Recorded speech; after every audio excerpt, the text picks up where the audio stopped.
FM HD2 Houston. Insider access, exclusive content. Sports Radio 610. The Texans play here. An Odyssey sports station.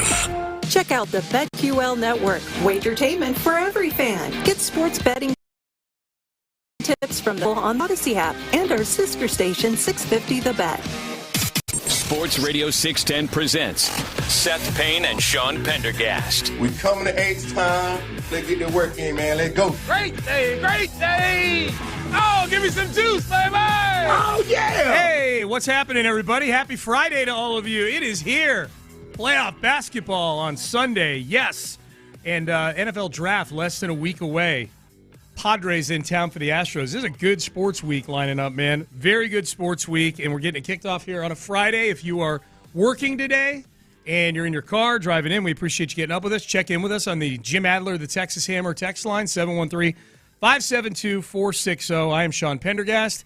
He is Seth Payne. Hello, Seth Payne. What's up, man? This is it's an exciting weekend. You got your Rockets. You've got your Rockets jersey on, and it says Pendergast on the back.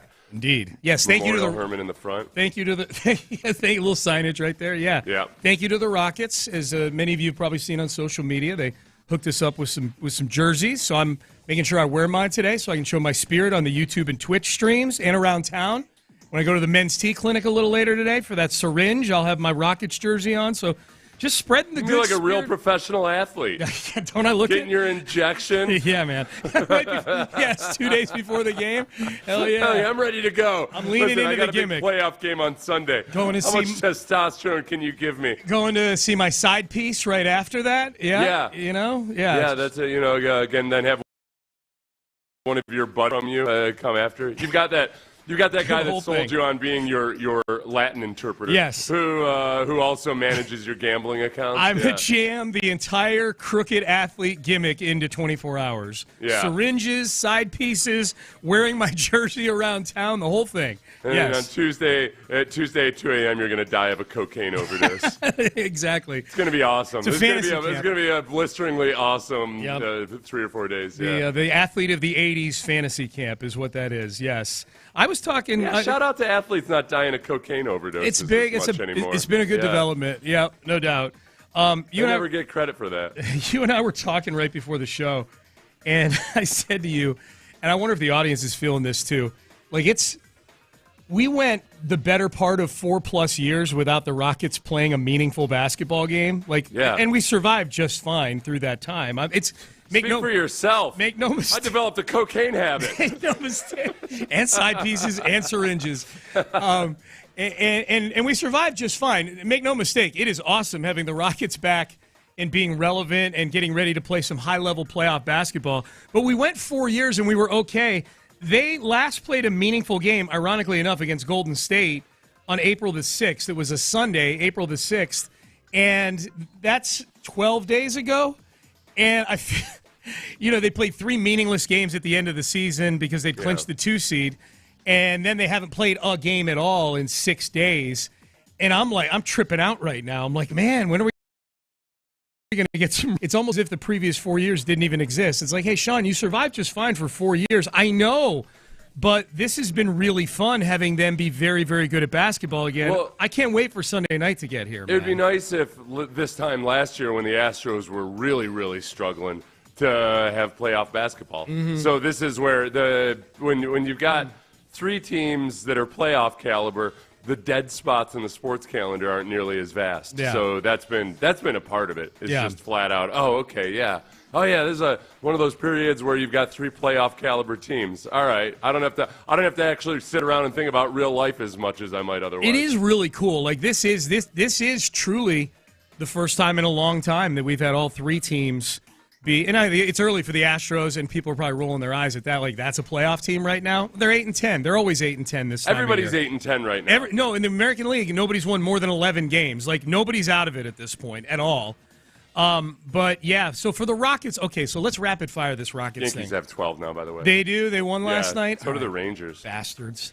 Yeah, Rangers are phony. So the storylines with this series here, I was thinking about this last night. What are the reasons I'm most excited? In Pendergast fashion, I've got 5 of them here. Counting down. Draymond versus Dillon Brooks. And really Draymond versus the world. Everybody versus Draymond. As much as I complained about Draymond in that April 6th game that I just got done talking about, where he was at major, like, scale of 1 to 10, 12 a-hole level in that game, and I'm like, I can't do 7 games of this. 7 games. This is fun. I guess my big question for Draymond versus Dillon is who's more baitable. That you got to be careful about all of that. You know, Dillon Brooks, by and large, people had their feelings about Dillon Brooks, but when he said that he pokes bears in talking about LeBron James, that's where everything kind of blew up in his face in terms of the way people were talking about Dillon Brooks. Whatever it comes to pushing the envelope or pushing the line, I think the Rockets hopefully are very much the team that the Eagles were in the Super Bowl, where the Eagles knew what the challenge was, and they didn't fall for any of Travis Kelce's BS. That's right. Travis Kelce was out there doing all the crap that he gets away with. Like, Travis Kelce gets away with stuff the same way Draymond Green does, of trying to instigate, and the Eagles were really disciplined about just like, nah, bro. We're gonna instigate you every now and then.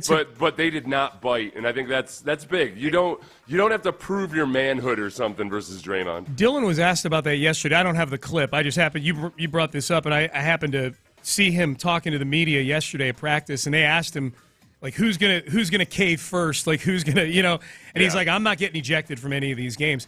They need Dillon Brooks out there. That's the thing. Like, Draymond's goonery is just woven into, like, if Draymond is not that, then he's not Draymond. Whereas I think Dillon Brooks, to your point, Seth, I think has kind of evolved as a basketball person. I mean, he still is chippy. It's still part of his thing. He also happens to be the Rockets, if I'm not mistaken, if I'm putting Reed Shepherd, he's their best three-point shooter this year. He's shot 40% from 3 this year. They need Dillon Brooks out on the floor. Like, he can't fall for any of this. He's just got to wear a cup. Yeah. Because Draymond at some point is going to pull his patented crotch kick. Yep. That's where big tough guy's signature move is to kick you in the nargs. Yep. Just be careful. Number 4, that was number 5, Draymond versus Dillon. Number 4, exercising the ghosts of the Harden era, which the team has completely downplayed. Like, Fred VanVleet got asked about it the other day. Like, how about all those series that the Rockets lost to the Warriors back from 2015 to 2019? He's like, I don't care. I don't. That's a different team. Like, this is that has nothing to do. These guys don't have that memory of it. It's kind of like when the Texans play the Bills. That's an extreme version of it. All right, the fans feel a certain way about it because the Oilers versus the Bills. Yeah. But the players on the team have zero clue about it. But I do think even the ones who grew up in Houston, they're young enough now that they have very little clue about it. But I do think it's relevant to the fans. I think there's a big feeling of the laundry out on the floor, the jerseys, that they would be exercising some of those ghosts. Number 3, I think this is a massive opportunity for Jalen Green to go from rising star to star. Not just in this series, but in this postseason. And Jalen Green's game has evolved tremendously over the course of this season, where he's gone from being a 20 or 21-point scorer, which he was already last year, to being an efficient 20 or 21-point per game scorer who has learned to see the whole floor. He's become a better ball distributor. He's become a more willing defender. And they're going to be playing in some close games, and this team is going to be leaning on him late in those games to go get back. He passed a big maturity check in the last Warriors game, where he wasn't playing well in the first half, came out and just flipped the switch in the second half. Yes. And everything that he's done in working with Ime Udoka and just becoming just much more calm, cool, and collected veteran player, that's put to the test in the playoffs. Does he maintain those habits? Does he maintain all that? I trust that he will. Yeah. It's a big test versus the Warriors. It's a big test, and it's a huge opportunity for him, man. I think a bigger opportunity for him than any other player on the Rockets in terms of their profile. Number 2, Ime Udoka redemption time. Not just redemption. I mean, look, when he lost in the finals as the coach of the Celtics, it was to the Warriors, so he's back 3 years ago, I think, in 2022. Yeah. So he's got a history with the Warriors.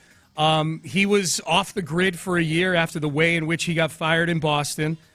A deep Rockets playoff run. I think people already respect Ime Udoka as a head coach. They know he's a good head coach.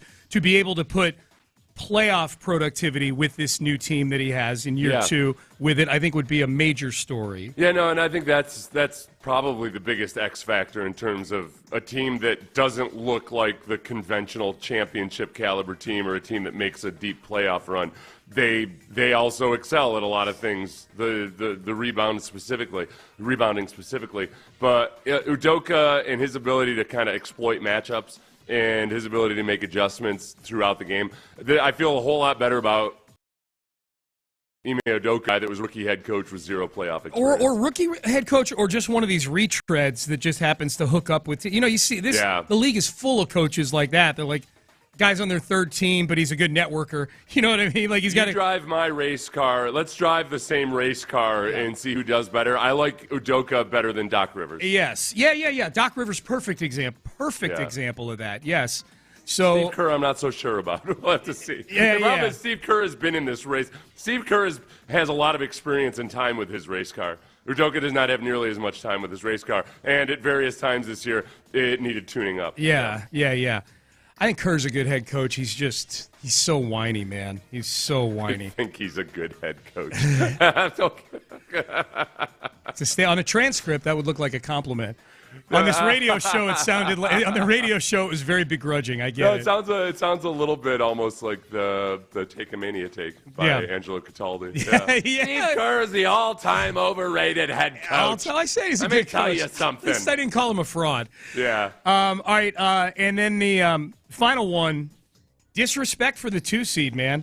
It's been a long time since I can remember a higher seeded team being, and this isn't like a 4 getting dismissed over a 5. This is a 2 that clinched the 2 with a week and a half left in the season, and they are getting completely dismissed on the national talk shows. The pundits, they had their picks on ESPN, Seth, like all their NBA experts. They do that thing before the playoffs, and they just list all 8 of their experts have, and it's like Warriors in 7, Warriors in 6, Warriors in 6. There was one ESPN expert, Bobby Marks, the former GM for the Nets, picked the Rockets in 6. Other than that, it was just a Warriors love fest. Just everybody slurping up the Warriors. They transitioned very quickly from, the NCAA tournament needs Cinderellas. That's what's missing from the beauty of it. To you go to the NBA, it's like, Houston Rockets, die by fire, die by fire. Yeah. Exactly. All right, Payne and Pendergast, what are your thoughts? Did I miss any there on the Jim Adler, the Texas Hammer text line? If you're up with us this morning, hit us up, 713-572-4610. So we're off and running. Plenty of Rockets talk today on the show. Thank you again to the Rockets for the jersey that I know they got everybody up here at the station. I saw people around town unveiling theirs as well, so that's really cool to see, man. It's got to be fun in the building over there right now, no doubt about that. So if you're up early with us, we appreciate that. Up next, we finally heard from Aaron Rodgers, and he gave us an update on whether he's going to play again, but the story of his trip to New York to meet with the Jets, this kind of has a Houston tie, given that Aaron Glenn is the coach of the Jets now. And I know Aaron. I played with Aaron. I enjoy envisioning this in my mind and seeing how it all went down. I as I'm listening to this story, I'm like, I cannot wait for Seth to hear this story or to talk about this story with him on Friday. So we'll do that. That thing I couldn't wait for, we will do coming up next. Oh, you know what else you could do?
Karam Injury Lawyers Studios. Sports Radio 610 presents Payne and Pendergast. Hey, one of the dangling storylines out there this NFL offseason is what's Aaron Rodgers going to do? And it almost feels like the Pittsburgh Steelers are the one team that's just in gridlock right now because they're waiting on this. There's no other team sitting around waiting for Aaron Rodgers. There's other teams that he's been rumored to be talking to or look like they could be fits for Aaron Rodgers. The Saints popped up this week because it's like, oh, what Aaron Rodgers there?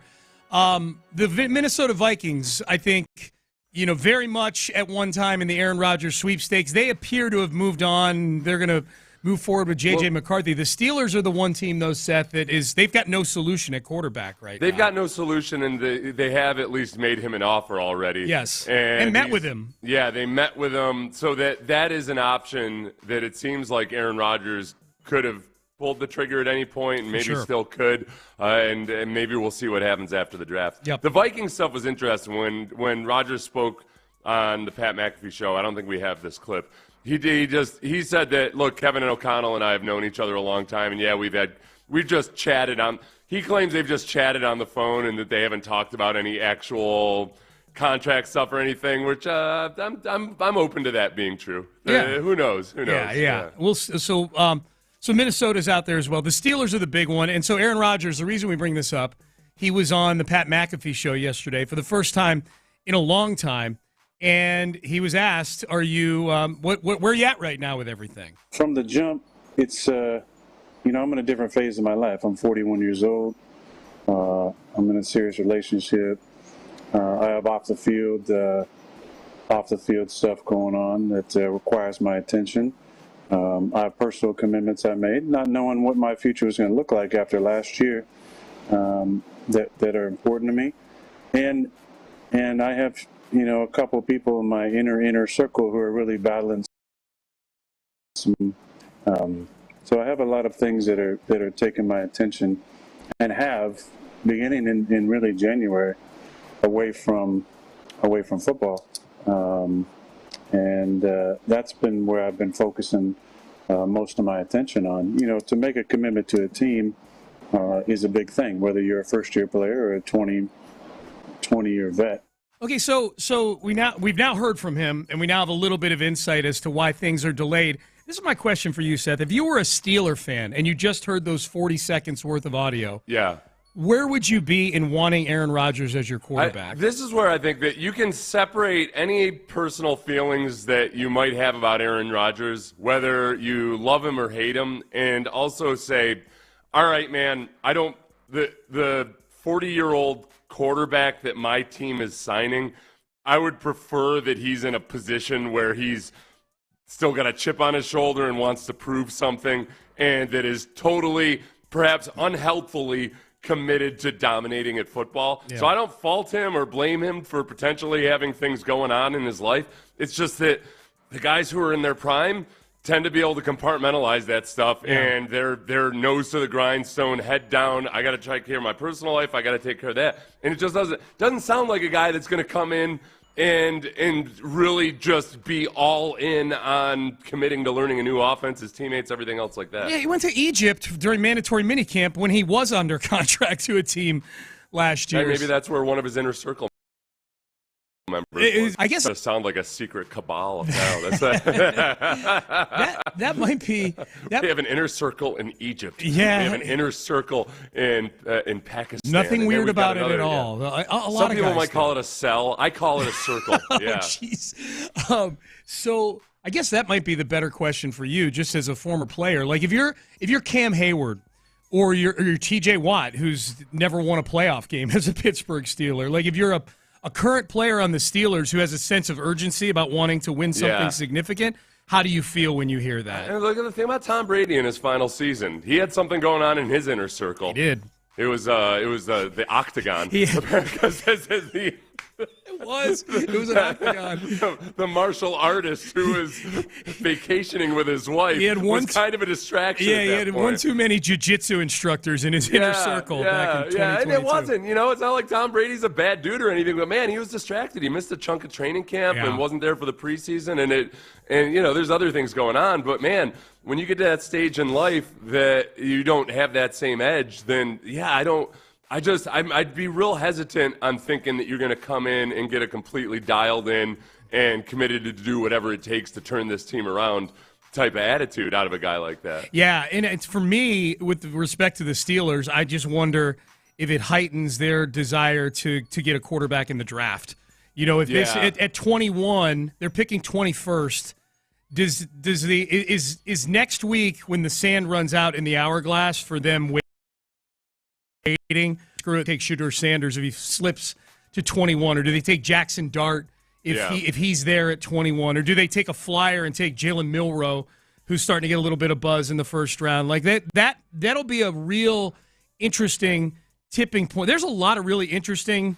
I was going to say touch points, but I know that's a 4-letter word now, thanks to the magical Gladstone. But it is like that's an interesting juncture in the draft now because of this Rodgers drama. It's an interesting thing that in the life of any highly motivated person, when you get to a point where maybe you've had some personal growth and maybe you have a different perspective on things, that's great, and it might be awesome for your personal life and for just your life in general, but that doesn't always mean it's the best thing for.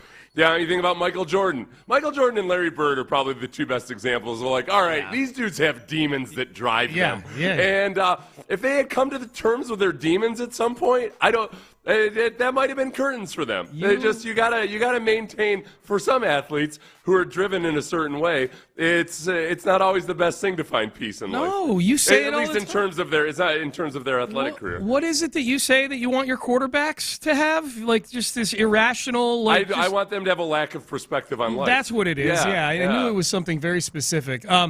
Aaron Rodgers, this is a text to the Jim Adler, the Texas Hammer text line. Aaron is just cringeworthy clickbait now, ruining his legacy. All right, on the heels of that text, now this story, I will tell you up front, this audio is a couple minutes long, but I could not find a good spot to cut Aaron Rodgers off in this story. I'd be engrossing and fascinating, and I wonder after this is over, do you feel sympathetic at all to Aaron Rodgers in his final interactions with the New York Jets? Now, keep in mind, Aaron Glenn, Texans legend, your former teammate, Seth, is now the head coach of the New York Jets, and he is a prominent part of this story. This is Aaron Rodgers' story of his final visit to the Jets, in which I don't think you could tell he was not anticipating them moving on from him as quickly as they did. That was an interesting 2 years, to say the least. But, I figured that when I flew across country on my own dime, that there was going to be a conversation. And the confusing thing to me, and the strange thing, was, when I went out there, I meet with the coach, we start talking, he runs out of the room. I'm like, that's kind of strange. I was like, then he comes back with the GM, and I'm like, all right. So we sit down in the office, and I think we're going to have this long conversation. I've flown across the country, and 20 seconds in, he goes, literally, I'm talking to the GM about something, and he leans to the edge of his sheet and goes, so do you want to play football? And I was like, yeah, I'm interested. And he said, we're going a different direction at quarterback. And I said, and I was kind of shocked. Now, not shocked because I didn't think that was a possibility. Listen, of course, if they want to move on, that's totally fine. But shocked because I just flew across country. If we weren't even going to have a conversation, and this is verbatim exactly how it happened. So I said, huh? And he goes, we just want to know how you want it released, the messaging.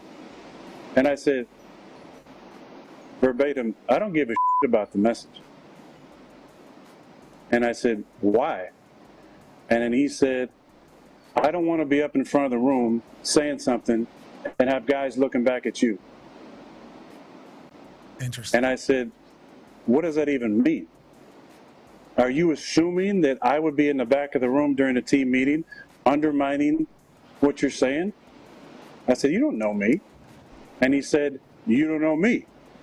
And then I said, exactly, which is why I flew across the country to have a face-to-face meeting with you to talk about my experience with the Jets and to hear your vision for the team.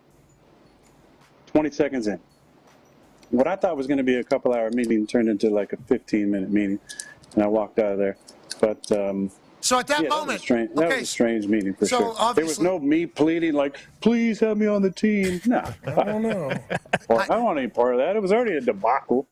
Okay, it was already a debacle. Now, real quick, Seth, one of the important components of that 2 minutes is at the very end, where you could tell Aaron Rodgers was trying to set the record straight because the reports were that he was begging the Jets to keep him. Yeah, he wanted that out the big there. one, yeah. right? Yeah, and he started off this interview saying, like, look, I've got two people, my sister and a friend of mine, that have basically kept me kind of up to speed on what's going on, and it seemed like might be time to go set the record straight on something. And I believe that he's been unplugged from all this. I believe that he's been unplugged. If we were to kind of go through and talk about, okay, what's believable here, and then I'm not going to say he's lying, but what's his version of the story or the way he perceives it, where it might be different.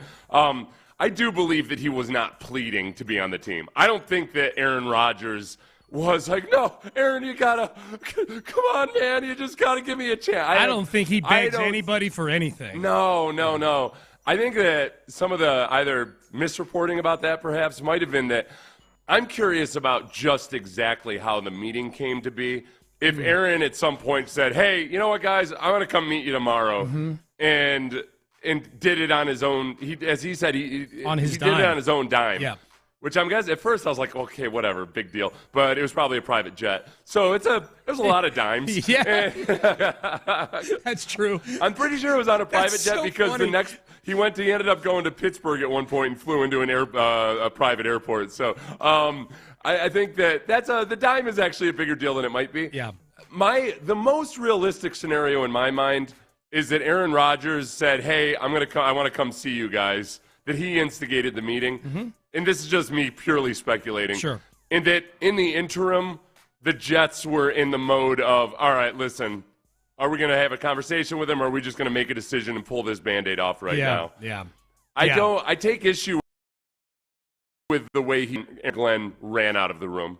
I take a huge issue with that. Knowing everything I know about Aaron Glenn and the time I've spent with him, a dude who was very, very small as an NFL defensive cornerback, there's no get back in Aaron. Like wait a second, I got to go get the GM. So to characterize it as Aaron Glenn running out of the room, I'm calling bogus on that. Yep. So and I'm with you on that.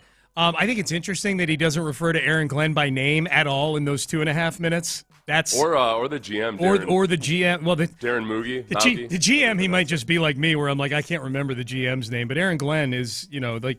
I think that's just sort of interesting.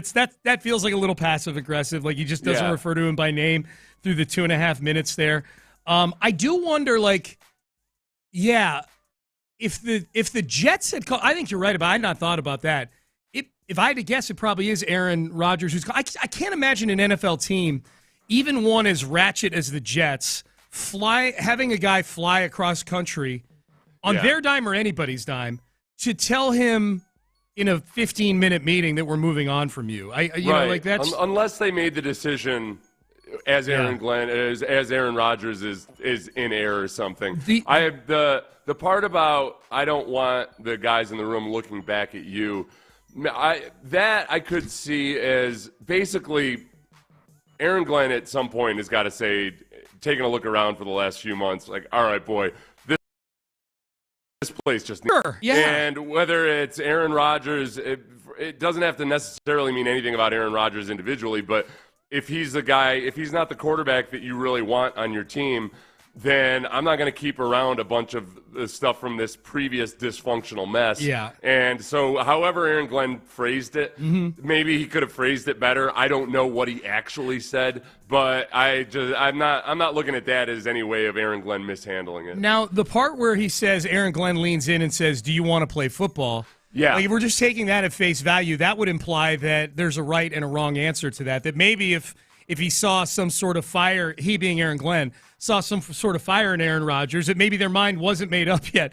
But if the answer was as sheepish as Aaron Rodgers made it out to be, like, yeah, I'm interested. I might have moved on from him too at that point. Like playing like he's a feline or something. Like, oh, maybe I want you to pet me. Oh, no, I don't want you to pet me. Yeah, I'm interested. It almost sounded like John Mara, like, yeah, I'm interested. What's the latest? Yeah. What's the latest? Like everything we were just talking about, the actions speak a lot louder than words. Yeah. And Aaron Glenn's a guy that skipped the mandatory OTAs last year to go, or mandatory minicamp last year to go on a vacation to Egypt. So Aaron might have genuinely been open to, all right, I'm going to give it a shot.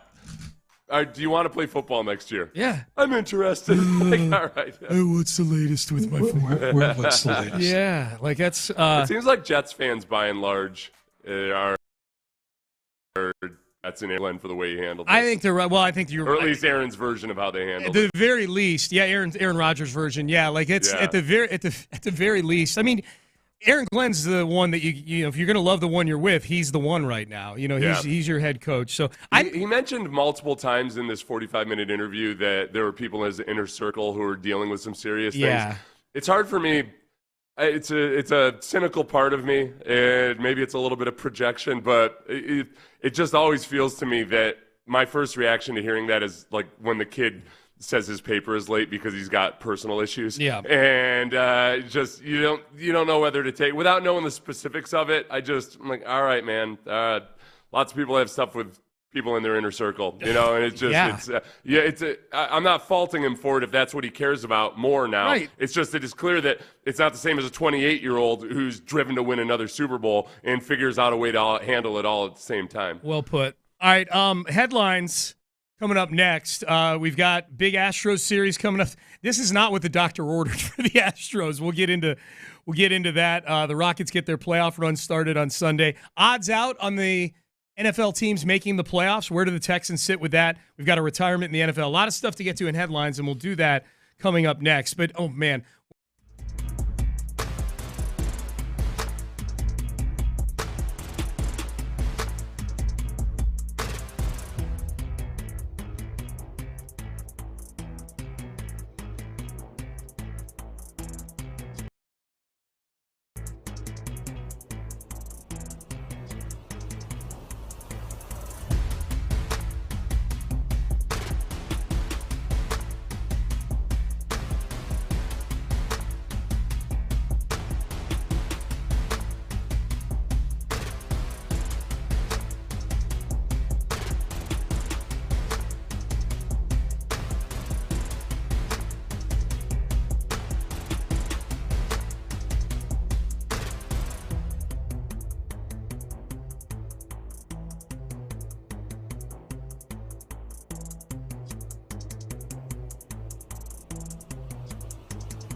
Payne and Pendergast with today's headlines, presented by Men's Tea Clinic.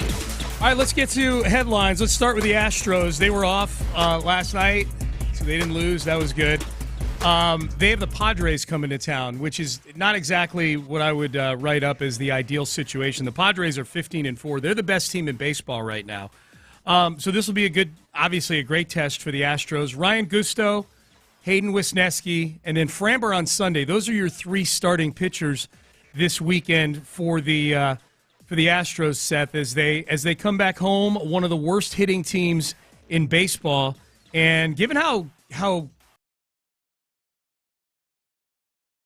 8 to 12 win teams the AL is right now, it would be nice. This would be a series. If the Astros, I would sign up for a series win. I would sign up for a 2 against the San Diego Padres. This is exactly what the doctor ordered if you want exciting baseball. Now, because the Astros have played some kind of boring and humdrum opponents so far, there is something to that old dynamic of the Astros playing down to their opponents, even when they were really, really good. That it is a natural thing. I don't think that's specific to the Astros, but this might be just the juice and everything else that gets them going. And if I were to hope for one realistic positive development this weekend, it would be Yordan Alvarez hitting 4 home runs in the series. Or just something, Yordan, just it clicking for Yordan versus a team where somebody's going to have to click. Yeah. That last at-bat he had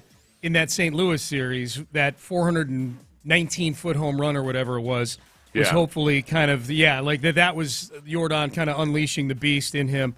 And that would be a good one. As I just look ahead at the entire weekend, it's kind of a sneaky big start for Framber Valdez coming up this weekend on Sunday. It's big for the team just because they need to start winning. It's big for Framber because he actually, in a way, has been a microcosm of what the Astros have been all year. He's made 4 starts. 2 of them have been dynamite, and the other 2 have not been good at all. In his last start, he was abysmal. He gave up 7 earned runs in 4 innings. This is Framber going against a good team on Sunday. It's going to be on Sunday Night Baseball, right there up against the Rockets game. Actually, it might not be, because that starts at 6. Fun, that 8:30 start with the Rockets. You got the Astros at 6, and then the Rockets at 8:30. Okay, so they don't really overlap with each other. Anyways, big start for Framber on Sunday is my point with this, Seth. Early in the season, he's got nearly a 5 ERA here early in the season in his contract year. It's big for him personally. And I think that we've seen this before with Framber, where he might scuttle for an appearance or 2, and then he gets things back on track. And that would be the other good. I hesitated when I was trying to figure out, okay, what positive development is most realistic. I think it's also very realistic that it's probably more realistic that Framber, just has a typical Framber performance than Yordan hitting 4 home runs. But I'm not worried about Framber. I'm just, I feel like that's not as big a notable thing in terms of turning the team around as Yordan looking like vintage Yordan. I agree with that. I agree with that part of it for sure. If I had to pick between the 2, I'd say, if I had to pick between what I just said and you just said, I'll take the Yordan 4 home runs over the weekend for sure.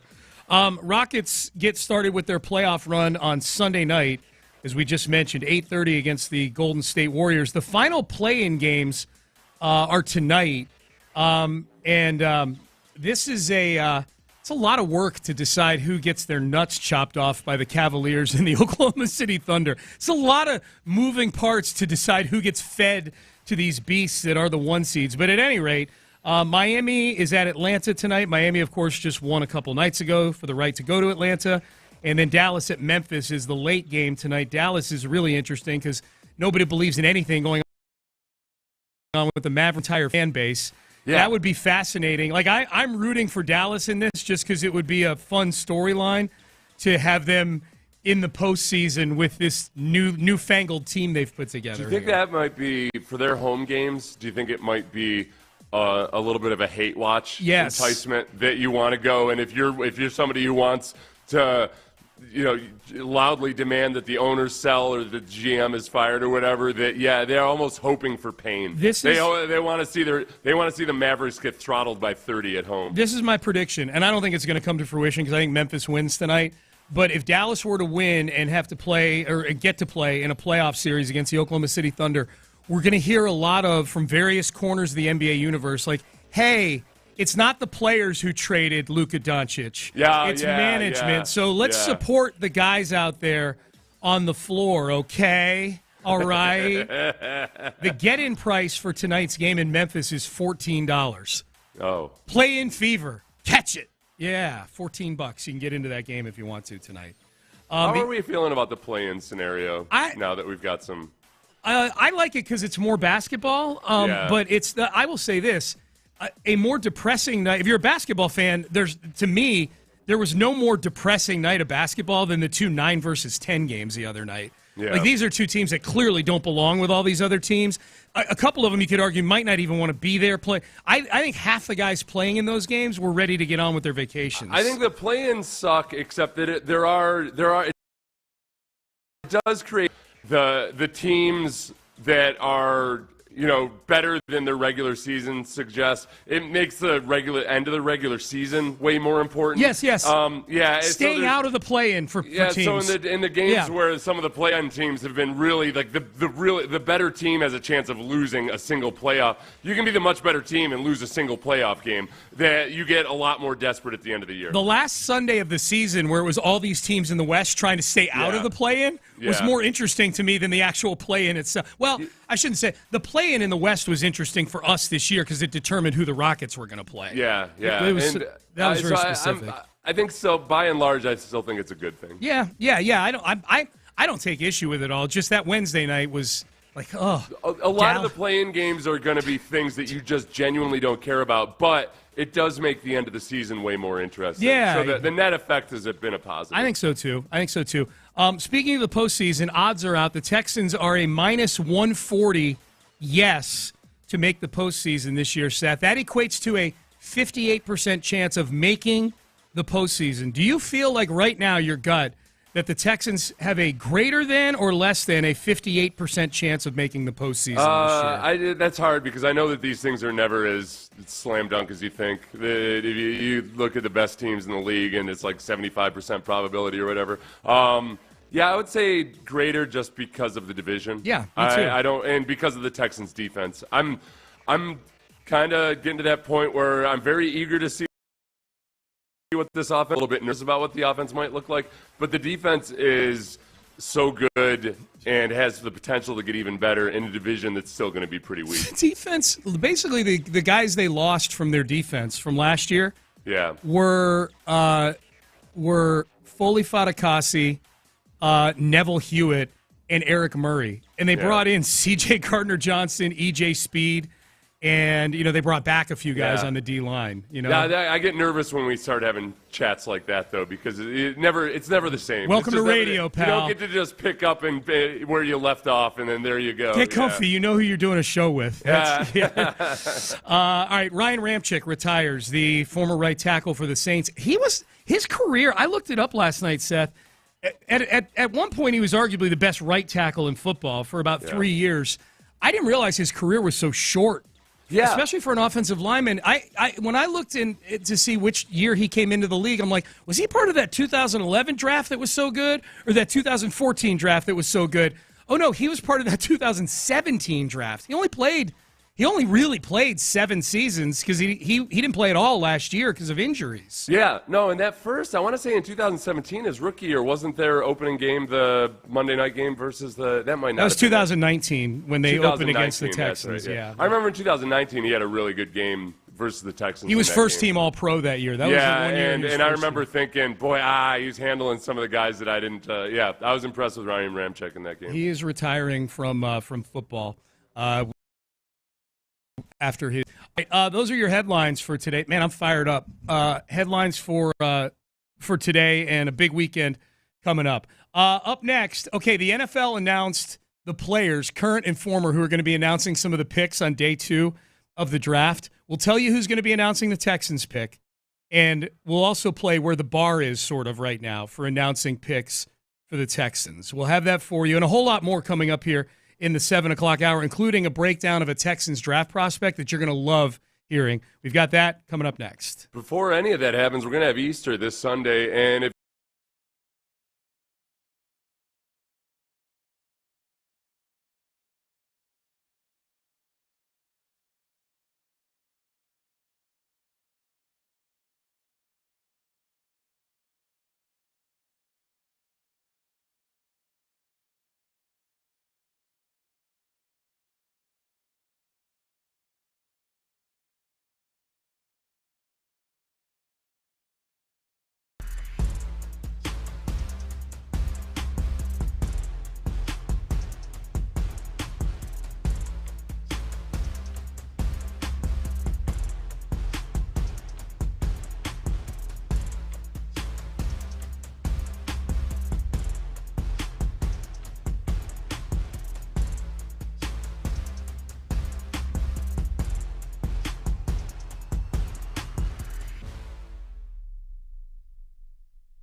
AILT FM HD2 Houston. Insider access, exclusive content. Sports Radio 610. The Texans play here. An Odyssey sports station. Sports Radio 610 presents Payne and Pendergast. Big weekend coming up. Rockets get going 8:30 Sunday night against the Golden State Warriors. We'll talk plenty about that throughout the rest of the day. We'll do a 5 Reasons I Hate You at 8:25 today for the not hard to find 5 reasons there. So circle that. Be ready for that. The NFL draft is 6 days away. Day 2 is a week away from today, and day 2 is kind of fun. Well, will be kind of fun for a couple of reasons. The first is that the Texans, as of right now at least, have 3 picks on that day. They've got a second-round pick at 58th overall, and then thanks to the Laramie Tunsil trade, they've got 2 third-round picks, their own and the one that they got in that trade, 79th and 89th overall. So as of right now, that stands to be a fun day. And you're going to be, Seth, on the air on Texans Radio on day 2, right? On Friday? Yes. Yeah. Yes. So that's an added bonus. You get Seth C. Payne with John Harris and Mark Vandermeer breaking it all down right and here. At some point, we're also going to get to hear from a former teammate of mine who's going to announce the picks. Yes. Or at least announce one of the picks if the Texans do indeed have a second and third round pick. If they retain, if they don't trade everything to move up in the first round, Yep. We're going to have a former player announce one of the picks. That's right. And that former player, they sent out the list yesterday of all the former players. Every team has at least one former player that's going to announce a pick. Some have 2 for whatever reason. Maybe it's a plethora. Maybe they've got extra draft capital. The Green Bay Packers have 7 different guys announcing picks, but the draft is in Green Bay. Yeah. So that's I don't know why. if they have 7 second and third round picks. I'm guessing a couple of those are going to be a duo or something. Going Or up maybe there. they even get some that on day 3 are announcing picks. They've got some are current. They're all former players to varying degrees of. So without further ado, because I know a lot of people probably haven't seen this list. It got put out on social media. The person announcing one of the day 2 picks for the Texans, either the second-round pick or one of their third-round picks, will be tight end Owen Daniels. Good choice. Good choice. Yeah, man good. who represents one of the better eras of Houston Texans football, and a guy that was a second-day pick. Yes. Who the Texans got the absolute most out of. They did. They did. He was a 4th-round pick back when the 4th round was on day 2. He was a Pro Bowl-level player.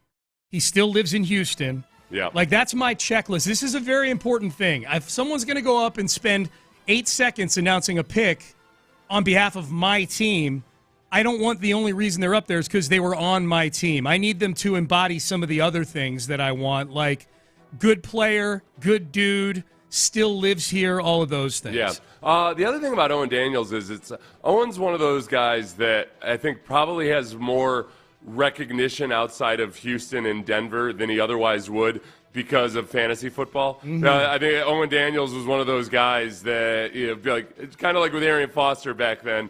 The Texans weren't a team that had any kind of national notoriety, but people know these guys. A lot of fantasy people football. probably had OD putting up some solid numbers for them in fantasy. Yeah. I would agree with that. I like that. I like that when I find people that get nostalgic for guys that were good to them in fantasy or good to them on Madden. Yeah. Like nice little things when somebody was like, "Oh, I used to play you on Madden all the time. You were awesome." Blah blah blah. Most guys are cool with that. There are a few guys out there that when you bring up, I think mostly it's when you bring up fantasy football with guys who are in the league still, like during the season when you see because they hear all the negatives of it too. Yeah, or they're like, hey, man, I'm not focused on my stats. Stop getting in my ear about this fantasy stuff, all right? Madden's always good because the only time you hear anybody say anything on Madden is either they liked you and used you or you crushed them in some game. Yeah, you're right. You're right. Madden is almost universally positive stuff. Yeah, that's a good point. So I don't think Owen has done this before, gone and announced a pick. So I don't know if there's advice to give. It's a pretty simple thing to do. Now, what I would recommend, and this is not, we're not trying to pick on Chester Pitts here. I love Chester Pitts. But when the draft, I forget where, it was in Cleveland. It was in Cleveland back in 2021. Yeah. This is the first ever pick of the Nick Caserio era back in 2021. Here was Chester Pitts announcing the pick of Davis Mills. Let's go. First of all, I hope y'all having some fun because this is crazy out here. This draft is awesome. Much love to the traveling Texans. My guy right here, 24 years of marriage, happy anniversary to his wife. I just found out I walked across stage. Okay, pause. That right there is when he should have gone into the pick. Yeah, right? You get out there. Yeah. I've had no problem acknowledging the traveling Texans who were there. You get a cheer for 24 years of marriage from everybody. Yeah, you can hear that. The loudest was probably obviously with the 24 years of marriage. I mean, even the 24 years of marriage thing, I'd have been like, all right, let's keep it moving here. Let's keep it moving. But Chester kept going. Show his wife some love. Cleveland, what's happening? I'm going to take 10 seconds to tell y'all a quick story. My dad is from New York, but he loves the Cleveland Browns. When I was a kid growing up, the Brownies this, the Brownies that, them Brownies going to be all right this year. When I got drafted, he wanted the Browns to draft me. I didn't get that lucky. I got drafted by the Texans, so it's all good. Okay, pause right there.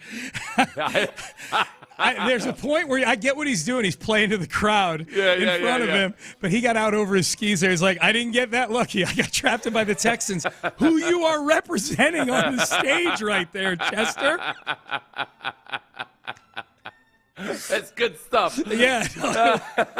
He went well over the 10 seconds. He did. He did. Oh, wait, does it keep going? He had to announce the pick, so let's relive the magic. Yeah. With the 67th pick in the 2021 NFL Draft, my Houston Texans select Davis Mills, QB from Stanford.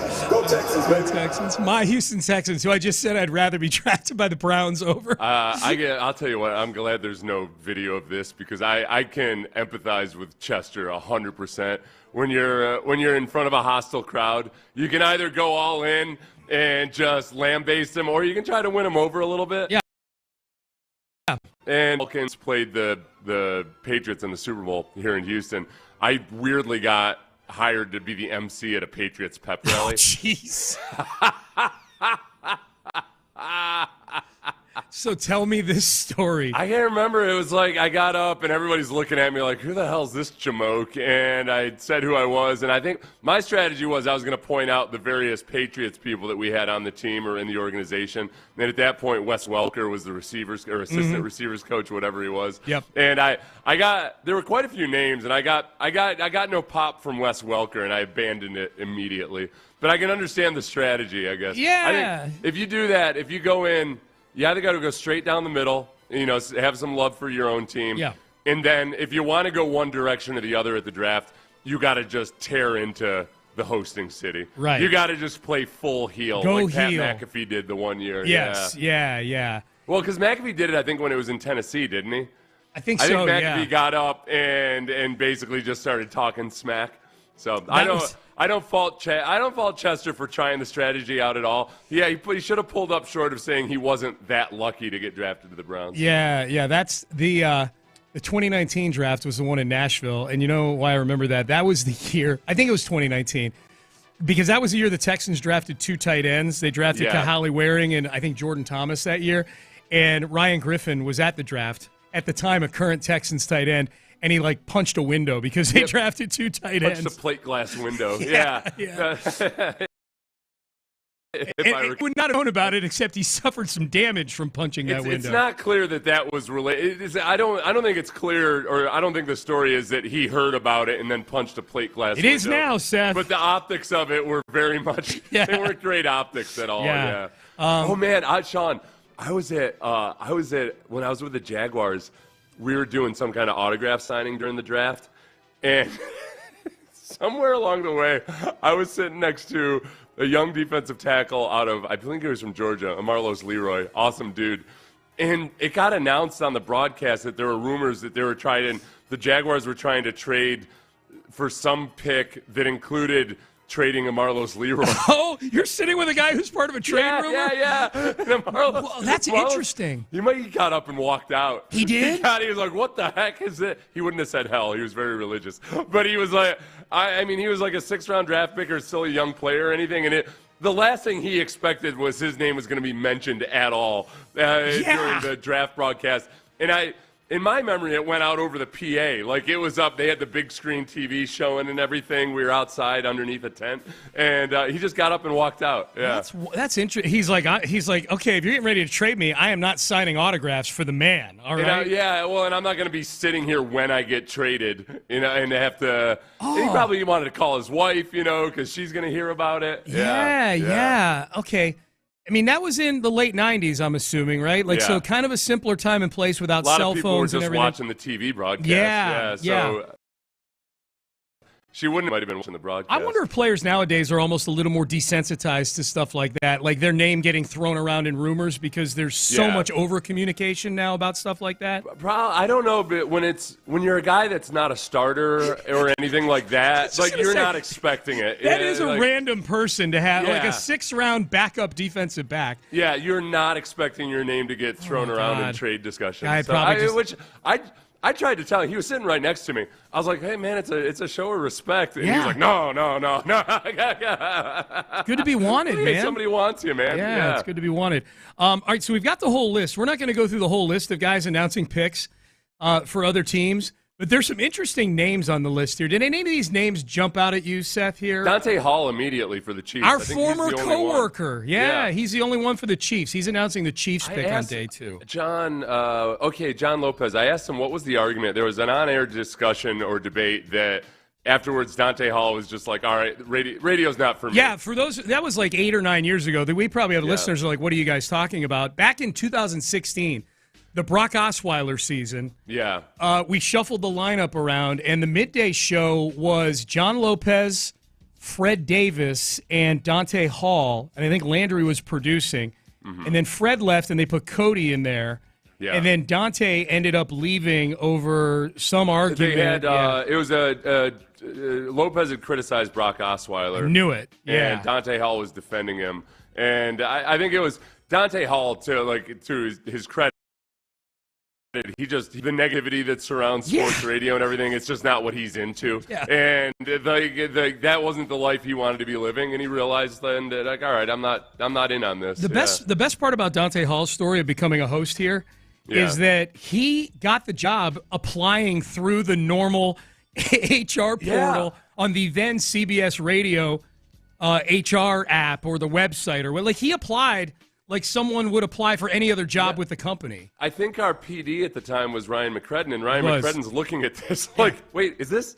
Are there two Dante Halls? He thought it was somebody named Dante Hall. Yes. And what a coincidence. And then wait, no, this is the actual Dante Hall. I love that part of the story. You'll get an interview at least. Right. Yeah. That made me really like Dante Hall, and I still like Dante Hall. No. It just wasn't for him. Yeah. Like the level of especially sports radio used to be more toxic. I credit podcasts for kind of changing people's appetites. Yeah. I think the level of political discourse, the heatedness of it, kind of turned sports discussion into a little less hot takey. Mm-hmm. I think now people more go to sports radio for like, just get me away from everything else for a little while. So yeah, maybe Dante should make another run at it.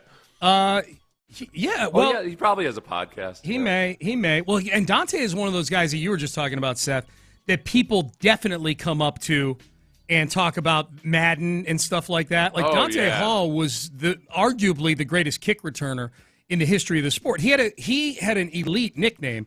He was the Human Joy. That's a great nickname. So Dante will be announcing the Kansas City pick. I'm going to go under on a minute announcement for Dante Hall. I think 10 seconds he'll be in and out of there if I had to guess. Another name that caught my eye was TJ Slaughter, linebacker from the Jaguars. He's going to be announcing for the Jaguars. And it's just the one little tidbit about TJ was he made money in college working as a male stripper. And at one point, hold up, stop. Yeah. Somebody had gotten a picture of him from his stripping days and put it out in the locker room at some point. Okay. Brandy, if you're listening, that's why my search history right now might look a little different than it typically does. I see Seth was searching for male stripper TJ Slaughter for a while this morning. Yeah. I couldn't find the image. But I'm not going to give up. But TJ, My dream is that TJ will go out there and do some kind of a stripper move, like announce the pick and then do a split or something. Oh, my like God, that would be great. Or just shows up in a Jacksonville-colored banana hammock. That's it.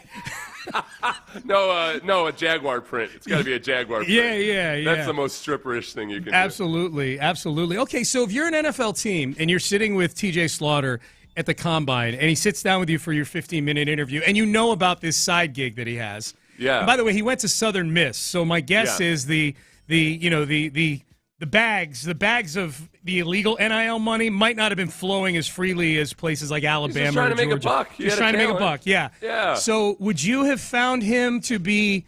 Would you have looked at his stripping job on the side, enterprising and just trying to make some money, or would you be taken aback by the world that he was finding himself in? I'd look at it as a positive. Yeah, I think, me too. For the most part, especially back then, because the internet everything wasn't online. Everything wasn't going to get it. I don't think there was any danger of embarrassing his team on social media or anything. You could kind of do something like that and keep it low key. So yeah, I would. He was an awesome dude. I loved TJ. Oh my God. He was. Gave me dance tips at times. Yeah, of Hey course. TJ, give me something to tell me something I can show the lady. And I'm like, oh yeah. You lost me at your 8-pack abs. I don't think I can quite do that, TJ. Yeah. I respect it, man. A side hustle, and you're up late at night probably too. But he probably got some private gigs. Now Southern Miss, I'm guessing that, dude, a male stripper in Southern Mississippi. Dude, no, listen, man, I'll tell you, no, male stripping compared to a lot of stuff that guys have gotten paid to do as SEC athletes. Yeah. Back in the day, the male stripper is pretty tame. Yeah, there's lots of people very excited to see athletes in various circumstances. Yeah. Back before there was NIL money to earn a respectable living. Jason Sehorn's name is on this list. That jumps out. He was a former great player, I would say, at his peak of his powers. Former spouse of Angie Harmon, the gold standard for white defensive backs back in the day. Yeah, Jason one Sehorn. of the few this century of man. a starting white corner. He was in the Cooper NFL. DeJean before Cooper DeJean was cool. With Hollywood appeal. That's it, man. Yeah. Oh, and by the way, everybody, I know Southern Miss isn't in the SEC, but the SEC is where there's a big example of guys have gotten paid to do some weird stuff. Yeah. Google, put it in your Google machine. Yeah. Yeah.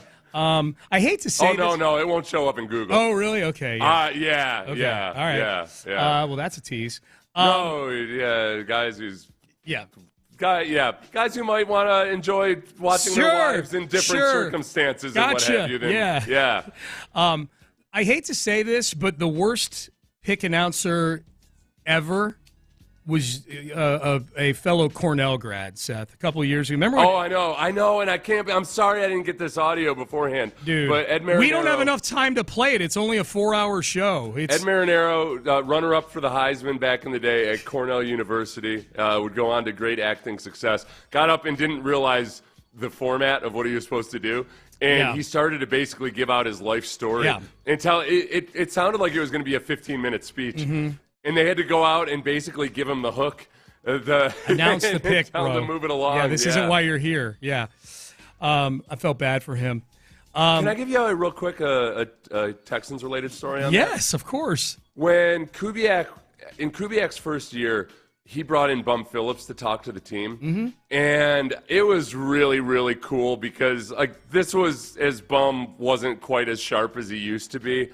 And he got out and it was kind of like it was everything's kind of listening to your grandfather when he's telling the same story a couple times and everything. Sure. And it was really cool because the team was extremely respectful about it.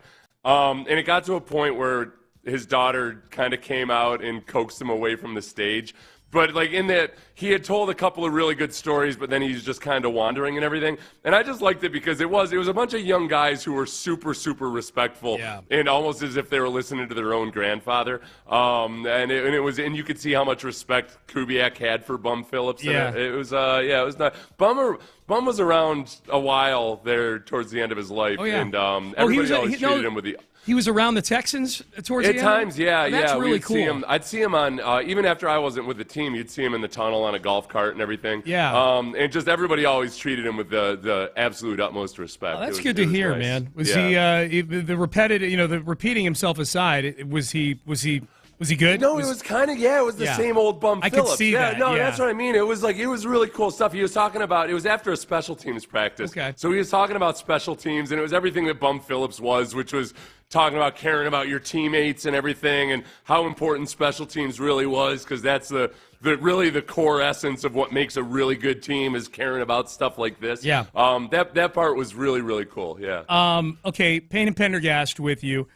So we're going to do a mock draft injection here in about 20 minutes and change. We do it every day at 7:45. We go through a different mock draft. The player, it feels we've sort of started out as the Tyler Booker show, the guard from Alabama, when the draft season started, and then he drifted off the radar because he was getting a lot of buzz for a while. Then he had a bad combine, so now he's not getting picked by the Texans. He's going in the second round. And we circle all the way back, and if I had to guess, that Tyler Booker is probably right there with any other draft prospect as far as guys getting mocked to the Texans. Brian Baldinger did a breakdown of Tyler Booker. Brian Baldinger, former offensive lineman who does great work for the NFL Network, and he does breakdowns on his Twitter feed where it's as old school gets within the social media realm. It's Baldinger with his phone out filming the screen on his laptop, breaking down all 22 film of different players. And there's really never a negative one out there. There's not a ton of criticism on these. You can tell the ones he likes and the ones he's over the moon on. So let's take a listen to a little bit of Brian Baldinger gushing over Tyler Booker. Here's cut number 1. Tyler Booker, number 52, left guard, Alabama. This is what violent hands look like. You want to run a stunt, bam, get him over your center, come underneath there with Proctor, and you just keep the pocket flat. All right, you pass that stunt. Violent hands, he's got those. All right, you watch him down the goal line. Like, watch him just take 2 right into the end zone. Run right behind him. That's your path right there. Behind Highway 52, Tyler Booker to find the end zone. Now you get this right here. Like, watch his power step with his right foot. Power step. Now, you start bringing it. Now you snap the hips. Snap the hips. Here we go. This is run block. You walk him right off the line of scrimmage. Okay. I mean, I don't even need to see the video. I'm listening to that. I'm like, all right. Does he sound swarm-worthy? Yes. Nobody's of the various people, the various reservations people have about Tyler Booker, there's zero concern about whether he's swarm or whether he has an appetite for violence or anything like that. Yeah. I do like that. There are a lot of instances of him blocking 2 guys. Pancake blocks don't really impress me all that much. I love it when I see offensive linemen pancake a guy and then work up to a second guy. Yeah, let's go find another guys pancake. That just are like, I'm going to land on this guy, and then I'm going to show everybody what a man I am. Like, no, if you knock the guy down and the running back's behind you, go up and block 2, and he does a lot of that. He does a ton of that, for sure, Tyler Booker, especially in this 2 minutes of video Baldinger has. By the way, all these highlights that he's breaking down is against Georgia. So, we should point that out. This isn't Alabama, against UT Chattanooga. He ain't doing it. He ain't doing it against the Sisters of the Poor. That's right. That's right. A school that I feel horrible about, but because there's probably some Sisters of the Poor school out there, and maybe they have a good football team. I don't know. But that's what every football coach says. He ain't doing it against the Sisters of the Poor. We'd have seen the Netflix doc on that by this point. Here's more Brian Baldinger on Tyler Booker. His stance is a thing of beauty. It's so consistent. Like, I don't care how fast he is. It doesn't matter. Like, you get outside, you get your footwork right, and you pull and you lead. And you find someone in a different colored jersey, and you do this to him. You just knock him right on his something. Like right on his another push, just for fun. All right, now you do this. All right? You get Jalen Walker, number 11, one of the elite players in this draft. They're going to run this crossfire stunt inside. And Walker's coming right at Tyler Booker, right? He doesn't know what to do. He doesn't know to run through him or go around him. Either way, he ain't winning. Those are 34.5-inch arms, and he's got him locked out. It's over. Like, his feet are on the ground. He's locked out. Take a photo of that. Take a screenshot. Like, Milroe makes the throw. Look where he's at. Look at the knee bend, the leverage. It's beautiful. The Jalen Walker thing on the stunt, Seth, is really funny because Walker he's a linebacker for Georgia who's probably going to be a first-round pick. high first-round pick. And he comes in on this stunt, and Booker is just standing there waiting for him.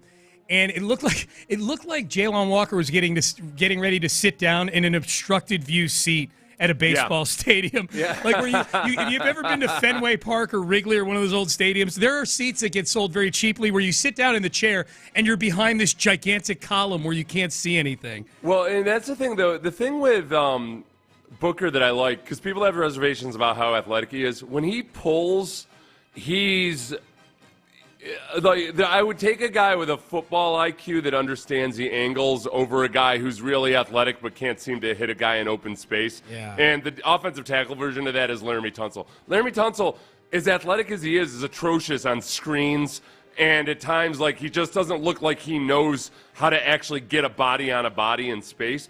For all of his lack of athleticism, supposedly,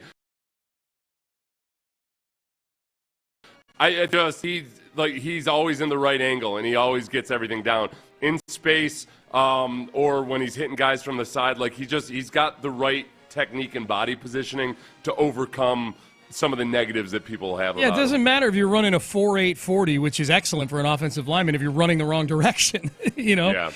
All right, one more from Baldinger, gushing over Tyler Booker. This is what bringing the big wood looks like. Violent hands. Works with Pootie Carson. Same guy that trained Aaron Donald. Works with him on his hands. Watch the violence right here. All right, free to help. I mean, just cracking some ribs right here. Knocking people down. Is there anything more fun for an offensive lineman than to decleat somebody? So clean, so good. What a future. Well, what a future. What a future. Okay, well, so this is a classic one where he's the guard, there's nobody on him, he goes out to help the tackle, and then he sees, I've got an opportunity for a kill shot. So he goes down and takes the kill shot. Sometimes I think people overrate the blindside kill shot because the defensive tackle is engaged with the center. Because we've seen with the Texans, at times, guys go for a blindside kill shot, and meanwhile, somebody else is looping around on a stunt and hits the quarterback clean. Yeah. So there's an intelligence that I think Tyler Booker shows and demonstrates that he knows how to scan and work in like the appropriate time to go for a kill shot. It's the funny thing about Texans fans is just cool to see on social media is how excited they get when they see anybody picking up a game or a stunt. Yeah. Because No, the I Texans do. offensive line I'm was like, so bad at it last year. Look at Tyler right there. Yeah, a lot of the more blue collar stuff or the stuff's on the more mental side. Texans fans have a huge appetite for that right now. Yeah. So that's where I think that Booker does enough where you can feel confident that, all right, he might not be the world's best athlete, but what he does the right way. And really, the right footwork and the right angles, that matters a lot. Because there's a lot of guys who are really good athletes, but you take the wrong step, and it doesn't matter because then you got to make up 2 steps just to get back to where you should have been. And I think he demonstrates a lot of that acumen that some of the other prospects don't. We will do a 5 Reasons I Hate You for the Golden State Warriors in about an hour from now, a little less than an hour from now, to get you ready for that series. And we've got people texting in reasons to hate. I've got 5 already, but I'm open to more. Here was Brian Windhorst. We were talking earlier as we shift gears over to the Rockets for a few minutes. We'll do a mock draft injection in about 15 minutes. We were talking earlier in the show, and my contention was this is a big opportunity for Jalen Green this series to – I think it's a big opportunity for the Rockets as a whole. I think for a 2 seed, there's a lot of the country that has not been watching the Rockets this year, and I think it's a big reason why they're such a big underdog to the Warriors. Ime Thompson may have been getting the most buzz of any individual Rocket over the last few months, and that was a lot of that was fueled late in the season by him being a huge part of shutting down Steph Curry. 3 points for Curry in that game they played a couple of weeks ago. Here's Brian Windhorst on The Nation learning about the name Ime Thompson. I feel like Ime Thompson is going to become a much bigger, higher because that's the guy who the Rockets are going to put on Steph Curry when it matters. 110 shooting. And this guy is the NBA athletes, the guys who play in the NBA are top 1% athletes. Ime Thompson is the top 1% of the 1%. There you go. This guy is an absolute freakazoid athlete, and he is relentless defensively. That is going to be a big part of this series, is the Ime Thompson on Steph Curry matchup.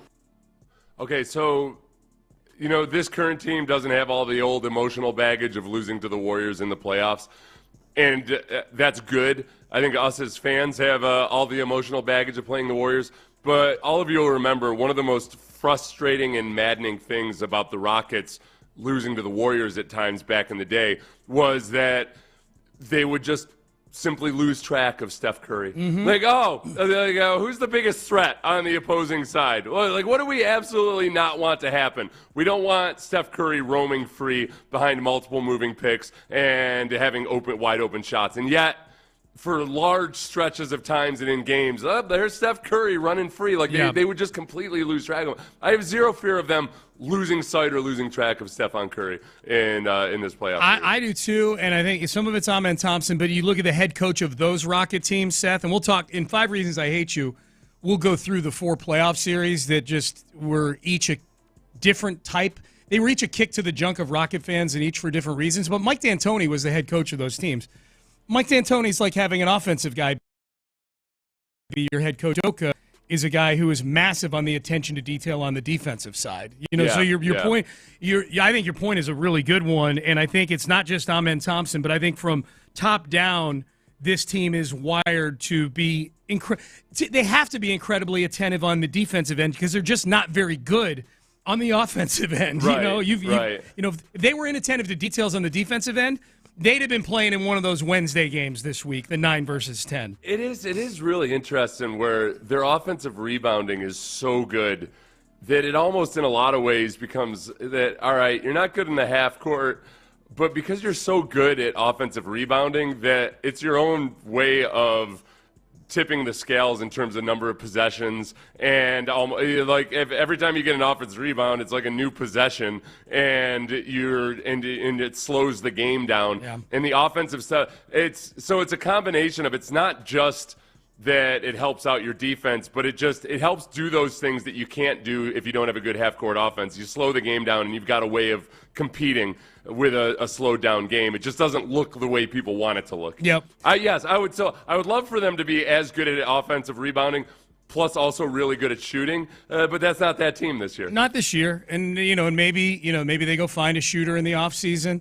The Knipple kid from Duke announced yesterday he's going to be eligible. He's announcing his eligibility for the draft. I think that'd be, if they're still at 9 and they keep that pick, I think that's a perfect pick at 9 to get a guy that's his main skill,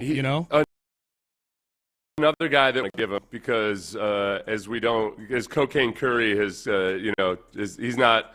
Cocaine Curry does not want to be called Cocaine Curry, Reed Shepherd. Right. Or at least he hasn't embraced it. No. I feel like an ice-cold shooter called Cold Knipple is an awesome nickname. I like that. And, probably not the best marketing strategy. No. Cold Knipple. The Knipple. Ice-cold Knipple. The Knipple. Ice-cold Knipple. The Knipple is hard. Yeah.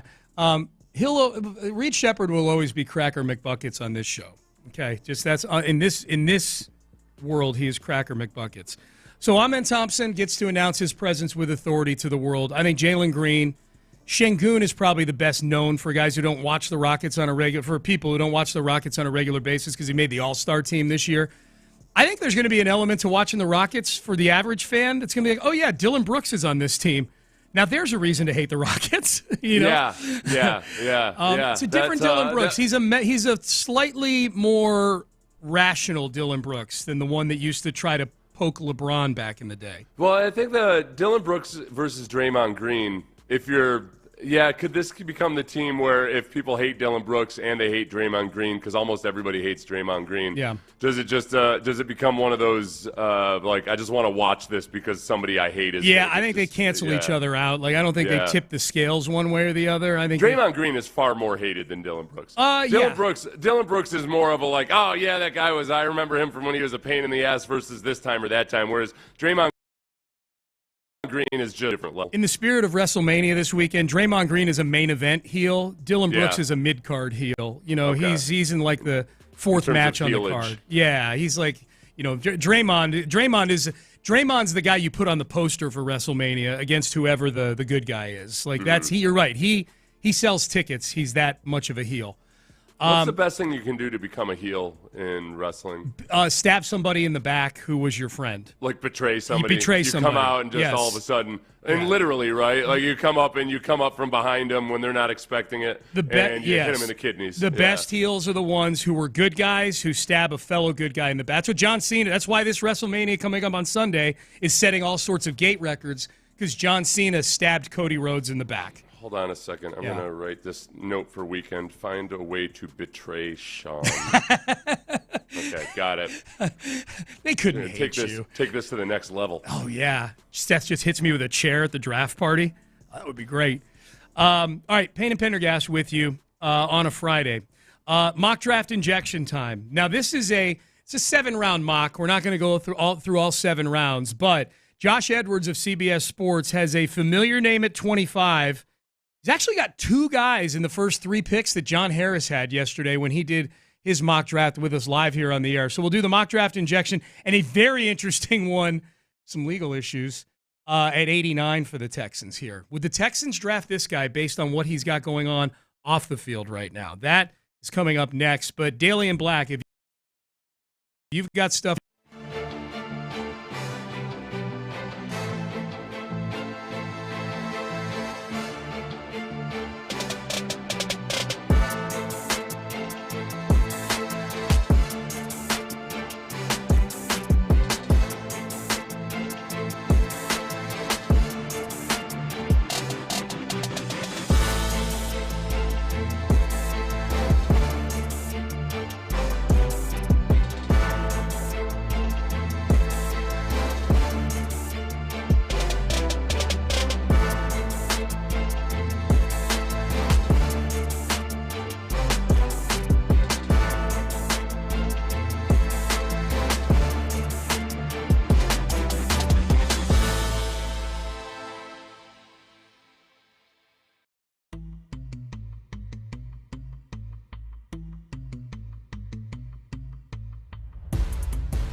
Live from the Mokaram Injury Lawyers Studios, Sports Radio 610 presents Payne and Pendergast. People are intrigued. I am too. I like this concept of cheap heat. Yeah. Where you said one of our listeners said to introduce me to the concept of cheap heat, where you basically just insult the city that you're in. Yeah, I think you'd be excellent at that. That's the old Andy Kaufman thing, right? When you're like, Memphis, Tennessee. Yeah, that's cheap heat, yes. We're just wrestling women in general. Like, that's a good form of cheap heat, yeah. Andy Kaufman was walking heat back in the day, yes. All right, mock draft injection time. Let's do this here. This is Josh Edwards, CBS Sports, a 7-round mock draft. We are 6 days away from night one of the draft. We're 6 days away from Thursday night. We're a week away from day 2, and he does a 7-rounder here. We'll go through a few of these picks. There is one in particular in the 3rd round. The Texans have 2 third-round picks. It's very interesting to me. But first, let's start with the first-round pick, 25th overall, with the 25th overall pick in the Josh Edwards CBS Sports 7-round mock draft. The Houston Texans select Gray Zabal, offensive lineman, North Dakota State University. Seth, for the second straight day, we have our mock draft expert. Yesterday was John Harris, live on the air with us, taking Gray Zabal. And now we've got Josh Edwards taking Gray Zabal, when, admittedly, a lot of the big-time offensive linemen have flown off the board already, including the 2 that Daniel Jeremiah said the Texans for sure want to take, which is Tyler Booker and Kelvin Banks Jr. Yeah, and I think that some of the at 25, I know that we don't draft for need. Sometimes it conveniently works out that a position of need also happens to have one of the best available players at that point. When you just do the exercise of going through various mock drafts, it's hard. Like, regardless of whether the person's accurate or not, it's rare that you find the Texans sitting at 25 without a notable name at offensive guard or offensive tackle that's right there. Yeah. Whether it's Tyler Booker or Gray Zabal or Donovan Jackson just at the guard position if you're looking at Donovan Jackson as a guard.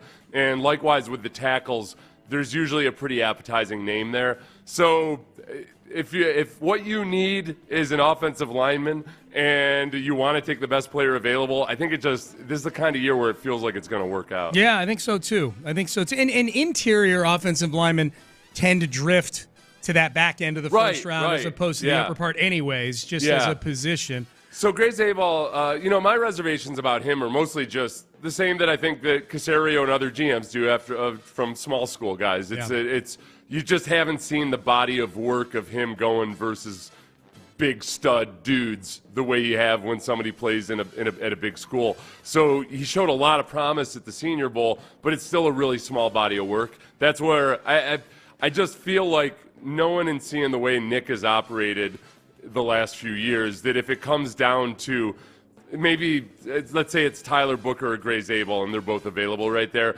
I feel like Nick just for Tyler Booker. Yeah. He might very much see the upside in Gray Zabal, but he's just more comfortable with Tyler Booker. Could totally see that. By the way, have you noticed that the one thing that you and I were nervous about a month or so ago as the Combine was getting ready to take place, Kenneth Grant testing through the roof and winding up a top 10 or 12 pick, he is sitting there still at 25 in a lot of these mock drafts. Well, and that was a really interesting thing John said yesterday that we didn't get a chance to circle back to, and I might have to have him on my live stream this week. John just kind of casually said, well, you you never know when he might get upset and decide to leave in the middle of practice. And I'm like, I think he was talking about Walter Nolan. Oh, did you? I thought you said Walter Nolan. Oh, okay, no. I said I said Charles Grant, the offensive tackle. No. Hang on, slow down. I was just talking about Kenneth Grant from Michigan just now. Okay. Yeah. Somehow I heard. I'm sorry. I was thinking defensive tackles, and I heard Walter Nolan. No. I was talking about Kenneth Grant. You love Kenneth Grant, and remember going into the Combine, we were worried that Kenneth Grant was going to go from intriguing prospect to specimen that tested through the roof on the 40 and things like that. Yeah. So Walter Nolan, disregard to everybody. I wasn't talking about Kenneth Grant. I was talking about Walter Nolan. Yeah.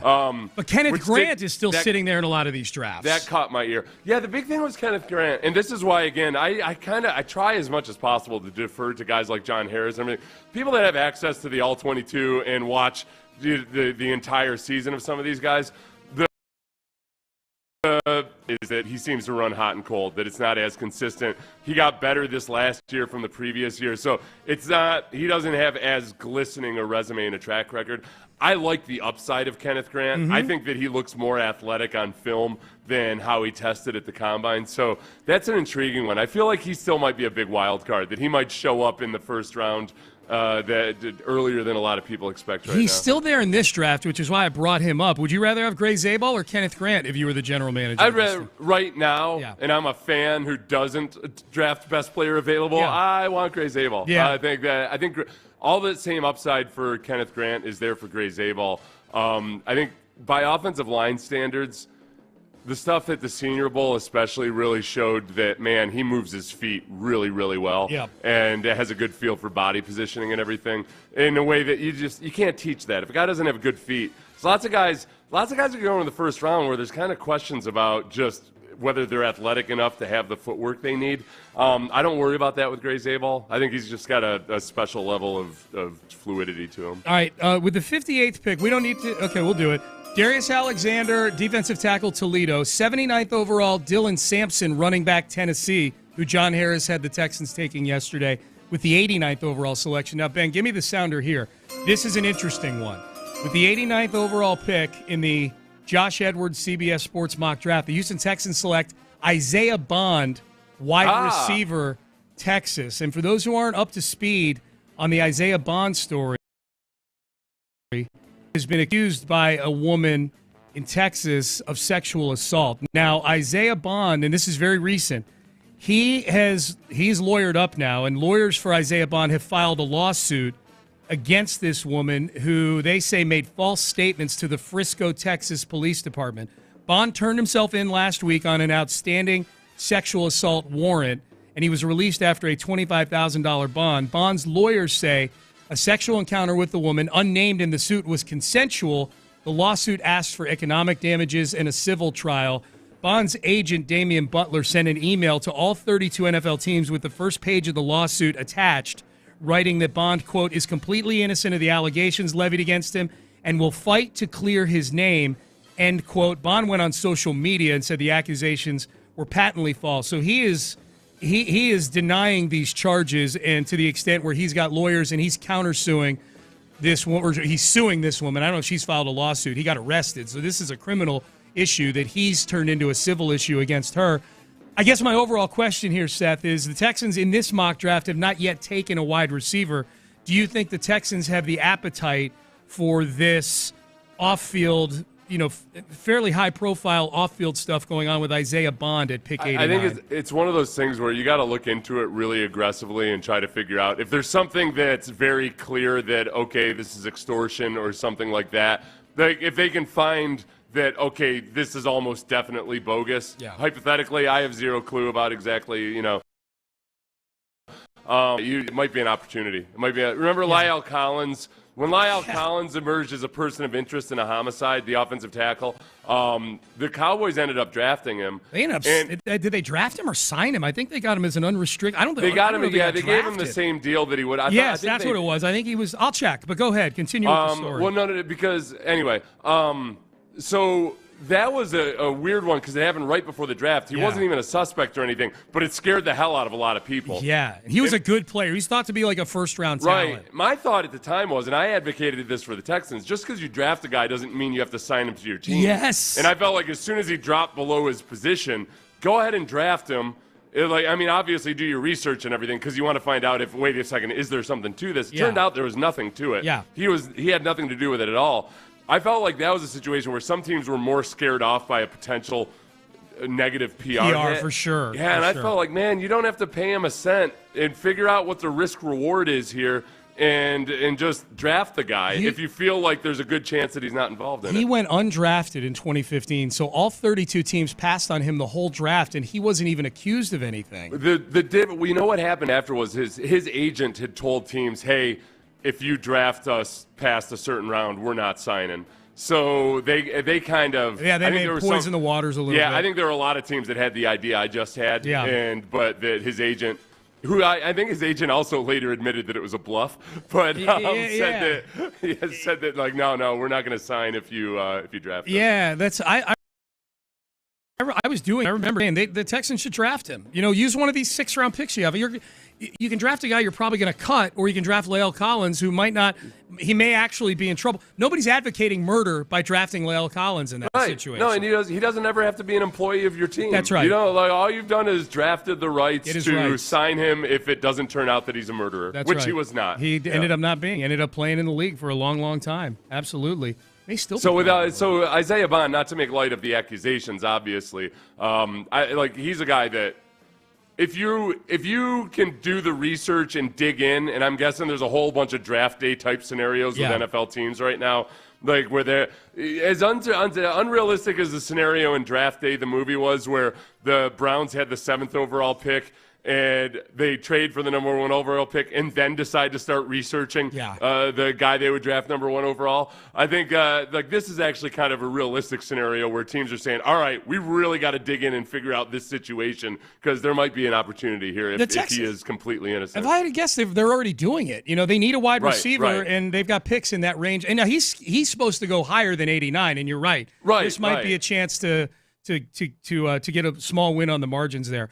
All right, I wound up in a bit of a YouTube wormhole yesterday, and somehow the Will Anderson trade wound up. The YouTube of the sequence of the Will Anderson trade wound up, and I watched it. I'm like, I think people want to relive this. This might have been the pivotal moment in why the Texans are a relevant, good football team again. And there's so many little morsels in this thing that are great. We're going to do that. We'll do 5 coming up in about 30 minutes. Stay there. But first, West Point Lincoln.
TFM HD2 Houston. Insider access, exclusive content. Sports Radio 610. The Texans play here. An Odyssey sports station. Sports Radio 610 presents Payne and Pendergast. All right, good to be with you on a Friday. Payne and Pendergast. 20 minutes from now, we will do 5 Reasons I Hate You. Golden State Warriors. Maybe the easiest one ever to put together. And if you want to send in some now, feel free to 713-572-4610. So, Seth, I was going and finding some audio last night for some other segment. One of the things that popped up, that got curated to me by the algorithm was the night of the draft 2 years ago in 2023, that 10-minute sequence where C.J. Stroud had just been selected by the Texans. And then all of a sudden, the logo on the screen on the NFL Network for the third pick goes from a Cardinal and goes and flips over to a Texan. Yeah. Which was badass if you were at the draft party. Like that I was at the draft party, and it was crazy. It was crazy, yeah. And I'm like, well, I want to watch this. I want to watch this again. I mean, Will Anderson Jr. is my favorite Houston Texan right now, and I want to watch how this came to be. For the 100th time. I've gone back and rewatched Draft Night 2023 so many times, given how it's worked out for this team. But this is the NFL Network version of it, and this is what's interesting about this, is that Daniel Jeremiah, who had called that trade in the mock draft the day before, is one of the guys on the set there. It's Rich Eisen, it's Charles Davis, Joel Klatt, and Daniel Jeremiah on the set there. This was the trade getting announced by Ian Rappaport, actually. They brought Ian Rappaport and said, Ian, you got big news. Tell us. There's the Cardinals brass with 90 seconds. Ian, you've got big news? News, a big-time trade. Sources say that the Houston Texans are trading up to number 3 with the Arizona Cardinals. So the Houston Texans, who just shocked all of us and took C.J. Stroud at 2, are back up again. But defensive player on the board, absolutely wild. Nick Caserio is stunning us and wheeling and dealing. So you can see they are celebrating, and it does appear that the Houston Texans, using the 12th overall pick they received from Cleveland in the Deshaun Watson trade. Yeah, and that was, if you remember that visual, Seth, like that was Nick on the phone, banging his fist on the table, slamming the phone down. Enjoy. If you had no context for what just happened, you would have thought Nick was pissed off. Looking yeah. Slams his fist, slams the phone down. It was really, really cool. So the trade gets executed, and then the folks on the set there, again, Daniel Jeremiah was the one draft expert who called his shot with that trade. Texans from 12 up to 3 to draft Will Anderson Jr. His fellow cohorts there on the set gave him his props. Did they pull off the Stroud Will Anderson double dip? Hold on a second. Did we hear about this last night? Did someone say that last night? This grin. This team has 12 picks in this draft. They have 11 picks in the next draft. They've got a new head coach. They've got an opportunity with the assets they have to get the offensive identity of their team going forward and the defensive identity of their team going forward. Arizona's been shouting from the rooftops they want to get out, and the Texans have more ammunition than anybody else to get up. It just made so much sense. They pulled it off. It is wild to go back and listen on draft night, Seth, to hear Daniel Jeremiah say they've got a chance to get their identity on offense and a chance to get their identity on defense, and that's exactly how it's played out over these 2 years. Yeah, that's who those two guys have been for this team. It really is. Okay, so if you go to Draft Day, the movie, where people were kind of blown away by some of the trades in that movie and thought they were unrealistic or what have you, when you use the Jimmy Johnson point system, in that movie, when the Browns, to move from 7-1, trade their current first-round pick and then 2 future first-round picks, it works out to about, they overpaid by about 1 full first-round pick for that. Yeah. Everything gets screwed up when you talk about quarterbacks and everything. Mm-hmm. I mean, the Texans trade up for the number 3 overall pick was pretty damn aggressive. I mean, I almost feel like if they had put that in the movie Trade Day, people would be looking at that as like, well, no, I mean, that's like a Julio Jones type trade. Nobody's going to do that for a defensive end. It would have been, if it hadn't worked out, if Will Anderson was a bust, people would be lambasting that as one of the dumbest trades ever, not just because of the player selected, but because it was a very, very aggressive trade. Yeah. So it was a really gutsy move by the Texans that now, in hindsight, is 100% worth it. It really, I don't think you can really overstate how aggressive a trade it was. It was an aggressive trade, and the biggest criticism of that trade, if I recall, because the Texans gave up their second-round pick, which was 30th overall pick, and then they gave up the next year's first and third. And if you remember, the thing that we didn't know at first was which first-round pick in 2024 that they gave up, because they still had one more first-rounder left from the Deshaun Watson trade in 2024, and everybody's going, well, they must have given up the Cleveland pick because Cleveland's better than the Texans. Why would you give up the first-round pick? It's yours. The Texans are going to be a top-5 pick again next year because they stink. Well, they gave up their pick, which turned out to be the right play. They were better than the Browns, in the 2023 season. The Browns' first-round pick actually ended up being the better of those two picks. The trade revisited here, someone put this graphic out. The picks have all been used on the Will Anderson trade. And at the end of the day, the Texans received Will Anderson Jr., and then one of the picks they got back in that deal was a fourth-rounder in 2023 that eventually they used to get Kalen Bullock in 2024. You do a couple more moves with that pick, and you wind up. So they essentially got Will Anderson Jr. and Kalen Bullock. The Cardinals ended up using all those picks. They wound up with Paris Johnson, the offensive tackle, who's been good for them at Ohio State. Not been Will Anderson, but he's been good. And then a bunch of dudes who are either injured or haven't played. BJ Ojulari is who they used the 33rd overall pick on in that draft in 2023. He tore his ACL last year. Garrett Williams, first-round pick in 2024 that they got for that, they used for Darius Robinson, who didn't get on the field last year, and then Elijah Jones. Just based on all the players that ended up getting picked with that draft capital, the Texans win that trade in a landslide. No, was saying, the Texans, everybody knows. Remember, that was what they say. Everybody knows the Texans are going to be the worst team in the league next year. And they would say it like it was a mathematical fact. Mm-hmm. And that's why it made it even worse.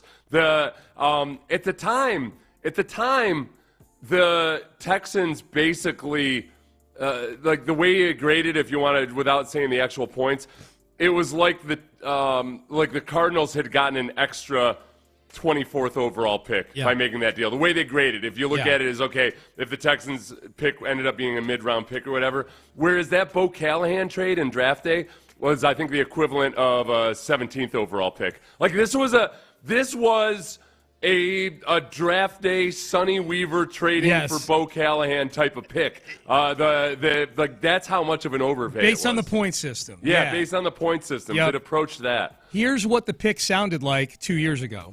We're just rent payers in the Texans world at present. The Arizona Cardinals have traded the third pick to the Houston Texans. With the third pick in the 2023 NFL Draft, the Houston Texans select Will Anderson Jr., linebacker, Alabama. And we're coming off of a year. We had Sauce Gardner on the pregame. Sauce Gardner and Garrett Wilson were offensive, defensive rookies of the year, 2 top 10 picks who have given your Jets a lot of hope. Obviously, Aaron Rodgers adds to that. They're candidates in Houston to have offensive, defensive rookie of the year this coming season. DJ called a shot again. Not just the Texans are going to trade up and get Will Anderson, which happened. He was saying as Will strolling out there to the stage that the Texans could have the offensive and defensive rookies of the year, which they did. They did. He didn't call attention to the fact that he had called that trade, right? No, that was Charles Davis. The head. It was the one who said, "Hey, DJ, you know, look at you," that kind of thing. Yeah. Yeah. They. I wonder if at any point, if Daniel Jeremiah has always kind of winked or anything, or said that he had some inside information on why he called that shot in his mock draft. That was a weird.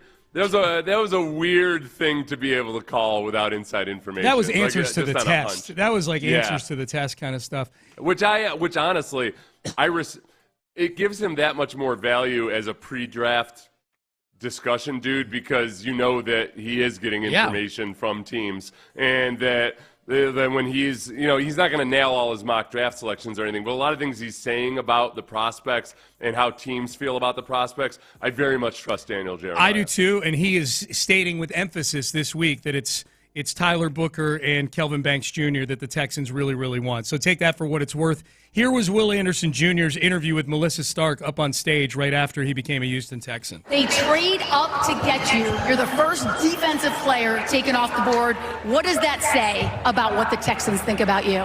Man, it means everything. You know, everybody don't know how much hard work goes into this, man. The sacrifices I made, the hard work, the dedication, everything that goes into this. They just see what happened on Saturday, but the process, man, I'm just so blessed and favored by God. To your new quarterback, the leader on offense. You're going to be the leader on defense. Look at this smile. I love it. What are you bringing? What are fans getting in you?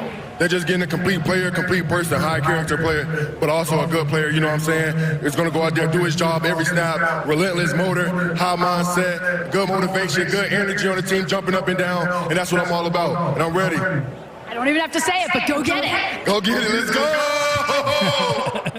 I love my favorite part of that. They're getting a good player. You know what I'm saying? I'm like, yes, I know exactly what you're saying. You are a very good player, Will Anderson. Yes. Yeah, that was cool too. That with that weekend was fun because you got so many opportunities to see Will Anderson and C.J. Stroud had their press conference together. Yeah. And you had all the footage of them hanging out together and everything behind the scenes. And they had already known each other, but you could see how well they got along. That was really cool. That was cool. That whole first year was fun because Will Anderson's family and C.J. Stroud's family seemed to be just like wide-eyed as anybody else, and just how cool it is. It felt like very much a changing of the guard in a good way, because it was just there was a certain level of almost collegiate enthusiasm about the team that you don't see in the NFL a lot. Yeah. Between D'Amico's personality and then those two guys, you know, still at a point where they didn't know what they didn't know about the dark side of the NFL. They hadn't seen various friends get cut or traded or injured or whatever, but it was a fun year. It was one of the greatest nights of being a Texan back here since 2007. I wasn't here. I wasn't here for the part of the franchise that you were on the team, Seth. I moved back here in 2007. For my money, since moving back here, that was one of the greatest nights as a Texan fan. It wasn't even a game. It was just something where you felt like, oh, okay. Between that and hiring D'Amico 2 months before that, it feels like, all right, now we're rolling here. And if someone told you that night they'd have won 2 AFC South championships with 10-7 records the first 2 years, I would have signed up for that night. And that's what we've gotten those first 2 years. I do have a bit of PTSD from that night because when they drafted CJ, we were at the party. The party, for people who don't remember or weren't there, it was at Miller Outdoor Theater. And you've got that huge grass amphitheater that leads into a covered actual theater area with seats. And nobody's sitting down after the C.J. Stroud pick. So I'm walking down there to go celebrate with Amy and her parents, who were sitting down in like the second row down there near the stage. And I'm down there celebrating with them and hugging and high-fiving. You know, Texan fans are high-fiving. You know, like as I'm walking down there, you know, you see familiar faces, and it's really cool. And I get down there, and as I'm celebrating with Amy's family, Seth, Amy's mom looks at me, who's just a sweetheart. She looks up at me, and she says, "The Texans are picking third." And I said, no, they just picked second. And I'm really mansplaining to her as well. I'm like, no, they just picked second, Jolynn. They're not picking third. No, I think they're picking third. And I said, no, they just picked C.J. Stroud with the second pick. She goes, I'm looking at my phone, and it says they're picking third. And I have to do this like a third screen, and the Cardinals logo flips and turns into a Texans logo. And I'm like, oh man, I'm going to need to get her something really nice for Christmas this year. After they really are picking third. She was right. I was wrong. She broke that news to me. She was basically the Adam Schefter of our group right there, that the Texans were picking third. I felt horrible. But then they picked Will Anderson, and I felt better again. I forgot about the whole thing. So that was good. I was during the break. I was trying to figure out like exactly what a fair trade would be for the Texans to trade up with the Cardinals again, and it's to get to 16th overall. Okay, and it's pricey. I'm not good enough on the trade calculator yet to really get a feel for it. That is that's the range you might have to move up into if you really like Tyler Booker and Kelvin Banks Jr. That is a relevant and we'll probably talk more. We'll talk a ton about that next week. Obviously, like, okay, if they're going to maneuver to these parts, if they're going to look to trade back, what do fair deals look like? The Texans were ironically picking 25th in the draft that they drafted Deshaun Watson. They moved up from 25th to 12th in that draft and gave Cleveland their next year's first-round pick.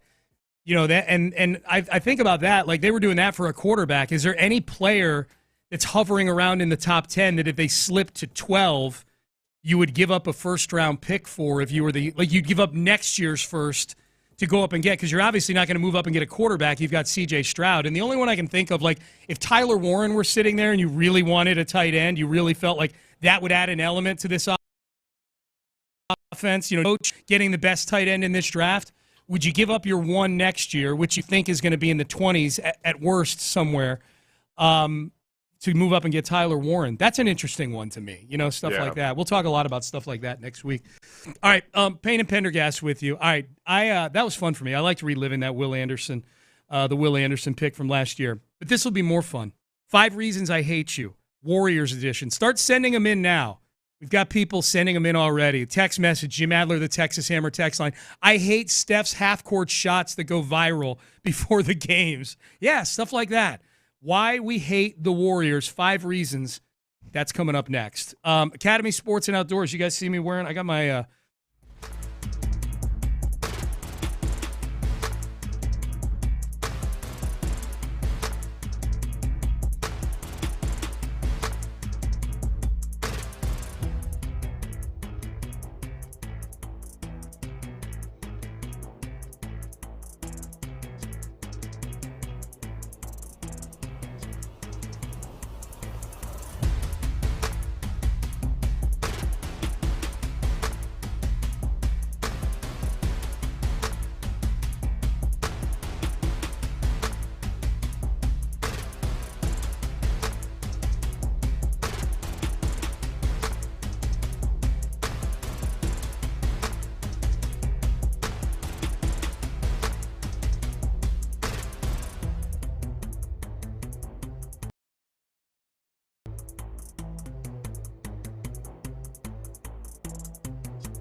Payne and Pendergast is driven by West Point Lincoln of Sugarland on the Southwest Freeway. Exit Kirkwood and take the first U-turn at West Airport under the giant American flag. Sports Radio 610 presents Payne and Pendergast. All right, let's do this. 5 reasons I hate you, Golden State Warriors. We're already got people sending in some. Jim Adler, the Texas Hammer text line. I hate the Warriors for choking away a 3-1 lead and giving LeBron an extra championship.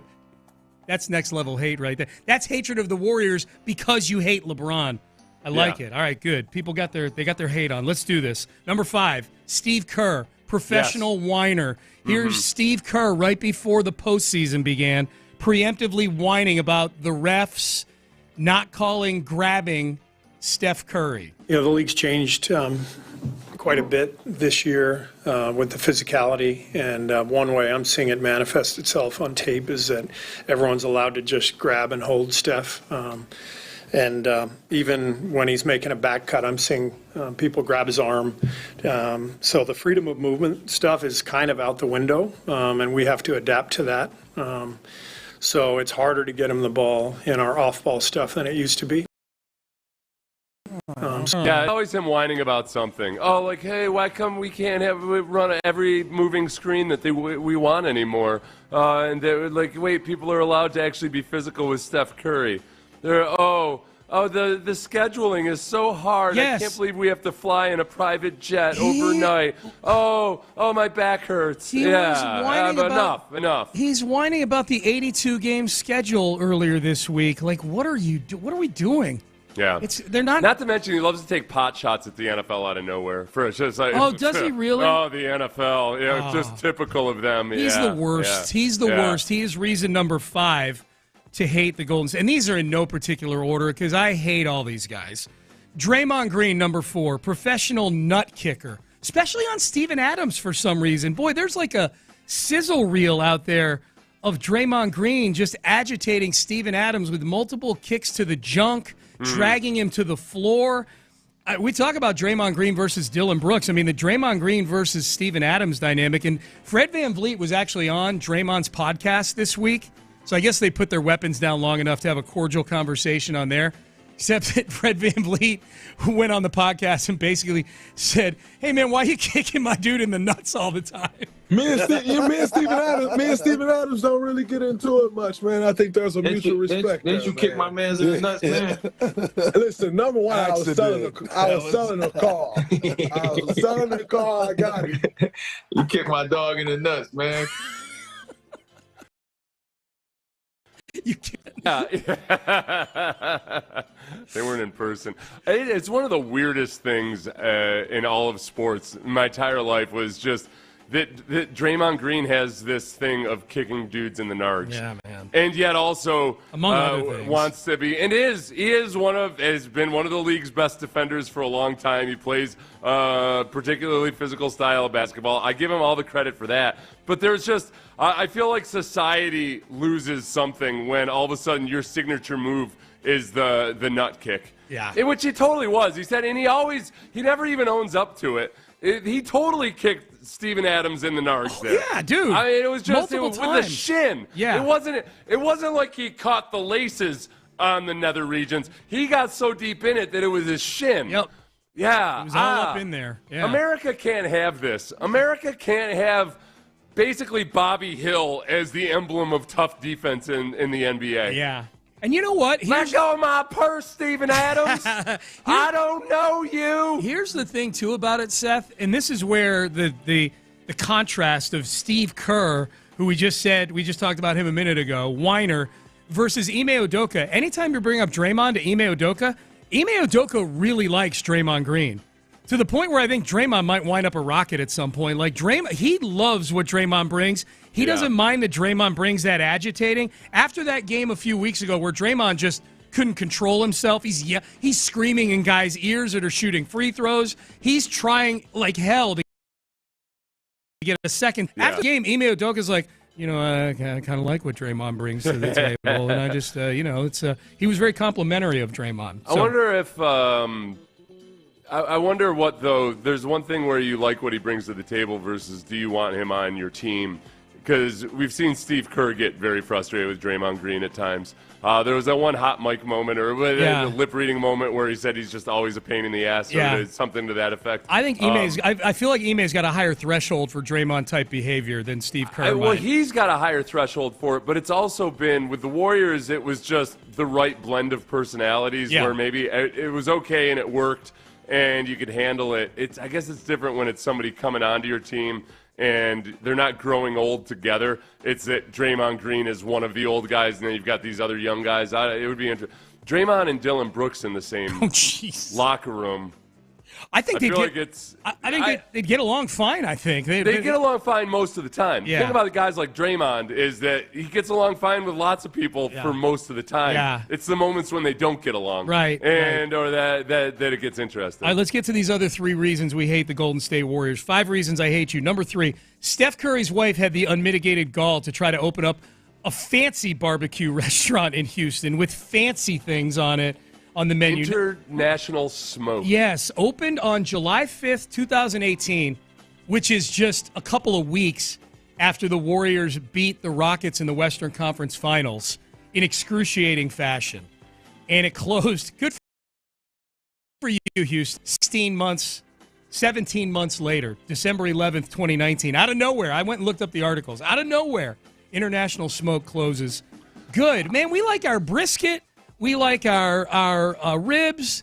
We like our barbecue being barbecue. I look at the menu for this place, and it's the fancy schmanciest, quote-unquote, barbecue place ever. I just love to know the business advisor that thought this was a good idea at all, because this is at the heyday of people in Houston hating the Warriors and Steph Curry. And you might say, well, yeah, but look, the percentage – Houston's a big city, and there's so many non-basketball fans that what does that even matter? Yeah. It matters because, you know what matters these days? Yelp reviews and Google reviews and everything else like that. I was hoping that it would still be listed on Yelp, but it's not, no. At least as far as I could find. Yeah, just bad advice, almost a slap in the face to have the hubris to think you could open up a barbecue place, and not even a good one, here in Houston. People texting in there, hey, hate Steph Curry's mouthpiece. Yeah, stuff like that. That's a good one. Number 2, Jimmy Butler. Getting all this love now. Jimmy Butler this, Jimmy Butler that. Seth, you pointed out playoff Jimmy, play-in Jimmy the other night. He basically stopped showing up for a job for which he was getting paid $49 million a year. Yeah.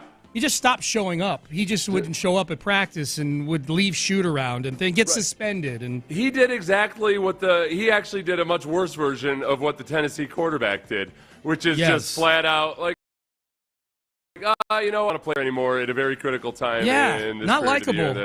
Not likable at all. And he pulled a James Harden. He just flat out, he quiet quit on the job. Well, James Harden at least had the good sense to show up and not play, whereas Jimmy Butler just didn't show up at all and not play. James played. He was just 80 pounds overweight. He was on the court. Yeah, he was on the court. Yeah, he literally played, but he functionally did not.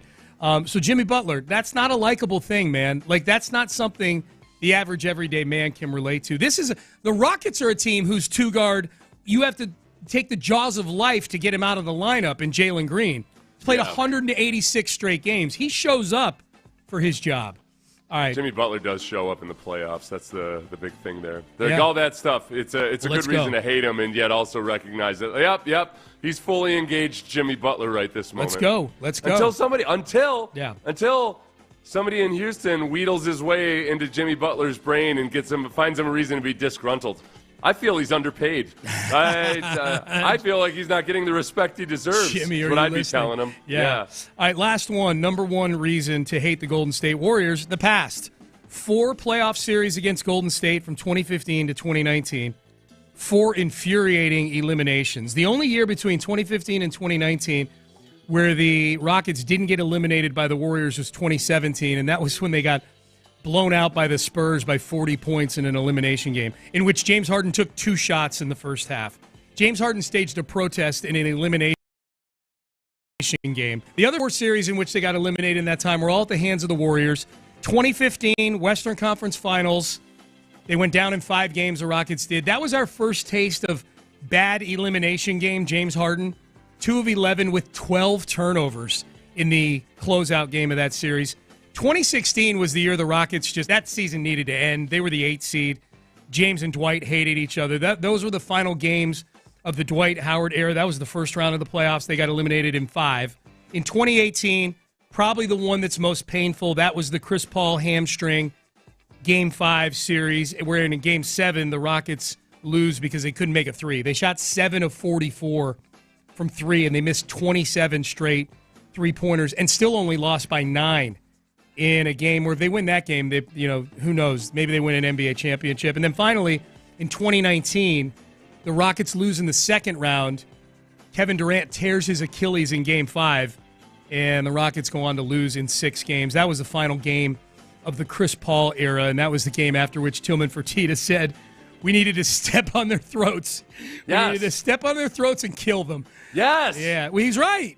Yes. And now we've got a chance. Now we've got throat steppers on this team now, Seth. I feel like this is a much more throat steppier team here in 2025 than the one Tillman was the owner and steward of back in 2019. That previous version of the Rockets was only good at kicking homeless men in the Pacific Northwest. This is a different. They'll actually step on the throats of actual basketball players. Yeah. Text message. Ross Tucker loved Aisha Curry's barbecue place, told everyone who'd listen not to go there. Yeah. Okay, you need to listen to the show to get that joke. Oh, that's funny. I say this with the deepest depths of my soul. F Draymond Green. That's a text message. Yeah. That's this, of all the opponents that they could have played, there were a lot of sizzly opponents down the stretch. Down the stretch, there was 5 or 6 teams the Rockets could have ended up playing in the first round of the playoffs until the standing sorted itself out. In retrospect, this is the one that involves the most just sheer sports fan hate. If Draymond Green opens a restaurant, I just please do not have corn on the cob on the menu, because I can't watch that. I can't watch Draymond Green eating corn on the cob. That would just I might never be able to eat again. No. So that's you cannot. At Barbie, sometimes they like having a little corn on the cob. Like, just please leave that off the menu. Thank you. Yes. Boy, a lot of texts rolling in about that. A lot of texts rolling in on the segment we did on the Will Anderson Jr. trade up a couple of years ago. People enjoyed reliving that. The feeling of hope. Yeah, that's what it is, man. All right, coming up next, Aaron Rodgers has spoken. What's he feeling on retirement and the detailed story of his visit to the Jets? Does this paint Aaron Rodgers in a sympathetic light? We will see. We'll do that coming up next. Hey, this basketball season.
Live from the Mokaram Injury Lawyers Studios, Sports Radio 610 presents Payne and Pendergast. All right, top of the hour, Take a Mania. This week, the contenders will try to take down the new champ from last week, Stephen A. Smith, and his Russell Westbrook take. Westbrook is going to be the key to a run to the finals for the Denver Nuggets. We'll replay that take and play a few contenders, and we will decide if there will be a new champion in our weekly Take a Mania on Friday. Here was Aaron Rodgers yesterday. He was back on the Pat McAfee show for the first time in a few months, and he's still out there. You know, the Steelers are a team that he's been linked to. He went and visited the Steelers. Now, Pat McAfee asking Aaron Rodgers, where are you at with everything right now? From the jump, it's, I'm in a different phase of my life. I'm 41 years old. I'm in a serious relationship. I have off the field stuff going on that requires my attention. I have personal commitments I made, not knowing what my future was going to look like after last year, that are important to me. And I have, a couple of people in my inner circle who are really battling some difficult stuff. So I have a lot of things that are taking my attention, and have beginning in really January, away from football, and that's been where I've been focusing most of my attention on. To make a commitment to a team is a big thing, whether you're a first-year player or a 20-year vet. Okay. Yeah, this is where, honestly, whether you love or hate Aaron Rodgers or anything else, you have to acknowledge he's 41 years old, and physically he's not going to be the same guy that he was when he was younger. But, man, if you were 28 years old and super, super driven to win a Super Bowl, this is something that 28-year-old quarterbacks deal with all the time when people in their inner circle are dealing with something difficult. And they figure out a way to handle everything in their life and just still be focused on winning football games. Mm-hmm. I think that Aaron Rodgers is simply at a point in his life, and has been for a couple of years now, where, hey, he wants to broaden his horizons. Like, okay, football might not be, he's got a better perspective on life than he used to.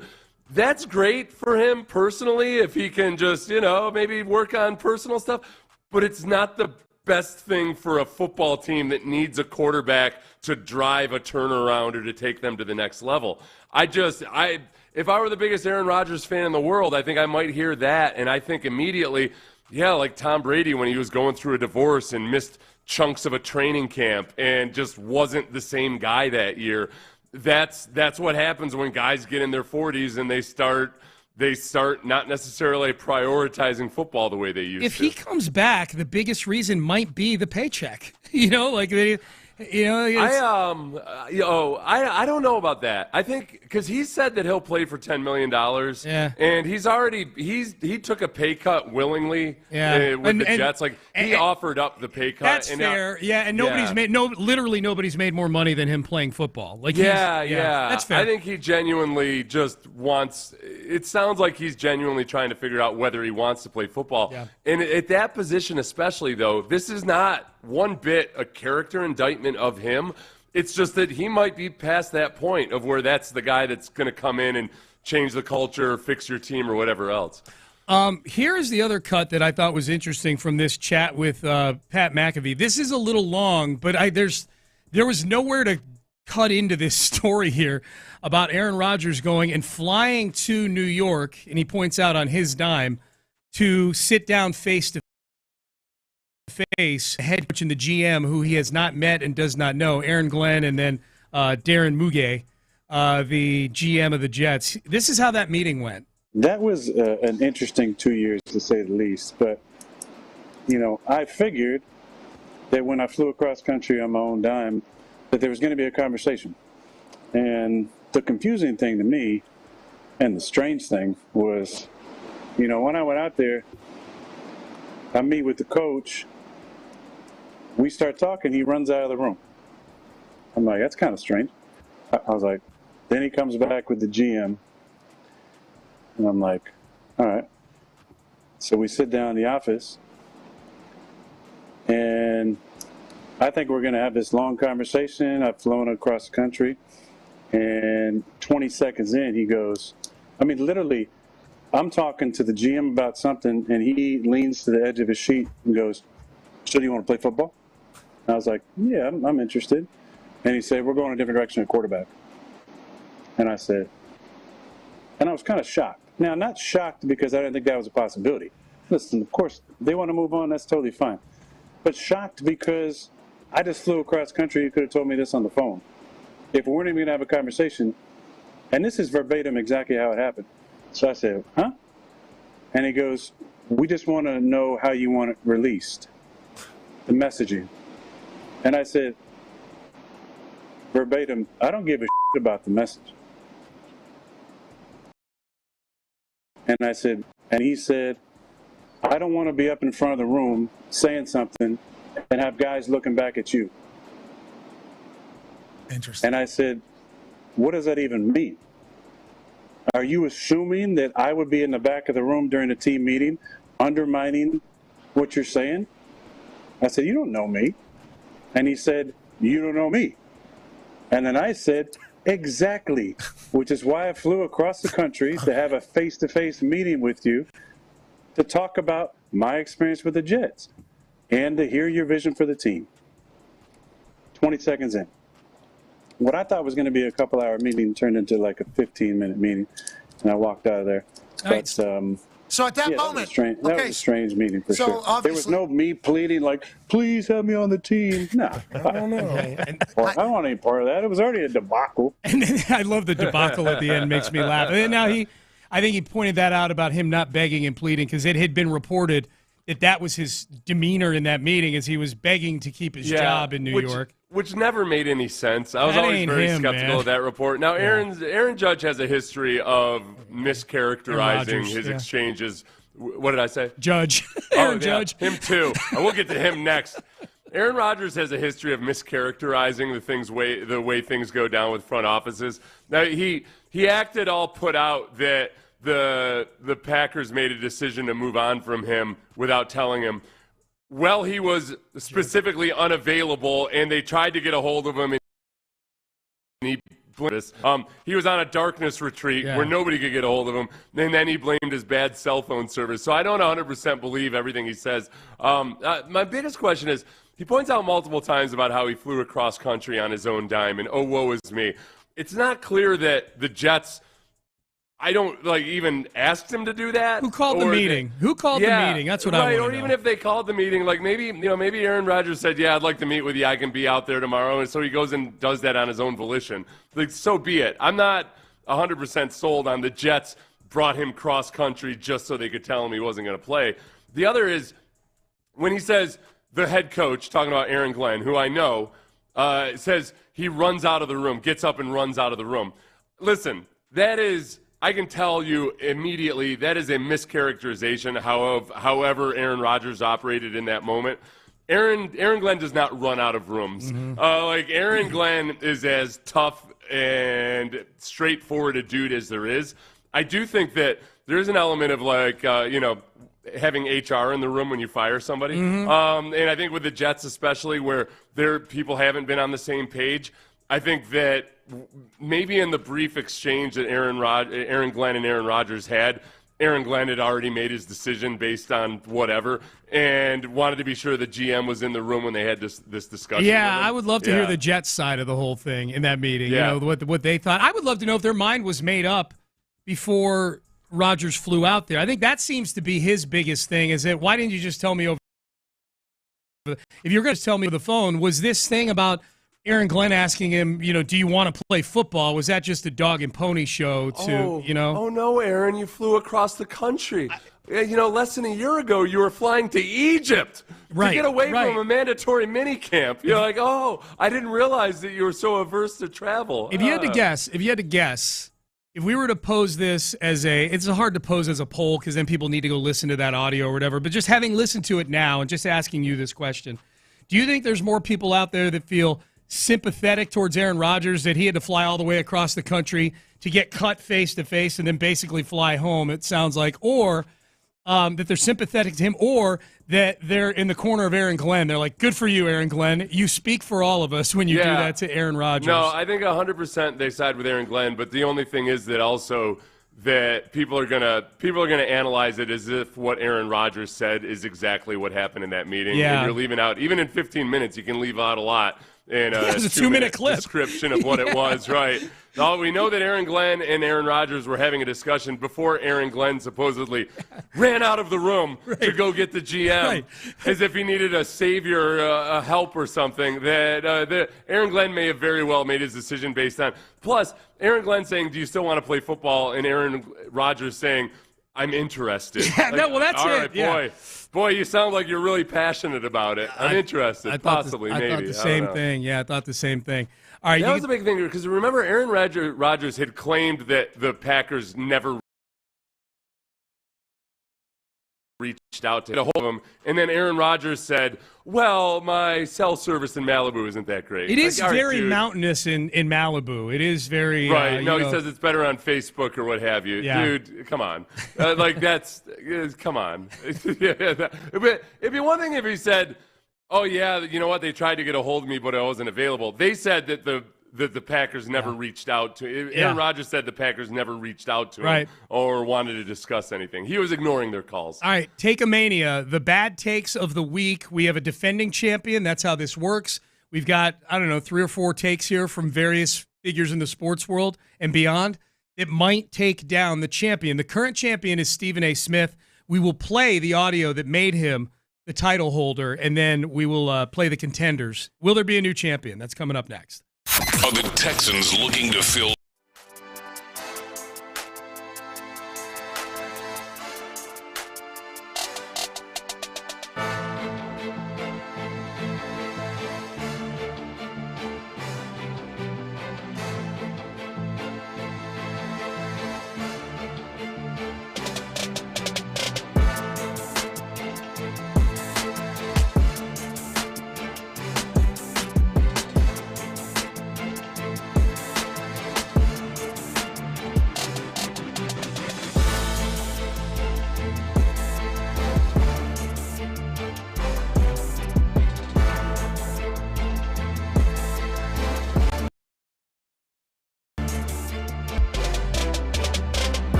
HD2 Houston. Insider access. Exclusive content. Sports Radio 610. The Texans play here. An Odyssey sports station.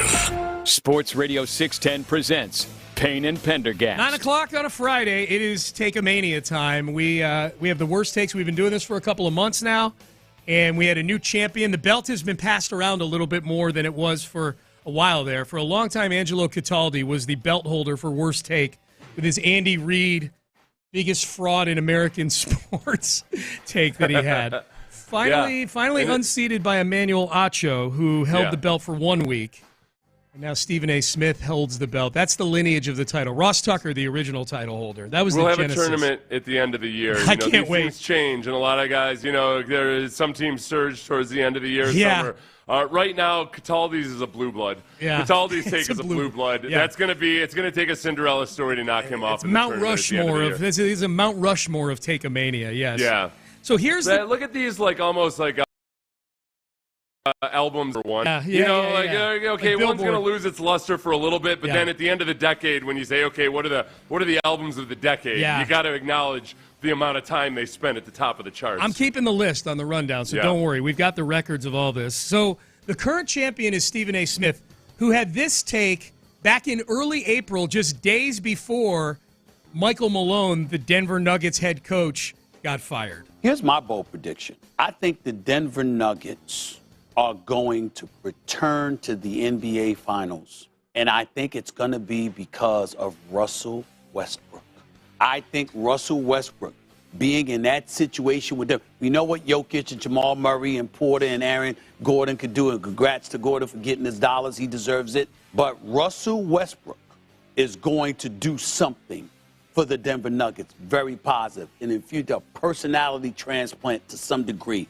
His competitive fervor, I think that's gonna be a huge thing with Denver, and him feeding off that great crowd in Denver. I think that's gonna be a huge deal that people are sleeping on. Russell Westbrook's impact on the Denver Nuggets. Okay, this is the part that did it for me, because there's a part of me when I was listening to it, I was like, well, yeah, I mean, the wild card would be as if you get the very best version of Russell Westbrook in the playoffs. If you could get that, because he's done some good things for the Nuggets at times this year. It's just that you can't ignore the implosions, the times he's thrown a hand grenade into the team in the fourth quarter or what have you. There's no way that, and then the part that did it for me, that's how Russ's personality has been exactly what you want or need. And that oh yeah, he's really emotional and he really gets after it at times. It's nice if by this age he would have learned how to channel it a little bit better. You would think if it was that good, then the 6 previous teams that he'd played on in the last 5 years would have kept him around. Right, Kevin Durant wouldn't have run away from Oklahoma City because ultimately that personality transfer wasn't quite taking hold the way that Stephen A. Smith thinks it can. And that you're saying it, well, and 2 more things on this as to why this is a champion. Then we'll get to the challengers here. No, first of all, 3 days after that, Michael Malone got fired by the organization, the head coach, as did the GM. But Michael Malone got fired, and a big reason why, reportedly from multiple outlets, is that he showed favoritism to Russell Westbrook. He wanted to play Westbrook. The GM wanted him to play younger guys. So that's a bit silly to me. The other thing is, you're having this take in the playoffs. You are 2 weeks away from the playoffs even starting. So what you're saying is Russell Westbrook, somebody who can implode at any time, is going to be what gets you through the 2-month slog that is the NBA Finals. This isn't a Game 7 coming up tomorrow, and you're saying Russell Westbrook is the key. This is a 2-month journey through 4 best-of-7 series, and you're saying that the 7th guy on the roster, this would be like somebody saying emphatically that Jabari Smith Jr. is the reason why the Rockets are going to be in the NBA Finals. Right. Love Jabari Smith Jr., but I'm guessing that Jalen Green, Amen Thompson, Alperen Şengün, and any of the other wind up being bigger reasons. It's just silly. So that's the champion right now. We've talked about that enough. So here are the challengers. This is, speaking of Stephen A. Smith, this is Matt Ishbia, the owner of the Denver Nuggets. Stephen A. Smith had a take that Ishbia, the owner, not Denver Nuggets, sorry, Phoenix Suns. The owner of the Phoenix Suns, who's fired now 3 coaches in 3 years, might end up being the worst owner in all of sports. Here's Ishbia addressing that. Matt Şengün with Forbes. I'm sure you, over the last couple of days, probably saw a national reporter make some, ridiculous statements about you might be being the worst team owner or worst owner in professional sports history. Just kind of wondering what your response is if you have one. Yeah, so Stephen A. Smith, I don't take much he says seriously, I don't think many people do, to be honest with you. Things he said about Kevin Durant, just wrong and disrespectful. The things he said about LeBron James were just disrespectful and inappropriate. And so with that being said, I don't really think Stephen A. believes what he said. I think, he's doing his thing, he's on the mic and he's doing what he does. And I think he'll apologize to me because I think it's disrespectful to put my name and aligned with anybody that was kicked out of the league or no longer part. If he wants to say for the first 2.5 years management bought the team, we didn't win a championship, I think you probably said about almost every owner ever. But yeah, we had high expectations and we didn't win. We spent a lot of money and we didn't win. Yep. Be critical of me on that. But to even say that kind of stuff, like I said, I think, like I said, he'll apologize. I think he was out of line, and I think he knows that. I don't think he really believes that. Okay, and he's saying that Stephen A. is going to apologize. Like Stephen A. ain't apologizing to you for that take or any take he has about it's just you. almost, it feels almost a little bit like a young recruit in World War II being like, I'm just going to have a good time with my buddies over there. Right. Maybe sample the French wine a little bit or something. Yeah. They'll shoot me in the leg, but they'll probably apologize afterwards. They'll probably bow down to our American superiority and not even want to fight. Yeah, I don't know. I don't know about that. The worst part about that cut was the very beginning. Ben, play the very beginning, the reporter asking the question again. Matt Shangan with Forbes. Sure, you over the last couple of days probably saw a national reporter make some, ridiculous statements about you might be being pause it right there. You can't make some sort of ridiculous statement. Dude, you're the reporter. Just ask the question. Don't give your commentary on whether or not you think it's a ridiculous. You're trying to curry favor with the guy. You're with Forbes. That's a reputable outlet. Stop doing that. Is that a bad enough take by Ishbia that Stephen A. Smith would apologize to him to take down, ironically, Stephen A. Smith? No. I don't think so either. Stephen A. kicks out.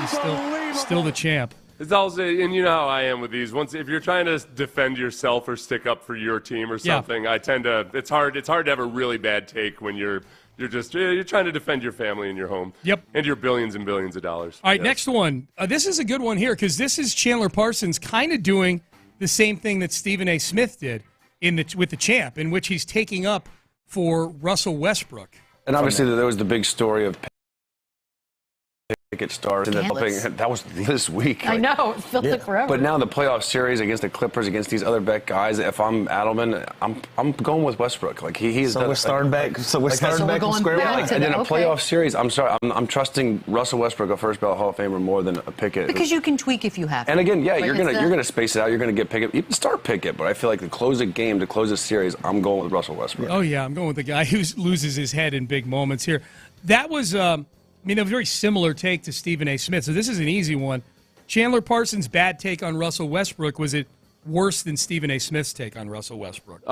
Equally as bad. Yeah, it is. There's something about it that rubs me the wrong way just because it's this bowing down and kowtowing to the reputation of a player who is not what future Hall of Famer. Right. Yeah, somehow. You know what? Especially, Chandler should know better in that, how about when you try to play Chris Paul heavy minutes? Yeah. And that was a guy who was currently still on a very good team and a very good player and everything. Yeah, the old guy. Push him to the brink so he can pull his hamstring at the end of the series. All right, so Stephen A., if Seth has it as a draw, the champ retains. But go ahead, let's let him kick out, Ben. Can he do it? Cover! All right, so Stephen A. remains the champion. Here's Deion Sanders. Here comes Coach Prime. He was asked about the jersey retirements, which unto itself is a bad take by the University of Colorado. That might be the worst take of all, is the University of Colorado retiring 2 jerseys. Or retiring Shedeur Sanders specifically. Yeah. You can have an argument about Travis Hunter. It's Shedeur Sanders. Yeah. Or in general, a college team at all always annoys me because there's only so many damn numbers on that huge bloated college roster. They got 100 players on the roster, but it doesn't really fit the ethos of this segment. This is Deion Sanders defending the decision to retire the jerseys of Travis Hunter and Shedeur Sanders. Retired jerseys can be a sore subject. Not really. Alums. This is the first time I ever seen it sore. I don't know if you know it, but I'm retired, man. I think every jersey during I played in is retired. so I'm pretty familiar with this. So it's never been sore. But why do you think that? What was your message like? Maybe Buff Nation and Buff alums who are. I don't have a message. I'm praying for my AD. I love him to life, Rick George. Let's get the elephant out the room. I don't want to talk about this too long. I'm gonna just talk briefly and let it go. We talk about Shador. We ain't talking about nobody else. But his last name wasn't Sanders. We wouldn't have this discussion. The only reason we were having this discussion is his last name is Sanders. Okay, that's it. Okay. Okay. Now this might be art. This might be art for two reasons. Two things that he said specifically. One, this is the first time I've heard of jersey retirement being an issue. Yeah. Exactly. Yeah, right. Exactly. For one, no, not quite. People have talked about it before, but exactly. Yeah.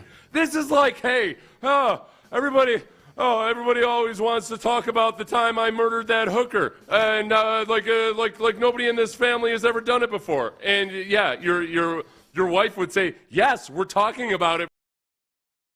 For the first, anybody in his family has killed a hooker. Has murdered a hooker, yes. Yes. So there's a reason it's the first time anybody's been making a big deal out of it. Yep. And then him saying if his last name isn't Sanders, that's precisely the issue, Dion. Yeah. Nobody, including any honest person at the University of Colorado, thinks that Shador Sanders' jersey would be worthy of retirement if it weren't all part of the Deion Sanders package. Okay. That is this is almost artful in just how bad a take it is. Okay, yes. So does it pin Stephen A. Smith's take? It pins Stephen A. Smith, and we still got one more to go in this round. Okay. We got a new champ. And his name is Deion Sanders. He spoke 4 sentences and self-owned himself in 2 of them. Right? I love it. Yes. Oh, yeah, did. hey. I couldn't wait for you to hear this take, man. Hey, there's an asteroid 7 miles wide that's going to hit Manhattan tomorrow. Yeah. And, well, this is the first time I've ever heard this be a big deal. Like, yeah. Right. Yeah. When unique and weird things happen, people tend to talk about it. Name all the other asteroids that have hit the Earth. It's not like, all of a sudden we care about asteroids. Okay. Yeah. Okay, last one. This is a sports-related take because Angel Reese is the guest, but the actual take is from the host of the podcast. Krishan Rock. Krishan Rock, yeah. Musician and podcaster, influencer, and what have you. Yeah, she had Angel Reese on her podcast, and this was their exchange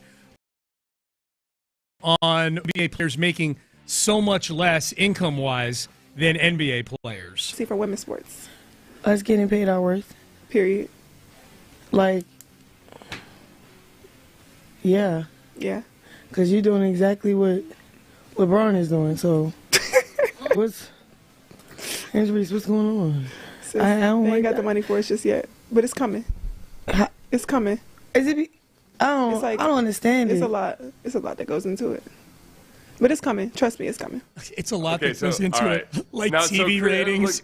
Angel Reese kind of laughed, chortled when she compared Angel Reese to LeBron James. Yeah. So I give Angel Reese credit for that. And Krishan Rock is not she doesn't I don't think probably know much about sports. For her to just at least not have any understanding at all of why there might be a difference. Fair enough. Okay, and I'll say 2 things in response to that. One, I credit Angel Reese. Now, Angel Reese has been among the most vocal WNBA players about how inequitable the pay is. So that's what makes her, even she, who's been among the most vocal, realizes, that's a silly take. That you do the same thing as LeBron. Yeah, and there's parts of this where I just flat out, it's almost like there can be bad take elements to this, but I just don't feel like it's worth the heat.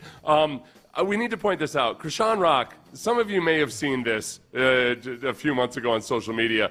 The incredibly annoying and hard to figure out her success, Bobby Altoff, the podcaster. Yeah. She interviewed Krishan Rock. And this is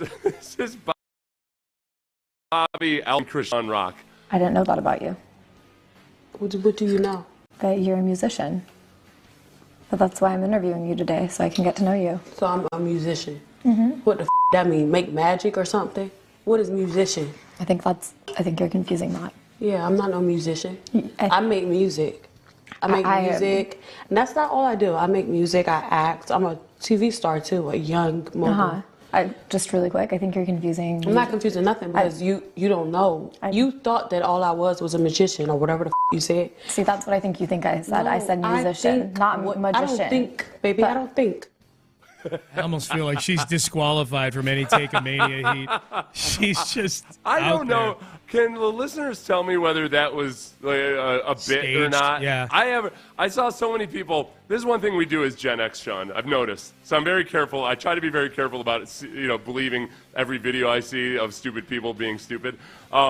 We love to criticize the younger people for not being understanding sarcasm or irony, yet we're the first one to jump on some skit somebody does on social media and say, this is everything that's wrong with these people today. These kids just don't understand. And we're like, it's a skit. So that could be a bit they were doing right there, you're saying? It went over our heads?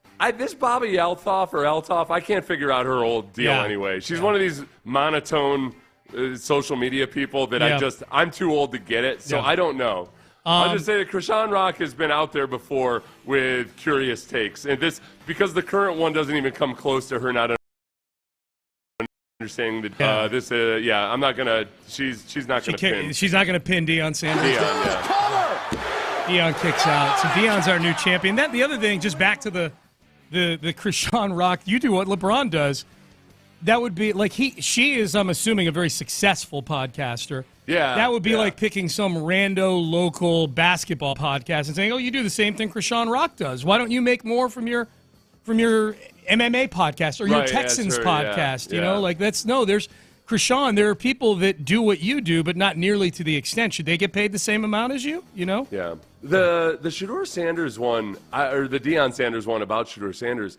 I just honestly, for one, the other part of that take that's so bad is Deion bringing up the fact that he's had jerseys retired as if Shedeur's career has been anything remotely like Deion's. Yes. Like, not even close. He disproved, he made 3 arguments against himself in one paragraph. Yeah. It was astounding. It was really amazing. And him acting like, hey, a quarterback without a winning record at a school that didn't win a bowl game getting his jersey retired less than a year after he was done playing wouldn't be a story anywhere else. Right. Unless his name is Sanders. My God, that's a bad take. It can be tough to take down that one, I think. That's a really, really bad take. Yep. All right, speaking of Shedeur, let's talk a little NFL draft. We'll talk Rockets in the final segment of the show, get you ready for the NBA playoffs starting on Sunday. The range in which Shedeur could go, and how does this factor in? How does this entire with the Houston Texans? We've got that coming up next. But first, let's get down to Sugar Land and get into that next luxury vehicle, shall we? Or maybe.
Payne and Pendergast is driven by West Point Lincoln of Sugar Land on the Southwest Freeway. Exit Kirkwood and take the first U-turn at West Airport. American flag. Sports Radio 610 presents Payne and Pendergast. And if you missed it, there's a new champion in Take-A-Mania, and his name is Deion Sanders for his take on the controversy over the retirement of really his son's jersey. Travis Hunter, I think people get. He won the Heisman. He's an actual All-American. Shedeur is just a good college quarterback who went 13-12 in 2 seasons. 13-13, including the bowl game. I'm including the bowl game in there. And on a team that didn't even win a bowl game while they were there. Yeah. It doesn't. And he wins it mostly because every single thing Deion said in defending the situation was the perfect argument against Shedeur Sanders getting. It was pretty impressive, and just like Deion owning himself every time with almost everything he said. Yeah, he's making the argument against himself. It was which made it an extremely poor take, and the new reigning defending champion of our Friday staple at 9:00, Take-A-Mania. Now, speaking of Shedeur, I think Shedeur is to me easily the most intriguing story going into round 1 next Thursday. Just did a workout yesterday for the Giants, which still leaves open the possibility he could go as high as 3. But Adam Schefter said yesterday, man, the range inside which Shedeur Sanders could go in the draft next week is really wide. If the Giants aren't taking Shedeur at 3, and if the Saints aren't taking Shedeur at 9, now let's start to think and wonder about where Shedeur Sanders is going to go in the. Well, is the spot that makes the most sense. Yeah. But would there be a team that jumps up in front of the Steelers? Do they value Shedeur Sanders enough to do that? Would the Giants go ahead and take him at 3? Because right now it certainly feels like his range, which is a wide range, wider than most players in a draft, is 3 to 21, and I don't like the chances of him going 9. That's the way I think it's shaping up as we head a week out. No, we should just, again, and Schefter did it, but just to attach teams to these numbers that are getting thrown around. Giants are picking 3rd. Saints are picking 9th. The Steelers are picking 21st. These are all spots in the draft that Shedeur Sanders has been mocked to by various people. What's really interesting, Seth, we spent some time on Aaron Rodgers today a couple of times. These two stories are kind of intertwined almost in that Aaron Rodgers is a guy who a lot of people think has a high chance, if he does play football, goes to the Steelers. But the Steelers might need to figure something out next Thursday. Like if they watch that interview with McAfee where Rodgers still doesn't know what he's doing, doesn't sound like a guy who's making a decision anytime soon, they might need to move on. And if Shedeur Sanders is there, either take him at 21 or move up and go get him. And the whole thing is that it's just kind of a weird year in the draft where Shedeur Sanders isn't like a slam dunk type of guy that would typically be a top 3 pick in any draft or anything like that. But he is very much enough of a prospect that it's not dumb to take him first, second, or third overall, depending on what the draft class is like. Yeah. So, I mean, it's not like drafting Desmond Ridder. Right. And it's also just, and it's a year where kind of the way the dominoes have fallen, it makes sense that he could go any number of places. So it's as much about him being not a slam dunk, oh yeah, this guy's a top 3 pick, but then also when you lay out the QB situations of everybody else in the draft, it could be anywhere all over the place. I would feel more comfortable if you could go back in time, and this is hard to do knowing how it all worked out, but I'm trying to think, let's say Shedeur Sanders was it 2021 when Trey Lance was drafted? Yes, it was. Like if it's 2021, Trevor Lawrence goes, then Zach Wilson goes. Try to ignore your hindsight. Yeah. But then if at number 3, if you had heard that the 49ers traded up after 2 quarterbacks were off the board already for Shedeur Sanders, I think I'd still be skeptical of how much they gave up to trade there. They gave up a lot, yeah. But I think everything else being equal, I think I would have felt more comfortable with Shedeur Sanders at that point. Like, regardless of how much they traded in that draft, give me Shedeur Sanders over Trey Lance. Yeah, for sure. Well, remember Trey Lance had hardly played any college football because of COVID the year before. And I mean, that's a tough draft class because then you still got Justin Fields and Mac Jones. Well, sitting there remember when the Niners didn't make that trade on draft night. They made that trade up like several weeks before the draft because remember the rumors were that it was going to be Mac Jones they were going to take at 3 for a long time. Right. They ended up taking Trey Lance. Turns out that's a neither. loaded. Now you could also, but by the same token, I can look at that draft. Shedeur might have been the 6th quarterback taken that year. Yeah. Like people really like Justin Fields. I think was taken. You just said at 11 right there by the Bears. The hard thing with Shedeur is that a lot of what I think people are banking on with him, the things that he does well, are things that are hard to project in the NFL because his anticipation, his football IQ, his ability to read coverages, those are the kinds of things that people felt highly about Drew Brees at the time. It's just hard to know, especially back then when Drew Brees was playing in a spread. Like, all right, how's that translate to the NFL? Yeah. And I think Shedeur's got a little bit of that flavor to him. I thought this was interesting. This was Dan Orlovsky talking the exact topic you're talking about, Seth, like how hard it is to evaluate quarterbacks, period, as far as going from college to pro, but specific with Shedeur Sanders on why it was so tough. He said this is the toughest quarterback to evaluate in the 7 years that he's been doing TV. QB3 is closer to QB2 for me than QB2 is to QB1. I like Shedeur. I think Shedeur does a lot of good stuff on tape. It's hard to find stuff that you're wowed on tape. Like I'd go with my list of stuff that I liked Shedeur. Number one, he rhythm, timing, and ball placement are really good. Not great, but they're really good. Rhythm, timing, ball placement. He's tough as nails, tough as heck. I think he climbs the pocket and navigates the pocket when he wants to pretty well. The holdup for me with Shedeur, and I've said this, Ross, is it's the hardest evaluation that I've had to do with these quarterbacks in the 7 years that I've been in TV because 50% of his snaps are at or behind your screen after RPO after screen after RPO. And so you're sitting there going, you're not taking a guy early because of that. You know, while it's operated well, you're not drafted a quarterback early because that's so half of his snaps throw away. A quarter of his snaps, the offensive line pass protection is so freaking bad that you're like, I don't care who you are, you're not doing anything with it. So then for me, I'm 25% of his snaps I get to really try to like dive into and really figure out. I thought that was interesting. Like that you just crumple up and throw away, 75% of the tape because it's just it's stuff that doesn't translate at all to the NFL. And it doesn't translate, and yet at the same time, it's you can't quite use it as a specific knock against them. That was what worked in that offense, especially on a team where you don't have a good offensive line. I mean, that was one of the questions about Pat Mahomes was, boy, They really ran a lot of screens and quick game and everything and short stuff. So I don't know about that. Yeah. I think if you're the Texans and you're a Texan fan, because you're probably a Texan fan right now listening, going, well, we're not going to draft Shedeur. Why do I care? I do think on draft night next week, there's two things to watch for. One is do any of the tippy top prospects start to drift into the teens that the Texans or you as a Texan fan may want in on? You and I talked earlier in the show, like Texans are sitting at 25. Back in 2017, they traded a future first to move from 25 to 12 to draft a quarterback, Deshaun Watson. What if Tyler Warren were sitting there at 12 and the Texans chose out of nowhere, it would feel out of nowhere, to upgrade their tight end room and trade a first? That would be fun. I think the other thing, though, relative to quarterbacks is if you're a Texan fan, you're rooting for these quarterbacks like Jackson Dart to be slipping into the 20s, because I think there's a lot of fans out there, maybe not necessarily the ones that are at the draft party that night, because that would be a bit of a popcorn fart for the Texans to not make a pick when you go there, but for the betterment of the team overall, I'm kind of rooting for there to be one or two of these quarterbacks, or over the next few days for the Milrose or the Shucks of the world to get some first-round buzz, to where that 25th overall pick, you can kind of eBay that thing. You can put the for sale sign in front of that 25th pick and see what it is people are offering. And especially because when people are looking to move up to go get a quarterback, there's a chance for you to charge an inflated price for that, Yeah.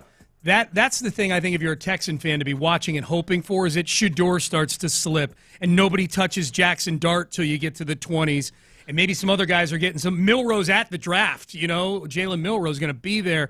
Maybe he's thinking he's going to be a first-round pick, that kind of stuff. Yeah, the amount of just the quarterback rankings and whatever seemingly have shifted and changing all over the place. If you look at the Texans, the team's immediately behind them to where somebody might want to leapfrog up in front of them. The Rams are really interesting. Yes. I mean, the Rams are immediately after him. At some point, Matt Stafford's wife is going to let him retire, and they're going to want to do something. Ravens and Lions, probably not. Commanders, hell no. I mean, the Rams are really the team that teams might look that, okay, we gotta jump up to 25 if we want to get this quarterback. Well, or every team picking at the top of the second round. You know, that's a pick, but they'll do it with the 25th pick if they can move up 9 spots. That part of it actually plays out really well. If you look at after the Steelers, look at the teams before and after the Texans that are definitely not going to want a quarterback. It goes Chargers, Packers, Vikings, then the Texans, and then immediately after the Texans, you have the Rams, and then immediately after the Rams, the Ravens and Lions. I mean, so the Rams are the one team in that whole window that might really want to take a quarterback, especially a guy that might be a bit of a project for a year or two. Yeah. That's a sweet spot for somebody to trade up to. So so those bad teams at the top of the second round. You know, the Browns pass on a quarterback in the first round. Well, they may call up the Texans just to leapfrog, to your point, leapfrog the Rams there and get up to 25. Yeah, I like that. Yeah, I mean, it goes on, and it would make this sense. I mean, that's generally the way it goes at the back half of the draft, the first round anyways, because those are better teams. So after the Rams, it's Ravens, Lions, Commanders, Bills, Chiefs, Eagles. Yeah. Like, the Rams are the only team smack dab in that 10-pick scenario that might be interested in a quarterback. Boy, and that would be fun. If it was Cleveland moving up to 25 and you trade back with them, and then you have the first pick of the second round, which is kind of a fun spot because you got all day on Friday. You basically have the first overall pick again. It's just, you know, the first round is done, and now you've got the first overall pick of what's left of the draft. Oh, yeah. You know, like that. Yeah. If the Texans traded back and got 33, that makes for a fun radio show. I like the scenario you're painting. That's it, man. Yeah. Oh, that's true. Yeah, for us. Do it for us, Do Nick. it for us. Yeah. At 25 to the Cleveland Browns. Amen, Thank brother. you. Amen. All right, final segment coming up. Let's get ready for this Rockets series. Top storylines here for this series with the Golden State Warriors. Really, it just comes down to a whole lot of hate, but we'll talk about that. And Fred VanVleet on one of his had a great cut on one of the more pivotal Rockets in this series coming up. We'll discuss that coming up next.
Live from the Mokaram Injury Lawyers Studios, Sports Radio 610 presents Payne and Pendergast. Texter brings up a very valid point. The Browns are never going to trade with the Texans ever again.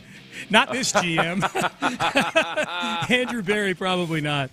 Oh, that's funny. They should have, as we pointed out the other day, if they had just traded for Davis Mills, identical production to Deshaun Watson over the course of the last several years. That's since right. the trade, since the Deshaun Watson trade. Deshaun beats him out by a little bit in most of the big categories, but when you compare Not by production much. to amount of money paid, or they number of really should have traded for Davis Mills. production to number of settled lawsuits. Yes. Yeah. Well, and Deshaun was playing on a more talented roster than Davis Mills was playing on during 100%. most Not of even that time. close. Yeah. I mean, the 2022 team that Davis amassed most of those statistics with Yep. was not nearly as talented as the Browns roster the last couple No, years. that's why they traded for Deshaun. They thought he was the finishing touches on a. It's just funny to think back and look. Davis Mills has been pretty much the same quarterback as Deshaun Watson. Yes, with way For $30 million less or $220 less. Yeah, about 220 less and a whole lot less headaches. Yes.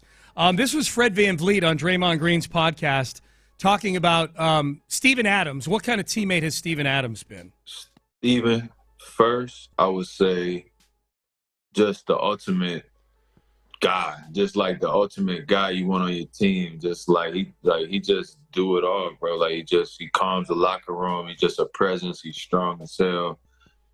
He on this carnivore diet right now. He might eat 2 ribeyes for breakfast and a 44-ounce porterhouse on the plane. Like no Aquaman, size. that's real Aquaman. He like the real Aquaman. Hey, like no size, no nothing. Like just straight steak. You know what I'm saying? Like he's a real live caveman, bro. Like he's just different and super strong, but super smart. Really just a selfless guy, all about the team.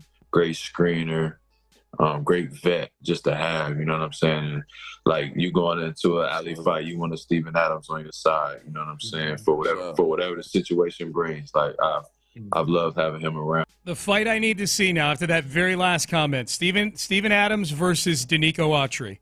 They've both been labeled now as dark alley guys. The guys you want in a dark alley. Yeah. I didn't, the Steven Adams, I was just curious. I got to read up more, ask him a question about the carnivore diet. Because usually what happens is, for those of you who don't know, carnivore diet is basically nothing but meat. And fish and eggs. And you don't eat vegetables, fruit, grains, anything else. It's like an extreme paleo. And usually when athletes do something like that, they kind of modify it a little bit. They might be way lower carb than most athletes, but they modify it a little bit. It's very rare that you find one. LeBron messed around with it one year, and within a month into the season, he'd gained 20 pounds. Yeah. He was like, no, I got to get back on more normal stuff. So I'd be really fascinated if he actually strictly adhered to it. Usually athletes will be like, well, I'm carnivore, but immediately before and immediately after workouts, I'll have a boatload of carbs. Have you ever tried it?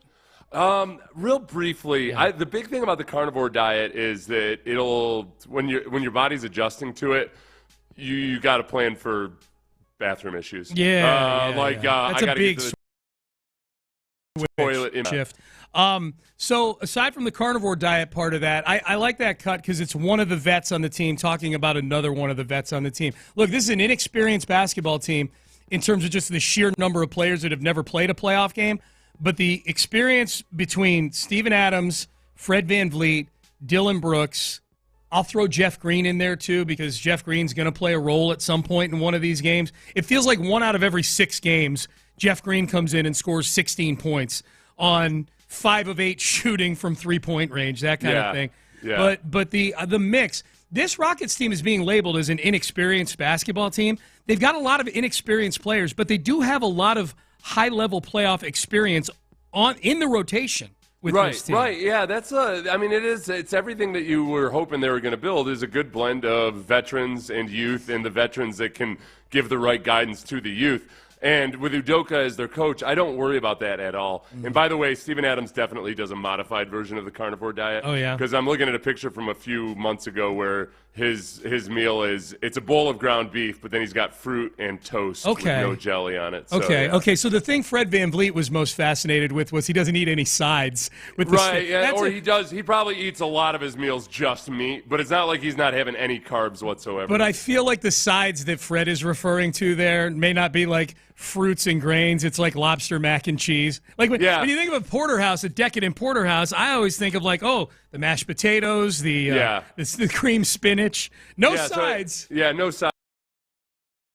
He might just Especially when your owner's Tillman Fertitta. It'd be very easy to get good sides on the plane, I would imagine. Yeah. No, I'm intrigued by it because and he has a Greek yogurt next to him. Too. You're all over that. I think that's not the carnivore diet, as far as they described it. But he's definitely probably way more of a paleo type of dude. Yeah. What's your favorite storyline for this series coming up with the Warriors? What do you have other than just it's Rockets basketball? They're back in the playoffs. What are you most excited? For this series, I'm on Thompson, and I think his ability to be a gigantic X factor when tasked with just him taking care of Stephon Curry. That man, he has a chance, if the Rockets win this series, to be an overnight sensation in NBA circles. Like that. I mean, a lot of people around basketball really appreciate and recognize how good he was this year. But in terms of the fan base at large, if he becomes the guy that's the Steph Curry killer, that's pretty cool. Yeah, that's pretty cool. Well, it's and keep in mind again, he held him to 3 points. Amen Thompson. It was a group effort, but Amen Thompson did a lot of the heavy lifting in that game. 1 for 10. The only field goal was, and I watched the highlights of this game yesterday, the one from 2 weeks ago when the Rockets beat them, just because I want to go back and relive that a little bit. The only field goal he hit was a circus 3 with like 2 seconds left in the half. Like conventionally. That wasn't conventional. Conventionally, Steph Curry got nothing in that game. Right, yeah. Like if he hits his circus shots, he hits his circus shots. Yeah, you accept that. There's nothing you can do about it. Yeah. That part of it. And then the other side of it, because if we're talking about just this series, I'm in Thompson. I think for me, it's Jalen Green. I think in Jalen Green becoming a guy that's become so much more judicious and patient and has a good feel for when to kick it out and when to drive and all that, doing it in the playoffs, that's just that next step in the progression. So playoffs in general, it's Jalen Green for me, and obviously Şengün, but Jalen Green especially because of the maturity aspect. Yeah, I like that take. Jalen, big picture, Amen against Steph in this series. I like that a lot. I like the Ime Udoka storyline in this series. And the fact that he's going against Steve Kerr, who's been viewed as probably the gold standard for head coaches, or at least in that conversation the last several years. And it was Kerr that beat Ime Udoka 3 years ago in the finals. There's so much wrapped up in the Ime Udoka part of this, between how it ended with him in Boston, the hiring of him here, how quickly he's engineered the turnaround with the Rockets, and then it's against the Warriors. Like the Ime redemption story in this is fun for me. What was the bigger challenge for a young head coach? Let's say the Rockets go on to glory and greatness in the next few years. Yeah. What was a bigger challenge? Steve Kerr, who took over a team that was already really good and had a couple of star players in Klay Thompson and Steph Curry, who were just good, solid dudes, but then also had to deal with the headache that is Draymond Green. Yeah. Versus Ime Udoka, who came in and took a team that wasn't good at all and also had a boatload of young guys where he had to completely transform. That's an interesting one. Okay, because the conventional wisdom in any sport is it's easier to go from bad to good than it is, right? And he took over a talented team, but Mark Jackson never got that team anywhere. And Mark Jackson was the coach before him. That's a great question. I think getting the Warriors, you win 4 championships, and I know Kevin Durant was part of 2 of them also, and you're managing the Draymond Green element the whole way. I think Steve Kerr, now that Ime Udoka has done it this quickly, and Ime wasn't there for the years where they're stacking up all those picks. He's coming in on the back end of that. I would say just what Steve Kerr did, just because it's involved so many championships, and then they went and won another one kind of after those glory days were over. There was 4 years apart between championships. But what Ime's done is incredible. Just as far as the actual getting to that point, if they win it, like let's say the Rockets win a championship in the next couple of years.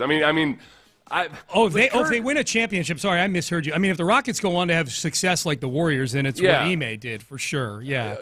No, I don't. Yeah, I don't mean like that they have to win as many championships or anything. It's just the actual initial turnaround. I mean, the Warriors were in the playoffs the 2 previous years. Mm-hmm. They weren't a bad team whatsoever, but then they won the finals the very first year with Steve Kerr. Yeah.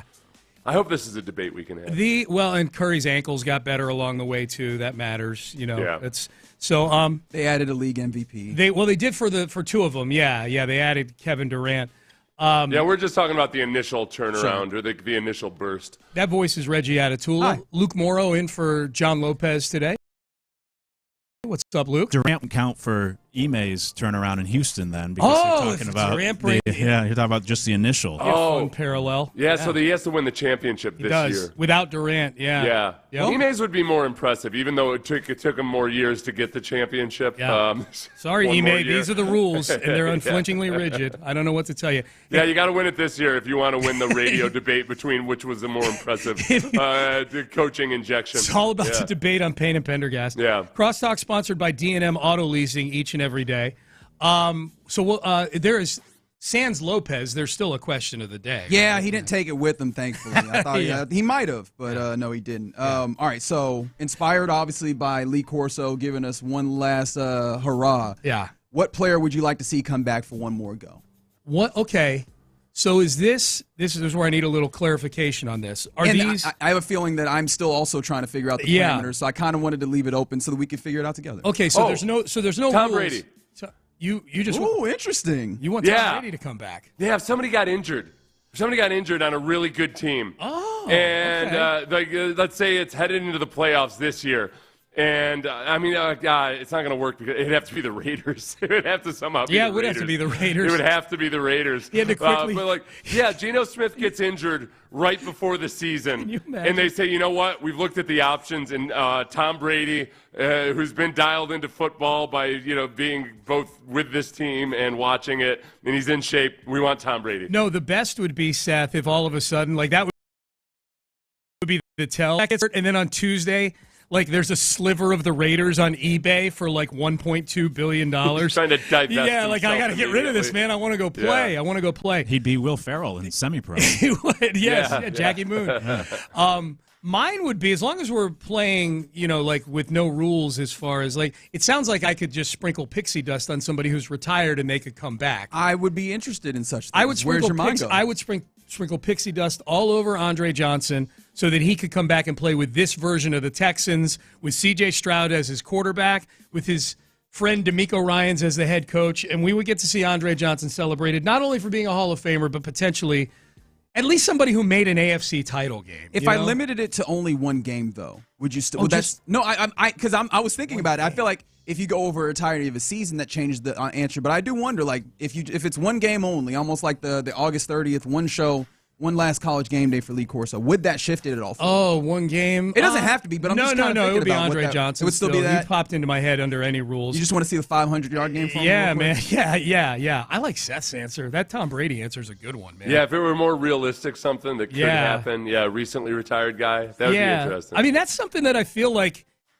Andre's not in football shape. You wouldn't need to sprinkle pixie dust, or he'd have to really go through some workouts. I do feel like Tom Brady is still staying in some semblance of football shape. Yeah. It would be and it would be fascinating, and it wouldn't be anything that marred his legacy or anything, other than if he got physically maimed, to where he just the rest of his life or something. I'd be here for that. Any concern that he would look like final season Broncos Peyton Manning?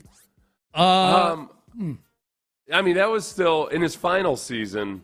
Did he had that one? He had 1 year after the Super Bowl. He had 2 years after. I love that you memory hold that. He had 2 years. Well, I think they made the playoffs. I think they went 8-9 and made the playoffs. That was like defense carrying the husk. He didn't look great, and that was the year he was going through all the divorce stuff too. I would want it if it wasn't going to go well. I would hope that in his uniform he looked the same way Joe Montana and Emmitt Smith do in those commercials where they're putting the uniforms on. Little belly. It's not a good look, man. Yeah, it's like me wearing this Rockets jersey right now. Yeah. Dude does not look like a basketball player right there. All right, well, fellas, have a great show. Thanks. Seth, antibodies to you. Enjoy the weekend, my friend. Oh yeah. Sorry, for some reason I thought Reginald said Seth. I was waiting. Okay, yeah. Antibodies to you. Yeah, And I'm gonna figure out a way to be a heel by Monday. Yes. GP. The WrestleMania. I forgot that's happening this weekend. WrestleMania, dude. Sunday is going to be a Sunday night. Astros got pushed to Sunday night against the Padres. Rockets Sunday night. Are you going to be okay? Cody versus Cena. I'll be fine. I got the setup, man. That's I'm true. good You to do have go. the Yeah, no, this is what it's built for. It's built for like the Deluxe 3 TV is built for like 20 days out of the year.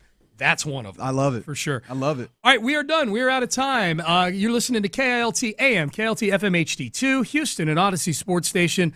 Reggie Atatula, Luke Morrow in for John Lopez. Figgy Fig, they are in the look and they start now. That's right. Again, appreciation to D&M Auto Leasing for what is always a fun. Look, I'm just trying to make sure that we get done what we need to get done. It's a Good Friday, ladies and gentlemen. Happy Good Friday to all who observe.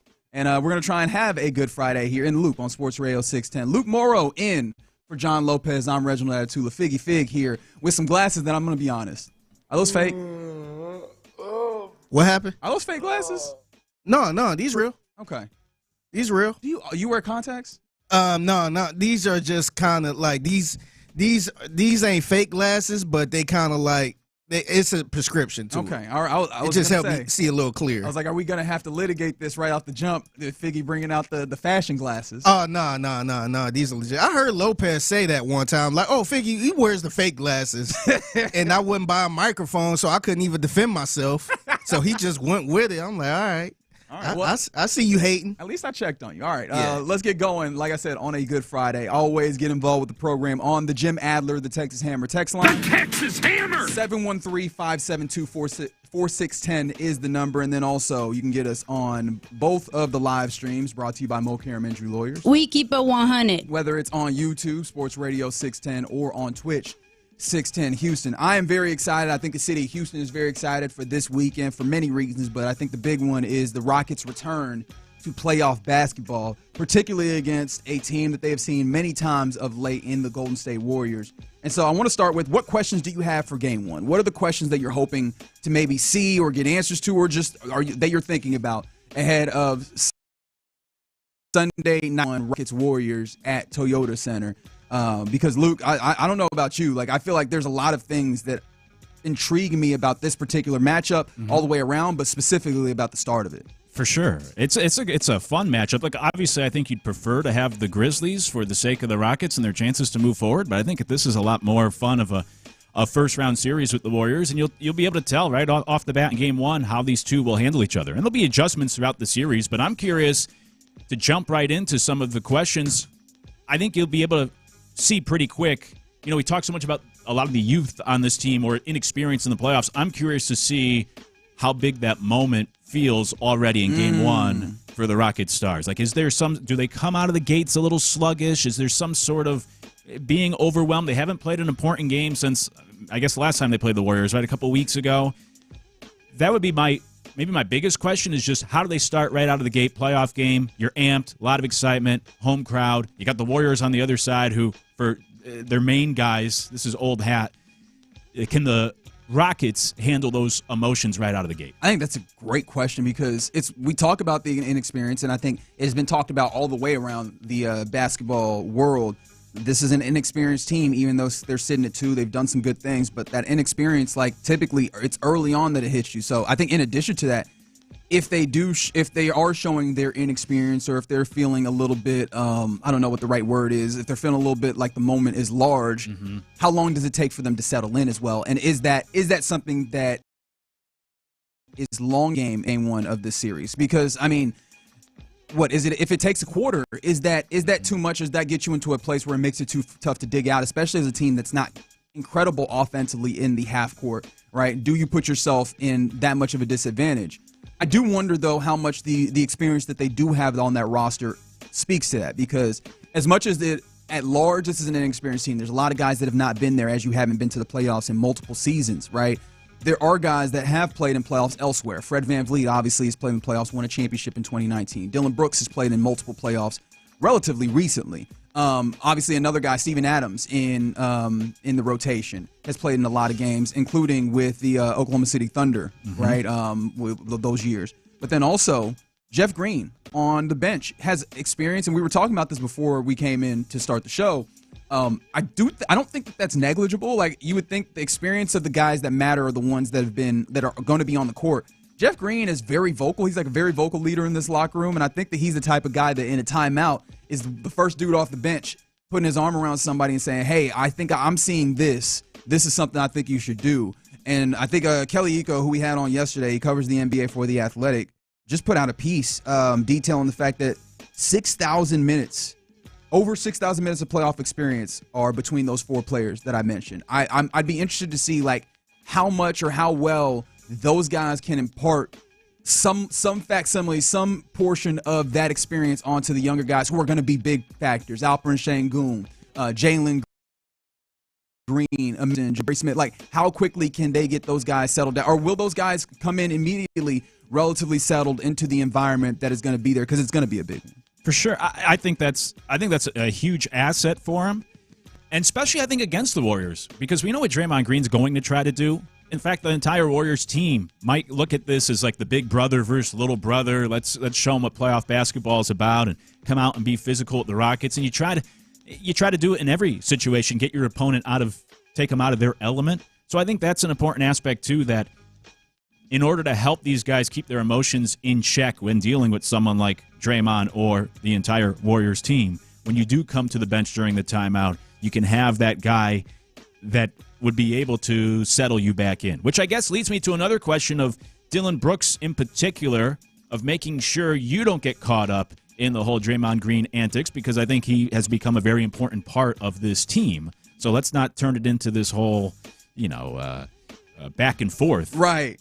And instead, stay focused on the goal of just winning these games and not get drawn into what Draymond or the Warriors are trying to do. And I feel comfortable about that aspect of it, especially because that game they played earlier this month. I think I went back and was watching that game, as I feel like a lot of people probably will have before this game gets going on Sunday, because that was the most recent example. It's relatively close, when it comes to the rosters of what you'll probably see in this game. And yeah, man, I thought that the Rockets handled it very well when Draymond Green resorted to what I will term the antics, right? I think it ended up impacting Draymond more than it did the Rockets. Now, it's one thing to have that happen in one of the later games of the regular season. The elevated environment of a playoffs, does that add to it? And then also the continuous series of it, right? And of course, we're talking about game one, but as you go through the series, you see the same team over and over. You're playing the same team. You're talking to the same dudes on the court, assuming that you're one of those talkers, right? Over and over. Does that then bring the emotion to the point where you allow that? So I think that's a great point. I feel like in game one, Dillon Brooks, for me, actually, it's kind of apart from Draymond, because I think Draymond's in a place where he talks to folks, and I think he's trying to get at Alperen Sengun, especially with the matchup that I think is probably going to happen there with him playing relatively big. Dillon Brooks, it might be just more of, do you allow the villain bit that you enjoy, and that I think sometimes it can be beneficial, to overtake what you need to do on the court. And I think that's where I also feel good, because I think Dillon has shown a level of maturity that I did not anticipate when you first signed him. But then also, this is where I lean on Ime Udoka. I think Ime has been to some of these levels. As much as I'm a little hesitant to immediately go, Ime's an elite coach. I think he's a very good one, and he has experience in the playoffs and understanding what the emotions can do to certain players. I do think, I don't know if Marcus Smart is like a one-to-one, but I feel like he's had players that have been, can play with that edge. I think that he'll be able to kind of keep Dillon in that on track and focus as to, hey, what's the goal here? Right. So I'm not as worried, but I'm so interested to see where that does go to. And his entire coaching staff is from his Boston days too, so it's not just Ime, but all those guys, the assistants, have all been there before and coached in a championship. Yeah, I think Marcus Smart, that's a good comp. I think you could put those guys in the same ballpark at least. It's not a perfect one-to-one, but it's close enough, and Ime has dealt with that. And even to a lesser degree, even in Brooklyn a little bit, where you have to deal with honing in some of the stars as well in big moments too. I don't doubt that, or I don't doubt Ime's ability to keep these guys in check in an emotional playoff game. I think you jotted it down too, but going back to the matchup from 12 days ago, I'm curious how, I guess right off the bat, it's a long series, there's going to be adjustments, but to see in game one how they handle Curry and Jimmy Butler? Because I know Amen's getting a lot of praise, and rightfully so, for the performance he had in that game, but it wasn't all him. And I know it was 6 years ago in that NBA Finals, but Fred VanVleet did a great job on Steph Curry, holding him to like 28% shooting from beyond the arc. I'd almost want to see him on Curry and then put Thompson on Jimmy Butler.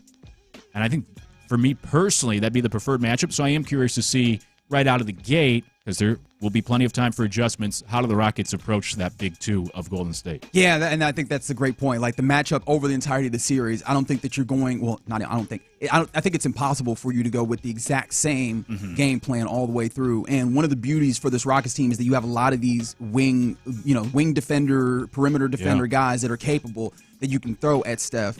I think specifically, let's stick to Steph, and I think we can circle back around to Jimmy, because I think there's in itself. But I feel like I want to know how physical they are with him, because I always think back to another team that played him physical, which was the Cleveland Cavaliers, when they were in the throes of that, like every year you knew those teams would be in the finals.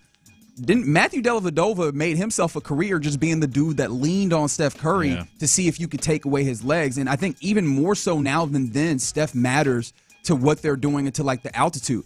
Did you realize this Golden State Warriors offense isn't really all that good? Like their offensive rating is relatively near to where the Rockets are when it comes to around the league. Like they're not the juggernaut offense that we think when we see the Golden State Warriors per se. And it depends so much on what Steph Curry can do as an engine and as a dude that can explode. And I feel like if you can lean on him, if you can make him work, that's going to be beneficial, obviously, in game one, but obviously, more importantly, as the series goes along, as you wear. And, of course, there's time in between. Like, your first game is Sunday, second game is Wednesday. You have, that 2 days in between those games. So I don't know that you're going to entirely lean on him, but this does not feel like a series that's going to be done quickly. I understand that there's going to be some Rockets fans that'll be mad at me for saying that, but I don't think this is going to be 5 games in either way. I think that you'll see 6 or 7 games in this series. And with that being the case, I think that being physical, which we saw the Rockets do earlier this month with them, I think that that's going to be good, and especially for a team that likes moving around, that likes running around, likes getting a whole bunch of cardio in games. Can you wear them down, especially early, being physical with them and using your size to your advantage for the Rockets? I'm interested to see that early. Yeah, I like that idea. I like that thought. And I think that's what you have to. He was kind of revitalized, rejuvenated when Jimmy Butler came in, but for at least half of the season, about 2/3, he was having a bit of a down year, and a lot of it was inconsistency. So I am curious to see over the course of a series here that, to your point, I mean, he's a little older now. If you can try to lean on him and wear him down a little bit, see if he has some of those off games throughout this series, even with those days off in between. And the physicality is interesting for the Rockets. You know, our guy Adam Spillane had a good tweet, I think it was yesterday. Big up, Spo. Where he was crunching the numbers. And in that game, again, 12 days ago, Steph Curry, I won't get you too bogged down with the numbers, but he had traveled 1.2 miles, which was far lower than his season average. And if you go into the play-in game against the Grizzlies the other night, he had traveled a half mile more over the course of that game than the Rockets, meaning that he wasn't really as active as normal or wasn't moving around as much. And anyone who's played basketball, like when you're getting hit all the time or getting beat up, it can, even for maybe a Steph Curry, it can take you out of your game a little bit where, not that you pout, but you just, you're just like, I'm going to hang out over here. I'm not going to cross through the paint and get another forearm, whatever it might be. And I think the other part, too, is I saw this interesting stat. It might just be a coincidence or an outlier, but opponents shoot the lowest free throw percentage at the Rockets arena in the league. Yes. Which and I think on the broadcast they say is the Craig Ackerman Craig Ackerman free throw defense, because he likes doing the broadcaster jinx where you get up here, and you know this being a broadcaster yourself. It seems like every time you get up here, oh man, he hasn't missed a free throw in 10 shots. Clank. And Ackerman is very good at doing that. Which thankfully, outside of any ABC games, which I don't think that they have in those first few, in the first 4 games that are scheduled, we will have Space City Home Network games. So hopefully Craig Ackerman can keep it up when it comes to the defense there. Yeah, for sure. We need some of that juju in the playoffs. But I do think part of it, and again, maybe it's just coincidence. Maybe we shouldn't dig into it at all. It's just one of those quirky stats. But maybe it's also the fact of just the Rockets, kind of wearing down their opponents over the course of these games. And you have those tired legs that do miss more free throws, which goes back to this idea of, can they tire out Steph Curry over the course of a game or over the course of a series by making him work even harder and being physical and tough with him? See how that plays right away in game 1. A different one here is the Jimmy Butler, right? Because you were mentioning, right, Steph, and then how you guard Jimmy Butler. I also am just curious how playoff Jimmy is Jimmy Butler going to be? Because Jimmy Butler is this notorious player where can you, and I guess I'll ask this as a question, Luke, what can you point to for me that Jimmy Butler does incredible, specifically? In the playoffs or in general? In general.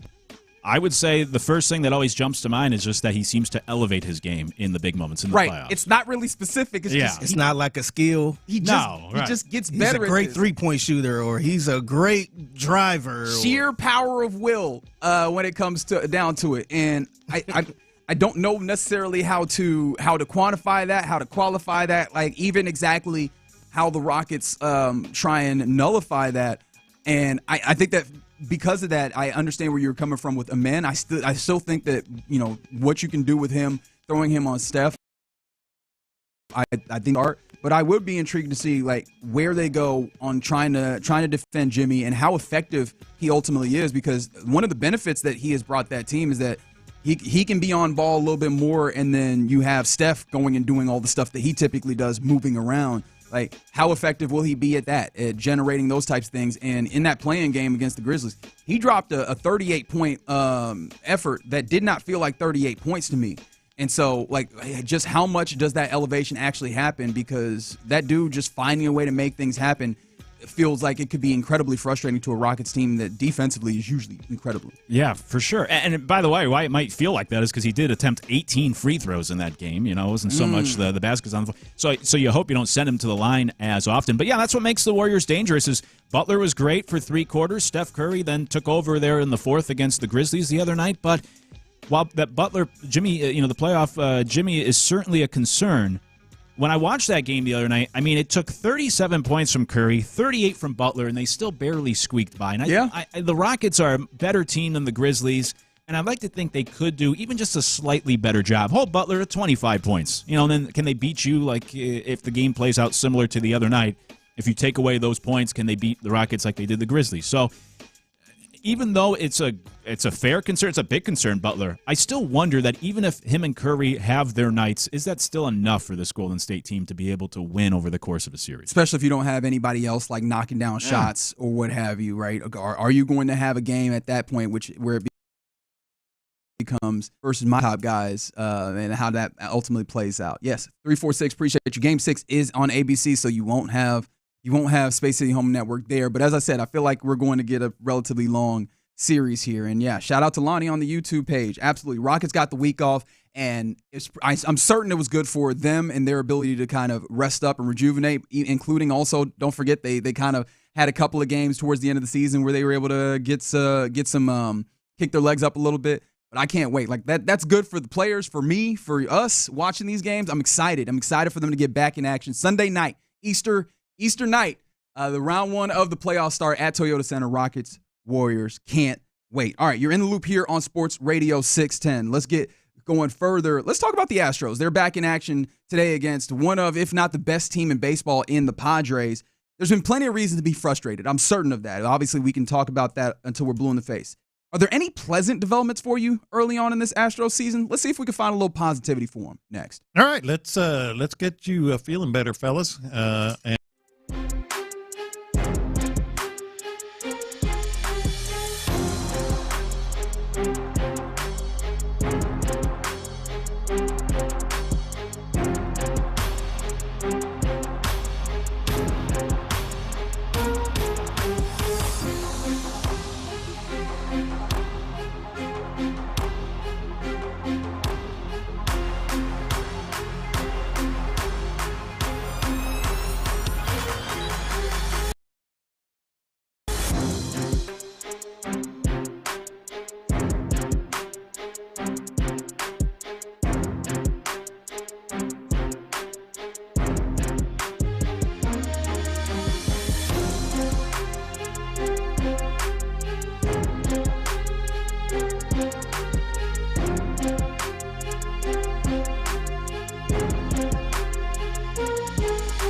Because it's Friday, you ain't got no job, and you ain't got to do. Houston, let's get in the loop. You better get ready because we're going to show up and show out. With John Lopez. It is what it is means nothing. And that, my friends, is a Scorigami. Always live, always local. 713, what's the damn number? 572-4610. You're in the loop on Houston Sports Leader, Sports Radio. Yeah. Happy Friday to you. Happy Good Friday to you on the Loop here on Sports Radio 610. Reginald Latitude, Luke Morrow in for the OG John Lopez and Figgy Fig. As he always is, always rolling with you here on Sports Radio 610. 713-572-4610 is the number to get involved. Are you working today? You got the day off? Because I knew it was Good Friday, but I never think about the fact that people don't often go to work on Good Friday. It's funny you said that because I forgot today was Good Friday. I just thought it was a Good Friday for me because when I go to work, it usually take me about 35 minutes with traffic. Oh, you was all breezing, huh? Dude, it was 20 minutes.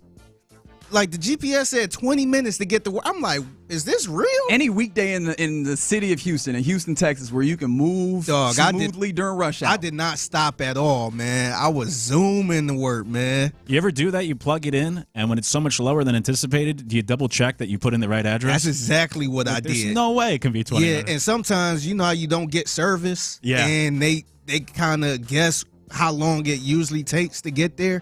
But then when you start driving, it bounce up like 20 minutes. It's like, actually, there's traffic. Yeah. It's like, no, 20 minutes to 40 minutes. Yeah. He's like, damn, but 20 minutes? I'm like, cool. That's nice. I forgot it was Good Friday, though, so probably a lot of people off. Free on text line has got the day off, and next week off, getting ready to leave tomorrow morning for Camp Palmetto. Okay. So you got a nice, good stretch. You can watch a lot of playoff basketball or baseball if you're so inclined when it comes to the Astros, who... Luke, how's your experience been watching the Astros? It's been frustrating. Okay, I just want to make sure it was not just me. Boring at times, a lot of times.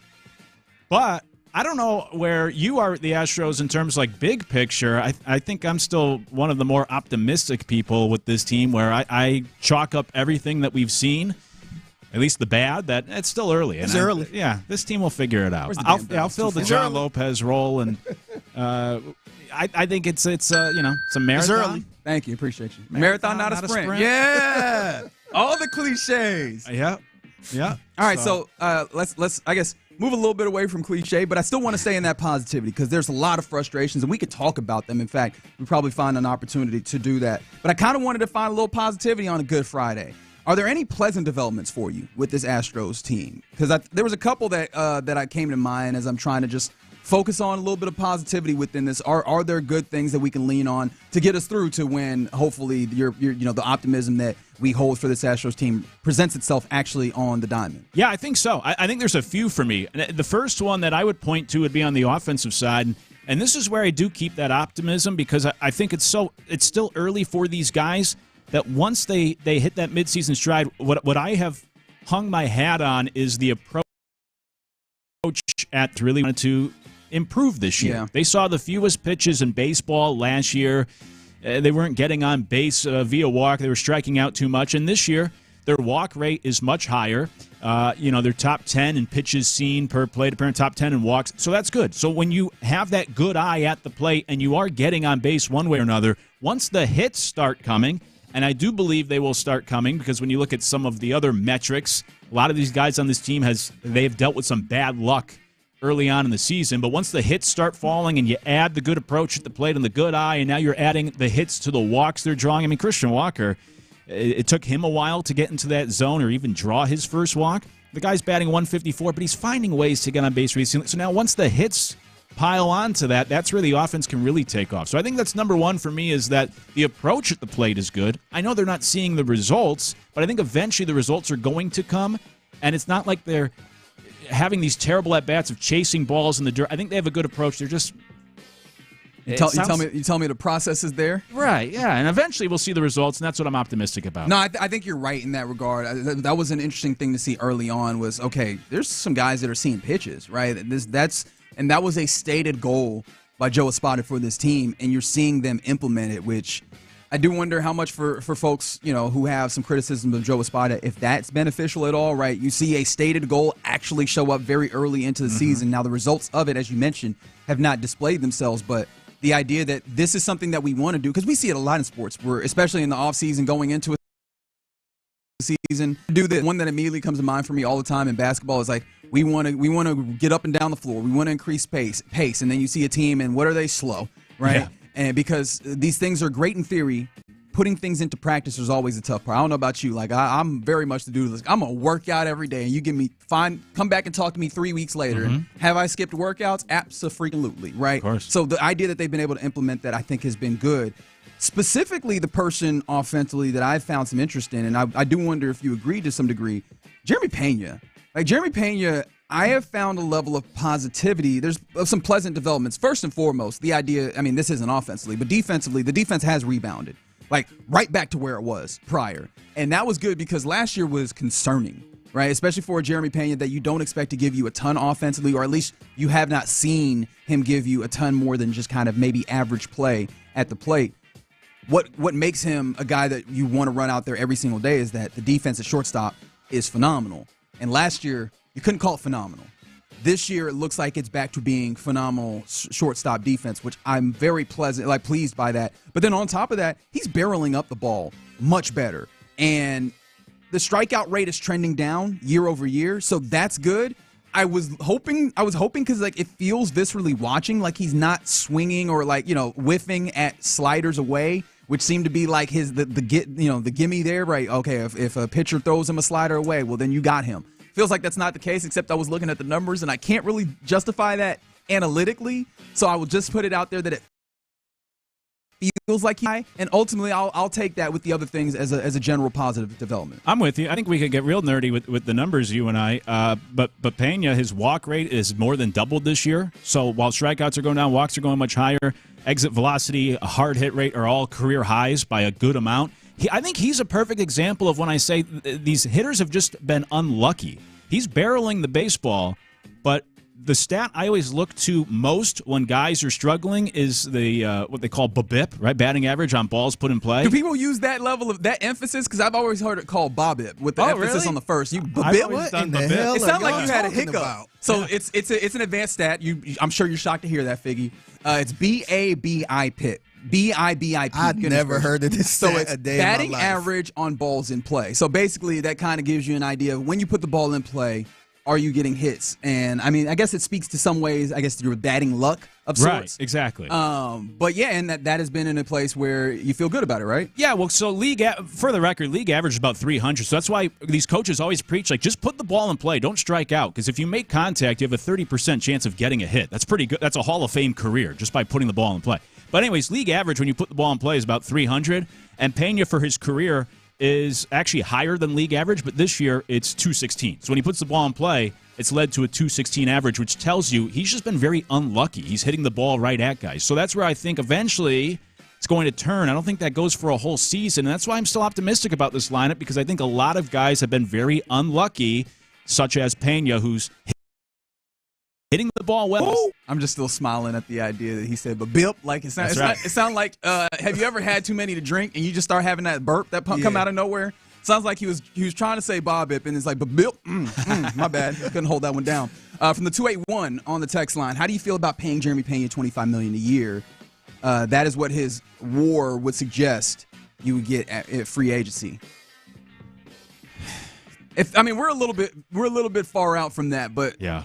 Depending on what you actually get off, if you see the production that we're talking about here, that would come with the changes, right? The getting rid of the waggle and getting himself to where his batting stance and his approach is a little bit better, as we've seen and we talked about here earlier. The tough part about it is I have to know exactly how much or what the rest of the team looks like. It's all contingent on what the rest of this team looks like, because I think you go back to some of the various other times where this Astros team has chosen or not chosen to spend, and I think it's dependent on what you have around and what you can kind of replace with and where your team is. And that's another question, is like, what does the contention window look like over the next few seasons? Because if it doesn't look great, does it make sense to pay Jeremy Pena $25 million on an average annual value? even if it's relatively short term, if you're in a place where you're like, okay, this might be a retool period. I don't know. I think that's a fair question. Another one that I want to get to real quick before we go, and I'm not going to give it the time that I think it was deserving of, but the texter from the 832 hit it on the head. Pitching has been solid for the most part, starter-wise, and I wanted to speak specifically about Hunter Brown's case. He's been incredible. Like, he has been in a way where his last outing, I don't think that his stuff was in a place where it looked like ace stuff, but he was able to battle and still give you a quality start. And that means something. Like, that's the type of thing that you look for in an ace. Even when they don't have their best stuff, can they still get you to the place where you're not then depleting your bullpen and, setting you back for the next few days in the, on your schedule? Like, and he's giving, not just doing that, he's giving you opportunities to win in that circumstance. Like, he is making it so that you feel comfortable about the next few years when it comes to the front end of your rotation. Yeah, he's been carrying that rotation. I was going to mention that as well. It's a good one. And especially with these concerns or questions about Framber's future here in Houston, like, now you can turn at least to Hunter Brown. If, worst case scenario, he could be your guy. This time last year, he was 0-4 with a 10 ERA, right? So it's crazy to see how much he has improved.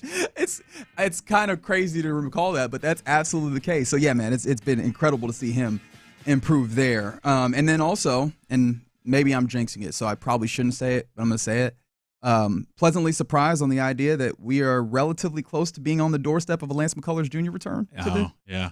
Why you say something, man? I was trying to be positive. Man, now they're going to say, oh, yeah, some shoulder soreness and elbow soreness. There's the broadcaster, James. Go ahead and dump that. Dump that so that nobody hears man. it. Just dump it. All right. All right, you're in the loop here on Sports Radio 610. Coming up next, let's get to the question of the day. This week, we learned that Lee Corso coming back for one final College game day. So what player would you like to see come back? 1-3-5-7-2-4-6-10. Let's discuss it next. The Sports Radio 610 Crawfish Circuit is headed to the north.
biceps needs work, then it's time for a tune-up. TheMen'sClinic.com, TheMen'sClinic.com. Live from the Mokaram Injury Lawyers Studios, Sports Radio 610 presents In the Loop with John Lopez and Reggie Atatula. All right, we're about to get to the question of the day here in the Loop. 713-572-4610 is the number to text. But I did ask earlier, the Rose was a little free. Who all got off work? Who's still at work on this Good Friday from 281? Nah, we working, Reg. Hospitals do not care. And honestly, salute to y'all, man.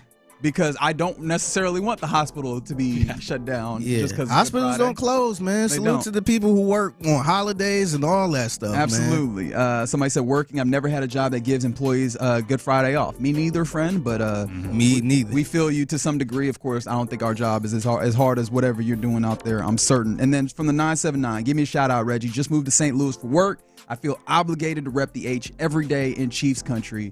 That's coming from Bull Durham. So, yeah, shout out to you, Bull Durham. St. Louis. Make sure to hold it down out there in St. Lou. All right, let's get to the question of the day now, which is inspired by Lee Corso having his final appearance on College Game Day before he fully the full bit, like the full gambit after 38 years of doing it and being really a TV icon, a sports television icon. But that got me thinking, what player would you like to see come back for one more go? 713-572-4610. And you can make of this what you will, because I think there's a lot of places that you can go with this, right? You can kind of think of this as, and I separated it out into these three categories, and tell me if you think I'm off here.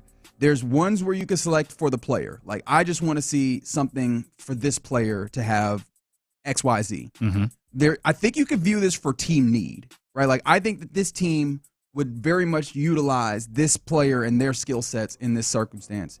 And then just for you as a viewer, like just for my personal enjoyment, I would like to see this one more time. So 713-572-4610. Luke, what kind of came to your mind immediately when you thought about it? I mean, there's so many to pick from. I think I would like to just end all of the stupid debates and just bring back Michael Jordan. And just have him in the modern era. Have him play now. That's such a good answer. We can end these dumb debates that everyone had, the low-hanging fruit on all these sports talk shows. It's never going to stop the debate, though. We seen them with the Wizards, man. I want Prime Jordan. Oh, Prime Jordan. Yeah. Okay, I was about to say, we seen him with the Wizards, and everybody's seen to erase that one.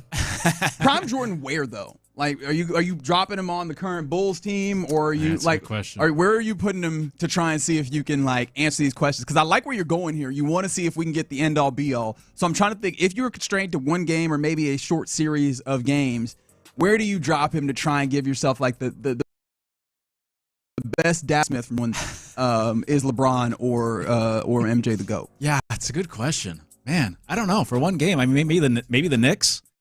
Okay, play in the playoffs with them. You got the good defensive team around him, and the Knicks could use as much as I love Jalen Brunson. Bring in a guy, just that alpha that takes over.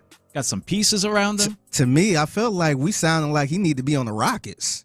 They need that one person, right? That's a great point. True. And he fits the Ime ethos. You're going to play that lockdown defense. We need that one person where you need a last shot or somebody to take over.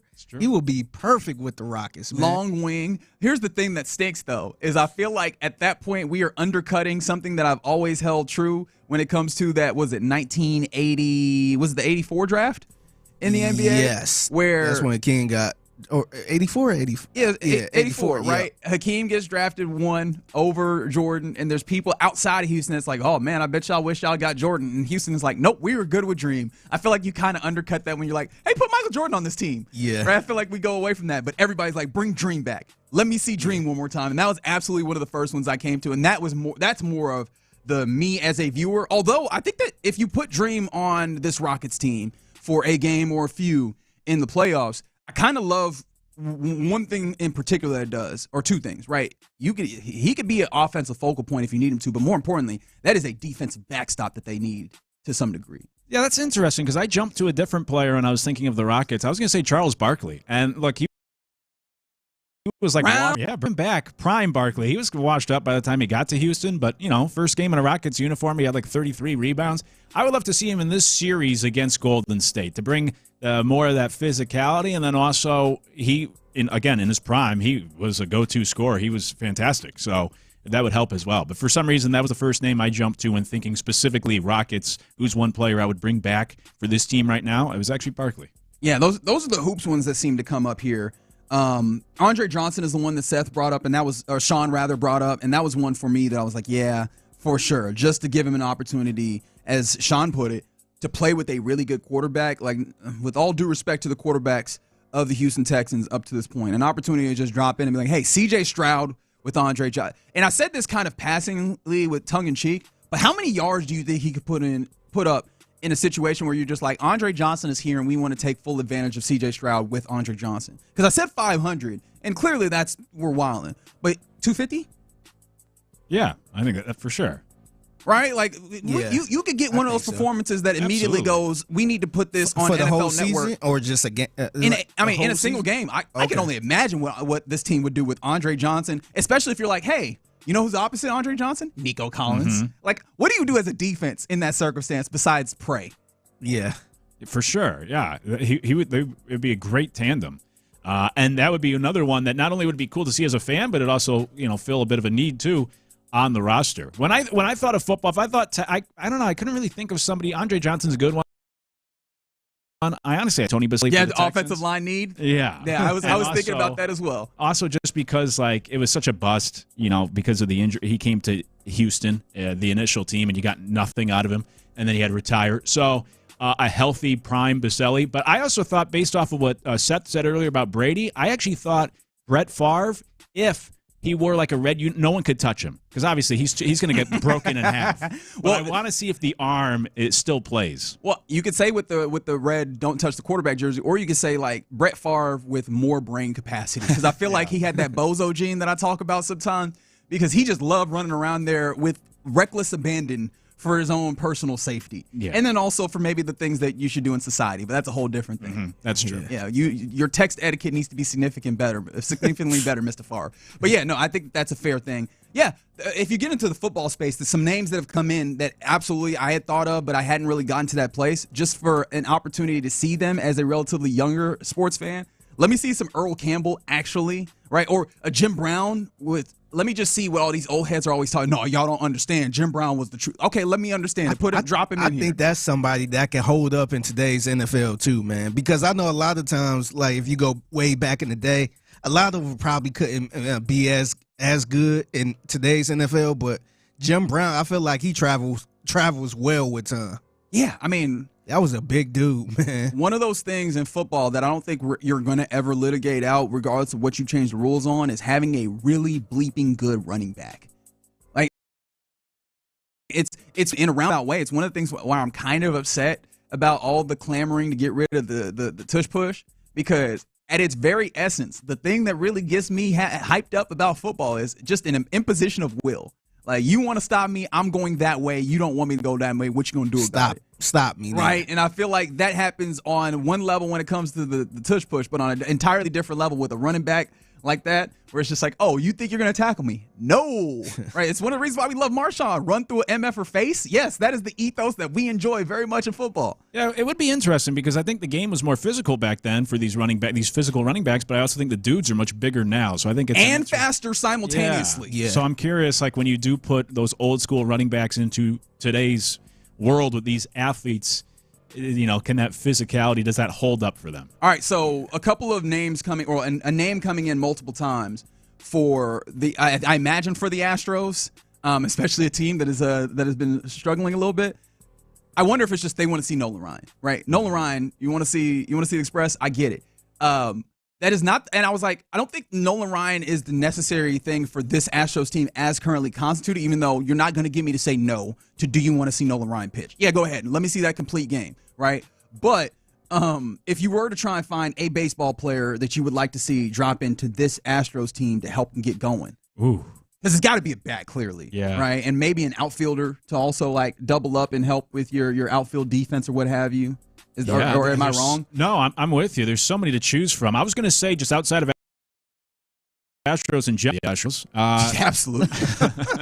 Yeah, because then, it's at this point, do you really want to take Jake Myers off the field? But yeah, you put Willie Mays in center and everything is good. Yeah. We are all great. Yeah, Willie, thanks for showing up, but we got Jake out there. We're good. I don't know. I thought immediately when you said outfield, I thought Carlos Beltran.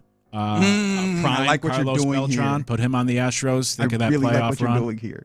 That'd probably be the first one that came to mind. And of course, I've done all this talking, and I have to apologize to everybody listening, who I am certain is Houston, who I'm certain is Texans fan. J.J. Watt. Like, yeah, my bad. Yeah. That's the obvious one, right? Let's see J.J. Watt.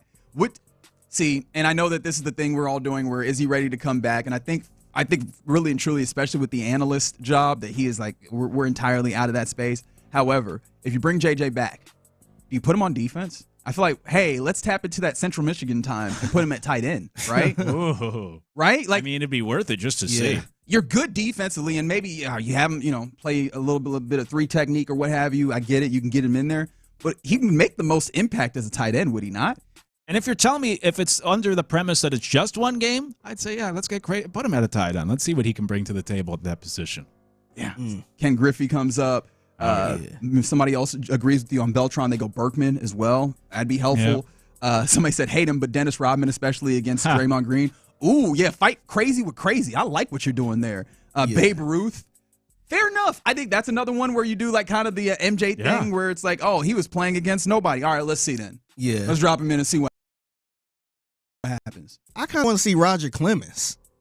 Ooh, okay. Like, I feel like, and I don't know how, I think Roger probably around 60 now. I think he in his 50s, 60s. I don't want to test him. That dude can still pitch, man. He can still throw a baseball, man. I wouldn't mind seeing him go out there for an inning. The intrusive thoughts almost won there, but I'm not going to let him. I will just end with this. One of my favorite baseball players, and I think it would be great, especially in this new era of so much media, because the legends have been good enough from the 541. Ricky Henderson. Yeah. I just give me a whole bunch of Ricky-isms directly into a camera and inject it directly into my veins. Absolutely. And shout out to Rob Torres saying Gordie Howe. Look, Gordie Howe, if I didn't know any better, I would venture to guess that he is actually still playing right now at 60, 70 years old, because that's the way that Gordie Howe rolls. All right, you're in the loop here on Sports Radio 610. Coming up next, let's go around the NFL, including, Aaron Rodgers and what he gave us when it comes to his meeting with the Jets. But also, I did not think about this, but you realize that the San Francisco 49ers are still trying to figure out what to pay Brock Purdy or if to pay him at all. Let's talk about that next. All right, perfect time to get in with underdog guys and girls.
FM HD2 Houston. Insider access, exclusive content. Sports Radio 610. The Texans play here. An Odyssey sports station.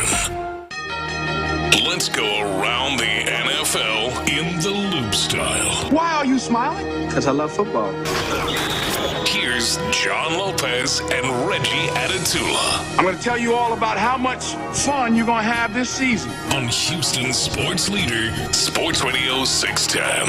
All right, we're about to go around the NFL here in the loop. Reginald Atatula, Luke Morrow in for John Lopez. Figgy Fig. We did our question of the day. What athlete would you like to see come back for one more go? And I appreciate some of the things that kept coming in during the break. Someone brought up Ichiro, and yes, drop Ichiro in. Your defense is fantastic. You're not necessarily getting the slug, but you're getting a dude who is just going to be phenomenal at the plate. I agree. Someone dropped in Satchel Paige if we're going Negro Leaguers, but I think you came up with a good one that would help the Astros, which is Josh Gibson. Yes. Yeah, right. Yeah. Also, it goes back to like the whole Jordan debate. You know, this guy was by accounts at the time, you know, the best hitter the sport has seen. And if with the integration of the Negro League stats, like right. He's up there. Like he is the best hitter. Yeah, so you know, let's throw him in, kind of like you talk with all these guys. Like, oh, how would Nolan Ryan do nowadays? I want to see how he would do. Yeah, I want to see Albert Bell in this day and age play. Ooh, yeah. There's a lot of them. We could go up and down with all of these. And then I did make a joke about Gordie Howe, which, you know what? To be fair, probably not the best joke. But it was fine. He was born in 1928. Thank you, 713. Did not realize that. I did know that he was really old in this. I did know that he was past, but I did not realize that he would be in his mid 90s now. If he was still with us, almost 100. Yeah. And if he was still with us, I bet he'd still be playing hockey because that's again, he played till he was like 60, bro. Like he was playing hockey at a crazy late date. All right, let's actually go around the NFL now. In the loop here, and yeah, Aaron Rodgers. We mentioned that he jumped on McAfee, and he said that he'd still be willing to retire. He left that possibility open. I should let him say that, shouldn't I? This is Aaron Rodgers talking about the possibility of retirement still. From the jump, it's I'm in a different phase of my life. I'm 41 years old. I'm in a serious relationship. I have off the field stuff going on that requires my attention. I have personal commitments I made, not knowing what my future was going to look like after last year, that are important to me. And I have, a couple of people in my inner circle who are really battling some difficult stuff. So I have a lot of things that are taking my attention and have beginning in really January away from football. That's been where I've been focusing most of my attention on. To make a commitment to a team is a big thing, whether you're a first-year player or a 20-year vet. All right, man.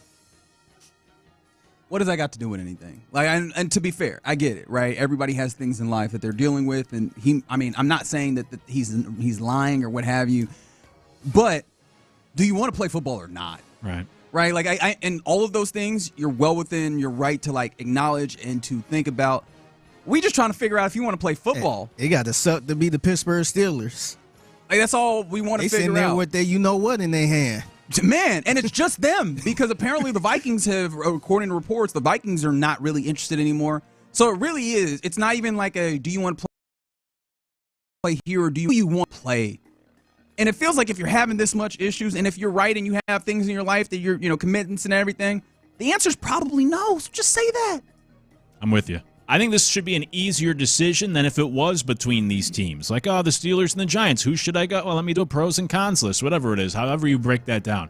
But when it's a case of do I want to play or not, that should be an easier decision to make because there's only one option to play. It's with the Steelers. Do you want to come back and play this year? And look, I get that that's a big decision to make for a guy who this has been his career and his life for 20 years, but it's also now the middle of April. Like, your season ended, he referenced January in that clip. It's been over 3 months. Like, how much time do you need to make this decision? And if I'm the Steelers at a certain point, like, I would just move on. Enough of this. Like, you're not going to hold us over a barrel. Either you want to come play for us or not, and I'd shut the door and I'd move on and figure out if it's Mason Rudolph or if it's the draft or whatever. I feel like he already held them over a barrel. He has. They missed out on the quarterbacks, man. I'm sure if they would have knew this, they probably would have brought back Russell Wilson or Justin Fields. Although I don't know how much sympathy I have for all parties involved, because just like we know, everybody involved knows. This is who Aaron he is. Rodgers. He man. does this. Yeah. And that's the thing, is like, hey, Aaron, you can't get out here like, yo, it's such a tough decision. It feels like you've had to make some level of this multiple times over the last few years. Like, it feels very much to me. And tell me if you think I'm wrong here. Like Ben Roethlisberger went every year for the last, 4 or 5 years of his career. We had the drama of will he, won't he retire? And I'm thinking about it. And I'm like, hey, dog, these things. I'm saying you should not have to make these decisions. Don't involve us with all of it until you figure it out. I know it. And they always say you always become your parent, and I think Rodgers has just become his football parent, Brett Favre, where, Packers to the Jets, tried to go to the Vikings this year after the Jets. Vikings weren't interested in this whole, I might retire, I might play, I don't know, the whole song and dance that Favre was doing at the end of his career, too. Rodgers is following the script to a T. All right, so that was one thing. And yes, I see you on from the 713. I cringe every time he opens his mouth now. Well, one more cringe for you, just one more. This is Aaron Rodgers detailing his meeting with the Jets and Aaron Glenn. This is what got the people going yesterday. That was an interesting 2 years, to say the least. But, I figured that when I flew across country on my own dime, that there was going to be a conversation. And the confusing thing to me, and the strange thing, was, when I went out there, I meet with the coach. We start talking. He runs out of the room. I'm like, that's kind of strange. I was like, then he comes back with the GM. And I'm like, all right. So we sit down in the office. And I think we're going to have this long conversation. I've flown across the country. And 20 seconds in, he goes, literally, I'm talking to the GM about something. And he leans to the edge of his seat and goes, so do you want to play football? And I was like, yeah, I'm interested. And he said, we're going a different direction at quarterback. And I said, and I was kind of shocked. Now, not shocked because they want to move on, that's totally fine. But shocked because I just flew across country. You could have told me this on the phone. If we weren't even going to have a conversation, and this is verbatim exactly how it happened. So I said, huh? And he goes, we just want to know how you want it released, the messaging. And I said, verbatim, I don't give a shit about the message. And I said, why? And then he said, I don't want to be up in front of the room saying something and have guys looking back at you. Interesting. And I said, what does that even mean? Are you assuming that I would be in the back of the room during a team meeting undermining what you're saying? I said, you don't know me. And he said, you don't know me. And then I said, exactly, which is why I flew across the country to have a face-to-face meeting with you to talk about my experience with the Jets and to hear your vision for the team. 20 seconds in. All right, I think that's yeah. I did think that Aaron had a bar there at the very end. He's like, exactly. I was like, that's a good bar. Outside of that, Aaron, what the hell, man? Because I take you to what was then called Twitter, now called X. An account at Aaron Rodgers 12 tweeted this on April 14th, 2013. Oh. Meeting in person, greater than symbol, phone call, always. Ah. Checkmate, Aaron. Wow. Got the receipts. But he would have made this a thing either way. We Right. know that the other way, right? That's a good point. It is true. It's like breaking up, which is essentially what they did professionally. You got to do it in person. You can't do it over the phone. That's a great point. This is really just a big old breakup story, ain't it? Yeah. Which means you apply the same rules, which is I can't trust none of these parties involved. Y'all emotions all True. wrapped up in this. I think the funny part about this is I feel like he's doing the same thing with Pittsburgh. Like, how would Pittsburgh feel about this? Like, you complaining about the Jets organization. So how the hell you think Pittsburgh feel about you while they just sitting there waiting? Yeah, and he just went through a breakup, and now he's got a situationship that he can't commit to. Yeah. Now you on national TV talking about this other organization, and Pittsburgh sitting there waiting on you. That's true. He's a scorned lover with commitment issues now. But yeah, he's complaining about a 20-second meeting with Aaron Glenn. He had a 6-hour meeting with the Steelers and then left without a deal. Like, How does that make them feel? I'd rather just have the Band-Aid ripped off and tell them right away and within 20 seconds, like, yeah, this is over, instead of drag it out over 6 hours and still walk away with no answers. So I do love that it seems like everybody is rallying behind Aaron Glenn behind this one. Right? Yeah. I respect Aaron Glenn saying Aaron Glenn saw through his BS. Mm-hmm. He's not going to get the benefit of the doubt in any situation, is Aaron Rodgers? No, and he's brought that to himself at this point. But, at this point, right, it's just time to make a decision and move on. And if I'm the Steelers, I'd make the decision for him and just move on. Enough. We're all tired of hearing from Aaron Rodgers or hearing about this. So if I'm Pittsburgh, I'd be even more tired. I say, forget it. We're going elsewhere. Yeah. Yeah, ain't nobody about to feel sorry for you, man. Yeah. Good career. Make it, like, bleep or get off the pot, man. Right, basically. Ain't nobody got time for all this. All right, so when it comes to Brock Purdy and the San Francisco 49ers, I thought about this because Puka Nacua was on Julian Edelman's podcast. Damn, there's so many athlete podcasts that it's hard to remember the names of them all, but he was on that podcast.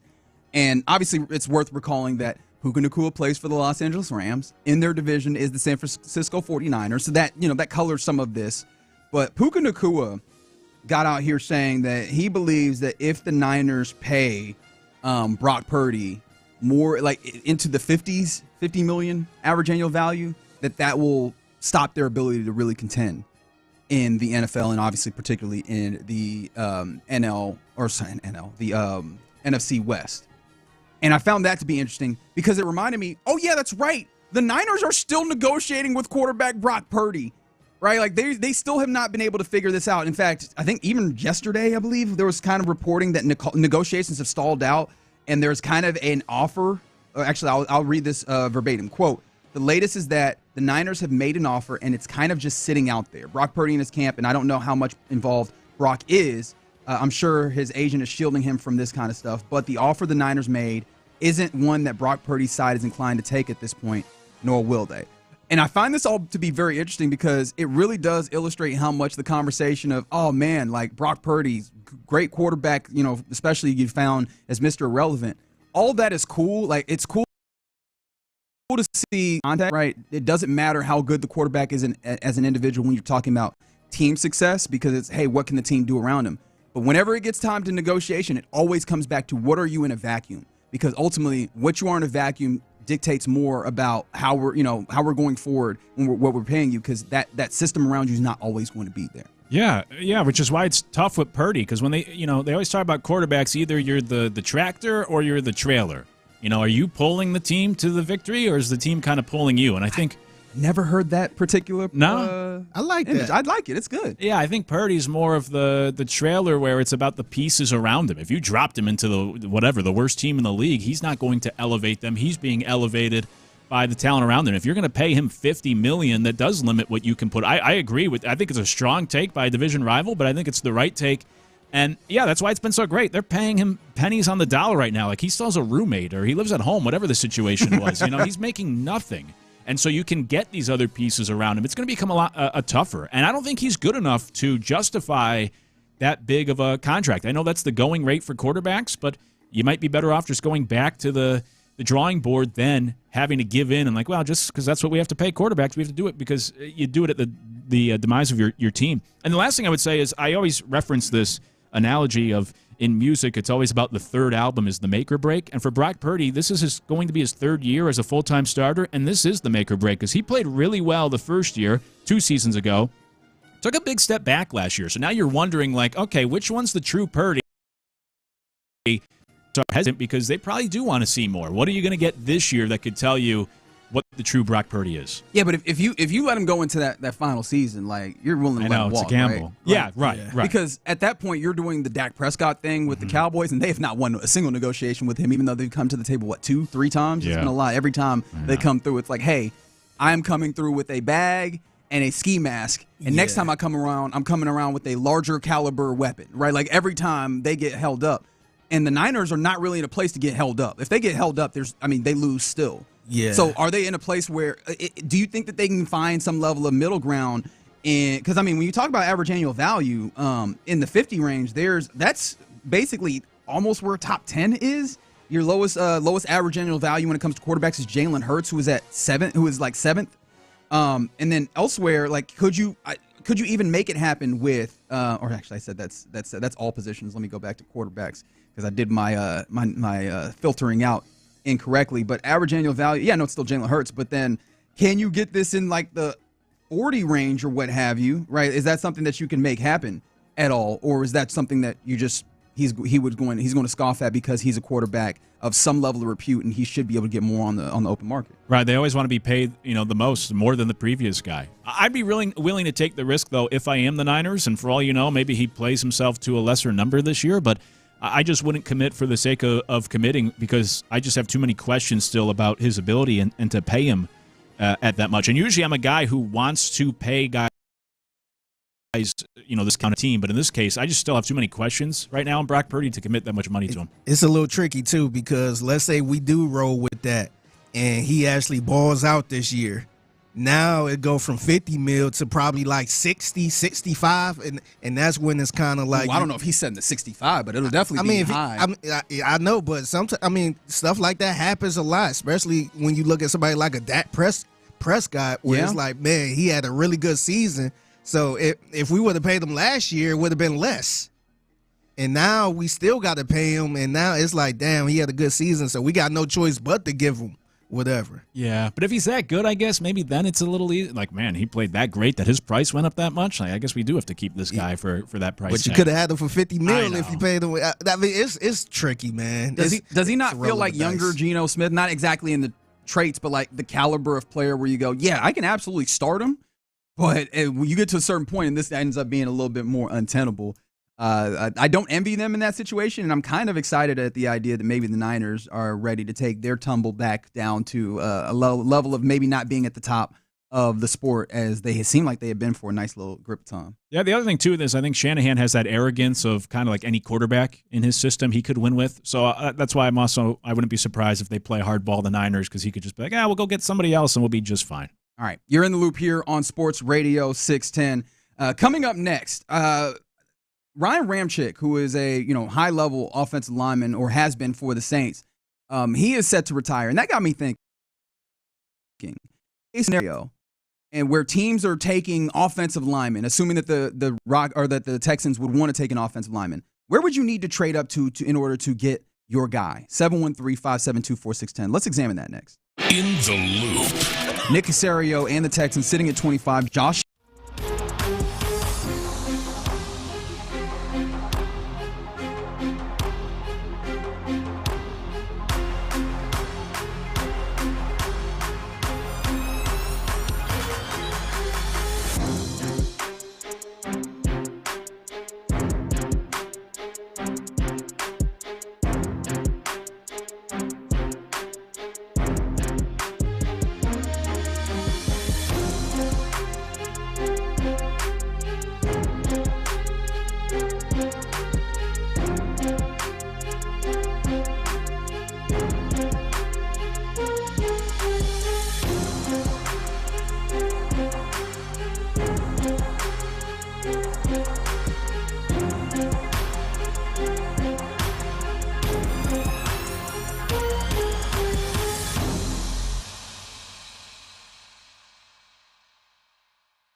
exclusive content. Sports Radio 610. The Texans play here. Live from the Mokaram Injury Lawyers Studios, Sports Radio 610 presents In the Loop with John Lopez and Reggie Atatula. All right, assuming that the Texans would be going offensive line, which at this point I don't know how much of an assumption you can make there. It's clearly something that we feel they need to be better at.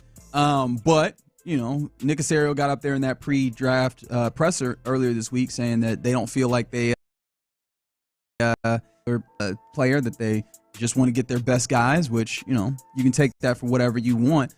But let's have that assumption, if you will, just to work with me here, because Ryan Ramczyk, a very good tackle for the New Orleans Saints, announced that he was retiring. Was that yesterday, in fact, or the day before? And that made me think.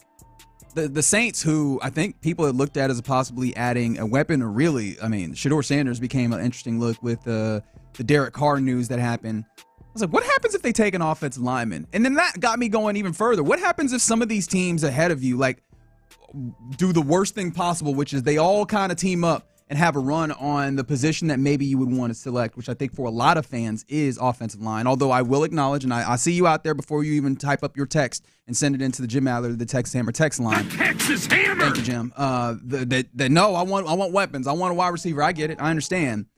But if everybody goes on a run for offensive linemen, or at least the teams that seem reasonable, we know that Nick Caserio would trade up. Where would he have to get to in order to, like, get a guy that you like? Because I started thinking about it, and I think that the top three is probably where it's going to be. Is that fair? Like, I think that it's going to be Cam Ward and one of the two, what I would consider the blue chip guys in this draft, which is Travis Hunter and Abdul Carter.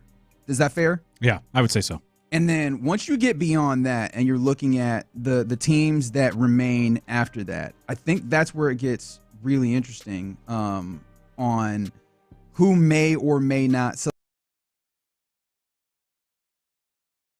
or then kind of make things interesting for you. Because, like, you get to 4 with the New England Patriots, and that's easily a place where offensive line, in fact, offensive line has been mocked there a good amount. You have a young quarterback in Drake May.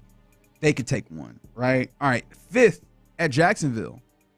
That feels like something that when you look for needs for them, that feels like something that they could, in fact, go for. I think Mason Graham has been slotted there, defensive lineman, but that's one that could go. And actually, before I even go further on this, to go all O-line?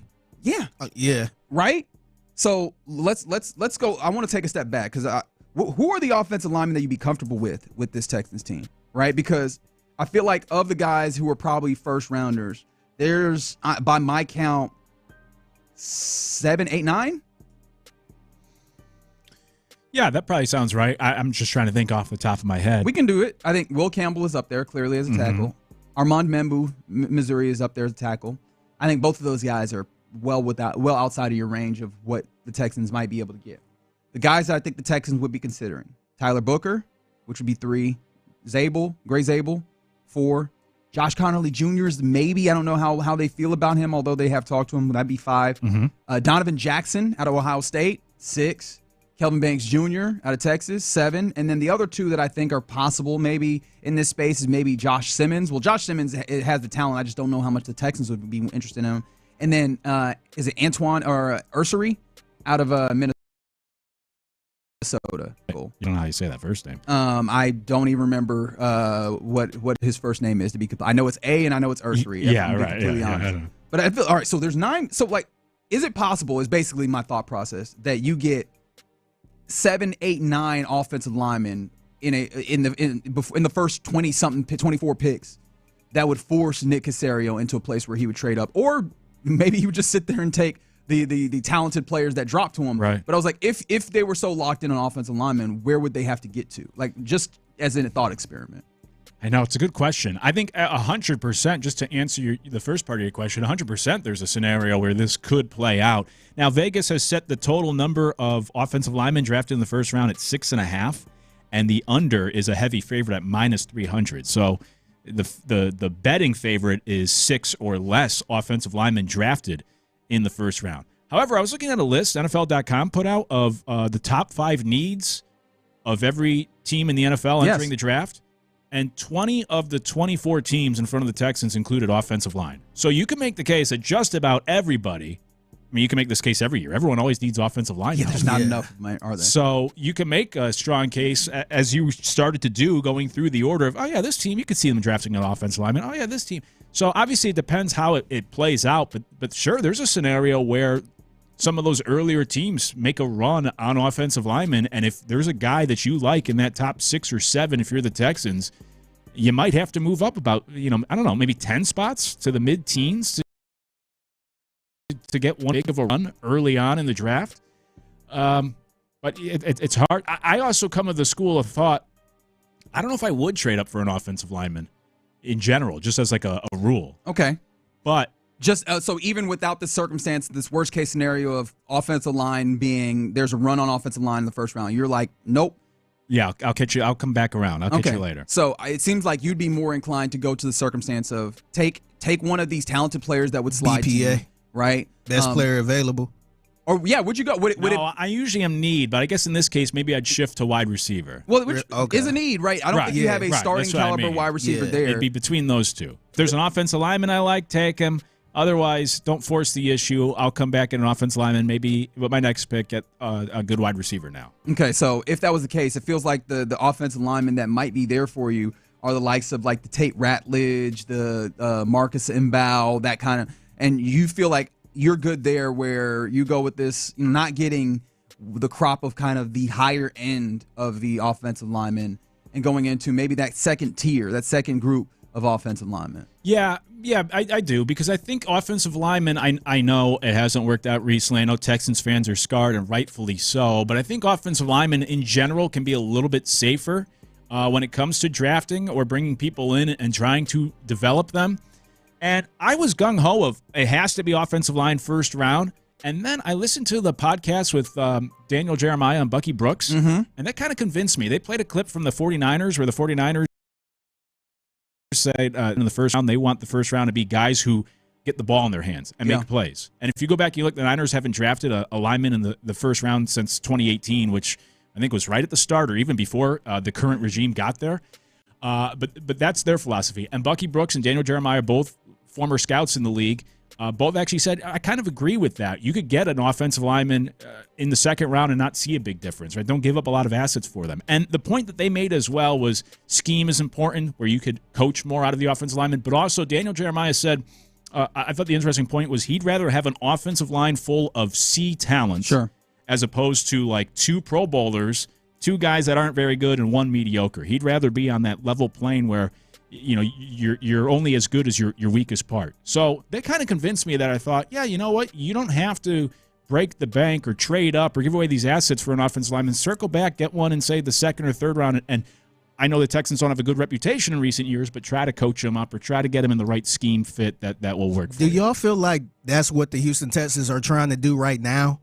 Because it seemed like they kind of going that route of, hey, salute to Laramie, but let's go with some C-level type players and just move forward like that instead of trying to get all the first rounds, the Pro Bowlers and all that stuff. It seemed like they're trying to get a lot of C-level players on this offensive line right now. Yeah, well, I mean, to some degree, yeah. And if you are willing to take Nick Caserio at face value, which I know some people aren't, on the idea that, the opportunity simply presented itself, it has felt like they've just kind of done okay, once you make that move, how do we then, cobble together, has a little bit of a connotation, but that's the word that I'll use in this instance, cobble together an offensive line, maybe a little bit in line with what Bucky Brooks, Daniel Jeremiah were thinking, that we feel is sufficient, and get 5 guys that are able to kind of work in tandem to make a more work the scheme. Yeah, work in a scheme and to make a better offensive line. It just feels like that is a tough sell for me personally, coming off the season that you had, and also seeing the rhetoric that they've put down, particularly about how protecting C.J. Stroud is the most important thing when it comes to offensively, and especially when you consider just how light this offense was in carrying their end of the load when it came to the defense giving you incredible play. So I still look at it and I'm like, I would very much love an offensive lineman, but yeah, man, I think it is fair to then look at it and go, hey, getting yourself, talented players, weapons-wise, in that circumstance might be a way to go about it. I just keep looking at the fact that I would like not just having an offensive lineman because I think that it would help this year, but also an offensive lineman of a certain caliber, understanding the other context, which is you have not had a great track record, and you have guys that are stepping in to be the guys that help coach up a talent, which is necessary with any player that you draft. And you have Cole Popovich, who I don't know what to believe in there, and then Nick Caley, who is a first-time offense coordinator. Give yourself the best opportunity with a guy who's maybe as close as possible and start to establish a foundation for years future on your offensive line. But I think it's a fair point. I just thought of the experiment of that. And it's a good point that you laid down. Yeah, and I don't disagree with you. How high up would you be willing to go, or how high up do you think, going back to the original question, do you think the Texans would have to move up to get one of those guys? And I feel like you could in my feeling, especially because I like a lot of these offensive linemen. I think there's a relatively large group of guys that I like. I think that I probably go up into like maybe max 9 picks, which is still a lot. Like up, yeah, that's a big. Well, although 9 picks wouldn't work exactly because the Cardinals are at 16. We're probably one of those teams that I would look at as likely wanting to draft an offensive lineman. But yeah, man, up into that late teens area is probably where I think you would have to go. And I think the cost there might be prohibitive to where I don't know that I would want to do that. But yeah. A point made that I think obviously factors in here. And I was just kind of trying to use this as a way to suss it out. But if you have 6, 7, 8 offensive linemen going that early, they're pushing down some really solid players that really can probably still help this team, whether it's an interior defensive lineman or wide receiver. And then at that point, you go there and I think you try and prosper. And maybe the counter move there wouldn't be trading up at 1 or with your number 25. It'd be trading up with your second round pick with that additional value to get back up higher in the second round to then play at the high ends of that next tier of offensive line. It's just tough having a 25th overall pick like that, and you needing a offensive line like that because like you said, all the teams would love to take an offensive line. So I feel like some teams just take them just because. Like, what's wrong? Just in case. So I think that's tough overall, especially if it's a need. Yeah, and I guess the one thing that I would say also limits this, we know that they have a smaller board, and then there's a couple of names that you mentioned, Daniel Jeremiah. You talked about Tyler Booker and Kelvin Banks, 2 guys that not only feel like they played the kind of level of football that you want, but also seem to fit the ethos, that swarm mentality that is talked about. I do wonder if those 2 guys in particular would make it so that Nick Caserio and the organization would consider trading up. But yeah, I'm very much finding myself to be in a place where I don't want them to trade up in pretty much any circumstances. It's stick and pick or trade back and accumulate more darts, more weapons to use. All right, you're in the loop here on Sports Radio 610. Coming up next, let's get into what's popping. We'll do that next. There's been plenty of talk about the Texans.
biggest stories in sports and entertainment. Sports Radio 610 style. In the Loop presents What's Poppin'. Brought to you by the Insperity Invitational at the Woodlands Country Club, May 2nd through 4th. I was definitely about to do it. If you've been listening. Yeah, so I said it off the air. I told Reggie not to jump off sides. Uh-huh. And I only said that because I almost did it. I almost potted the music down. Oh, really? Yeah. So it made me think, I'm like, oh, don't jump off. So, Luke, what's been happening is there's an additional sponsor on What's Poppin', and I have been jumping off sides, starting into the segment before that sponsor read has happened. And shout out to my coach, Figgy Fig, saying, hey, remember. Here's the give. Hard count they coming. Blow the play dead. Looks like a false start. Not today, though. Not today. Shout out to Coach. All right, let's get into what's popping here on this Friday, on this Good Friday here in the Loop and in the great city of Houston. As it's going to be a huge sports weekend for Houston coming up this week. And shout out to the Astros, who's starting a 3-game set against the West, the team that I think I was checking some power rankings yesterday. Number 1 in the power rankings, the 15-4 San Diego Padres coming in. And starting tonight, the Astros, at least a little salute to the Rockets getting their series going in the playoffs. Gerald Green will throw out the ceremonial first pitch before the game today against San Diego, in which Ryan Gusto is on the mound. How have you enjoyed seeing Ryan Gusto? He'll face off against Kyle Hart, who also does not have a good ERA, mind you, even though he's 2-0. So I do find this to be probably the most interesting. Well, actually, maybe not the most interesting, but one of the more interesting kind of opportunities for the offense. But how have you felt about Ryan Gusto thus far? Yeah, he's been fine,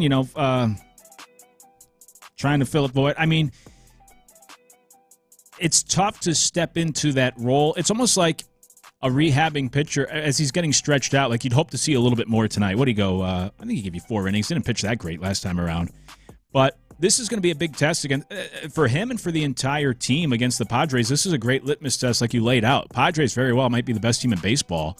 And the AL's been down so far this year, and that's where, obviously, the Astros have lived to this point. So this is where you really – I know the Astros aren't playing great baseball, but this is where you really get to see how they stack up with maybe the best team in the league, and you get to do it in your home building. So big test tonight for Gusto, trying to fill in, step in and fill this void. It's not going to be easy with that Padres lineup, but at home, second start, you hope he gets better each turn in the rotation. So hopefully you see I'm out from 4 innings, 3 earned runs. I think that's probably what you're speaking to. Got 6 strikeouts as well, which was not bad. And I think he threw 72 pitches. So, maybe you can stretch this out to where he can give you something that looks a little bit closer to what you typically expect from a starter. Maybe he can give you 5 and some change if possible, even if he's going well. But yeah, it's been nice for him to be able to step in and be viable, because obviously you're still trying to figure out the depth, the reinforcements coming through. But yeah, a 5.40 ERA for Kyle Hart feels like an opportunity. It feels like you got to take the opportunity here to go against him. A guy who, mind you, has not faced off against any of the current Astros as well. So maybe that helps. The rest of the weekend series, Hayden Wesneski goes against Michael King, who's been very good early he's been good against this roster as well. And then on Sunday, this is going to be the real fun one. Framber Valdez back up, see if you get the good version or the bad version of him, versus Dylan Cease, mind you, with the 6.64 ERA, and who got beat up last time out against the A's. And I do wonder if that I need to check if that was in Sacramento, because that ballpark is kind of weird, right, out there with normal baseball dimensions, but because it's a minor league park, there's not as many stands, and I think it allows the wind to really carry. So I do wonder if that was a Cease being beat up because he was not pitching well, or because the park was helping. But we'll see somewhat what he's able to do against the Astros on Sunday. Yeah, that's a good thing for the Astros. Look, it's early, so it's hard to look at these stats and take a ton from them, but you're getting their 2 worst starters so far in the so hopefully the offense can come alive here at home against a good team, because you'll have the Padres bullpen has been lights out, so you might not have a lot of opportunities later in the game, but you want to try to jump on these starters here.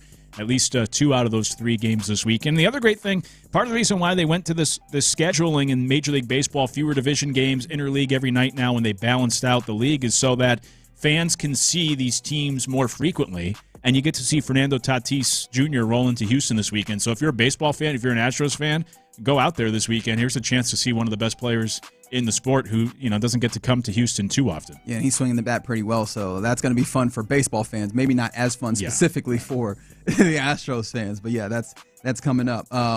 Some news that benefits the University of Houston on two fronts. One, Emmanuel Sharp, who obviously was a factor in that run to the national championship game in the NCAA tournament recently. He will return to the University of Houston Cougars basketball team next season, which is good. Having some returning players is always a good thing in college basketball, especially after you knew L.J. Cryer was moving on, and that Milos Uzan is going to test the NBA waters to see if maybe he might have some draft potential there. Emmanuel Sharp will return, and I know Ocho's in there saying that he probably did not have much hope in the NBA of that case, but still, it's good to see that continuity in a backcourt. You're gonna need him, and he's been a valuable shooter for you in his stretch here with the Cougs, so that's good. And then on top of that, University of Houston football star transfer tight end from Ball State. His name is Tanner Koziol. I hope I said that correctly. I probably didn't. Who led Ball State with 94 catches and 8 touchdowns last year, and averaged nearly 70 receiving yards a game. So you're adding the entirety of the Houston landscape building. And I'm really excited for Willie Fritz because year one for him is usually just a building year. Mm-hmm. And you saw that. I'm really interested to see what he can do this year, especially as he's bringing in some talent. For sure. I like the hire. I think he's a good coach. And there's no reason why these programs shouldn't be successful. I mean, you have the talent around. You have the resources financially, and now you're in a good conference as well, so that helps. And then especially for the basketball program, when you continue to have success and you make that run to the championship, that should lead to even more success. And for Houston this last year, the basketball team, I mean, they were 8th in the country in continuity. That was one of the big things for their success. So it's great to have those guys back, great to have at least part of the team come back. I had compared them to the Virginia team that won the national championship, but the difference was Virginia lost everybody. Yeah. So if Houston could get some of those players back, including Sharp, who's one of the better shooters, that was the big thing. Virginia lost all of their shooters from that team and were never the same. That obviously would be a big boost for Houston next year and beyond. And you add also that I think there was a decommitment that happened in college basketball. And so that puts the Houston Cougars as the number 1 recruiting class in 2025, 3 5-stars, a 3-star, and Bryce Jackson as well. And so you look at it and you go, hey, if you have a little bit of continuity and then also add a lot of young talent, now you're one. I think that alludes to the fact Kelvin Sanders is done building this program into one that looks a little bit more like the programs that we typically refer to as blue bloods in college basketball, while also having the ethos of what we're used to seeing in college basketball in the late 90s and the early aughts, right? And seeing teams that have continuity and that build, but also bringing in young, talented players. Like, it feels like he's trying to strike that balance, and at the very least, it seems like right now he's doing some level of that. All right, real quick before we go, I saw this on social media, and I wanted to get your thoughts on it, Luke, and yours, Figgy, and all you listeners, where I saw someone put together a top 25 most hated athletes. Ooh. Right? Okay. And Deshaun Watson is number 1. That feels... Duh. I'm surprised he's number 1, though. I'm surprised he's number 1. Right, because... He would be number 1 here if we was talking about, like, Houston-based, right, or even Cleveland-based. And he was doing, like, he did the nasty man stuff. Like, on top of that, like, the people who are inclined to not care as much about the off-the-field stuff if you produce the on-field. Well, he didn't do that either, so I get how that happens. Logan Paul 2nd. Jose Altuve somehow 3rd. Wow. Yeah, that's... Fair or foul? Yeah. Just shout out to everybody in L.A. and New York. Yeah. And probably Dallas. And then Floyd Mayweather 4th, Draymond Green 5th. What are we doing? Y'all hate Jose Altuve more than Floyd Mayweather? More than Draymond Green. Yeah. Yeah, that's... More than Aaron Rodgers, who, mind you, came in 9th here. More than Conor McGregor, who came in 12th. And Jose Altuve, probably the nicest guy on this list. With no type of... I mean, I don't think he was part of... I mean, he was technically on the cheating scandal. Right, and I mean, there's all the... But not no illegal scandals and nothing like that. But I'm like, even that, like, with those types of scandals, you telling me that matters more to you than some of these other folks out here? Tyreek Hill is 18th on the list. You know what I mean? Like, Well, I always think that the on-the-field stuff weighs more than off the field, unfortunately, for sports fans. So that's still 2 spots better than the serial nut kicker? No, I'm and the dudes who don't get. I feel like the people that voted on this list or made this list are Lakers fans, Cowboy fans, and Yankees fans. LeBron James is 10th on here, mind you. 10th? Oh, I thought he'd be towards the top. I'm not surprised Altuve's on the list, but I am surprised that what is he, 3rd? That seems third. That's the thing. Yeah, that seems way too high. I can understand that there are people that do not like him. I'm not going to put my head in the sand and ignore that. 3rd just feels like, what are we doing here? Like, you trying to make a point. So out of everybody, he's 3rd hated? Yeah. 3rd most hated. Dylan Brooks came in 6th, mind you. Oh, wow. That also feels kind of hilarious. And who'd you say was number 2? Number 2 is which one of the boxing Pauls is it? It's Logan, right? Either way, are they Jake an Paul? athlete? Is it Jake? Jake is the more popular one. I don't That's the remember. one that Jake Paul is the one that fought Tyson. We're counting them as an athlete because of that? Well, I mean, he be boxing. He doesn't take it as seriously. Doing like exhibition boxing matches and wrestling. That Tyson one was Professional wrestling. Was actually a sanctioned fight. Now, should it have been? Absolutely not. Yeah. Yeah. And Dylan Brooks, like I mentioned, he is in there at 6. I do like that they kind of handcuffed him with Draymond Green. 5 and 6, Draymond Green and Dylan Brooks. Take your pick.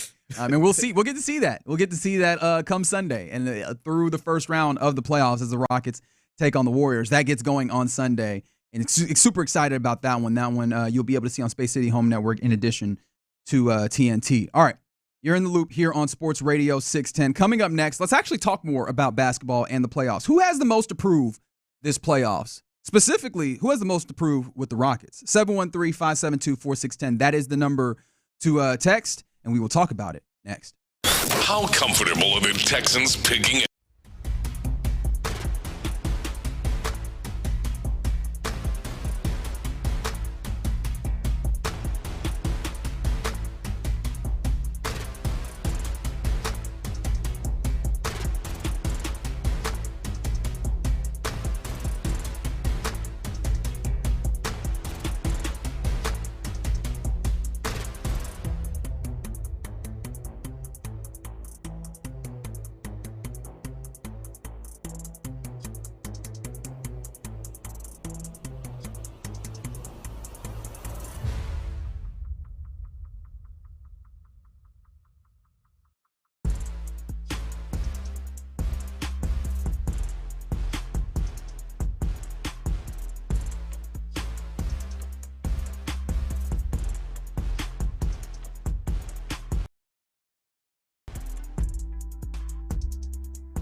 Sports Radio 610. The Texans play here. An Odyssey sports station.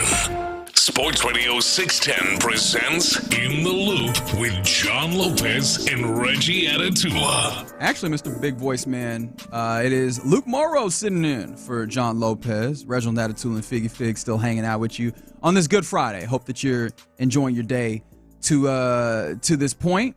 And there's a lot of fun things happening this weekend. I was just looking at it and I completely forgot. We got spring games this weekend too, including the Cougs. They're playing Saturday at noon, their spring game. A&M has their spring game this weekend as well. Man, there's so much. There's so much to tap into. But of course, one of the big things that's happening this week. And with that, I kind of wanted to get into who do you think has the most to prove? Who is this playoffs going to be the biggest in the NBA? And of course, I think we can start and maybe focus more on Houston, specifically the Rockets, who get going on Sunday versus the Golden State Warriors. And shout out to the 346 immediately jumping in on the Jim Adler, the Texas Hammer text line. The Texas Hammer! 713-572-46. Then they jump in. Dylan Brooks. That is not a name that I would have thought of when it comes to most to prove. But I imagine that comes to the idea of the antics when it comes with this particular Warriors team, because he feels like in theory he'd be the most vulnerable or susceptible to the antics, right? Yeah, I would say so. But he wouldn't be somebody I would think of, or maybe even top 3 on my list. Excuse me. Not so at all. I am surprised to see that name rolling. Yeah, the name that I immediately went to with this team is Jalen Green. This feels like it's the Jalen Green offseason in particular. This is the Jalen Green season in general, right? If you remember at the start of the year, they give Alperen his extension. They give Jalen Green the short-term extension that, obviously rewards him for the development that you've seen, but also is short enough to still be, in some ways, a let's see it, young fella kind of thing. And he's given you reason to be happy. He's been an inconsistent player to this before this season as a Rocket, right? He's obviously has the ability to score, but being able to do that in a consistent basis when you need it most, and then also round out his game a little bit more. And he's done that down the stretch. He's playmaker with his ability to penetrate a defense. You've seen him really show a lot of effort and energy on defense. But this is where it matters, right? Being an 82-game player is great, and I feel like you've seen Jalen Green give you more and more evidence that he is that in the way that you want him to be. Now can you be the 16-game player? Now can you be the guy that shows up in those moments? Because especially all the conversation about adding an additional star in particular, and if you want to be particular, Kevin Durant, the reporting is that it falls on how far they go in these playoffs, and it feels like that is going to be in some ways dictated by what Jalen gives you, being a guy who is likely a focal point in that type of role right now for your Rockets. Yeah, I'm with you. That's who I was going to say. I agree with you 100%. If you do want to develop to become that star that you were hopeful, or the organization's hopeful, this is when it happens. And so you have to come up big in these playoff series and even put your team on your back at times. We see it happen so often in the playoffs where the home team typically wins the games, which is why home court advantage is so important. And I think a big reason why is because role players play better at home and then they struggle on the road. And so that's what we usually see. And so we always talk about the star player league because you can't rely on the role players in the playoffs to make the big plays. And so I bring that all up because for the Rockets, it is probably going to come down to Jalen Green. Like when these games are close and tight, you have to be able to make those plays. You can't rely on the role players or even kind of the group that the Rockets like to do offensively, where the points could come from any part of the offense. But this is where, right? This is where you make your reputation. If Green wants to become a star, he's going to have to show it in the playoffs. Now, I did take the answer or the question, I should say, I did take it 2 different ways, though. No problem. Because I think Jalen Green's the right answer, but then I would also say, in terms of the most to gain, I think Jalen Green has the most to prove. Most to gain, I would actually say, is Amen Thompson. I don't disagree. In fact, can I take you to Brian Windhurst? Because I think that when it comes to Amen, he is somewhat of a known commodity. I think for him, he has things to prove to the nation. Right. Because he doesn't have anything to prove to us. And obviously the more adept basketball watchers, especially the people that do this for work, understand what a man is. In fact, we've seen a number of those people, like the Kevin O'Connors, the Tom Haberstros. There was someone else recently, I think it might have been Sam Amick, if memory serves. It might not have been, that are considering strongly or just flat out saying that they would vote for Ime Thompson for Defensive Player of the Year. This is Brian Windhurst of ESPN talking about what this playoffs could and probably will do for Ime Thompson. I feel like Ime Thompson is going to become a much bigger, higher known name in the next 2 weeks because that's the guy who the Rockets are going to put on Steph Curry when it matters. 110 shooting. And this guy is the NBA athletes, the guys who play in the NBA are top 1% athletes.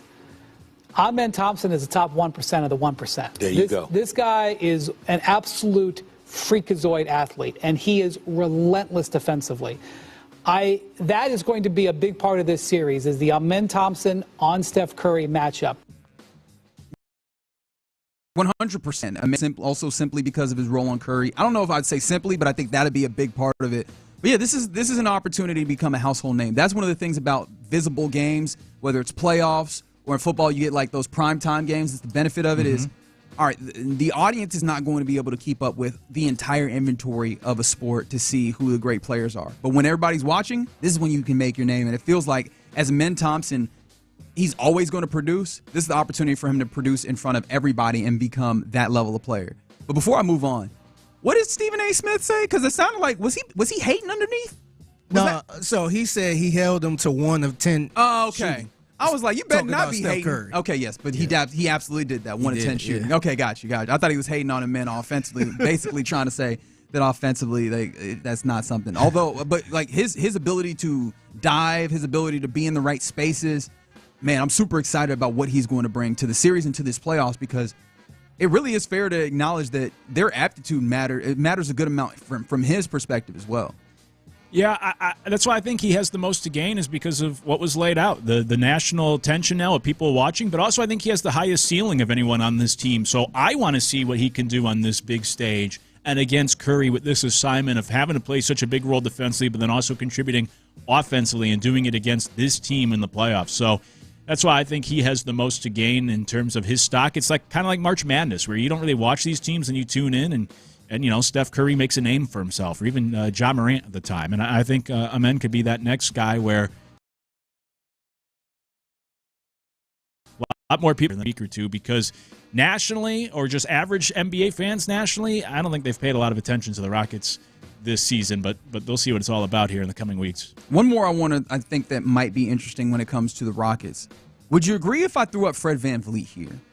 And the reason why I say this is that he's clearly one of the veteran guys on this team. He's clearly one of the guys that matters on this team. But I think that there's people that, and I don't think this has within the organization. I think the organization is very sold on who Fred VanVleet is. They see the intangible things that he absolutely brings to this relatively young core of Rockets.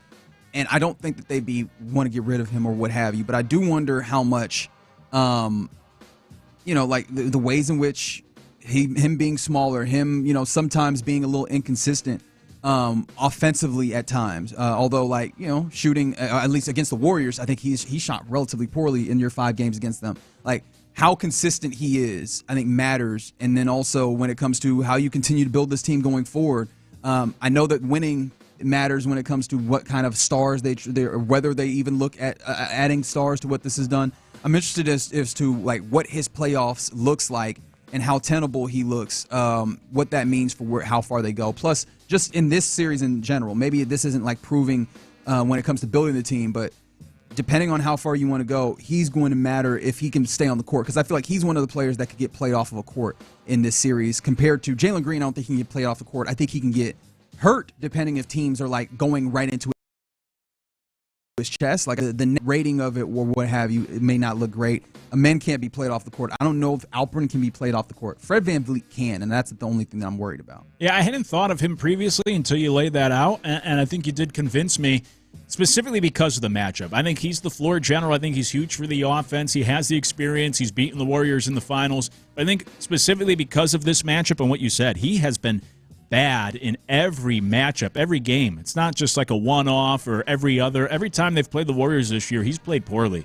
And he's going to have a good series. He's going to have a good playoff for this team. So I think because of the matchup, if they're facing somebody else, I wouldn't be as concerned or say there's as much pressure, as much for him to prove. But yeah, he's just been so bad against Golden State. You got to come out and you got to play better than you have in the regular season against this team because they're going to need him to advance. Some other things that have come in on the text line. When it comes to Green, they say Green's performance also impacts the offseason and whether or not they go after Durant, which absolutely, that's kind of been the way that it's been postured. If they are somehow flamed out early, which I do not believe, and go ahead and knock on wood if you are superstitious, then that maybe puts them in the place where they would be more likely to go and acquire a Kevin Durant. But if this proves the way that it seems like Ime Udoka and Rafael Stone have felt, that this team is young and still has more within themselves to grow to reach the ceiling in-house with what they have, they go and make a deep run, and you're like, hey, we're willing to bet on largely the core that we've established here, and Jalen Green matters in a good way. Another one that comes up here is just the idea of this men is vital but also Green. This could put both of them, but probably more star stage, right? Those all-star kind of voting, all that type of voting, inherently, you put a little bit of stock in, have I seen them do this before? And this is the opportunity to show people that you've done it before. It's true. I just think Amen brings more. He does more. He brings more to the table. So I think that pops more. If Jalen is going off scoring and he's dropping 30, and he's making these great shots or on big possessions, that's where you can really capture or captivate the audience. But I just think Amen has more to gain because he just brings more to the table.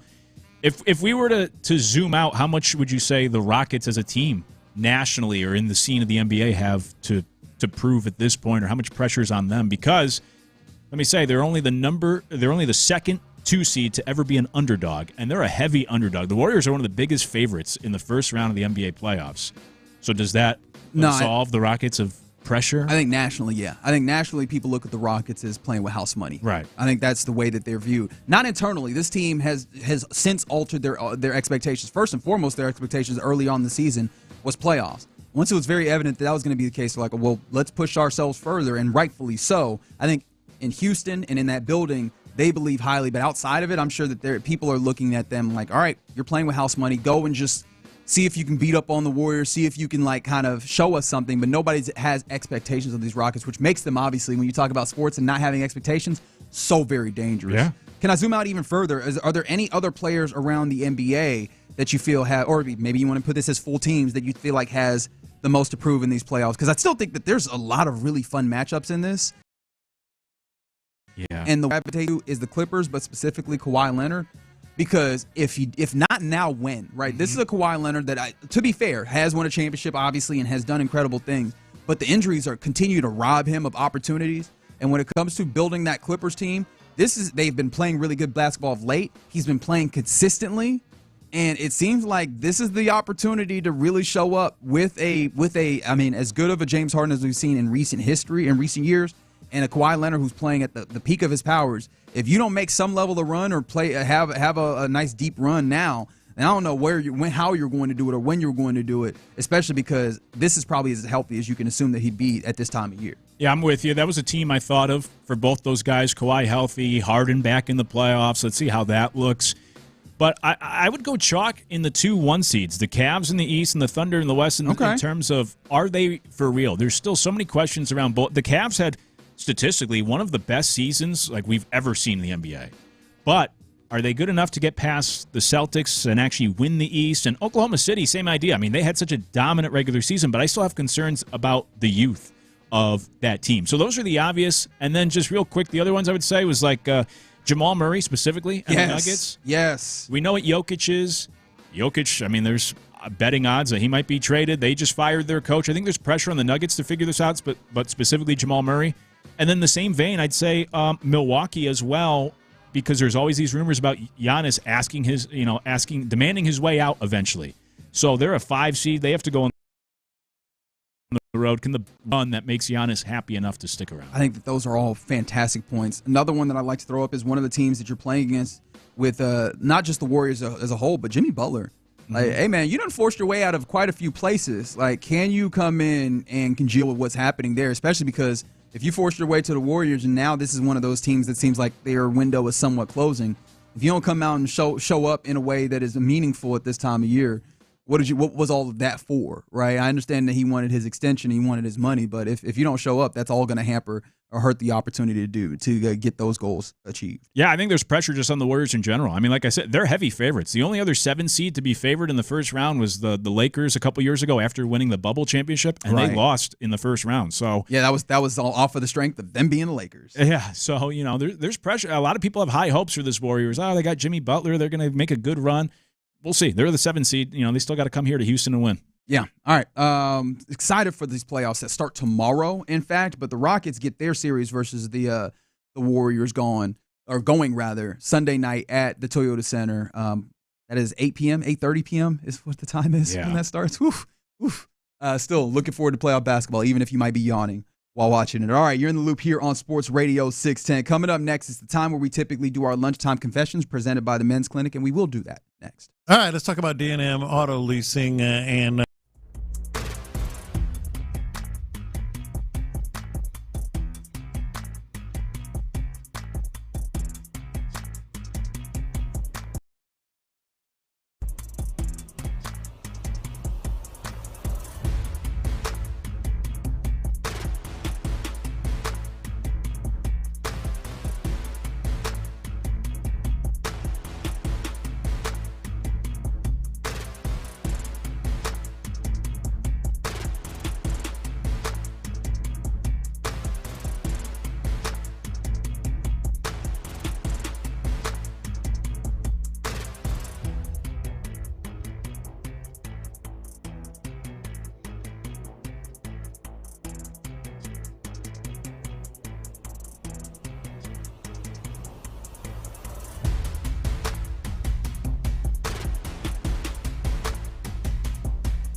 content. Sports Radio 610. The Texans play here. Sometimes it's sports, sometimes it's not. Whatever it is, Reggie and John are keeping it real. It's In the Loop's Lunchtime Confessions, presented by the Men's Clinic on Sports Radio 610. Watch this. These are my confessions. All right, let's do some confessions here. And obviously we are less than a week away from the NFL draft, which is next Thursday, the 24th. And the Texans have the 25th pick for now, right now, as Nick Caserio will remind you. And at least if they stick and pick, I'm finding I'm kind of hard pressed, in fact, to find a really true disaster scenario for at least immediate disaster. Obviously, there's disasters that can happen afterwards and with development, but just immediately sticking and picking at 25. I kind of find it hard to just be like, oh, if this happens, that would be an absolute disaster. Things within relative reason. Yeah, right. Like drafting a punter doesn't. That's disaster. That's real disaster. But of the things that seem like they're within reason, right. But I like a lot of these linemen that could be there for them. I mean, if you're one of these people that's like, no, get one of these wide receivers. If Golden falls, if Ibuka is there, I'm good with those, right? If somehow one of these tight ends or Tetaroa and McMillan falls, all right, good with that. I've even got myself to the place where I can see it if they go, all right, we have an interior defensive lineman, and we'll get a guy that can push the pocket that way and then circle back around because of all the picks that you have in the top four. I'm having a hard time. Am I off here? Am I missing something?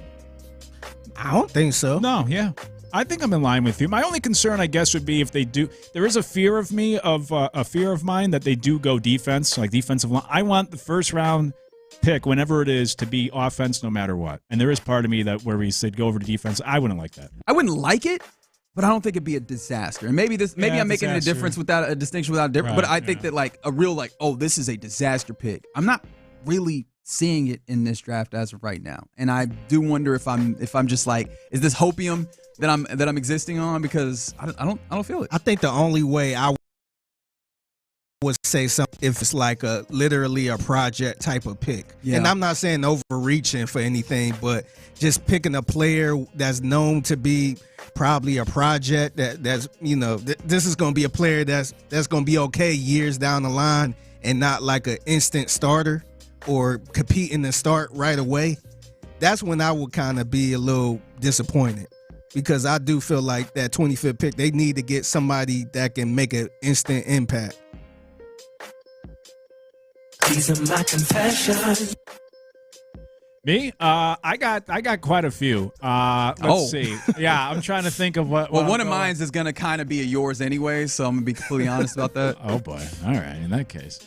I'll say this. I hate Uber Eats. And the reason why isn't so much about Uber Eats itself, although I do think it's ridiculous that it costs you twice as much as what the food actually costs because of all the fees and everything. Talk to them. So that's why I rarely ever use these delivery services for food. I'll just go get it myself. It's not worth paying twice as much. But the reason why I hate Uber Eats is because I've had this theory that since Uber Eats has come on the map, it has reduced the actual Uber. Because you'd rather just deliver food door to door than have somebody sit in your car and have to deal with a stranger in your backseat. So yesterday I had to Uber somewhere. It took me 25 minutes to wait for the car just to come pick me up.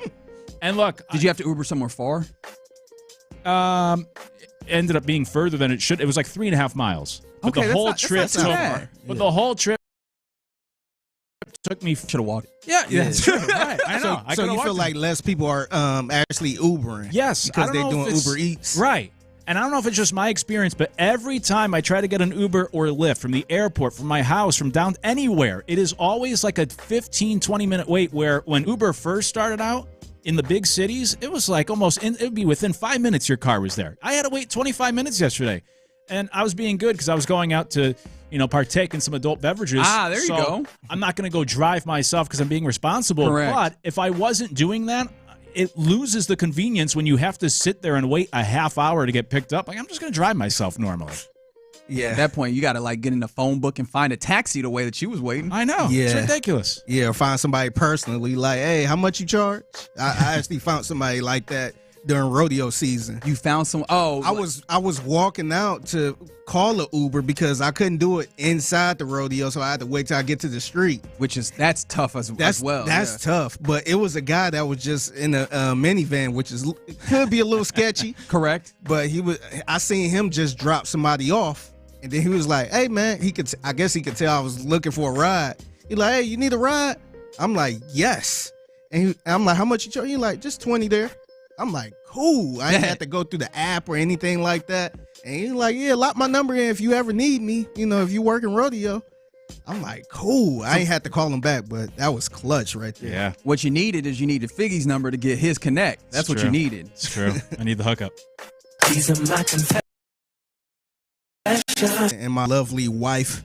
So I like how you said lovely. It sounds like she's been listening lately, huh? Nah, she ain't been listening. Okay. But so I was working over at my desk this morning, getting ready for the show, and she FaceTimed me. So I'm like, let me see what she want. So I answered the FaceTime, and she's like bawling, crying, just crying. My first thought in my brain was, damn, somebody died, man. Somebody in the family, grandmother or somebody, uncle. I'm thinking somebody passed. This girl talking about she just finished watching a TV show and one of the characters died. Like one of the main characters. I won't give the TV show up because I don't want to spoil it. Right. But one of the main characters died. And she was bawling, crying. I'm like. She called you about this too? She called me, yes. She needed you to console her because of the TV show. She was just like, so-and-so died. I'm like, who? Because I don't really watch the show like that. So I'm like, who? So-and-so from so-and-so, the show. I'm like, girl, why are you calling me while I'm at work? At work. And it got me thinking, I'm like, when was the last time I was ever emotional like that over a death in a TV show or movie? That's a good because one. The first one that came to mind was, I get these two mixed up. I think it's Endgame. The Avengers Endgame. Yeah. Wow. What was it was one of those, I think it was I think it might have been Infinity War. This is where Iron Man died.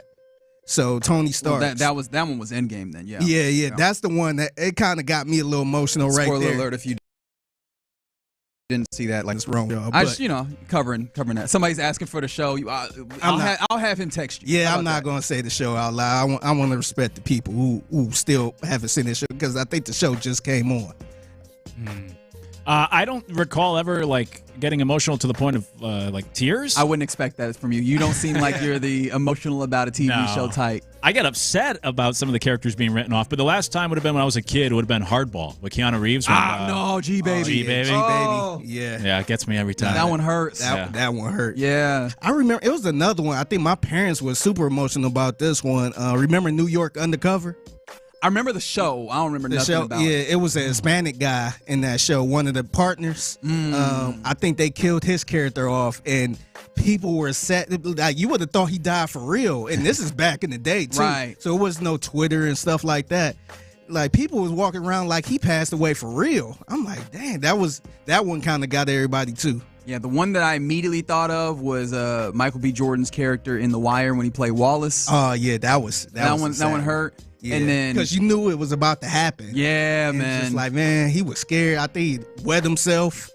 It was bad. Yeah, that one he did wet himself. And then I guess the one that I was thinking about, but I feel like it's less about the character, was T'Challa in the Black Panther, because you knew that was real life. Exactly. Though. It's like, damn. And then really it was just, you could see all the actors, although they're playing their characters, you can see the actors mourning. Yeah. That was kind of like, that was the additional emotion. And the way they started that movie too, and then you see the Marvel little intro, it's just like, man, this is tough. Yeah, they leaned heavily into that emotion.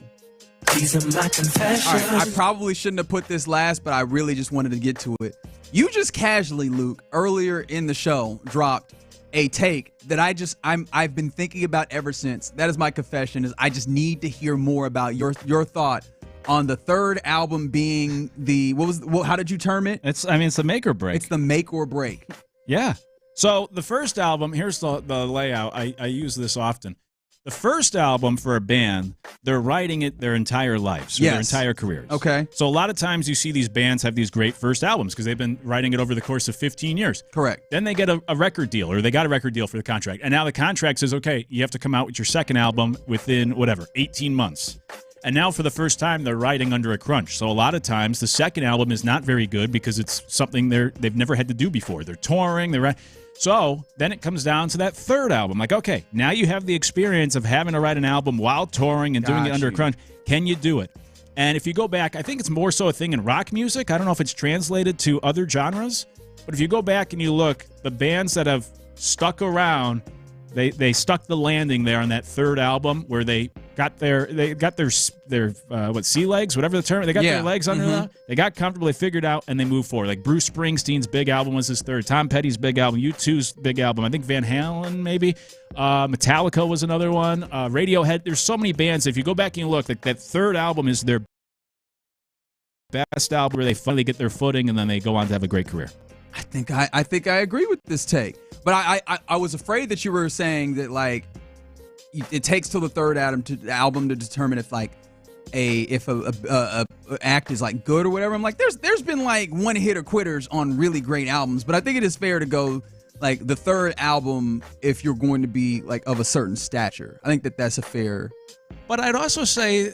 Also, in terms of how good they are, because I think anyone could come up with like a hit. You know, like the first album could be good if you have a couple songs, but if you can never duplicate that, I wonder how good the act truly is. I mean, if you put together a classic album where you got 12 joints on that thing and they all hit and they all resonate and they have a level of longevity to them, I'm willing to give folks credit for that. Like I'll give Lauryn Hill a level of credit for her miseducation. I'm not going to go as far as most people do where they try and do all this extra stuff as if she's top 5 all time. Man, put out a second record, please. Yeah. But yeah, I feel like I hear you though, like when you talk about, especially with the longevity, and I like what you're doing there. I think it's kind of tough too with that because sometimes you get like your first album being like the biggest album ever, and then when they do the second album, they got all the production and the money behind it to make that album actually feel bigger than the first one. And so now it's like, man, are people just listening to this album because of the hype? Or is it actually better than the first one? Right. And then when you go back 10 years later, it's like, this album is a bunch of cookie cutter pop songs on here. It's not like the first one. Yeah, that's why it's all about the third. It was good just because he had Funky Cold Medina on his debut. Get out of here. Who had Tone Loc as a reference on today's Good Friday show? I know that was not at all where I thought we were going here. Somebody said Dr. Dre's third album was trash. Okay. Hey, it's kind of a conversation about Dr. Dre anyway, as far as like, is he a little bit overrated? Oh, I would never say that. His production style is incredible. It's not necessarily for me, but I can recognize it. People just go to that first album. What, Chronic? Yeah, that's the only thing. Like as far as Dr. Dre albums, I mean, he's got some interesting ones in there as well, right? Like he's got the Chronic. He's got some other albums in there. I'm in this moment, of course, it's not helping my case that I'm not remembering off the top of my head. He got Chronic. He got, I think, was it 2001? Yeah. And I just keep looking at this text. Speaking of shows that made them cry, and they said it's white people stuff, but Sons of Anarchy. Hey, that's not white people stuff. Like there's a lot of people. That's a solid show. That really enjoyed Sons of Anarchy. Watch that show. Yeah. 100%. I do as well. Yeah. I didn't watch it myself, but that wasn't about white people versus black people stuff. That's I have to do. We ain't talking about Friends now. All right. Coming up next, you're in the loop here on Sports Radio 610. What would you trade up for? Because we were talking earlier about like a particular situation, but what would you, if you were Nick Caserio, trade up for? We know that it doesn't take much for him, but like what specifically would you want or advocate for the Texans to trade up? We'll talk about it next. Are the Texans looking to fill any specific needs in the draft? Definitely not, according to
voices live. Live from the Mokaram Injury Lawyers Studios, Sports Radio 610 presents In the Loop with John Lopez and Reggie Atatula. I think that's the first time on this show where we just spent a whole break talking about albums.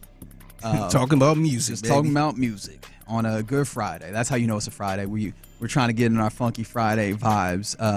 But let's get back to the Texans real quick. Less than a week until the draft. Earlier we were talking about the situation of like where to get the guy, but it was a scenario that kind of got me thinking. But I understand it was a little bit odd because it was like who, you know, if a number of offensive linemen went, but in that situation to push some wide receivers down to you, right, or some, you know, other talented players, and that got me thinking, like, and just generally, who would you trade up for if you're this Texas team sitting at 25? I think the Battle Red blog, which is the SB Nation Texans site, put together a really interesting kind of look at what it takes to move up if you're in the 25 spot thereabouts historically.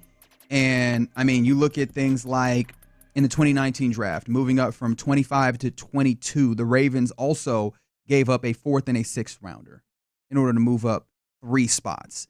Or compare that to the 2017 draft, which maybe could be some level of insightful, moving up from 25 to 12. Now, of course, 2017, a little bit further back, you wonder if you have the same level of, I don't know, prices for lack of a better term, but they attached a 4th round pick, and that was able to get them up those spaces. Compare that, however, to the 2023 draft just 2 seasons ago, where the Bills moved up the Jaguars moved up from 27 to 25. Not exactly the same thing, but they attached a 4th round pick for those 2 spaces, 27 to 25. So like, it kind of moves all sorts of different places, but let's assume that the cost is somewhere in that kind of, you're talking about 1 day 2 pick, maybe a future pick tagged on as well, or what have you, understanding that you do have some, you know, a little bit of a group of day 2 picks, although you don't have a 4th round in this draft in 2025.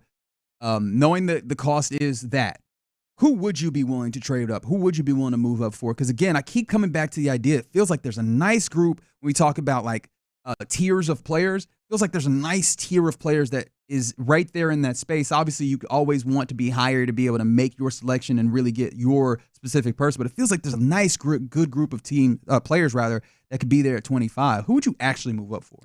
Yeah, that's a good question. As I said earlier, I don't know if I would trade up. I think I would operate with the school of thought that I wouldn't trade up for any offensive linemen, but I think I would trade up for the wide receivers that would be, you know, I guess just in that group before you. I mean, Matthew Golden might be available at 25. You might not have to trade up, but if wide receivers start to come off the board, you know, that'd be a name that I would trade up for. Even like a Luther Burden, if he was still available. I don't know when the wide receivers are going to fly off the board. Luther Burden's been an interesting one because I feel like he's found his way down the boards of some mock drafts, understanding that, you know, sometime this time of year maybe people have more insight, but also at the same time mock drafts are just trying various different things. Yeah. I'm interested that you bring up Luther Burden. How locked in, or maybe that's not the right way to ask, but how interested are you in Luther Burden for these Texans? Because I've seen him compared to like kind of Deebo Samuel, especially with the way that Missouri used him, where not necessarily a wide receiver in routes, especially without, you know, it doesn't seem like his routes are as crisp as some of the other wide receivers that you could be looking at, especially someone like an Ime Udoka. But what he does is he's very much allowed to kind of operate as a runner more than as like a true route runner. Is that something that you feel like the Texans would utilize, or do you even feel like that's a good like kind of skill base for what the Texans you imagine they might look like, because we don't actually know what the offense would look like? Right. So to answer your the second question, yeah, I do think so. To answer the first question, I have no idea because I don't know what Nick Haley is going to do or try to do. That's been so frustrating trying to figure out what would be interesting and what I would like for this team. Is I don't know what they're trying to do, and it seems like if you let Haley tell it in his introductory press conference, if you let Nick Caserio tell it in his pre-draft press conference, it seems very much like they're just going to get talented players or have talented players and say, now how do we best make them fit, which is good, but also is not great for trying to foretell what it looks like.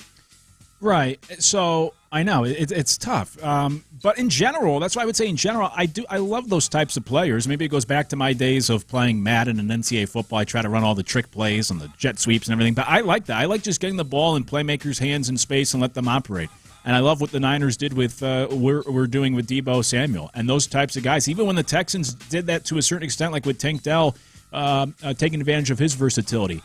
I think the more gadgets you have, the more weapons, the more, to use that word again, versatility you have in your offense, but also with your players. Like when these players, when your wide receiver can bring more to the table, or if your tight end is obviously both good at blocking, but also can be a good pass catching. I mean, it just makes you so much more dangerous and the players more valuable. So I always lean to those types of guys. You can't base your whole offense around that, but the Texans don't have to at Nico. So, yeah, absolutely. I would love the opportunity to add a quote-unquote gadget. I think we use that word almost negatively when you talk about wide receivers, like they're not good enough to be a wide receiver. Mm-hmm. But I love that gadget wide receiver that can do a lot. So it was interesting. You mentioned when it came to tight end, a guy that can catch and block. It feels like there's only really one that I feel super strong about that, and that's Tyler Warren. And that feels like you would have to give up. You go up. I mean, there's people mocking him. He might be top 10.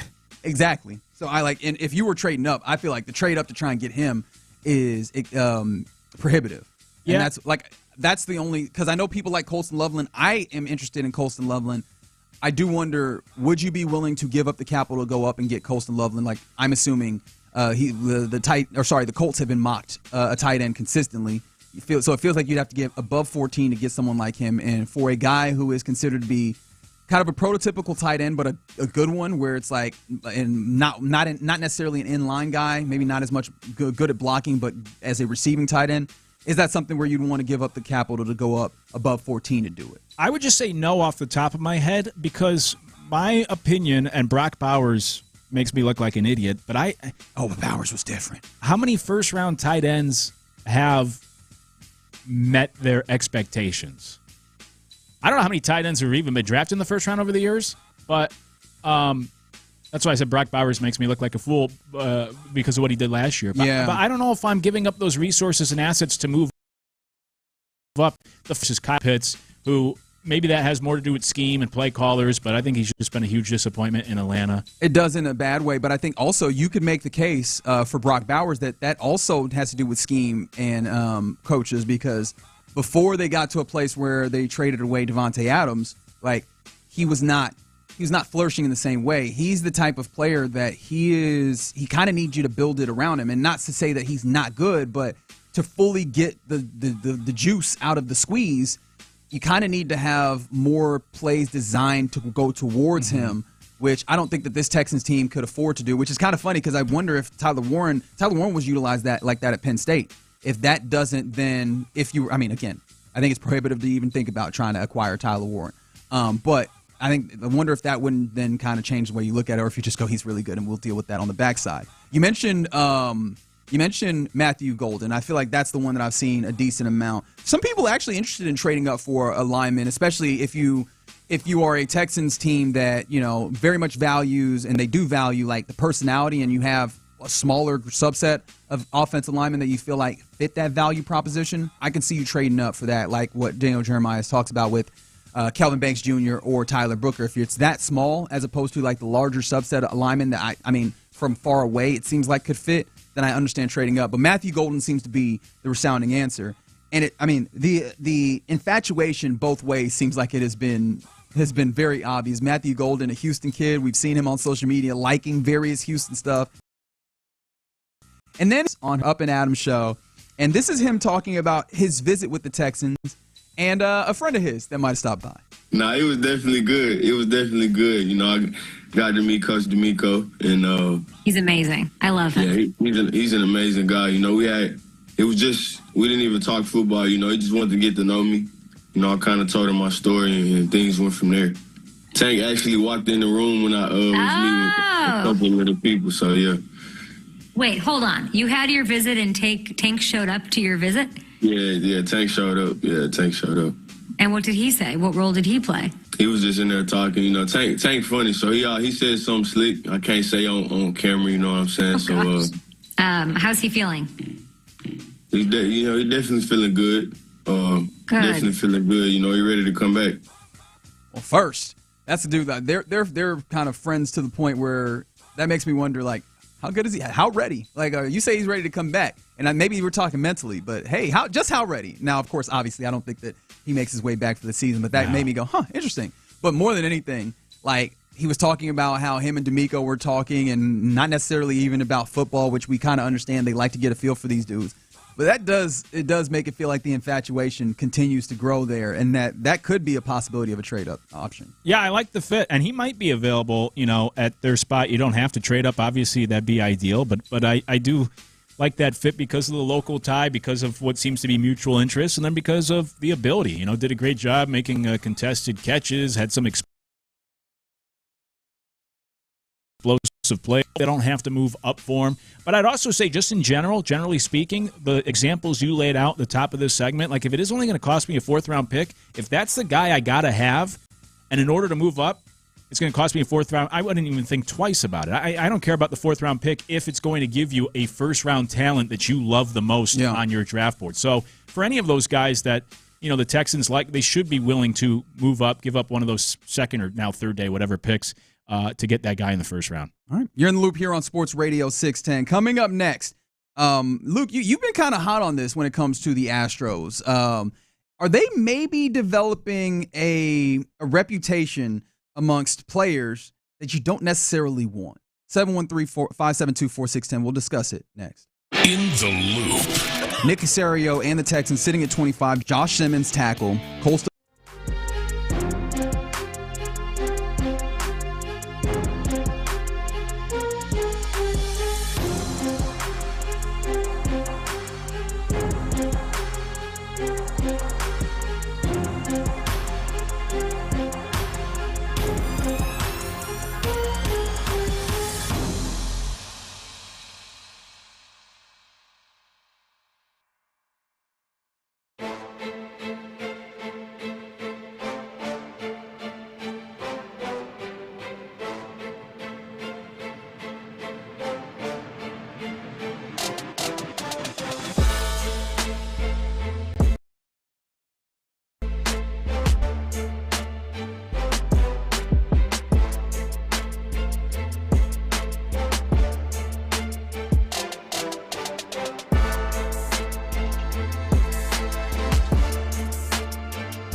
Insider access, exclusive content. Sports Radio 610. The Texans play here. An Odyssey sports station.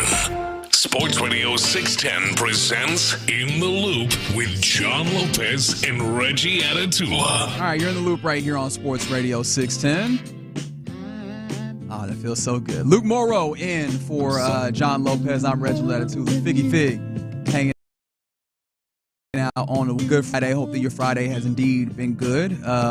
As we're just cruising along, whether you're working, have the day off, all of that. Appreciate you making us a part of your I'm day. loving that traffic outside, by the way. Yeah, I'm sure you're excited to end the show, but not just to get off of work, just to be able to get home quick. I'm actually hitting the road after the show. I'm going to New Orleans. Oh, nice. you gonna have a great Friday then. Yeah. I gotta work a wedding. So, sure, right. Work a wedding. Yep. Yeah. Mm-hmm. I hear you. I'll tell your wife that too if she texts looking for you. I'll let her know. All right, let's talk about these Astros. They're starting a pretty interesting 3-game set against one of, if not the best teams in baseball, in the San Diego Padres.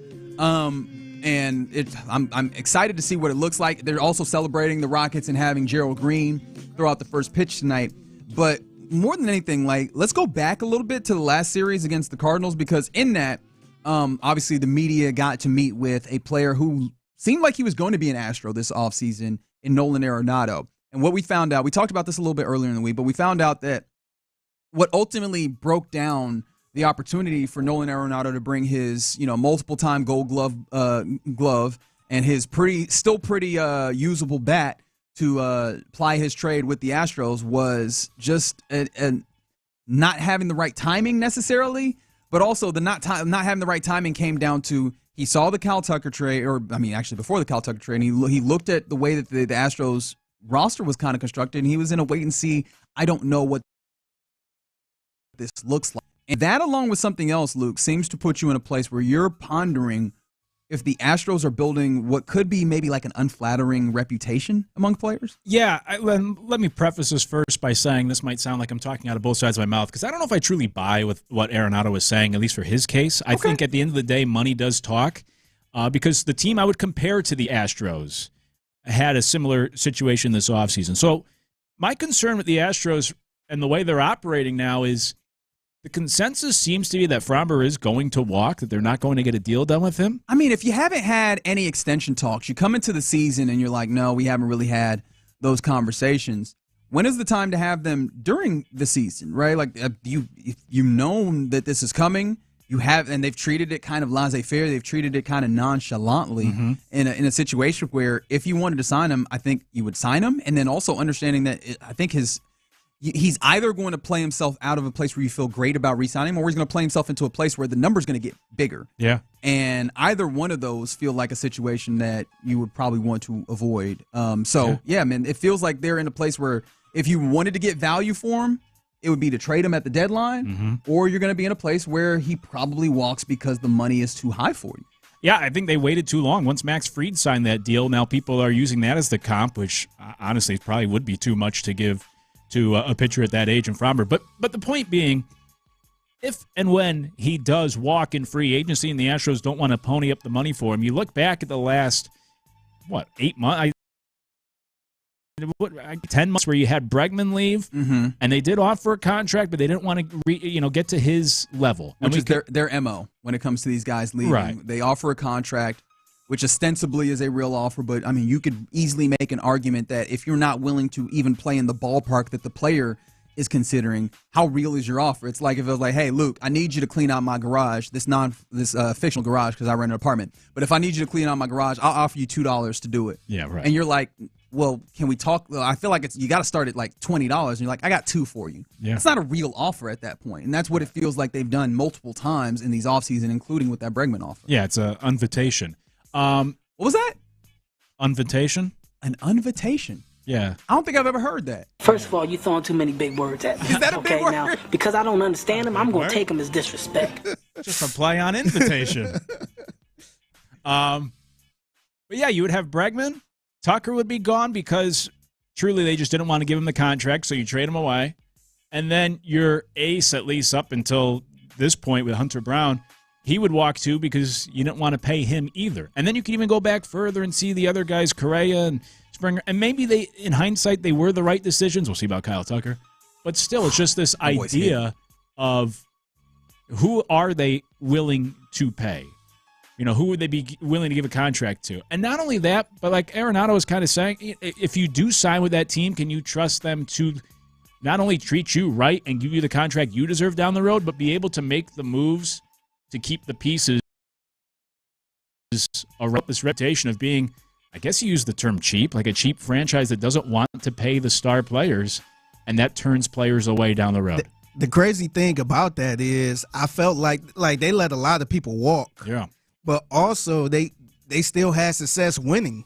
So like Correa walked, and then you got another guy right behind him that stepped right in and end up winning the World Series. So it's like this is probably the first time like they probably won't be like a World Series contender or whatever. Right. Just kind of just trading these people away and not paying them. So now I think we really gonna see.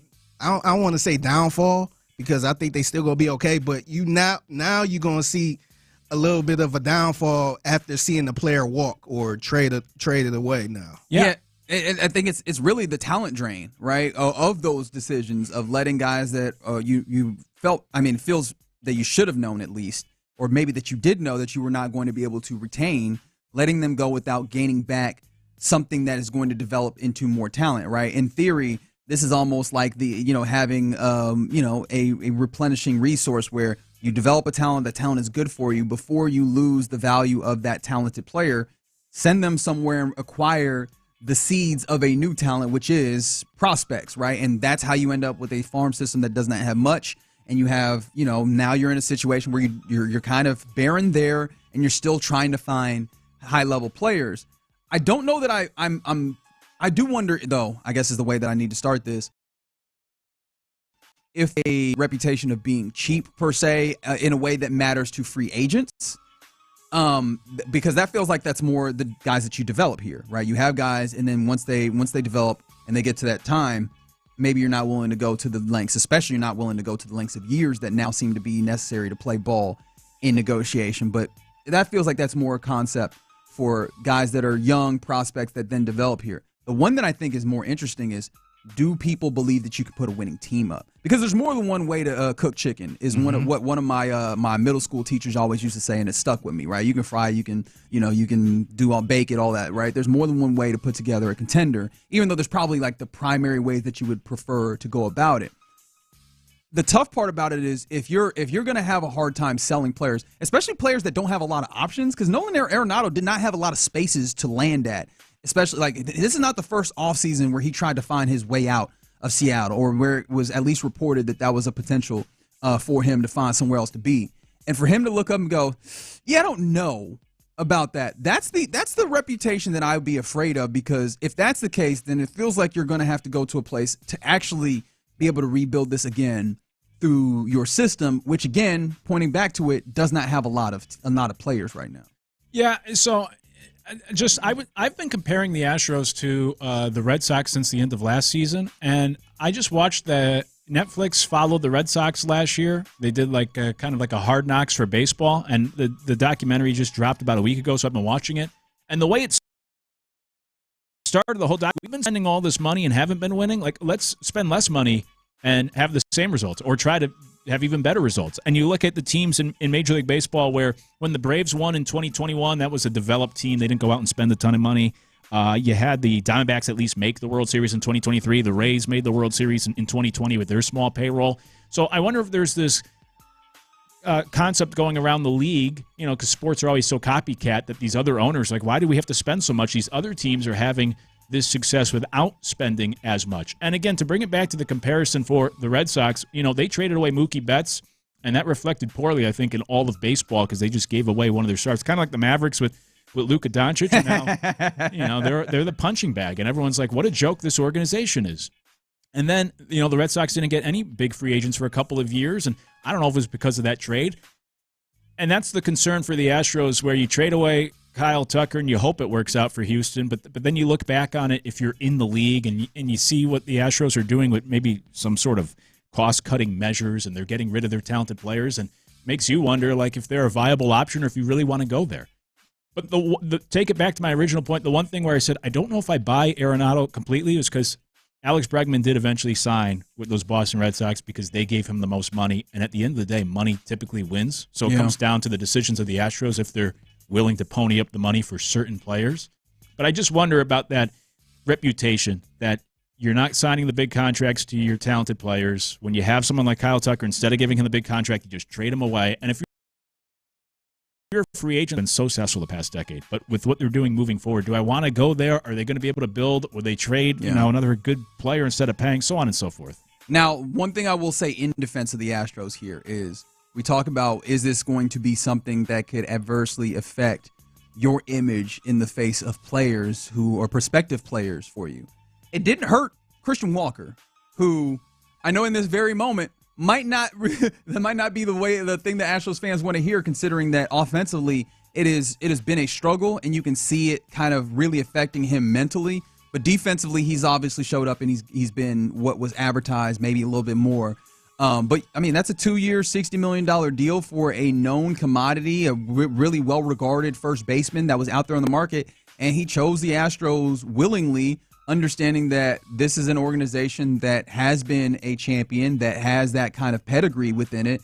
And so at least for Christian Walker, it did not seem so daunting that, man, this organization is not going to do, or is not going to do the things, do right by players or what have you, or not be able to put together a team. None of those things seem to come into large enough concern that it steered him away from coming here. Now, there are questions that I'm starting to kind of really wonder about, or at least people wonder about before, that I was able to, or I felt comfortable wiping away, in that, are we seeing a decline in him as a player? Were you seeing that there in Arizona, and is that continuing now here in Houston? That is something that I think we have to watch a little bit more closely than I thought that you would have to prior. But agent decision, and so maybe this is just an instance where Nolan Arenado himself, who has not been a very decisive guy in these circumstances, considering that no trade clause is there, and he hadn't waived it up to this point either with any other places. Maybe this is more of an individual thing than it is an indication of something larger, if you want to use Christian Walker as a level of counterpoint. Yeah, but then I guess the retort for or if you wanted to play devil's advocate, would be like, well, that's the type of player that the Astros would have to resort to, is kind of that middle-tier free agent. Although Arenado, it's not like he's an MVP player anymore. Nope. He's in that same camp too, but getting that Christian Walker where now that he's hitting 154, people can look back and say, like, oh, how many suitors did he actually have, or did they overspend, yada, yada, yada. Just for the record, a quick sidebar, I'll continue to defend Christian Walker because he had 8 at-bats in spring training, and he dealt with an injury. So he is starting so far behind the oblique. Everyone else, where, again, to use the Red Sox as an example, Rafael Devers had a very short spring training, was dealing with shoulder injuries, and then started the year like 0 for 21. And no, but that's because he wasn't playing third base. Clearly. Yeah, that too. That's yeah, why. Yep. Yeah. And everyone was making fun of him, and he struck out like half of those at-bats. He looked terrible. Anyways, then he got his timing. He figured things out. Christian Walker's been chasing way too much. So that's the thing. Yeah. It's that he's become a different version of himself. Like he's pushing so hard in a way that he seemed like the guy of all the guys on this team that would be the one that'd be steady and not push, because he is very player, is a good player, especially at the plate. But Right. now he is pushing and he's forcing in a way that feels so abnormal. I think that's the thing that's really odd, and if I had larger concerns, would give me those concerns about him finding his way back. Yeah, that's where the struggles can snowball, especially when they're at the beginning of the season, just mentally. Because when you go through a stretch where you bat 150 for, say, 15 games, and you do it in July, your average might drop from 290 to 275, and it's not a big deal. But when you're staring up at that big video board and see, man, they're paying me all this money, and I'm hitting a 154 on my new team with this new fan base, I think just mentally that's where things can really snowball. And he might be in that spot right now where he's pressing and he's just getting out of whack. But I don't know if he ever got into that midseason form because, most guys get about 40 at-bats in spring training. He only had 8. So he's starting from square one this season, just having to do it during the regular season. So I'll give some grace towards him compared to some of the other bats in the lineup that are scuffling right now. Let's see. I think Christian Walker, the interesting thing there, though, you say that I mean, he's had 65 at bats now in the season, though. So you do hope that that would kind of clear its place up. Oh my goodness, I didn't notice. I had not checked this. OPS plus normalized to 100 as average. Mm-hmm. His OPS plus is a 44. That's got to come around here. It's got to come around here soon. And of course, I don't know how comfortable or how optimistic I am about that when you face off against the San Diego Padres. Yeah. Now they've done a lot of this at home though, so I do wonder what it looks like playing on the road at a different ballpark with a couple of their as they have performed rather early on in this season. All right, you're in the loop here on Sports Radio 610. Somebody said, "Can you talk about the Rockets?" We will talk about the Rockets, but only after we turn it over to Fig for Figgy's mixtape. What you got for us? Yeah, so what's your instant rage trigger sound? 713-572-4610. I actually have a list of these, and I'm going to actually play them so I can see if y'all get triggered from them. Oh, no. Plus, somebody in the NFL love a well-done steak. Oh, no. Who's got bad taste? Let's find out next. All right, guys, if you're thinking about selling your home or you've already made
here.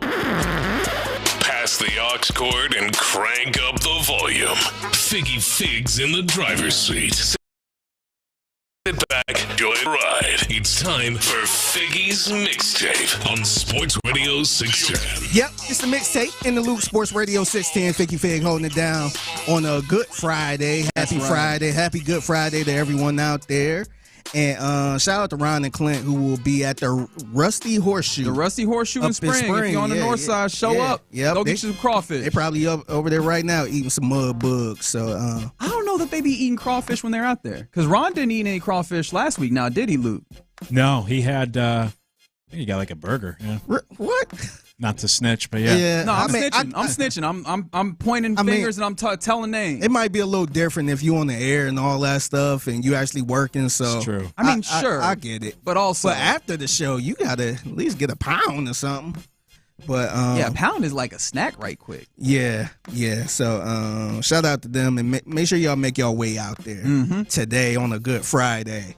So I want to get into this, man. I ran across this quick little list of instant rage trigger sounds. So we all have them sounds. 713-572-4610. Text them in and let me know what's your instant rage trigger sound.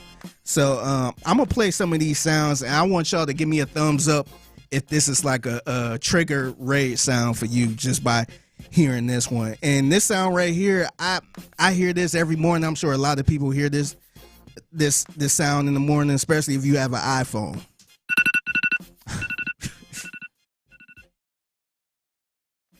Triggering, I kind of got triggered just now, just playing that. Just hearing that sound, it's just, I don't know. It's just like a trigger sound for me because it's time to get your ass up type of sound.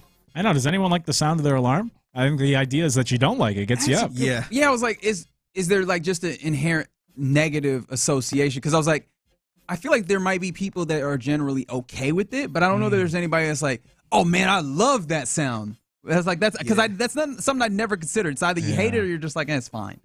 Yeah. It's like an irritating sound for me though, man. No matter what, even if I'm just sitting around, I'm just like, ugh.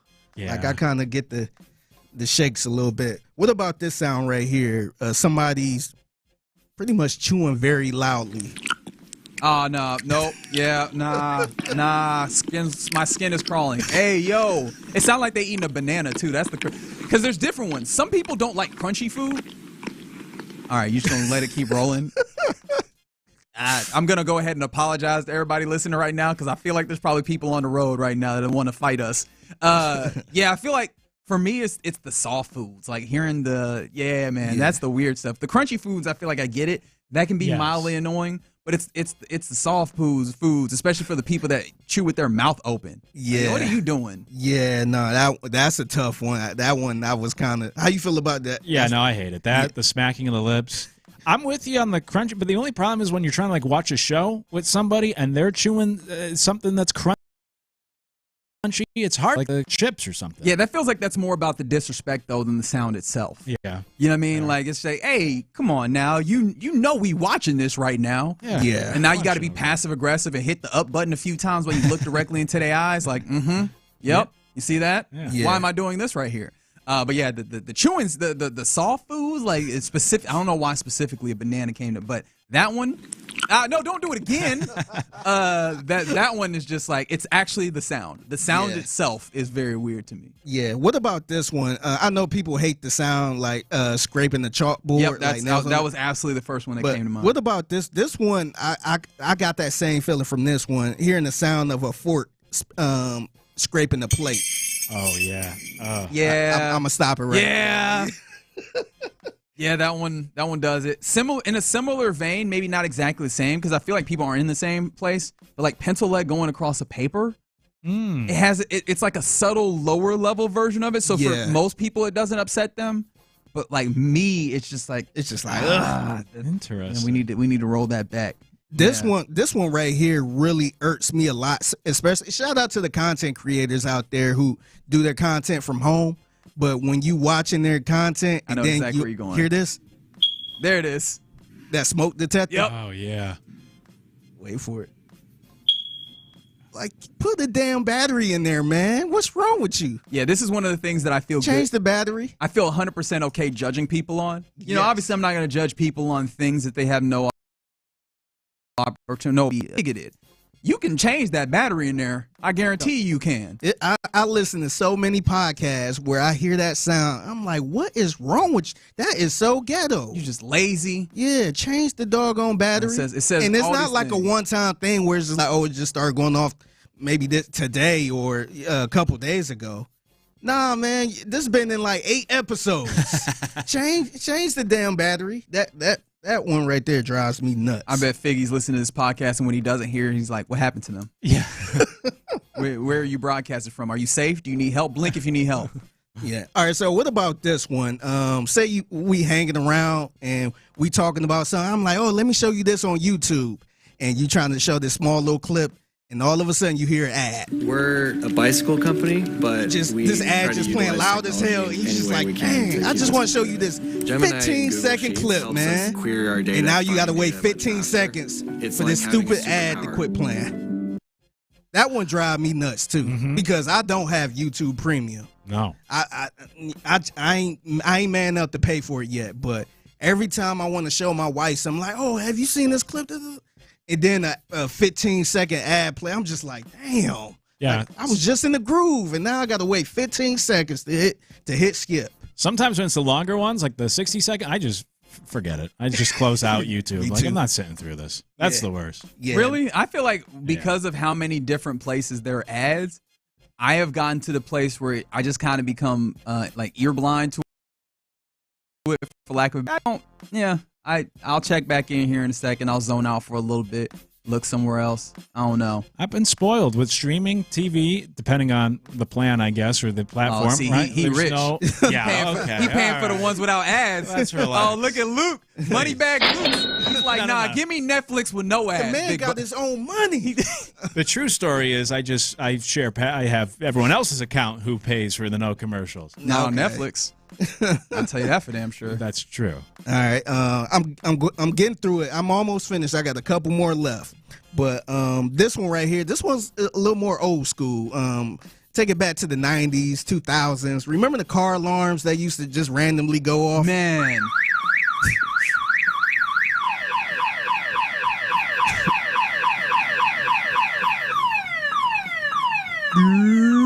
That's what I was waiting for. That's the real. This is the real part. That's like the chorus of it right there. Yeah. And those car alarms used to go off if the wind blow a little too hard, man. But here's the thing for me. What made it annoying was not the one cycle of it and then, all right, cool, somebody went out and handled their car. It's the person with clear, like, disregard for everybody else that was just like, it's fine, I'll get to it. When you got to listen to 3, 4, 5, 6 cycles of it. And I guess the only thing that made it rage-inducing on that immediate time is that you have to imagine, is this going to be somebody who goes out there and fixes their car, or is this going to be a thing that goes on for 15 minutes, right? Because you don't know in that first instance when those people, where that alarm would just keep going off, and you're just sitting there. They just don't care. It's like a crying kid, a kid that's just crying, and they're not saying anything to the kid. Crying kid is one of those that came up, except there's one place in particular. Actually, most places I'm like, hey, man, nobody wants the kid to be crying. The kid doesn't want to be crying. No need to get mad. But one place in particular is the people that get mad at the crying baby on a plane. Yeah, nah. All bets are off. The only time I would probably get a little upset with the parent if the kid just kind of whining, just being a brat, like the brat type of whining, and they not doing anything. It's just like, all right, like you need to sit down somewhere. Or if they're like kicking your chair during the tantrum, and they're not doing anything about tantrums. that. Yeah. Some of the, because you see some kids that's just clearly just throwing a tantrum, because they want a juice box or something. Right. Going back to the car alarm real quick, it should be like a ringtone. You should be able to customize your car alarm so that whenever a car alarm goes off, you don't have to look out the window and be like, is that my car? Whose car is that? You should know right away when you hear whatever your car alarm goes off, oh, shoot, someone's breaking into my car. That gets me thinking just with all of these, how many of these would you want to like customize the sound? Right? Like, yeah, all of these. Just all of them? All stink. I hate these sounds. You just all of a sudden you got, in fact, what was, because I know everybody has had at least one. What was the ringtone? What was the go-to ringtone? My original, I think, was Cocaine by Eric Clapton. And my mother hated it because she thought it made me sound like a drug dealer. Whenever I get a call or a text and start singing about cocaine. Okay. So I'm going to round it out.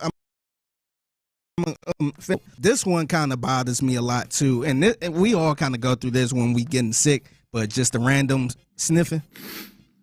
And refuse to get a tissue. Yeah. Oh yeah, see that's it. You just sitting there. No, I'm good. That one kind of would drive me up a wall a little bit. It's like, bro, just blow your nose, man. Just go off to the side and blow your nose, man. Yes. Ooh, but sometimes I get it. You might be stuffed up and all that stuff, and nothing you can do. But that one would drive me up a wall, man. All right, so the sound that actually does annoy me now that you mention it when you talk about alarms, those Amber Alert alarms. Oh man, that one legitimately immediately upsets me. Because what you want me to do? You want me to go out there and start reading? You want me to go out there and start reading license plates right now? Is that what you want me to do? Hey, get to work. Go look for them, man. What you doing? Get your ass off the couch and go look. I'm supposed to jot down these. Descriptions and get out here and get on my Sherlock Holmes, or get on my Taken and go bring this child back. Liam Neeson. Word. You want you to be Liam Neeson? Apparently so. That's the only one that gets me a little upset. It's just like, all right, I get it. There's a child out there. I understand that this matters and this means something. What you want me to do? Especially the ones that like, all right, if it's in the city of Houston and I get it, I'll try and keep a lookout, pimp. I got you. Yeah. Child missing in Amarillo. What you want me to do, man? Really? Yeah. And they will interrupt whatever you doing too. Yes. All right, this is the last one right here. This one, shout out to all my people that be on the Zoom meetings.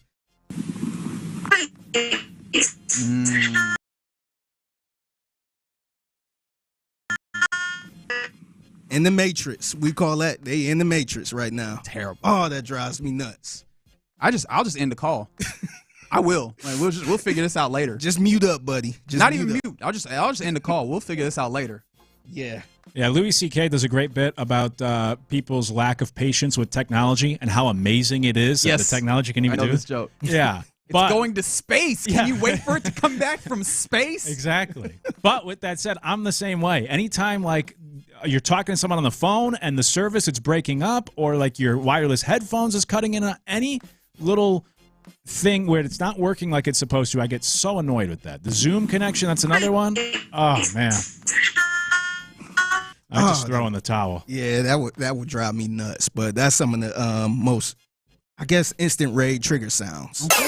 All right, I'll get y'all out of here on this. So, Reggie, I'm gonna ask both of you, Reggie and Luke. Okay. How do y'all like y'all steaks? Medium rare is what I've gotten to. I did medium last night. Oh, look at that humble brag. You know, I was out here eating this steak. It was going to be one of my confessions. I don't get these steak nights. That's a whole other thing. That's what you're saying. Nah, you be in there eating steak, calling Ubers. I know about you, Luke. I know what time you're on. What kind of Uber? Was it Uber Black? It was an Uber Black, 100%. No, it wasn't. Regular. You out here lying. He not using no Uber pool. I see you, Luke. You're not slick. Hey, you pulled up in a black Suburban. No, it's a Tahoe, actually. Oh, Tahoe? Yes, real nice. Yeah. I was in like a little Fiat. I couldn't fit in the back. The St. Brown brothers. You know the St. Brown brothers. Yes, Amon-Ra and Equanimous. Yeah, I could not say his name. That's why I got it. I knew damn well that what was about to happen. You got me on that one. So Jameson Williams was on their podcast, and they started talking about steaks. And they asked Jameson, how do you like your steak? When you go to a restaurant and you get a steak, how do you get it cooked? Well done, no pink meat. I ain't gonna lie, I say that every time. I could have guessed that, bro. I could have guessed that. That's why I'm looking at you and hearing you. I could have guessed. Hey, yo, wait, hold on. All I can say is I'm disappointed. That's all I can say. What? I'm disappointed, bro. Well done, dude. No, Amon, listen. What's wrong with that? Bro, that's not how you eat a steak, man. Like, that is. No. Do you eat sushi? Still flavor, all that. Bubble gum. No, it's not, bro. Chewy. No, it's not. Oh, my God. I get every steak well done. Jameson Williams was looking so confused, like, what's wrong with that? And I understand, right? Like that is culturally where he has been. I don't like. Was it Amara out here? Like I could tell just by looking at you. Wait, hold on, brother. I need you to stop right there. Yeah. We're entering some dangerous territory. One of them was like, yeah, you look like a well done steak type of dude. I was like, that's crazy. But this is the tough thing. Like, I understand people are well-meaning when they do this, but like that way of going about it, I feel like never works. I have converted. Now, it was a situation in which it was an impressionable person because it's my little brothers, but I was able to get them off of the well done and move them a little bit closer to some leather, right? And what I had to do was I had to walk them down slowly. You got to take them. All right, well, go ahead. Instead of going well done, let me try a medium well real quick, right? Like, just step down and see what the difference is. And then, like, all right, next time we out, here you go medium. Just try it. Just try it for me. And then you'll find out that they enjoy it a little bit more. When you don't try and like hit them over, you're doing it wrong. Just say, try this for me. Just try it here.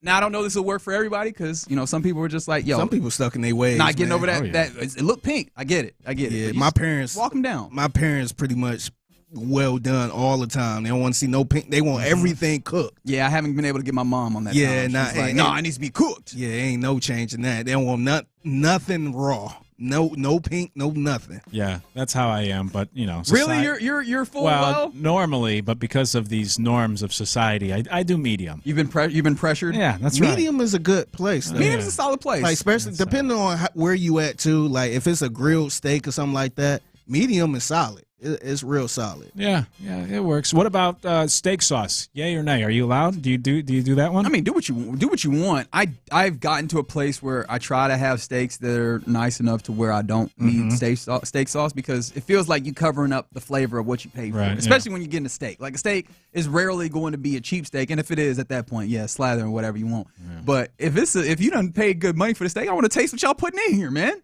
Yeah. That's how I am. Like I could drink Heinz 57 if I really wanted to. Yeah, you know what I mean? My wife is a Heinz 57 gal, such like that. But sometimes I'm like, this steak don't need no sauce. But she don't care, man. She just like the flavor of Heinz 57. I love that they were like, do you eat sushi? That's why. Why are we asking this question? I feel like we've got enough data to be able to surmise what the answer is there, and the answer is no. It's funny because a lot of people like that don't do like raw seafood like like the crawfish or crab legs or stuff like that. Like they gotta have their shrimp cooked. Sure. Like fried shrimp type cooked. And that's how my parents is. They like seafood that's fried. Oh, they won't even do like a broiled or grill or like a no salmon. Yeah, no salmon. I posted some crawfish yesterday, and it was like, ugh. Well, they're Midwesterners though. That's also I get that. Yeah, but they got to be fried. Perch, the perch, fried shrimp, that type of stuff.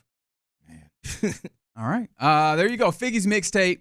Every weekday, 1:20 p.m. right here on Sports Radio 610 at the Figgy Fig on social media if you see something that you believe to be mixtape worthy. All right, coming up next, we get ready to hit up the fellas out there at the Rusty Horseshoe in Spring, Clint and Ron, to see what they've got today. We'll do that next. But right now, I do want to tell you about Suit Marts.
Ones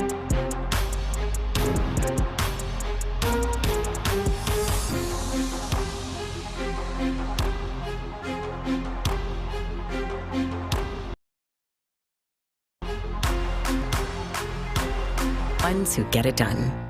Thank you, Figgy. Live from the Mokaram Injury Lawyers Studios, Sports Radio 610 presents In the Loop with John Lopez and Reggie Atatula. No John Lopez today on this Good Friday. It's been Luke Morrow all day long. Appreciate you, my man. It has been a blast thus far. Myself, Reginald Atatula, and of course, Figgy Fig hanging out with you all day long. Coming up here in a second, it'll be Clint and Ron of The Drive, who are broadcasting live from the Rusty Horseshoe in Spring. So if you're on the north side, or if you just got a car and you feel like getting out on this Good Friday, one thing I can tell you, does not seem like traffic is all that bad on a Good Friday. So get out there and get some crawfish. Exactly. Let me see how far of a drive that is. You about to go get that crawfish tour going, baby. Let me see how far it is from here. First couple spots were fun. I know, Luke, you were out there last week broadcasting with Ron. I got to come out and see you guys. I went out to see the fellas at the boot on a couple weeks back, and definitely worth seeing them. And then, I mean, even if you like them, I guarantee you'll love the crawfish. And so it's a Good Friday in more than one way. All right, before we talk to those fellas, though, I want to circle back around to the Rockets. They're getting the series started against the Warriors. Game 1, Sunday night at Toyota Center. What more questions do you have for Game 1? We were talking about this earlier in the show. And one of the things I know I've been thinking about is just how much will the double big lineup that the Rockets have gotten to, how much will they be able to use that? And because it's been good, right? And we even saw it against the Warriors last time they played on the 6th of April. The double big lineup, obviously having Alper and Şengün, but then getting your lockdown offensive rebounding in a much better way. You can throw out that zone and really stifle the middle of the floor. But the thing about it is you could see, especially if you rewatch that game, they felt comfortable running that when Steph Curry wasn't on the floor. Because Steph Curry being a perimeter player, that zone, yeah, you can expand it out a little bit, but mostly it's something to contain the inside. If you're trying to contain outside shooting, it makes it so it's difficult. And so I know that, he played 33 minutes, Steph, in that game.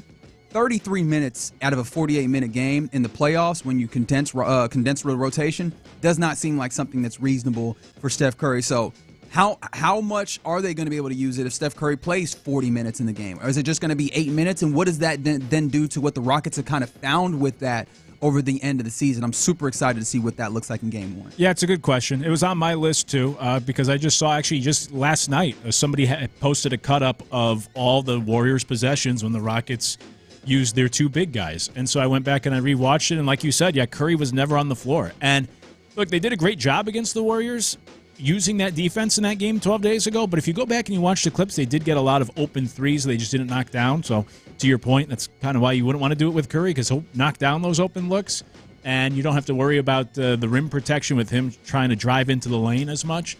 So I'm curious to see how much they employ that. Because like you said, come playoff time, Curry, he'll be out there almost the entire game. So does that take away what has been such a valuable weapon? I mean, statistically, it's been the best two-man lineup since they instituted it.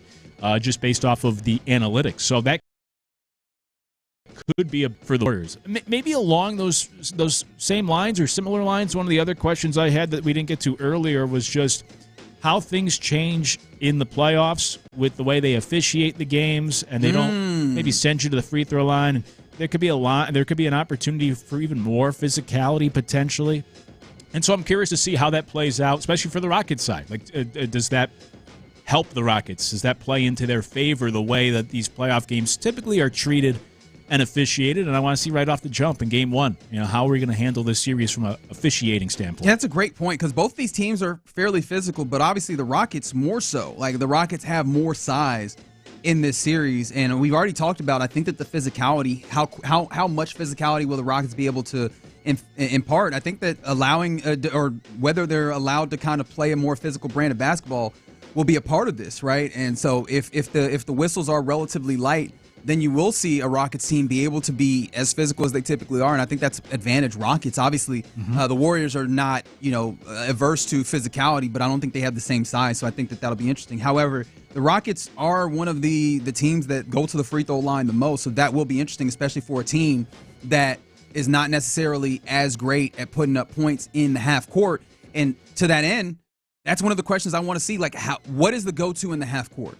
what do they go to in order to try and get themselves buckets when they're not going in transition? I do think that's another question is like, how will they be able to get the turnovers that they got against the Warriors all throughout the season? Because the transition is going to, the Warriors can be prone, especially when they get to the postseason, to turning the ball over.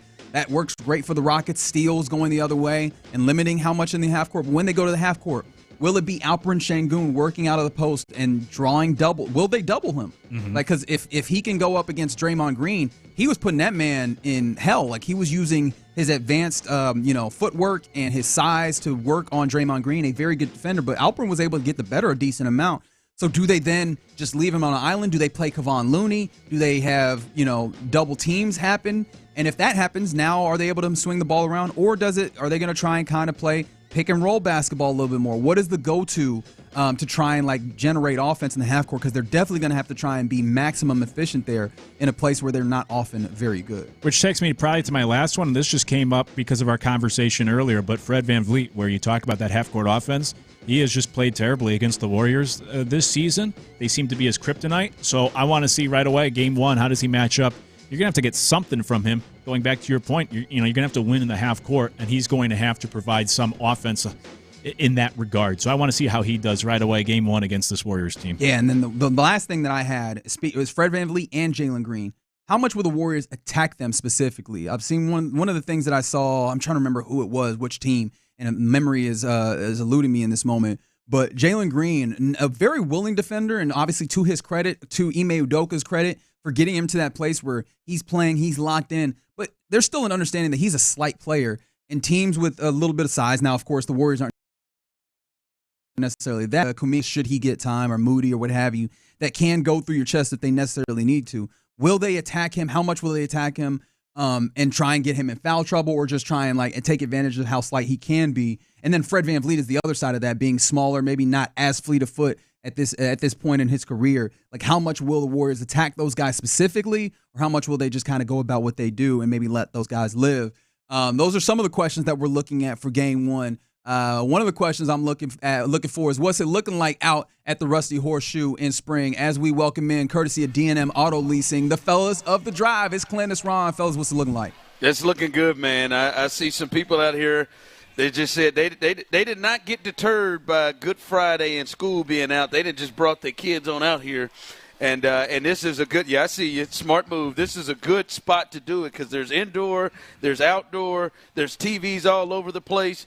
I see people in the medical field that just rolled in here on their break. I see you over there, get you a beer on your break. I ain't gonna put you out there, but it's a good time to be had out here, and we'll be here till 6 o'clock as we are on the third leg of our crawfish circuit here at the Rusty Horseshoe in spring. Make your way on out here. You got a chance, Reggie and Luke, to win a $25 gift card to Academy Sports and Outdoor once an hour. So 4 of those today, once an hour. Our first one will be in the 2 o'clock hour. All you got to do is sign your name in our little raffle box, and you got a chance to win at $25. And I really start here as I will take over the crosstalk here real quick. I would like to start here and say I really don't appreciate. It felt like some undercover slander or judgment that I didn't get any bugs last That's week. right. I heard that. I did hear that. Yeah, and I didn't appreciate that. Snitching your way through, Luke, with the burger. I mean, you're the one who you're the one who said you eat bugs with gloves, and there's no. That is true. Now you did. I didn't give you enough beef for that. Yeah, I didn't. That's so crazy. I plan on getting some after the show. I don't like it. Maybe it's running down my hands. It's a tough eat during the show. I'd like to have maybe me some gumbo, a little burger, or something like that. I've already eyed this menu. I think I'm going in the direction of these wings. But and I'm gonna get me some bugs a little bit later. But I really did not appreciate the judgment from you. Yeah, no, there was absolutely judgment. I'm generally a eat how you need to eat. However, I'm not gonna lie, there was some judgment deep in my heart outside of my general, laissez-faire nature on that gloves comment. But yes, I was judging you, man. These crawfish is good. It's crawfish season. You can't just have them all the time, so you got to take advantage when they're here, man. Get some. Wow. Get some crawfish, man. All right. Yeah. Say it ain't so, Luke. I didn't use any Luke, gloves. man. Luke also He also gave his lovely young lady, and I met her last week on their first date, box wine and a payday. That was. Now I'm not going to judge you for box wine and paydays. Now I mean that's a hell of a treat. First date. I mean, okay, look, come on. Now. I mean I don't know. Hey, well, hell, she's still around, so he did something right. But we're not. Poor girl. I can't let you get away. Please don't do that in front of me. Please don't do that in front of me. I appreciate it. I didn't use gloves. I had her come out instead, and she didn't use gloves, and she was ashamed that you even made the comment. She should have been. I could see it in her eyes. It sounds like you. It sounds like you've got involved with a good woman. She didn't leave you over the payday and the box wine, and she's giving you a hard time about using gloves with when you eat bugs. Real quick, Luke, did you know that was her favorite candy, or did you just take a shot in the dark? No, she picked it. Oh! He took it to the convenience store. That's right. Pick anything you want. Anything you want, baby girl. I got it store for date. Yep. And for our anniversary, we went to Burger King, and I said you can only get things off the value menu. There you go. And I don't believe it. She stuck around, Luke. That's right. Nah, man. Yeah, I don't believe that, Luke. I don't believe that. You either found a great girl or you got a knee banger. One of the two. I don't know what's going on here. But again, we found out last week that I am not the most frugal person around. All right, fellas. We got a text in here on the text line. Let her pick. From the 409, where are y'all? We are at the Rusty Horseshoe here in Spring, the Rusty Horseshoe Bar and Grill, and they've got the bugs flowing, so you can come out here and get yours. I already see somebody. They got a bucket and bugs. That's what I'm talking about. There you go, little Pacifica. I see you out there. They got a bucket and bugs. So make your way on out here. Come on out here. It's an easy trip. I don't think I see any bugs on that table. Is that not bug? Oh, I thought I saw that in the center. No, you can't get bugs by a 6-pack over there. You got to get more than 6 of them. Oh, I thought it was bucket. This place is tremendous, though. What a cool spot, man. A barn dominium on steroids here. That has been done up to the nines, man. TVs everywhere, a lot of space. And I'm going to make a rule. I don't know if this is a good idea or not, but I feel like if you come up here and put your name in this raffle I think you got to give us a little bit of a two-step down here on your way up here. Now, you can't get on this dance floor right here. And we're talking to you two right there, lady in pink. We need to put your name in here. And then she ain't got no – I promise she ain't got no – hey, look, you can't walk across this floor right here and not think about scooting them feet a little bit now. All right. So make sure you go get some crawfish, see the fellas, try and win some $25 gift cards to Academy. We'll get out your way, fellas. Y'all have a fantastic show. You're listening to KLT AM, KLT FM, HD2 Houston and Odyssey Sports Station. Luke, appreciate you hanging out with me. But right now, the drive is live. That's right. The drive is live, and we are on the road, and this is our crawfish circuit. And we're out here every single Friday at different spots, and this is the third leg, and it brings us, as we said, here at the Rusty Horseshoe. What leg is it? The third leg. What did I say? You like the third leg? I don't know. We got to get off this third leg. Something about the third leg of the old crawfish circuit. Every time you say it, I don't know where you go. You go right to. Well, we missed an opportunity all week, didn't we? No. You hit it You hit it yesterday. You hit it yesterday with Greg Olson. Greg Olson, big Greg with the third leg. Yeah. But yes, we are on the third leg of our Rusty Horseshoe in Spring.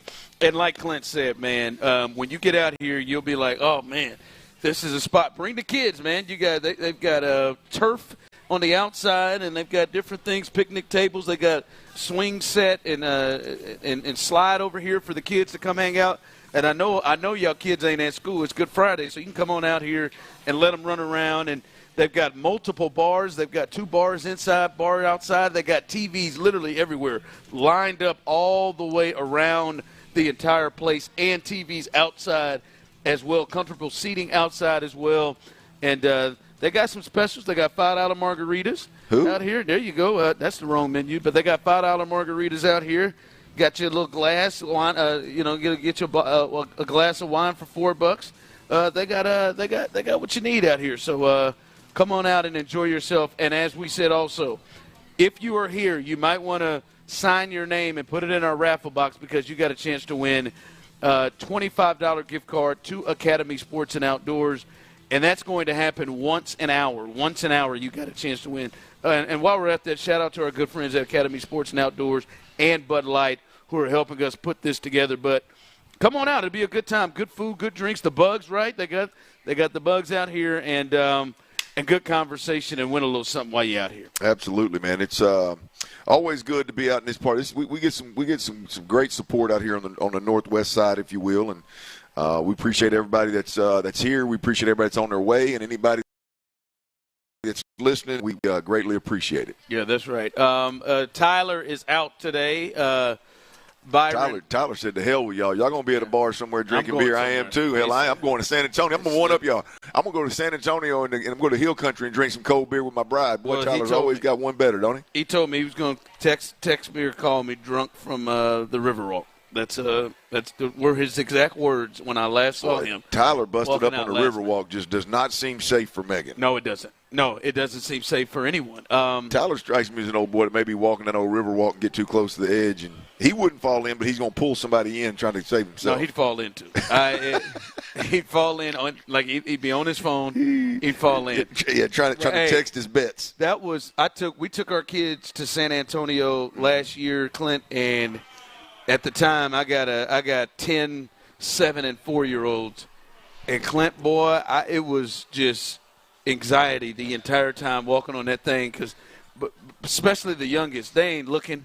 They just moving, just looking, walking down, and just sliding themselves to the edge almost. And I'm pushing them back in the whole time. I couldn't wait till we got off of that damn thing, till we sit down in a restaurant or something so I could just calm myself down.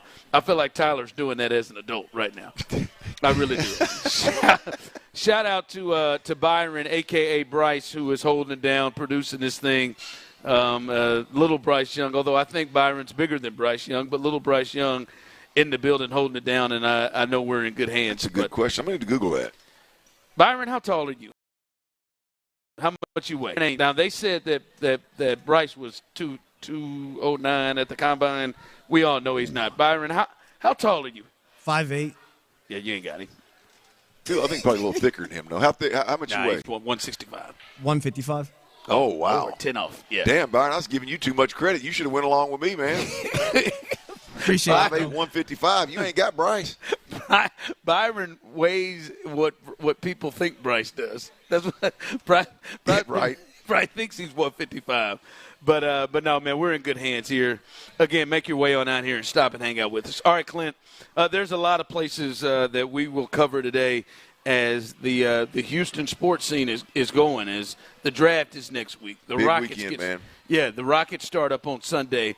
The Astros have the best team record-wise, the San Diego Padres, coming into town. But I do want to start a little bit where the draft is, and I would love for people on the Texas Hammer, Jim Adler, text line to chime in, 713-572-4610. Those of you on YouTube and Twitch as well.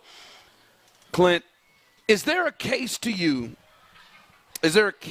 be made that the Texans are in a space where they don't necessarily need their number one pick to be a day one starter? Is there a case to be made that at 25 or where they end up, whether it's they move up, move back, whatever in the first round, but that first pick, is there a case to be made that first round pick doesn't need to be a day? No, I can't see it. I mean, look, I'm in aggressive mode for the Texans. Not quite as aggressive as they were when they went and got C.J. Stroud, obviously, and Will Anderson. Oh, you don't want to go up to 2 and 3? Yeah, no, when they had all that kind of all of those bullets in the clip, if you will. I mean, that was ended up absolutely beautiful. I hope we never see anything like that again with the Texans. Hopefully, you win enough, you don't need to do that. But look, I just think the Texans are in a spot where if you can acquire a plug-and-play starter, and DeMeco Ryans has said his first-round picks he expects to be plug-and-play starters. If you can acquire a plug-and-play starter on this team right now, built the way they are, I think it's a huge plus. I think building depth at this point in time obviously is important. Getting developmental players that down the road could be – that's fine. All of that is great building the team. But I think the Texans right now, number one priority is you've got 3 more years with C.J. Stroud on that rookie contract, man. You got to be as aggressive as you possibly can to get difference makers on the field. And the truth of the matter is that there's a couple positions on the offensive side of the football and one on the defensive side of the football where a plug-and-play starter with a high ceiling could change the game for you. could absolutely change the game for you. And I think this is a time to be more aggressive than time to slide and take multiple picks and build more picks. Yeah, listen, I personally tend to agree with you. The only way that I think the case is made, Clint, is if they are in the feeling of a different situation. So last year when they made all of those, hey, man, we know we got a rookie quarterback. We went to the second round. We saw our rookie quarterback is special. We see a development of Nico Collins. We love what we got here. When they saw that, they went out and said, we got Tank, we got Nico, let's add Steph Diggs. Let's go get one of the best pass rushers in the game in Danielle Hunter. Let's add him. They added pieces to say, let's go for it. They added win-now pieces, They added no doubt. win-now pieces. They went in even the draft in the second round. We had our issues with Lassiter, but they went in there and said, we're getting somebody who and they did it. They put him as a day one starter. Hell, rookie camp, training camp, mandatory minicamp, Kamari Lassiter was the starter at corner. They made all of those moves to let's go right now. Joe Mixon as well to help the running game. Dalton Schultz, they went and gave him $12 million. They made those moves. Do you feel that right now? Do you feel like that team, I know how you feel like they should, but their actions to me don't show that they're a team that is we're ready to go right now. So I can see what you said as potentially, maybe they draft a tackle. Maybe they draft a position where you think, well, I don't know if that guy can walk in and play right away because maybe they are still in the build-up and not necessarily in the Super Bowl expectation like it felt like they were in last year. That's, to me, there is a build, so they may draft for things of maybe he's not ready right now, but he's ready next year. Yeah. And I didn't think they were in that space, but their offseason screams that to me. Well, yeah, look, I just don't think the Texans are there yet. I mean, I know they've been to the second round 2 straight years. The improvement is you didn't get embarrassed in the second round. You competed in the second round, again, with an AFC power. So you're obviously moving in the right direction. But for me, I think the Texans are still, especially on the offensive side of the football, you're still a couple of players away from being a true Super Bowl contending offense, right? I mean, they're a couple of players away from that, and I believe that you got to go get them while the getting's good. I mean, look, the reality. Let's talk wide receiver just because it's easier to tab a wide receiver, right? It's easier to look at Xavier. I'll use the Chiefs, Kansas City Chiefs with Xavier Worthy. They go out there and get a guy that they know can absolutely take the top off the defense, right? They end up hitting on him. He ends up being better than expected, but they knew when they drafted him he was going to be a guy that could take the top off the defense, right? And those are the kind of moves, to me, that the Texans need to be making, not the trading back and building depth and drafting, again, developmental players. Or, if they can hit – look, let's be honest. The Texans have to avoid the Kenyon Green. Obviously, you have to avoid – if you avoid that, you're in the green, no pun intended. That's a huge plus. But what they've got to do is they've got to try to land more in the Kamari Lassiter role. Draft a guy that you're willing to commit to the way you committed to Kamari Lassiter. Everything's about creating competition. When I look up and you draft Kamari Lassiter and you stick him out there, they were right. Now, don't get me wrong. I was wrong. They were right. But there was no competition with Kamari Lassiter. He was plugged in from jump, and he was a starting outside corner from jump. That's what I believe the Texans need to move forward attempting to do. I'm with you. I thought once we saw CJ's rookie season that this was a team that was going in go forward mode, which is, as a fan, you'd love. But Clint, if we're honest and take a step back and just be objective, what they've done in the offseason and their total roster right now, they don't have the feel of a team that is a team that you would put in the Super Bowl category. I think last year they did. I felt like last year they did. It felt that way. This year, they haven't been aggressive to make moves, and their roster right now, where do you have major questions for this team's roster? Speed overall. Interior line, offensive line, wide receiver. the number 2 running. If you got to sell me on how good of a kick returner your number 2 running back is in this game, and we will address that's not play caller. Yeah. I mean, play caller and interior defensive line, I would say. Yep. I mean, if you're talking about those positions aren't terrible, but if you're talking about like if you're going to be a Super Bowl contending team, like where do you need to improve? I mean, I think that's it. Yeah, and that's what I'm saying. Going into the draft, there's not many Super Bowl contending teams where you're like, yo, I got a serious question on their play caller, offensive line. I got a question on weapons. Right, like when you arrive there, and I think this is going to be a playoff team, and they could get there. I'm just saying, right now, when you look at it, they sound and their roster looks like a team that is still like building. Like to me, their roster sounds like the Broncos or the Chargers that are still like, hey, we are competing. We expect to be in the playoffs. But are we to a point where we're like, yes, we're there with the Bills and the Ravens and the Chiefs? Not quite yet, but they're still building to that. That's what this roster feels like. So if they do go and draft a tackle that is more of a future play, that is a guy that they may see that would explain that. Or to me, they would be a lot more aggressive than they have been in the offseason, and I don't know if they go up to do that. And everybody thinks this is being negative, and it's not. It's just the reality of the situation. Like I think it's clear that D'Amico Ryans is running the defense and Nick Caserio is heading up the offense. I think that's very clear. That's the case? Well, I mean, it's not hard to get there, right? I mean, it's at the very least a Nick Caserio heavy operation on the offensive side of the football. I mean, D'Amico knows exactly what he wants, who he wants, and he's going out and getting it, and he's paying for it. Offensively, there is a and again, I'm not saying it's negative. It's the reality of how they're building the offense. There's a very New England-esque approach. It's a do more with less. It's about the whole.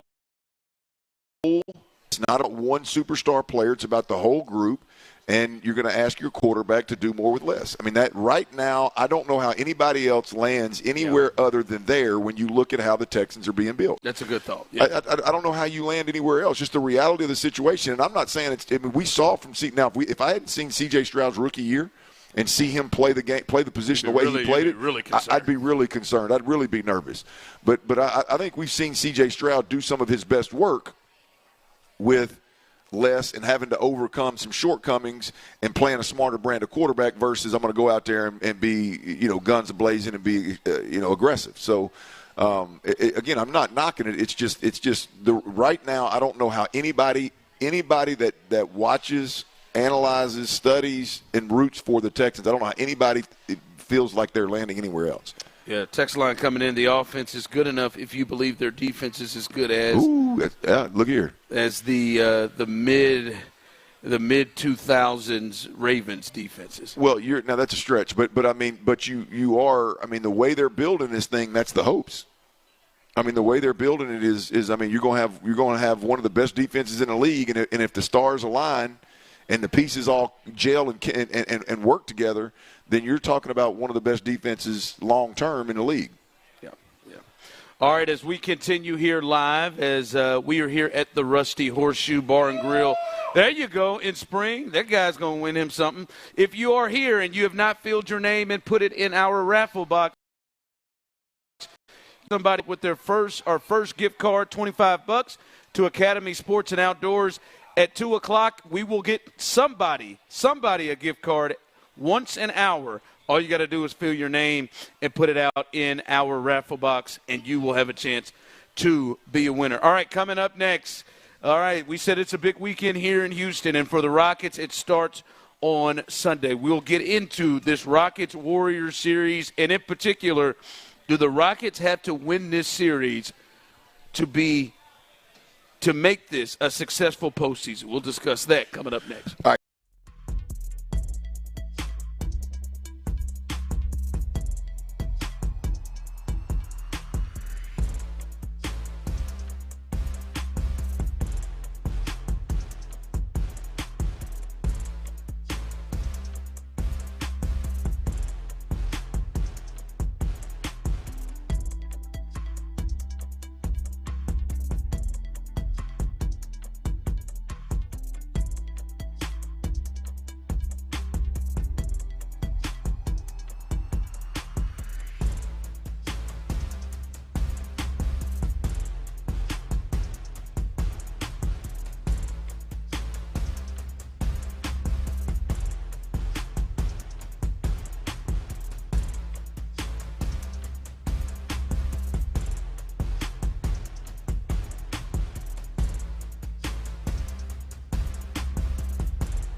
ready. There you go. There it is. So get on out here and be the next one to get your bugs as we continue. Egg. Yeah. Our third leg of our crawfish circuit as we are live here in spring. We are in spring. Come make your way out. Yes, you get you some crawfish. There you go. Hey, I'm going to get some.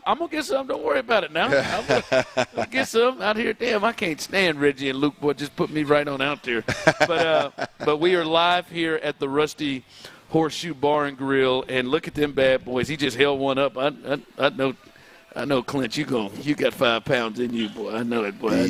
Easy. I mean, the way you took them out the other week, that was impressive. Always impressive. I would guess that's 2 or 3 pounds on that deal he's got right there. Yeah, my daughter Lo had she went in there and got a quick 2 pounds last week. Yeah, I can get you 4 in place right there. Maybe even 5. I know you can. 5 of them. All right. Yeah. Well, come and join us as a good time's being had, and our first winner coming up here in a little bit in the 2 o'clock hour. Each and every hour, you got a chance to win a $25 gift card to Academy Sports and Outdoors. All you got to do is sign your name and put it in our raffle box right there. The first one's coming up here at the bottom of the hour. All right. As we said, Sunday's a big day here in Houston as the Rockets return to the playoffs for the first time in years, Clint. And I know we will talk about some of the, and we're going to get to that here in just a bit, some of the matchups and some of the small things in this series. But, Clint, for you, as we are here, we know who the opponent is. It's Golden State. Golden State is favored in this series somehow. They were minus 200 earlier in the week. I think it got down to minus 130. But early, you could have got them at the start for minus 200 to win the series. But we know who the opponent is. And it is an opponent that is full of champions. We're opponents that have as much experience as anybody. When you look at Jimmy, who has led a team as a one to the finals twice, and obviously Steph and Draymond and Steve Kerr and company, they've won 4 championships, and hell, even their young guys have competed and played in big playoff games. Now that we know where it is, do the Rockets have to win this series for this to be a successful postseason for you? A successful postseason? Yes. Yeah. They got to win it. To be a successful season? No. No, the postseason. Hell yeah. They got to win this. Absolutely. I mean, look, you've to me, this is one of those things, kind of like the Texans have done. There was twice this year where the Rockets have been the 2 seed. They didn't just start hot and play good basketball when everybody else was sleepwalking through the regular season. They did that, and then when it mattered the most, they climbed. And they got back to the 2 seed, and they finished the season ahead of some star-studded lineups, great basketball teams with all the championship pedigree and all the championship experience that you talked about, and they were able to separate themselves to a point where they could rest players for 3 or 4 games. And so, they've established themselves. They just squeak in. Yeah. They live get in. I mean, they convincingly got in. And I know they're the dog to win the series, but they're the favorite in Game 1 at home. So they've got to win a series against a team that had to make a big boy move and go get Jimmy Butler midseason. They had to climb their way up into the play-in. So I think they got to win at least a series. I think they got to win. They got to win this series for it to be a successful playoff. Yes, absolutely. For me, Clint, it depends on how it goes, man. And I think back to a couple of years ago when the Warriors were in this exact spot. They were, I believe, the 6th seed, and they were playing the Kings. And the Kings, this is when the Kings first started with Sabonis and De'Aaron Fox, and they had that young group, and they were the 3 seed. They had home court advantage, and that series went back and forth. And it ended up going 7 games, and Steph Curry scored 50 in Game 7. And they lost the series. To me, if it happens in that fashion, like they are going tit for tat and they're going back and forth with the Warriors, and just, Steph Curry is a special player, Jimmy Butler is a special player, and they are able to outlast them with their experience and everything like that. But I think you learn a lot about guys, because to me, Clint, if this thing goes 7, 6, 7 games, Clint, no matter how who wins, I feel like we're going to learn a lot and a lot positively about guys like Jalen Green. I feel like we're going to learn a lot positively about guys like and Thompson. So to me, if we get to a space in this series and we see the important guys that have to lead the way, not the Fred Van Vliets or the Dylan Brookses, those guys that we know aren't going to be the long-term answers. If the young guys that we look at to be, big mainstays moving forward with this thing come out and the moment's not too big and they play their asses off, but Steph and Jimmy and them just get them, I think to me that is, obviously it feels moral victory-ish, but I think to me that is successful if we get a chance to learn and see how they act in this spot and they respond well and they just get beat. I think you can take a lot of positive from it, all the youngsters but like you're talking about. But for me, this is a team that had to fight and claw and scratch to get in the dance. About Golden State, yes. And I understand who they are, but the Rockets have established. They're not quite what OKC has done, obviously, but they're the closest thing to it. And I think they position themselves where you got to go get a series right here for this to be a successful playoff. Yeah, from YouTube and Twitch, 99 Reasons says, with the Rockets playing Golden State, if they get swept, I don't view this as successful. But if they were playing any other team, they would have to win for it to be successful. I do think I think the opponent makes something. I would feel different if it were the Grizzlies. I would feel different if it were the Timberwolves. Any of these other teams that. But man, if this learn Steph Curry and that group to 7 games and they lose depending on how it is. Now, to me, if this is a thing, Clint, where Fred goes crazy, and this is Dylan Brooks, and then Jalen Green and Şengün are the ones that are struggling, and Jabari Smith, they're the ones that are struggling, then I feel a little bit different. But I understand the thought of that, not the moral victory thing. No, look. I think there's. If there is a scenario, and I think you painted the only scenario. It'd be it'd be hard to say, nah, man, that wasn't successful. Now this is a 4 or 5 game series. Now I'm out of that. Yeah, look. The one scenario of the Rockets, take them down to the wire of the final game and literally lose, by one possession to Steph Curry and Jimmy. Look, it'd be hard for me to sit here and say, they got to win this thing. But assuming it's not going to come down to that, I think they got to win one to make it all count. And the reason why I think the big thing of success is, Clint, they should leave. We should leave whenever their season ends, whether it's in this round, if it's the next round, whatever. Yeah. Whenever their season ends, there should be real excitement of this team is coming. Yeah, it's there. You know what I mean? I don't give a damn what happens. No matter what happens. Yeah, no, I'm there. Clint, if they got swept by the Warriors, I don't know if it would hurt. It would hurt, but I'm just telling you, personally, Ime Udoka, I absolutely love him. The way they play, the physicality, the great defense, the hustle, the playing together. It's not. Let's not get carried away here. It's hard. It was hard for me to like the James Harden Rockets. It was hard for me to enjoy and watch unless he's just having a career night. This I can get behind and enjoy watching and appreciate more than just – and look, I respect what James did. I'm not minimizing it, but it's just me personally, it don't fit my eye. What these guys have proven they are, again, to be at the top of the NBA 2 different times, and play the style of ball that they play, I can get down with this crew, man.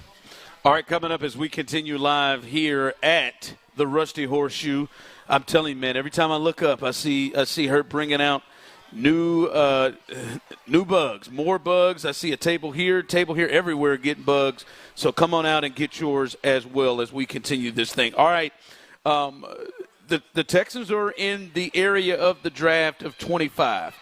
And we're going to take a look at maybe some of the picks here in the past to kind of get a gauge of what type of player they may be looking at. We will do that coming up next. But before we get there, guys, Clayton Homes, they have a huge, enormous and you can get a new home starting under $150,000. I'm telling you, you cannot beat that. And the best part about it is not only are you going to get a new home, but this home is going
Rusty Horseshoe in Spring.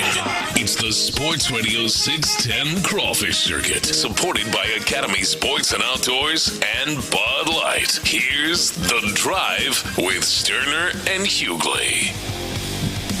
That's right. The Drive is live, and we are here live at the Rusty Horseshoe here in Spring. And by the way, if you're in, there you go.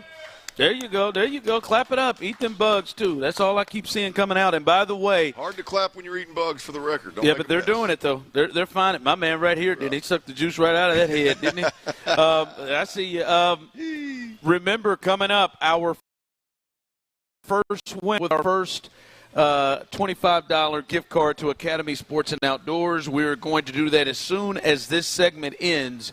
So if you have not gotten your name in our raffle box, you might want to do that before we hook somebody up as our first winner coming up as soon as this segment ends, as we continue to roll through. All right, Clint, pick 25. If the Texans do stay there, whether or not they try to get aggressive like you really want them to, or maybe they say we're going to move back a bit. Pick 25 is where they are. And, Clint, I know for you, I know you were looking around and with the help of some others, but looking to see kind of what caliber of player potentially the Texans can look forward to getting for the most part. Sometimes, hey, Antonio Brown went the 5th or 6th round or something, but for the most part, the type of player you're getting at 25. Well, I mean, the reality of it is Nick Caserio is number one in general managers around the league when it comes to movement in the draft right now. I mean, he's literally number one. Now, that's up and down. Since he's been here, huh? Just been aggressive in moving back, whether that's aggressive in collecting picks or it's aggressive in moving up in the draft and drafting a better player or what's expected to be a better player. And so there's a lot of talk, obviously, about the Texans moving. And the reality is you got number 25 overall right now. And what does that look like? Jonathan Alexander of the Chronicle, he did he went back, did a little history, a little digging. He did the last 15 years of number 25 overall picks in the NFL. We've had 4 Pro Bowlers picked and 2 All-Pro players. Now, that seems like a low number, but there hadn't been, relative to draft picks, there hadn't been a ton of All-Pros and Pro Bowlers to spread out over each draft pick. So I think those numbers are probably pretty good. The truth of the matter is, Nick said it in his comments yesterday, they're going to get a really good player, or the hopes are you get a really good player. There's been some good ones throughout, but I want to give you the last 6 because all of these players right here, not necessarily the players specifically, but this caliber player is what I'm talking about when the Texans draft somebody that's a plug-and-play starter, that's an impact player that brings one elite trait to the team or another, right? When you look at the last 6, we're talking about wide receiver Marquise Brown, Hollywood Brown, who went to the Ravens. Wide receiver Brandon Ayuk went to the 49ers in 2020. 2021, Travis Etienne with the Jaguars. I know some folks aren't a big fan of Travis Etienne's, but I damn sure am. 2022, this is where I hope the Texans literally land. Center Tyler Lindenbaum. That's a pretty good center. He's with the Ravens. Seems like the Ravens have had some pretty good success. Them late picks, right? in these late first-round picks, right? 2023, Dalton Kincaid, who's in Buffalo. I'm a big fan of Dalton Kincaid. I loved him coming out of Utah. More of a playmaking style tight end, and he's flourished up there. I think we hadn't seen the best of him yet, but I'm a big fan. And then Terrion Arnold, he ended up with the Lions last year. So when you look at the caliber players, you're looking at guys that were plug-and-play starters and plug-and-play type players. And that's where, again, I'll go back to the Texans. I think they've established themselves as a playoff caliber team. I think they need a couple of guys. They need speed overall on offense. They need to figure out obviously how to protect the quarterback in order to be a true Super Bowl contending team. And I think they can do that with their first couple of picks this year. Yeah. I'm listening to kind of that run of players that they've selected there, Clint, and I think a lot of it has to do with certain drafts, right? Like the depth of the draft? Yep, yeah, and this is why I completely 100% for the Texans agree with your overall stance of what you hope is done and what we're talking about this time next Friday. Is this doesn't feel like a draft that you'll find a Lindenbaum at 25. Fair. I feel like if Lindenbaum was in this draft, he would be gone. And any of those guys that have been really plug-and-play starters that you look at and you're like, I like it. Dalton Kincaid. I don't think Dalton Kincaid in this draft would be there at 25. Right, there's 3 tight ends that might go before 25. Right, yeah. Right. And that's why, to me, as you're reading that list and then knowing and comparing it with what this draft is, I'm with you. I think there is a certain amount of players that can really help you in this draft, especially at positions that you need help with. And that's why, to me, you got to get aggressive and go up like you've been saying. Like, to me, I don't think, it'd be nice if you can get a mark at 25, but I don't think that player will be sitting there at 25. And I think right now, what you've read in the past, I don't think in this particular draft that type of player is going to be there. Well, I think the Texans have reached a point where I don't know that they're the team anymore, and this is a plus. As a fan, you hope you get here. I don't know that you're a team anymore that can just sit there and go, okay, well, whoever's available at 25, man, we need them, right? They're going to fit. I think the Texans are in a spot, again, to go, hey, we need 2 or 3 different positions or we really like 2 or 3 different guys. Hey, man, we got to jump 2 or 3 spots to go get that guy. Yep. Right? Even in the second round, like, hey, man, can we package that second with one of them third round and jump up earlier in the second and get a guy that may be at the top of that second tier of players after the first round comes and goes. So, yeah, this is a draft where I 100% hope that the Texans. Let's be honest. I've always been be more aggressive guy in the draft, which is why I'm not a GM. But this is definitely one. This is definitely one for me where I just. The team, I think, benefits by that. And, again, Clint, we could be dead wrong. And maybe Tyler Booker, which is a guy that I think a lot of people like, potentially for the Texans. Maybe he is that type of player, right? And or whoever else that could be there. Maybe Luther Burton is that type of player if you go that route.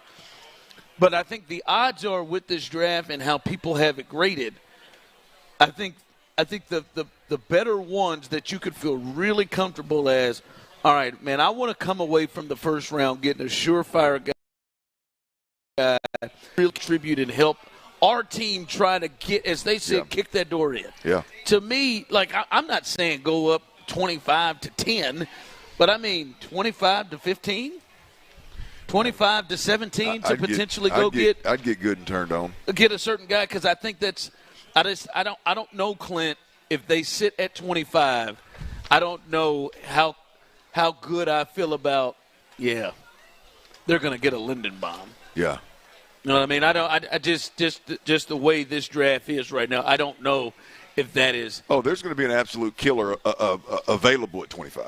The key is he a safety? Is he a corner? Oh yeah, fits your. You know that's the key, right? Is there's going to be an absolute game changer available. Just at 25, there always is. I mean, and I love what Nick and D'Amico have been able to do with those first and second round picks. With these, I have no problem. The Kenyon Green thing was a huge miss, but they've been really, really good otherwise. And so, I'll trust whatever they do, but I know I personally feel like the organization's in a position to be really aggressive and go get them plug-and-play guys.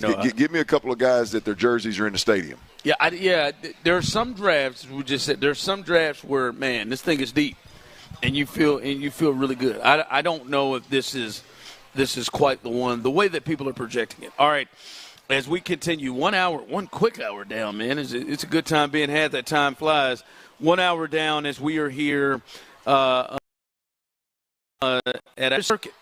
Our third stop at our crawfish circuit right here at the Rusty Horseshoe Bar and Grill in Spring. Come on out up north to hang out with us. As I can tell, Clint, the longer this thing goes, this place is going to get packed. This is going to be a spot. People are going to bring their family and their kids out, and why not? You got turf field outside, slides and swings out there. They got a little playground set up out there for you to enjoy. You can let your kids go and get over there and eat some bugs and have some good drinks and come hang out with us. As we'll be here till 6, but there's TVs all over the place. You can kind of settle in and watch the Astros take on the Padres a little bit later on. And speaking of that, let's get to the Astros this weekend. And, Clint, we talked about what we think could be the fix to helping these bats yesterday. And I was all about no movement, just let everybody get comfortable. Then I heard one of their players say something. And now I think there's at least a discussion to be had about this. We'll discuss that coming up next. All right, before we do that, I got to tell you about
Sports Radio 610. The Texans play here, an Odyssey sports station. Live from the Rusty Horseshoe in Spring, it's the Sports Radio 610 Crawfish Circuit, supported by Academy Sports and Outdoors and Bud Light. Here's The Drive with Stoerner and Hughley.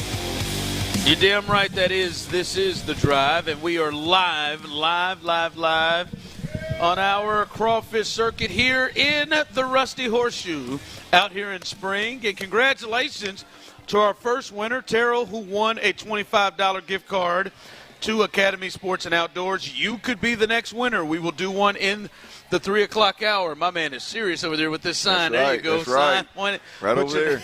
Our right, your left. There you go. Put your name in our raffle box, and you will have a chance to win coming up not only in the 3 o'clock hour, but you can have a chance in the 4 and 5 o'clock hour. All you got to do is put your name in our raffle box, and you can be a winner, just like Terrell was. A good time being had here. The bugs are flowing, man, and judging by how people are knocking these things off, Clint, they look pretty good. They look pretty tasty. All right, I'll tell you here in a minute. I just ordered me a few pounds. Oh, did you? Yeah, I mean, I can't do it the way I want to do it because I got to be able to finish it in the break. This is going to be great during the break. Yeah, you got polish these off. You got it. I mean, you're about to just as long as I got me some napkins, I'm all right. There you good. Here, I'll eat a corn on the cob. Dude, it was so messed up last week. My man Reggie ordered he ordered him about 5 pounds, and Osita, who is one of our guys on our team, he walked over there and just started eating the sausage. Osita did? Yeah, just walked over there and just started eating the sausage. Yeah, that's a little messed up. I mean, you've already asked for one of the corn, so you can have corn, but I'm not usually a big fan unless you're my wife. Of you picking on my meat and my just went in there and started grabbing the sausage. No, he didn't ask either. He just went over there and just started grabbing the sausage. Well, that's what I'm referring to. It's just like, damn, dog. Unless you're my old lady, I don't want you just grabbing my meat either. Yeah. Produce, yes, but the meat, no, you can't. No, nothing. But you already asked for the corn, so you can. All right, get on out of here and get your own meat, produce, and bugs out here at the Rusty Horseshoe. All right, Clint, we talked about yesterday potentially how to fix this struggling lineup. The Astros, I've seen a lot of listeners and fans say they are a boring watch. It is tough to watch. They get angry and annoyed when they're at the plate. And then guys, no, they're not a boring watch. Let's be honest. I mean, unless you really love pitching, they've been a tough watch at times at the plate. And we talked about some things, and one thing we talked about is not to move Christian Walker. But listening to him, and he's spoken about it, and clearly, Clint, even though he's a veteran, he has talked about the struggles right here so far. He said when he talked to the media, it's not the offers, it's none of that. I want to contribute to wins. I'm here to help the team win, and hitting in the 4-hole every day and feeling like I'm not contributing, that is frustrating. Clint, you were a professional athlete. You played at a high level. Watching how he is swinging, he is pulling that Yainer Diaz, that Jeremy Pena when they struggle. He is reaching. He is going out of the strike zone, which is not something he normally does when he was in Arizona. That, to me, looks like a guy that is pressing, Clint. That sound, and then the way he's saying things and talking about the pressure of hitting in the 4-hole, because you know what that means here. That means you're hitting and you're the protection of Yordan Alvarez. And you're hitting behind him, and he is struggling and not contributing to winning, and it's becoming frustrating. Clint, he sounds like he's pressing. He looks like he's pressing at the plate. I have not been one that says, hey, a moving Christian Walker makes sense. Now that you kind of hear him and see that, and it feels like he's pressing, Clint, are you kind of changing your tune on potentially some pressure off of Christian Walker and moving him out of that spot? I don't think moving a guy like Christian Walker in a lineup takes any pressure off of him. All you risk doing is pissing him off. And if you went out and you acquired Christian Walker to 15 games into the season, decide you're going to move him out of the 4-hole and move him out of the top 4 or 5 hitters with this team, then I think you're compounding mistakes if that's the problem. I don't believe you should move him. I think it's way too early to move him. I think it's way too early to move guys that are struggling the way that Jeremy Pena was early maybe and what damn sure Diaz has been doing. I would leave it the same all the way around the gate. Now, if you are, which they clearly believe in bouncing and shuffling the lineup in a big way, if you are going to do it, put a better hitter behind him. I wouldn't do it, but to move a hitter behind him, I could see the method to the madness of trying to get him to be able to see some better pitches. To me, that if there's a move to be made, that's the move. You think what's behind him, the lack of protection behind him, is hurting the pitches? Well, I don't know that it's hurting, but it damn sure ain't helping. Yeah. I mean, I know that I don't have to give Christian Walker much if Yainer Diaz is batting behind him because he's still sub 100. Yeah. He's a little over. Pena's swinging the bat better, but that, I mean, you could maybe him picking up and swinging it better, putting him in that 5. But no, moving him out of the 4-hole. No, I can't get down with that. Yeah. Not this early in the season. Yeah. Hell, I wouldn't do it. I wouldn't do it no matter how late it was in the season. Well, if he's still struggling like hell after the All-Star break, then I think maybe you got to make a move. Well, I mean, for me, it's one of those where if the closer you get to the playoffs, when it's win or go home, then you got to make some tough decisions. But 15 games into the season isn't the time to question whether Christian Walker's your 4-hole hitter or not, in my opinion. Yeah, I don't know that I would move him yet. But I am, Clint, a bit surprised to kind of hear him say more than, hey, man, it's just the early part of the season. I just got to get right. I got to, it does sound like he is, which I appreciate. He's being honest and human. Like, you come to a new team that has a history of winning. I don't think he's a fool and understands who was here before him at that position. I think you'd be hard-pressed to find a guy that's wired the way that Christian Walker's wired in terms of putting in as much work as he puts in. And being so, just so detail-oriented and working before and after games. And I think you'd be hard-pressed to find a guy that's wired that way that doesn't take the responsibility a little bit more seriously and doesn't, the struggles don't weigh on them a little bit more than they do your fly-by-night, just kind of your players that coast through the season. I think he's wired the way that it just means a little bit more. And I do still believe we are still in a point, Clint, as you said, 18, 19 games into the season. I still do, like, the part is, all right, if you're going to take him out of the 4-hole, and even if it is this is becoming a mental thing, we want to take some pressure off of him. Clearly, if that is the space, then you say, well, hell, who's going to hit fourth? like clearly it's not Yainer because you moved him to 7 or 8 at times in the lineup, which you would think he would have been the guy coming into the season. Is it Pena? You really want to do that? I still think Christian Walker puts a certain level of we can't just groove stuff down to him, right? Like, I think even behind Jordan, there is still 19 games in the season. There is still a feel from other pitchers where, like, this dude is a guy that's hit 27, 30 home runs before. Yeah, there's still a like. It ain't. If Jeremy Pena was sitting there, I think pitchers and game plans would attack it differently. But Christian Walker, Christian Walker had to go months and months of just being like this before I think there is the complete fear and concern from him is gone. Yeah, look, I don't think 15 games is going to alter the way an opponent, scouts you or attacks you one way or not. I'm not there with Christian Walker. As I've said before, I think there's a good conversation to be had about the whole lineup somehow, some way struggling more than expected. Like, all of a sudden, every Astro damn near has a Bregman slow start, going on. And so every last one of them. Yeah, I mean, it's with the exception of a couple of them. And so you look at it and you go, man, is there an overall, is the messaging, again, that Spada was talking about being more patient, is that a little bit of a struggle for half the lineup? Is that causing some issues? But the guys individually, I'm not at a point, I don't like to watch it. As a fan, it sucks, but I'm not at a point where I want to juggle the lineup. You see the text line coming in through it. It's still too quick to hit us with the Abreu 2.0. Come on, guys. That's that PTSD we're talking about, though. It's real. Bray, you did it to you now.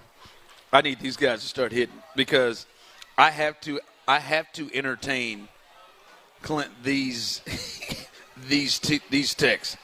The team sucks. Moving guys around won't help, and then put Jake in at the 5-hole.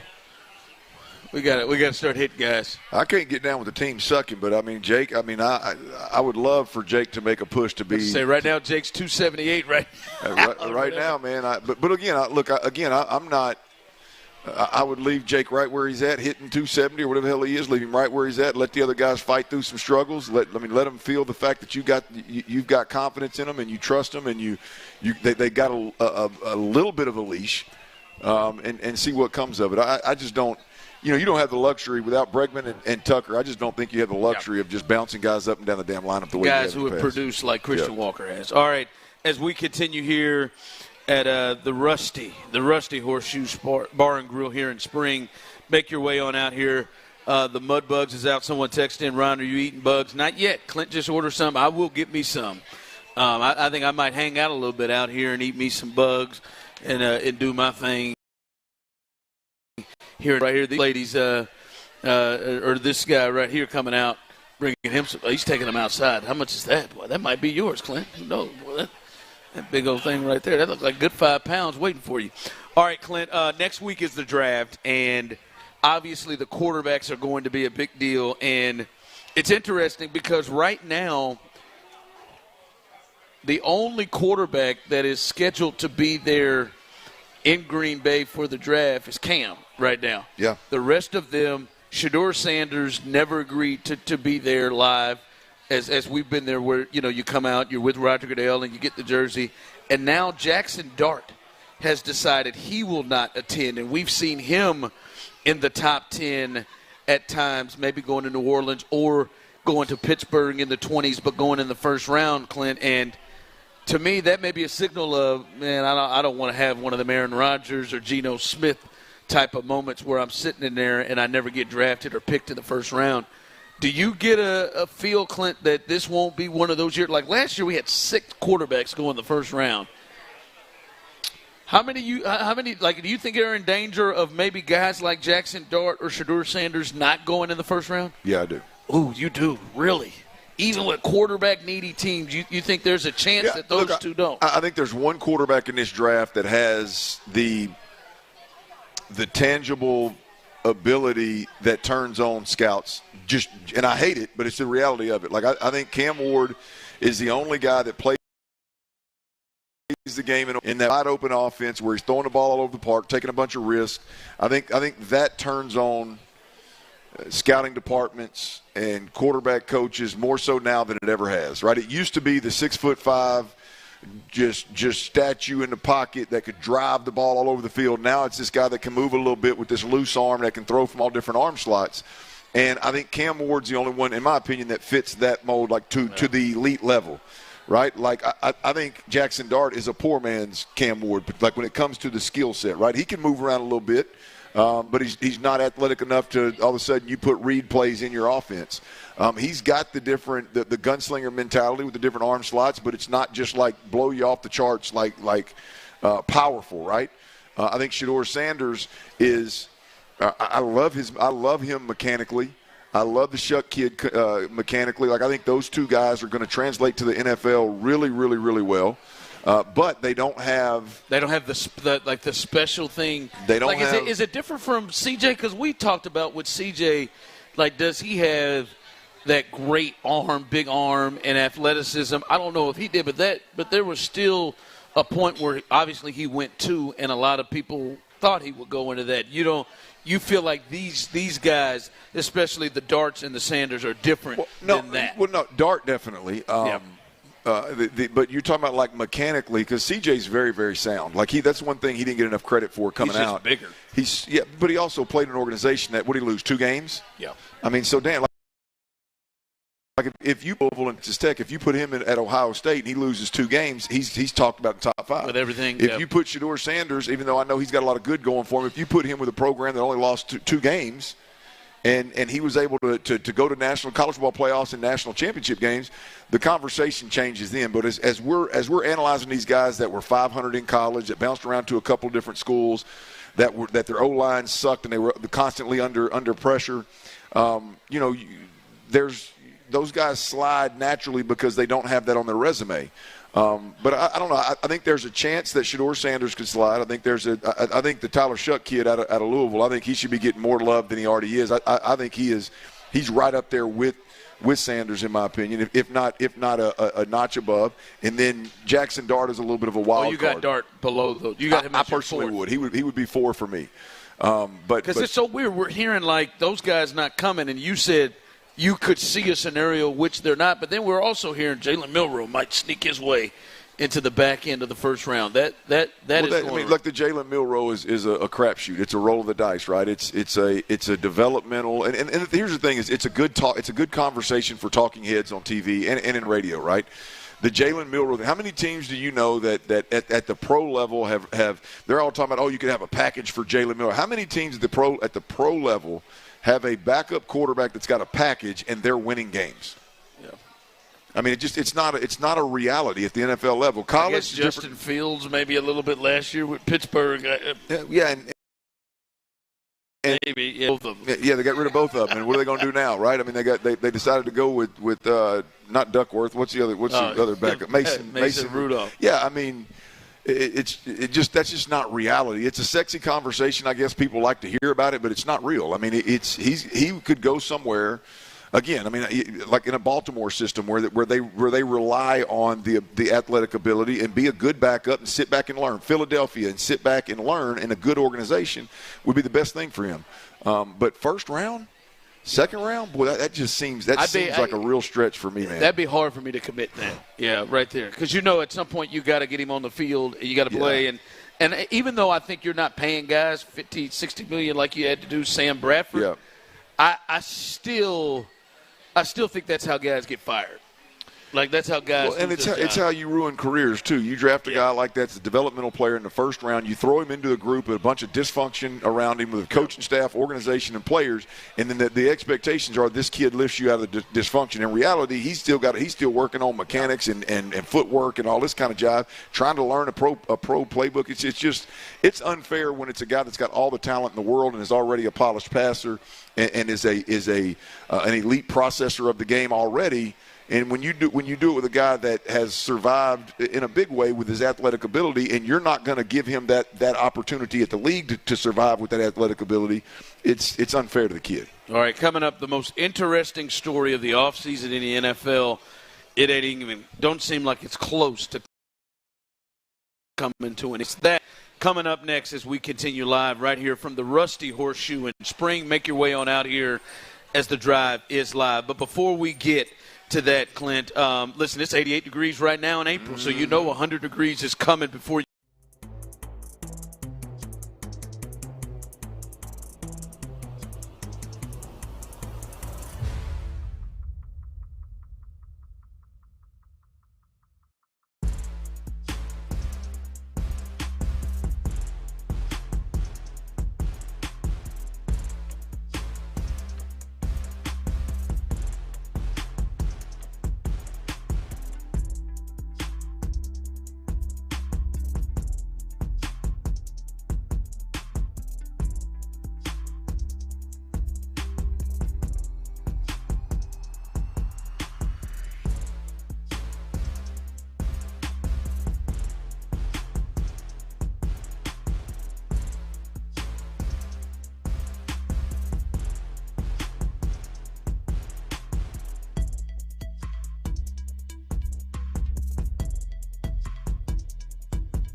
access. Exclusive content. Sports Radio 610. The Texans play here. Live from the Rusty Horseshoe in Spring, it's the Sports Radio 610 Crawfish Circuit, supported by Academy Sports and Outdoors and Bud Light. Here's The Drive with Stoerner and Hughley.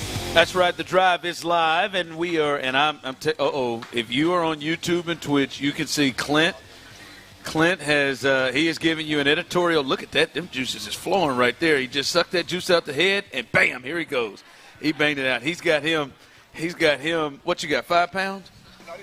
3 pounds? He got him 3 pounds? That might be what I do. He got himself 3 pounds right there.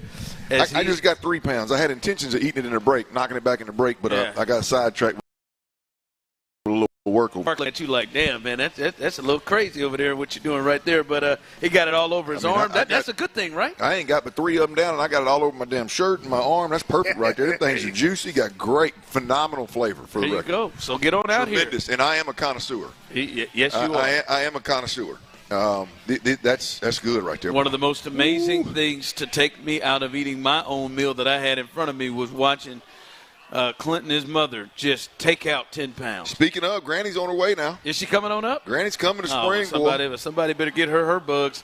She need them. I'm ready to get cussed out, too. Yeah, Granny's coming now. Look out. Cussed out with love. I ain't never had nobody cuss me out with love the way that old Linda does. Hey, that one will do it now. She ain't even going to talk to you if she don't like you. There it is. All right, as I said, we are here at the Rusty Horseshoe. And as we said, the bugs are out. Coming up, you have a chance to win a $25 gift card to Academy Sports and Outdoors. If you've not signed and put your name in the raffle box, we will do it each and every hour. Coming up at the end of this hour, we will hook somebody up with $25 to Academy Sports and Outdoors. And if you want to do your own bugs, they've got everything you need there to get that started. You get that started with your little $25 right there if you win that thing. So enter that. All right, Clint, we talked a little bit about Aaron Rodgers yesterday as he said, there's a lot going on to why the deal hasn't gotten done with the Steelers, right? We look at the Steelers don't have no options unless you look at the draft, and they're sitting at 21, and they would have to do up. Maybe Jackson Dart falls to them. I don't know. Maybe the Shuck kid, they like that, but you would think they're not in a great position to get just a quarterback that they feel great about. They might have to make some movement, and really they're trying to compete right now. When you go get DK Metcalf and you have a lot of the players they got on that team, you start looking at the TJ Watts, the Mika Fitzpatricks, the Cameron Haywards, the DK Metcalfs, the George Pickens, right? You're looking at a team that wants to compete right now in that division. The thought was Aaron Rodgers needs a place to go, and you need a player like an Aaron Rodgers. Everyone just said that's going to happen sooner or later. But the way that Aaron Rodgers was talking yesterday on Pat McAfee, Clint, talking about it's more than just football. There are some personal things, friends that are dealing with things that are off the field, and he seemed like he was reluctant to know if that's something that football was a priority right now. So it was more than just game. He said it wasn't about money. He said, hell, he played for $10 million. It was more about just the other things. Do you think the Steelers should potentially just operate and move on past the Aaron Rodgers thing because of the way he sounded? Not just the way he sounded, because, Clint, you know this, man, and your former coach was Bill Parcells was famous for the line of, if you talking about retirement, you are retired. That's what Bill Parcells used to say. So, in your mind, do you think the Steelers move on from the Aaron Rodgers situation based off the way he was talking? No chance. Yeah.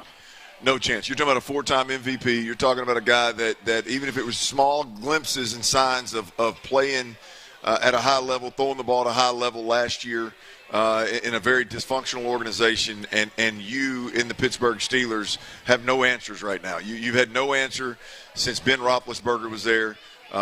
It's to me, if I'm the Pittsburgh Steelers, I'm pursuing Aaron Rodgers with everything that I have, and it's not in any way, shape, or form on any schedule because it's not going to impact the way I draft.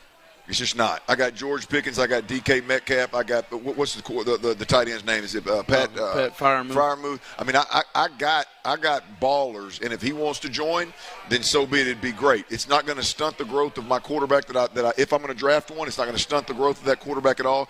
All it's going to do is allow me to win games. And if it doesn't, and he messes the bed, then I start the development of my young quarterback, and we keep this thing moving. But no, I don't think in any way, shape, or form I move on from Aaron Rodgers until Aaron Rodgers tells me he's not playing. I get all of the football stuff, Clint, but and I'm leaning on your expertise of being around athletes and players, and maybe players who've contemplated retirement. I know you played with the Cowboys with guys that maybe have been in that position. Troy was in the middle of it. It doesn't concern you at all if you're the Steelers, the way he's talking?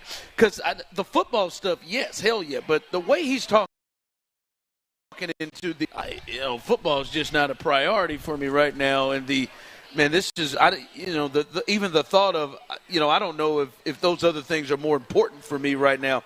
That doesn't concern you or make you maybe check up to think like, I don't know, man, is he serious about this? Is he going to be the Aaron Rodgers type of guy or what? Like that, just all of that non-football stuff doesn't concern you as much if you're the Steelers. I mean, it doesn't concern me. I hope like hell that he comes around. I mean, to me, I hope like hell that he comes around, and if he does, then wherever we're at that particular time, then we'll round table it and see what happens. It doesn't. I just love it or hate it. The reality of Aaron Rodgers is, it's like today. I pulled up a deal today on Pro Football Talk, and the headline is, Aaron Rodgers was surprised by the Jets' decision to move on from him.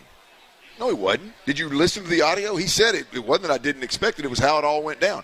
I think he's in a spot where he knows the minute he says, "Hey, Mike, Steelers, I'm in," then it's going to, every move he makes, whether it's, again, maybe not attending the first 2 weeks of OTAs, which is all lifting weights, because he's got these personal things going on, then it's going to get twisted and turned. It's going to be a headache for Mike and the Steelers. And I think odds are he either wants to retire, or he is trying to avoid all of that crap and trying to get stuff in his personal life figured out before he commits, because he knows the distraction that it'll be if he commits apps for a week. Yeah, I think as somebody said, it is April on the text line. It is April. Maybe he is having a different conversation in August or Ron. Well, again, here's the thing. I think he's definitely going to be having a different conversation. But he in that audio when he was on Pat McAfee, he actually says in there, and he stopped short of going into depth on it, but he talks about how big of a deal it was made that he didn't attend that mandatory minicamp. And he stopped short of it. And I don't know if he was trying to say that was a super personal thing that he had to do, or he felt like he had to do, or he was going to say, I had attended every damn thing that wasn't mandatory for 2 months before that, but yet you took 2 days and all of a sudden it's held against me. Yeah.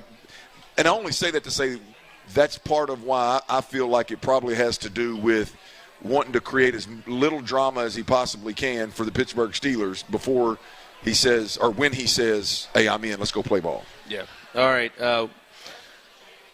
Yeah, the Steelers don't have a lot of options unless they go in the draft, and to me, you got to expect different from your team. Coming up, Nick Caserio talked about one particular position, and then even at that point, he talked about a position in which a certain player that plays in that position, and it made me wonder: is this guy going to get a new shot this year with a new offense, or is this dude done? We'll discuss that coming up next right here live on The Drive.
TheMintClinic.com. Live from the Rusty Horseshoe in Spring, it's the Sports Radio 610 Crawfish Circuit, supported by Academy Sports and Outdoors and Bud Light. Here's The Drive with Stoerner and Hughley.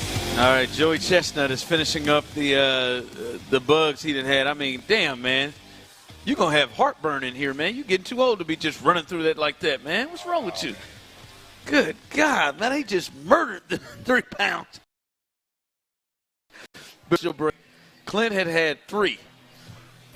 And I look over here, I mean, I feel like it is the 4th of July, Coney Island, and Joey Chestnut, and there's some kind of, you're in a stance? You're in you're in Jeff Bagwell's batting stance, for starters, in a squat, and then just rolling out. Hey.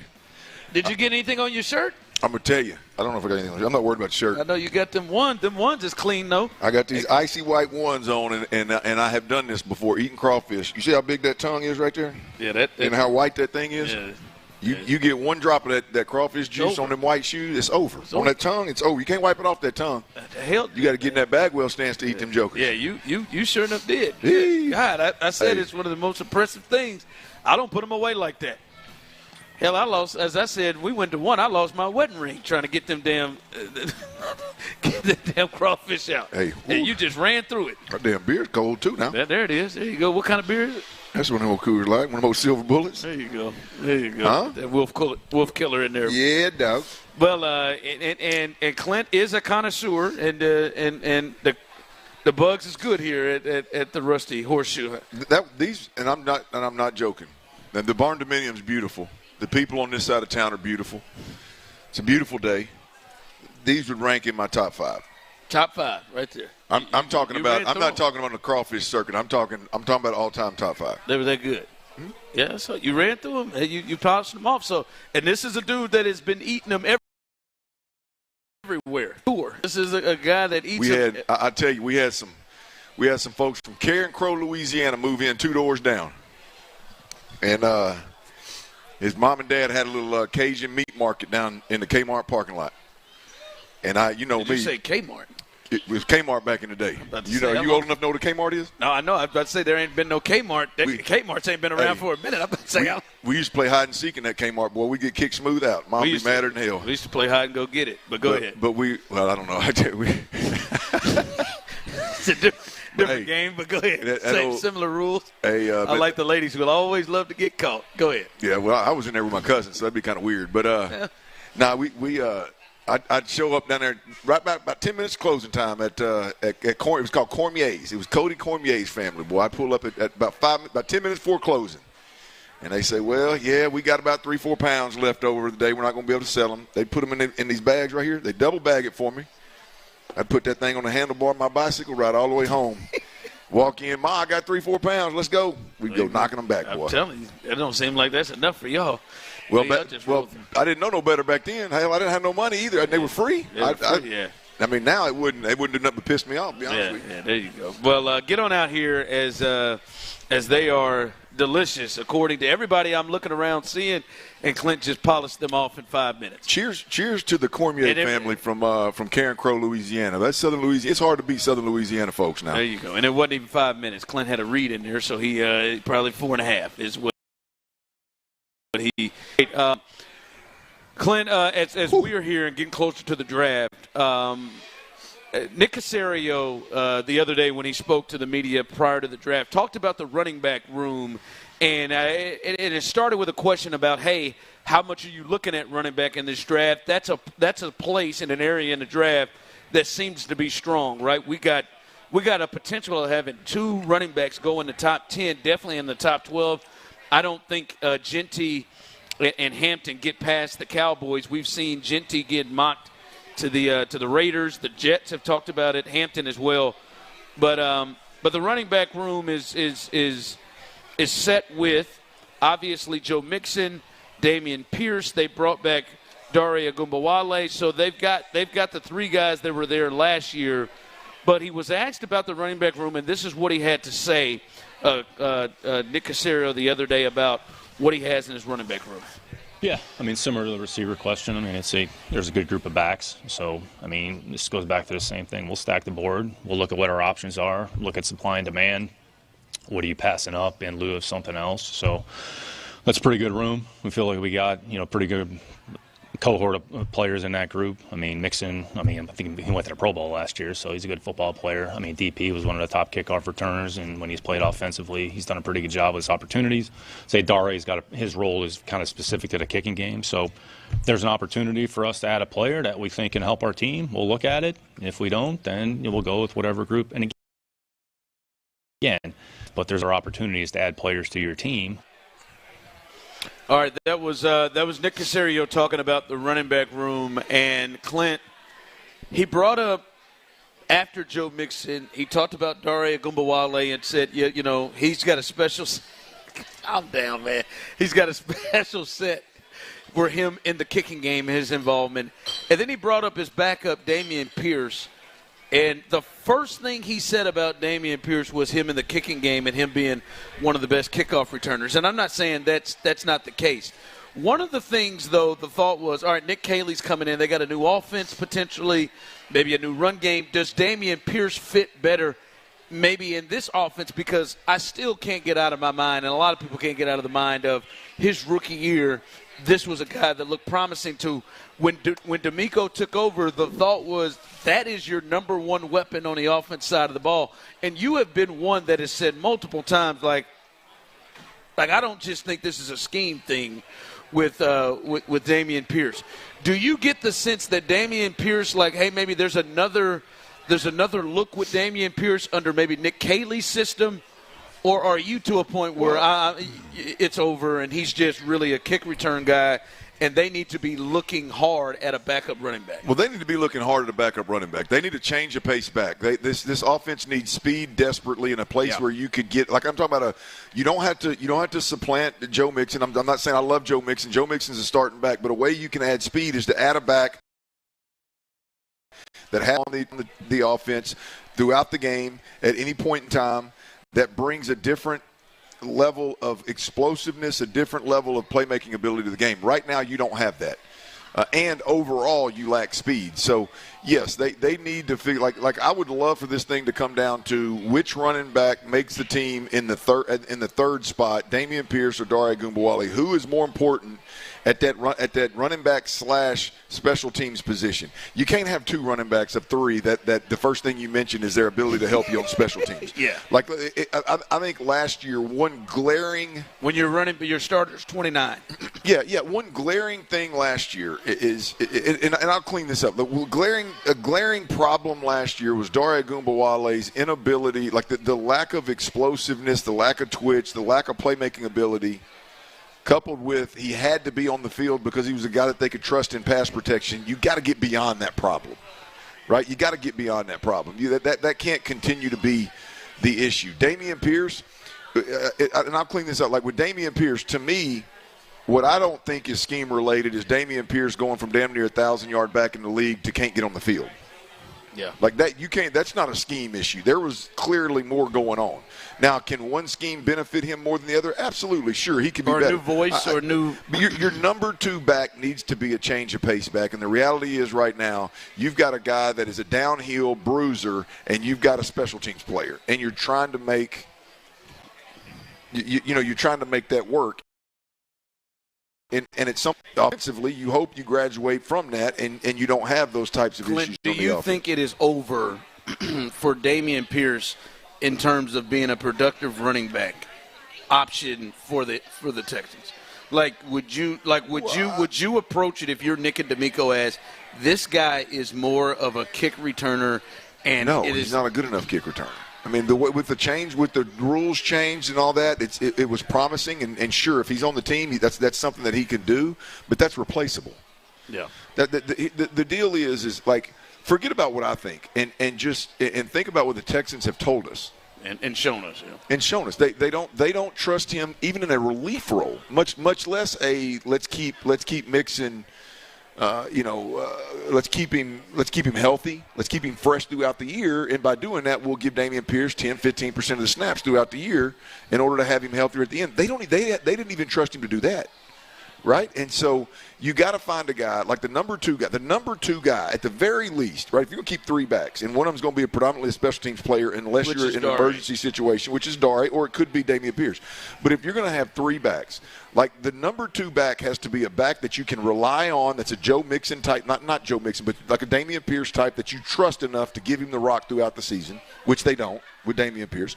Or it has to be a change of pace back that has that explosiveness, that twitch, that change of direction, that overall speed that you can get the ball to in packages, which Dare Ogunbowale didn't have, right? And so, in which it felt like last year they were forced to try to. Well, yeah, they were forced to use him down the stretch, and the thought was, well, they don't trust anybody else. I know you thought he was on the field way too much. Yeah, well, Dare Ogunbowale is an undersized back. He's a special teams player, and you got him in the A gap, meeting a linebacker or a safety, getting fed, and wondering why you can't pass protect, or trying to get him one-on-one with a linebacker. And they don't have it's too easy to find those guys that give you an advantage.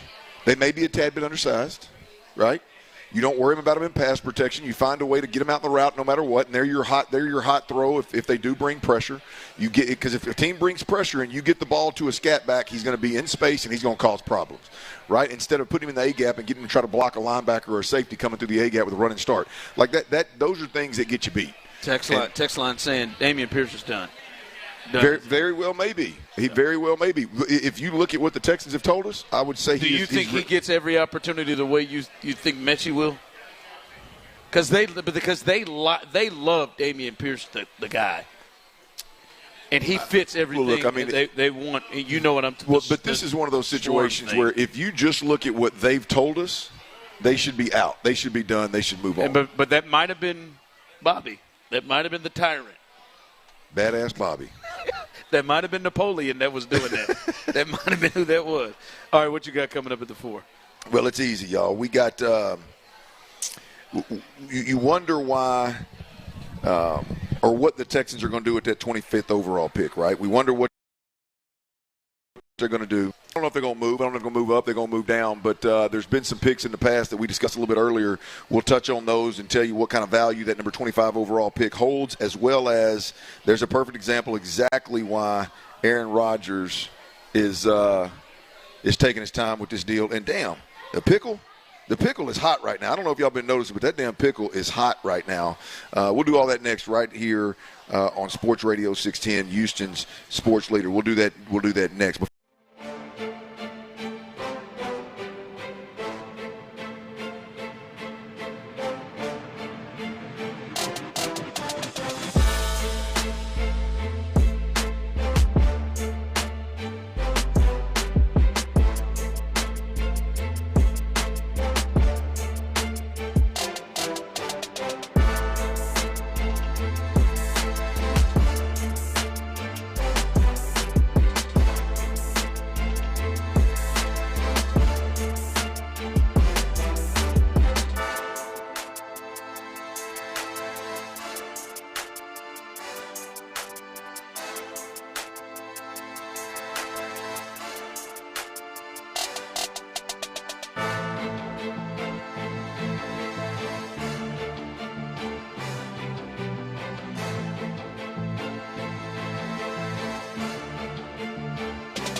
KILT. KILT FM HD2 Houston. Insider access. Exclusive content. Sports Radio 610. The Texans play here. An Odyssey sports station. Sports Radio 610 presents The Drive with Stoerner and Hughley. Dive into the mind of former NFL quarterback Clint Stoerner. I like a good time. I like to have a party. I know you do. It's Dirty's Daily. Yes, sir. And we're having my kind of party right here, man. Mud bugs and cold beer, man. It is a big shout out to Academy Sports and Outdoors. Big shout out to Bud Light for making it happen. We are up in Spring off 45, y'all. Easy to find. The Rusty Horseshoe. And I'm telling you, is my kind of spot. I don't know how you're living, but this is my kind of spot right here. A barn dominium on steroids with it looked like they hired a top designer to outfit one end of it. And this top designer. I'm telling you, man, they got country music. They got some just acoustic guitars hanging on the wall. Great neons, phenomenal TVs. I can't wait to see what it look like at night around here. You see the lights out here. Hey, look out now! Look out now! This old dance floor out here. I ain't seen nobody sliding their feet around on it yet, but I bet it happens at night. This is a great place. Come out and hang out with us again. Big shout out to Academy Sports and Outdoors and Bud Light for making it happen. The crawfish, all joking aside, a lot of things I am, but a liar ain't one of them. These are my top 5. That's what you said, didn't it? Top 5 crawfish of all of our crawfish escapades, if you will, over the years. I got a couple places back over on the east side that I'll put up against anybody. But this one right here is these are good. I've had 3 pounds. I got a date night with my bride tonight. There you go.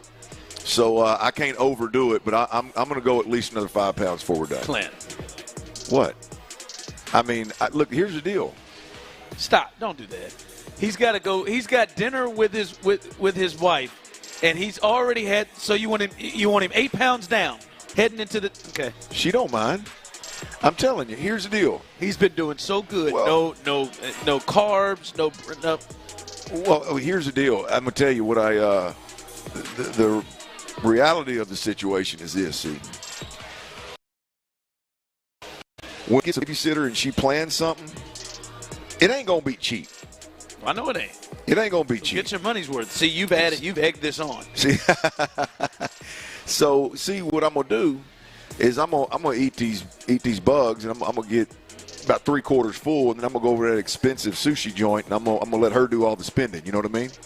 Baby, you order whatever you want, and I'm not gonna eat every bit of it. See there, I'm doing right. Whatever you want. It's the right thing to do, Show. It's the right thing to do, man. I think she's probably listening. She probably greatly appreciates it. I hope she does. If not, baby, tell me about it when we're here. We'll have it out in the bathroom. We'll hash it out in the smoking section, outdoors by the bathroom. Well, I mean, like. Well, I'm not a big fan of. I was going to say I didn't know if that's where you guys. That's you guys. Well, I've got. Well, no, that's not our spot. We don't have a spot. We just when the time hits, baby, you just wherever you at. I mean, we're still in that mode. But I got one agreement with my wife is we don't do a lot of disrespecting and arguing in public. Yeah, I'm not a big fan of that. You know what I mean? That's just. I mean, we're going to go outside in the smoking room. If we're even going to have a little heated conversation, we're going to go out in the smoke pit or something where the whole place can. We're just going to give each other stiff stares, and then we're going to get it into this car. That's not speak to everybody in the bar but her until you get in the car. Then we get in this car. Hey, we just got. By the way, if you're listening on the Odyssey app, we greatly appreciate it. If you're not listening on the Odyssey app, would you please download the Odyssey app? AUDACY. All of our podcasts, all of our segments are podcasted. All of our podcasts that are generated within any Odyssey group, they're there on the Odyssey app. AUDACY. Hell, we gave away to Vegas a couple months ago, and so download that app. Take us everywhere you go, and when you feel like let's do a little ball talk, go ahead. Or where you should take your wife for dinner. You gotta tune in. We just got through talking about the running back position, and Ron, just Mel Kiper's, which take it for what it's worth, Mel Kiper's most recent mock draft looks like there's only 2 running backs taken in the first round. And that leaves, that's Omarion Hampton as well as obviously Ashton Genty. That means the Texans are going to have a shot at, not that they would use their 25th pick, but in the second round as well. They're going to have a shot at guys like Travion Henderson, Quinshawn Junkins, Caleb Johnson, Cam Scatterboo. Now, that'd be more of a 1-2 punch with Joe Mixon. Not that they would go that route. But the point is, I think if you look across the landscape of the mock draft, the Texans are going to have a shot at some really, really good running backs, even if we're talking into the second round of this particular draft. So there are going to be some big-time names out there, whether you're looking for a 1-2 punch to add to Joe Mixon or you're looking for a scat back that can give you a little bit more speed on the offense. Ron, I know last week we talked a little bit about I've been bullish on the O-line and the interior O-line issues. And last week I heard, who was that I heard talking wide receiver? I think it was Brandon Scott or somebody was talking wide receivers, and I think I might have got talked into the wide receiver position and the overall speed being a a lot closer second to that interior offensive line. No, it was Larry and Stafford. Larry and Stafford and Seth Payne were going back and forth on Twitter with that wide receiver position. And I'm going to tell you, the more we talk about this running back position, and again, it all ultimately equates to the need for speed, right? But the more we talk about it, I don't know that weapon on this offense it ain't second, but it's a really, really tight third for me. If you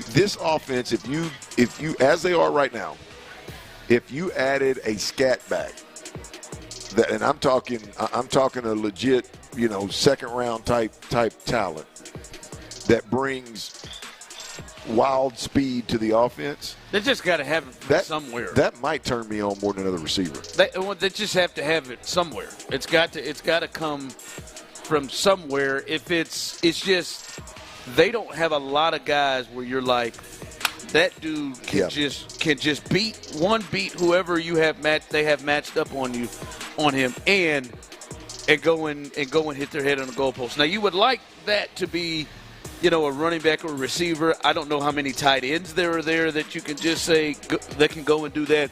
But they just need guys that can win quickly and win early and create separation. And I don't know that they have a ton of that right now. Right.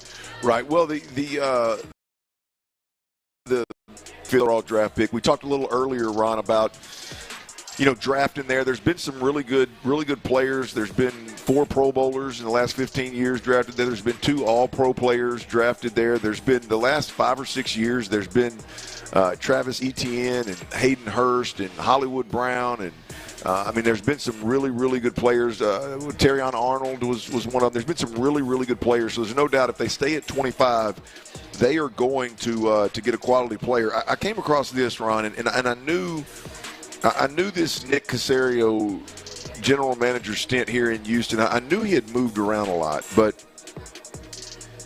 did you know that Nick Caserio is number 1 in terms of moving in the draft among active general managers?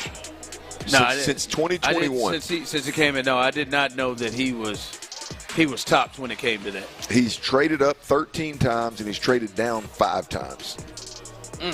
I guess it shouldn't be a surprise. I mean, everything that happened when we were at the draft in Kansas City, what did he do with Will and CJ and all that stuff. So I guess it shouldn't be that big of a surprise. Well, let me make that one better. I know this excites me as a Texans fan. I was wrong, but this is a beautiful thing. In trade-ups, the 13 trade-ups in the draft, he averages 3.3 trade-ups per draft. And Ron, that is first among general managers. The trade downs, which he's traded down 5 times, he averages a little over 1 per year. That is 12th among GMs. So even better, right? Move more than anybody. He legitimately, and that's throughout the draft. A lot of people remember like the early stuff, the big moves, but he moved up to get guys like Juice Scruggs, moved up to get Tank, right? Moved up to get Nico Collins, Will, Will, and that Will and CJ situation. But even further back, like he's made moves to go up and get some of these. Did they move up to get Jalen? I don't think so, but I feel like that maybe they moved up to get Mechie, like one of those, because both of them went in the second round. One of those, I think, maybe they moved up. According to this publication, there's 3 out of 5 stars first round trade up likelihood. So more than 50% trade up likelihood. Trade down likelihood, unfortunately, is the same. And obviously, they don't need a quarterback with C.J. Stroud, so that impacts things in terms of them moving up. The Texans, their future picks, their 2026 picks. In other words, what they have to kind of deal with. They got a 1. They got 2 seconds. They got a 3rd, 2 4ths, and a 6th and a 7th. They got 2 2s next year, Ron. That could be one of those 2s. Could be big time this year. To move up in the draft. They got 2 2s this year, next year, and they got 2 3s this year. So they've got the draft capital for Nick Caserio to move if he so chooses to move in this draft. And I'm gonna be honest with you, I had no idea that the front office tendencies since Nick Caserio's been here that they were the most aggressive team in football. As I've said, I want to be aggressive, so I'm stoked about it. Ron, we'll talk about those guys that were actually picked 25th overall and some Aaron Rodgers stuff later on. Now, have you realized, just generally speaking, living life, drinking and eating, have you realized how hot the pickle is right now? The pickle? Yeah. Like the literal pickle? I hate pickle flavor. Pickle flavor. Well, we've heard about some of the pickles with the Cheetos and things like that, but I hate pickles. I mean, that is a poor decision by you. Not a poor. That's just what I just don't like it. Have you tried it since you were a young lad? There have been multiple times where people have disregarded my request for no pickles on sandwiches, and I bite into them, and I immediately seize up. Please, get it off. Well, I tried the pickle puffs. They're just like the little round cheese puffs, remember the cheese puff little balls? They were pickle flavored, and I'm not a big chip guy over the last year with my low carb, no carb stuff, and I'm gonna tell you, I had a hard time quitting them. Really? And then on the way home, back from Hot Springs, from Arkansas, Mom grabs the old Flamin' Cheeto that's got a pickle twist to it. Had a hard time quitting them. See, I've tried them. There were some of the pickles, like the big pickles, not the hot ones, but the big pickles you would get at like ballpark ones. Yeah. Those were okay.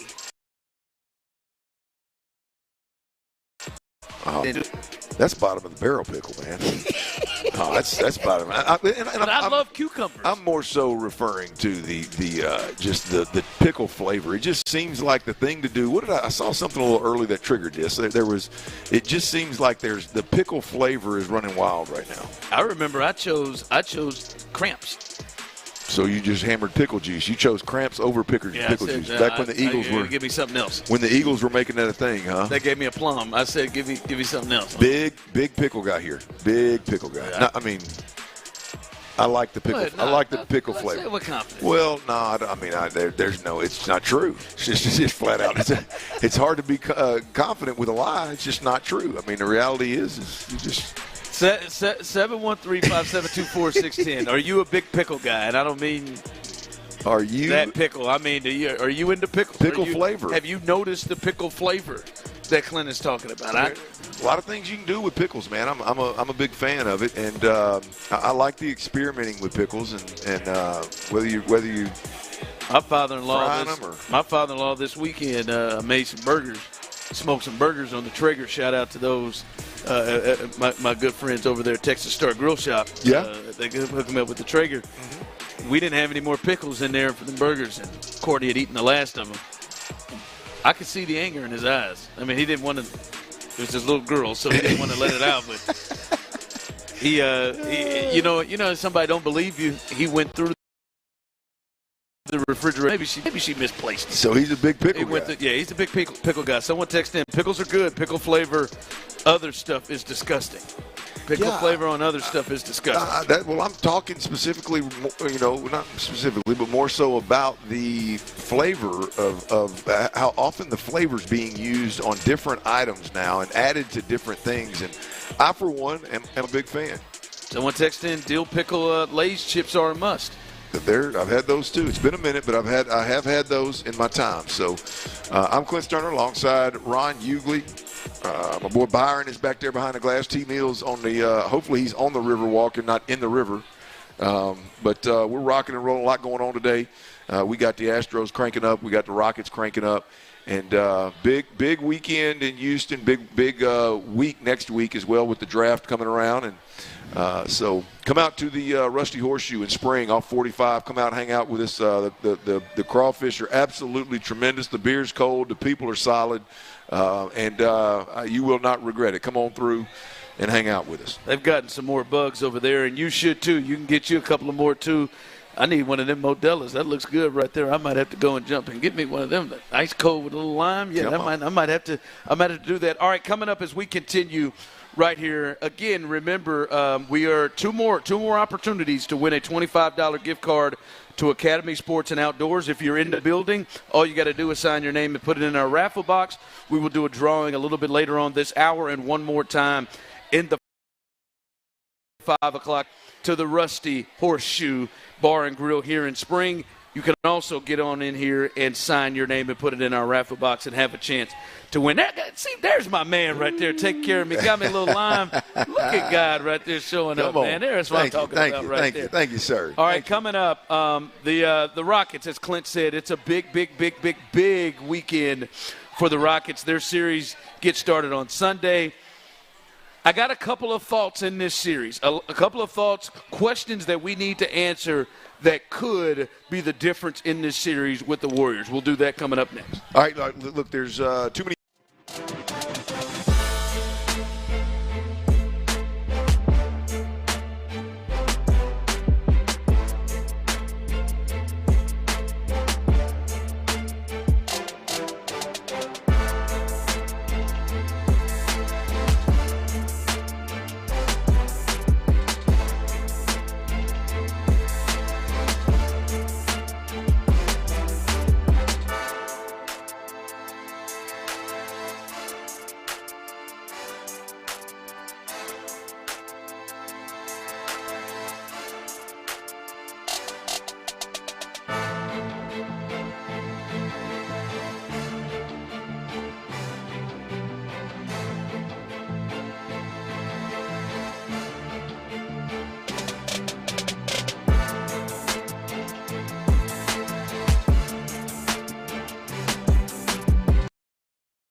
It's the Sports Radio 610 Crawfish Circuit, supported by Academy Sports and Outdoors and Bud Light. Here's The Drive with Stoerner and Hughley. That's right. We are live here. Make some noise out here, man. Have a good time. Let them know we're having a good time. There we go. There we go. It's a good time being had as we are here. As Clint will giggle, the third leg of our crawfish circuit here in spring. Make your way out here in spring as we. I can't be the only one. I know you're not, but I'm sorry, I didn't mean to interrupt you. You might be. That guy right there, he did it. The third leg, he's holding it up. I mean, it's just. I don't know who's cutting his hair, but he got a part, man. I know you came out here clean. Fresh fade too. He said it faded. He said it's Easter, baby. I ain't playing, baby. It's Friday.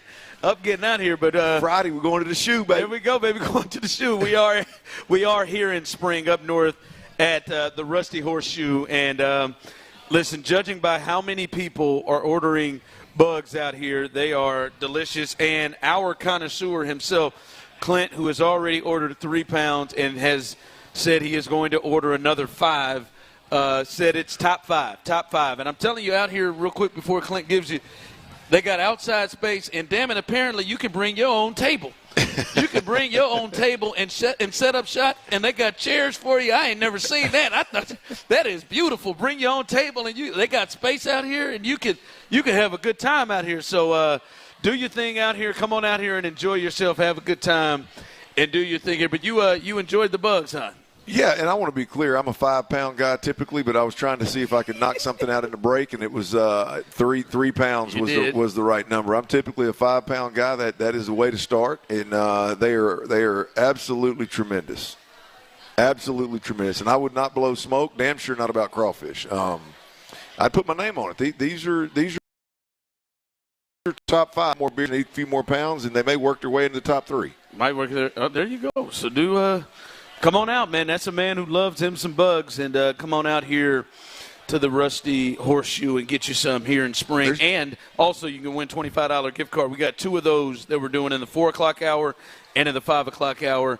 All you got to do is put your name in our raffle box right there as my man has his hands up, and you can be our next winner. By the way, real quick, I told you about the couple that has hit every one of the legs of the tour. They were at the boot. They were at Spectators. They are now here again. Shout out to Steve and Shannon. And they wanted to wish their son Kyle happy birthday. Big Kyle. Kyle's 27. Happy birthday, Kyle. No, yeah, you can stand over there. There you go. Wave your hands, Kyle. There you go. I thought she was 27. How's she got a 27-year-old? I don't know. I guess. What the hell is going on around here? Twins around here, I guess, for Shannon. I mean, if Steve would shave a little bit, he'd look 27 too. What the hell is going on? We'll see if they make the 4th leg. And we can say the 4th leg, maybe that'll slow you down. We'll see if they'll make the 4th leg. I mean, 713-572-4610. When you hear 3rd leg, I mean, do you not – I mean, you can't help but slide off in the gutter a bit. Okay. And it ain't all about Greg Olsen, just in general, the 3rd leg. It's not. Every time I see him broadcast the game, that's exactly what I think. I mean, I'm just going to say. I mean, every team I've ever been on, the more blessed gentleman in the locker room typically was no 3rd leg. Okay, all right. I mean, it just happens. I'm sure you ran into some. Oh yeah. There was a few. Don't put them out there. I wish if I remember I would. They'd probably appreciate it. All right, the Warriors. They come to town, game 1 coming up on Sunday against the Rockets. And I want to run through a couple of thoughts. And those of you on the Jim Adler, the Texas Hammer text line, 713-572-4610, also on YouTube and Twitch, please jump in on this. I want to go through a couple of things in this series to see where people are. All right, let's kick this thing off. Give me a bold prediction. A bold prediction on something that you think is going to happen in this series. Like this ain't nothing like, I think Alfred Şengün's going to get a lot of rebounds, or I think Ime Thompson's going to play good defense. No, give me a bold prediction for this series. 713-572-4610. Those of you on YouTube and Twitch, you can join as well. Clint, you got a bold prediction? I do. Jalen Green leads all scorers in the series. Oh, my. Like, you mean not just for the Rockets? I said all. Okay. All scorers. That means Stephen Curry? Yep. That means Jimmy Butler. Yep. Okay. All right. Well, there's some. Clint, if that happens, I do think the Rockets win the series. Oh, you bet they do. You bet they do. But there's some. I know you're not used to it, but I put a little thought into that. That's banking on him and his ability as well. Your confidence with him has really gone up. It's skyrocketed, no doubt. But I'm also leaning into the Rockets' ability to play defense. Okay. Like it's not just my confidence in Jalen Green, although it has skyrocketed. When it's all said and done, that is the defense. I don't think they're going to hold Steph to 3 points. But you think they hold Steph and Jimmy under their season averages? I think the Rockets' defense has a better chance of holding those two down than the Golden State Warriors' defense has of holding down Jalen Green. That's a bold prediction, I think. No, that's bold. That's bold with Steph and Jimmy there. I'm trying to get through here to see what Steph's season average this year is 24 and a half a game. You think you think the Rockets keep him under that? Yes. In this series. Okay. Yes. If they don't, they can't win it. You don't think so? And Jimmy through the season, it's unfair to look at Jimmy through the season. I agree. Because Jimmy, he's averaging 18 during the season, but their last two games, with their most important games, he's over 30, and he almost had 40 in the last game. And it's a working man's 32. It's mid-range jumpers, it's free throws, it's getting to the rack. It's fun to watch, man. But damn it, we got to go get him. I feel like I'm cheating on my wife. Yeah, it's okay. It's all right. I feel like I'm cheating on my wife. I don't think it's okay. And first, I want to clarify this. Lowe, not you. Not you. We want to make sure we're clear on that. Not you, Lowe. My old wolf killing wife. Not you, Lowe. Yeah, I mean, I'm over here drinking these Modelo. that's silver. That's silver bullets typically. Now you tell me if this is bold. If mine is bold. I think Draymond Green gets ejected. Multiple games. I think he. Yes, I think Draymond. I think he is going to try to really push the line, Clint, in this series. Okay. In particular, I think he is going to try to get in the head of Şengün, and I think he is going to get frustrated because they're going to have success inside on him, and he is going to push the limits. This is a guy who likes to kick people in the nuts, step on people in the chest, throw elbows. He should have been ejected from the last game they played when he just started elbowing Şengün over and over again. I think Draymond Green gets himself kicked out of multiple games in the series. That bold? Multiple's bold. One is low-hanging fruit. Multiple is bold, yes. I think, damn, he's trying to lose it, right? I think, yes. Hell, he's been suspended in series, but right. But I think his mindset and his game plan is these cats are young, and I'm going to get in their heads. Yeah. And I'm going to do it. And he tried to do it in the last game. Yep. And I think it's going to frustrate him because he's not going to get there. All right, give me an under-the-radar player for you in the series, an under-the-radar player, a guy that I think many people aren't looking at to really create a huge impact in the series. I'm gonna go way under the radar, and it's again I'm gonna lean back into the last Warriors game. I'm gonna go Steven Adams. That last Warriors game, that counts. That double big lineup really caused. I mean, it put Golden State in a problem with Golden State. Now I don't know if that was just because Steph Curry was so flustered.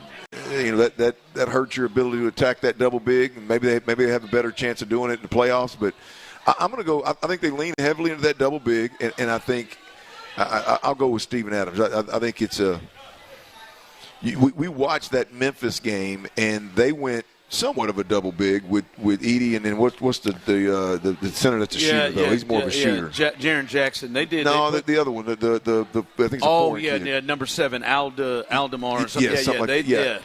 But he's more of a dribbler, more of a shooter kind of deal. They did him and Jaron Jackson. They put Edie and Jaron Jackson a lot. Yeah, so I think they're susceptible to that, and I'll go with Steven Adams. That's a good under the radar guy. And listen.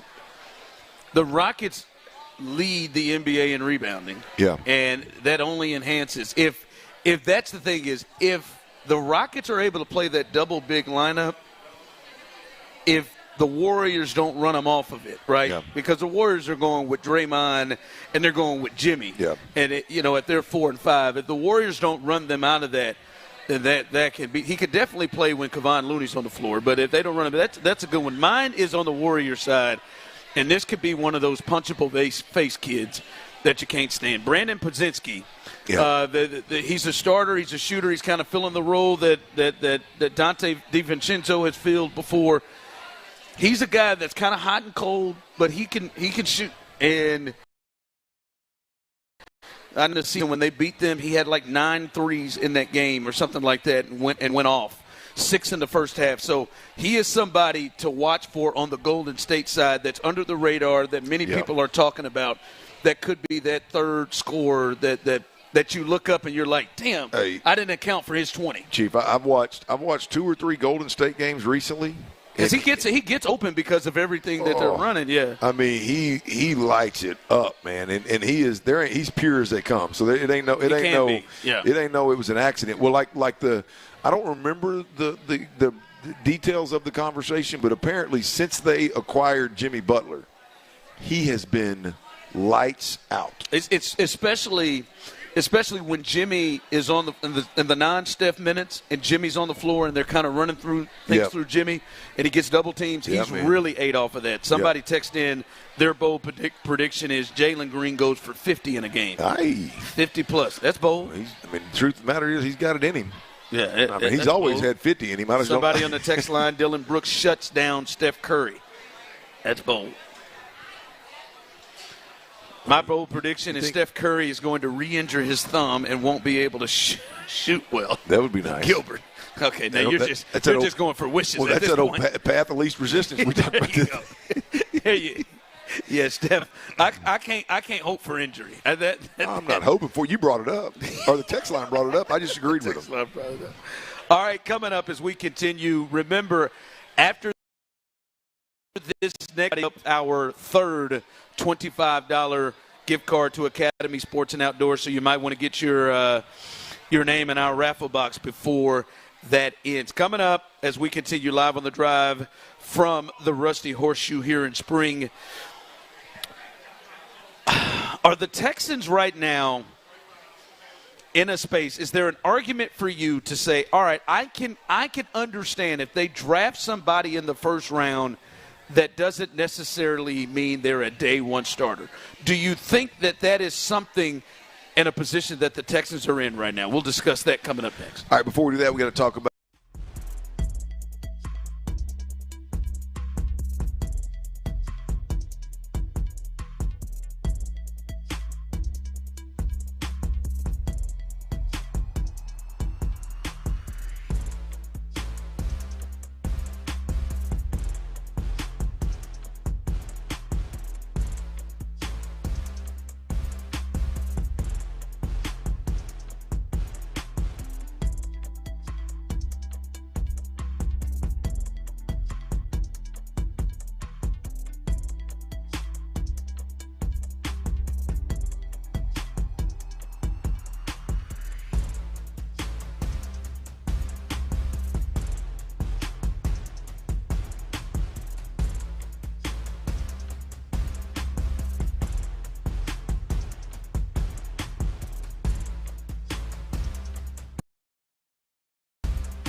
where low prices live. Live from the Rusty Horseshoe in Spring, it's the Sports Radio 610 Crawfish Circuit, supported by Academy Sports and Outdoors and Bud Light. Here's The Drive with Stoerner and Hughley. That's right. We're back here live as we are at the Rusty Horseshoe here in Spring. Make your way on out here. Coming up after this segment, you can be our next winner for a $25 gift card to Academy Sports and Outdoors. Clint's going to be on his best behavior here the rest of the way as his wife and his mother have come in. Nope. I'm married right. I can be me. I can be me. I can do me. She's going to love me at the house. There's different yous. Different versions of you. You know, we swing. I see Linda out here holding. Not me and my wife. I'm talking about men in general. I'm talking about so you put keys in bowls, huh? You put keys in bowls. I see Linda over there holding court with listeners. Before she got over there, she's moving out here like Manny Fresh. Can't get nowhere without somebody stopping. She love every second of it. So we go up to the hill country for my sister-in-law's wedding, right? I got a girl up there that cuts hair that's tremendous. So I wait till I get up there to cut my hair. Mom's riding up with me. I said, Mom, I don't. This place is tight, man. There's seats in every inch of it. You know, it ain't no place for you to be talking and telling stories. I said, I'm a neighborhood bar around the corner. I'm gonna drop you off. Let you have a couple drinks. So I drop her off this neighborhood bar, Ron. Open the door before she goes inside. I go get my hair cut. I pull back up in the parking lot of this thing. Ron, there are 20 people sitting at picnic tables, like right outside the door. Her. And this is a little bitty country. It's a little bitty neighborhood. And she bar. don't know. She shouldn't know these people. She ain't never met anybody up there in her life. And she's got them all around. I pull up in that parking lot, and she's sitting at the picnic table holding court, man. I said, what in the hell are you doing? You don't even know any of these people. You just somehow took a seat. And you should have taken a seat, let her finish whatever she was doing. I did. I stood behind her and let her do her thing. All right. Well, hey, the Stoerners are in attendance here in Spring, and it's a good time being had out here. By the way, guys, don't look at Kyle Tucker today. Don't look at Kyle Tucker today as the Astros are struggling. Kyle Tucker 3 for 5, went deep again, hit a triple and a single. 2 runs, 2 RBIs, a double short of the cycle. As Kyle Tucker is just him and Bregman. This would be so much easier to take if those two guys had some sort of struggle with them. If those two guys were struggling in some kind of way, but no, they are out there doing their thing. So that is the latest there as the. They went 13-11, by the way. They're 12-9 and doing their thing over there. And Kyle Tucker is exactly what they were hoping to get. And by the way, I can't wait to see the numbers. There have been reports that the Cubs and Kyle Tucker and his people are in there, kind of trying to talk through an extension, talk through a time to get him there for long term in Chicago. So I can't wait to see what those numbers are. They better be $500-600 million for me to be thinking. And really, to be honest with you, I believe it's something the Astros could do anyway. But, all right, the draft is coming up, and this time next week we will know what the Texans did in the first round. And I said this earlier in the break, going into the break, Clint. I'm looking at this, and I generally would look at it and say, like right now, the guy, especially coming off what D'Amico said, the guy they draft in the first round, if they draft in the first round, and I don't even held the first round, we watched with Kamari Laster, whoever it is that is first, that their first player, I would assume that at the very least that they are a major contributor to this team, if not a day one starter, especially when you look at potential holes that they have in their roster, in particular the big ones, the O-line interior and the wide receiver group, right?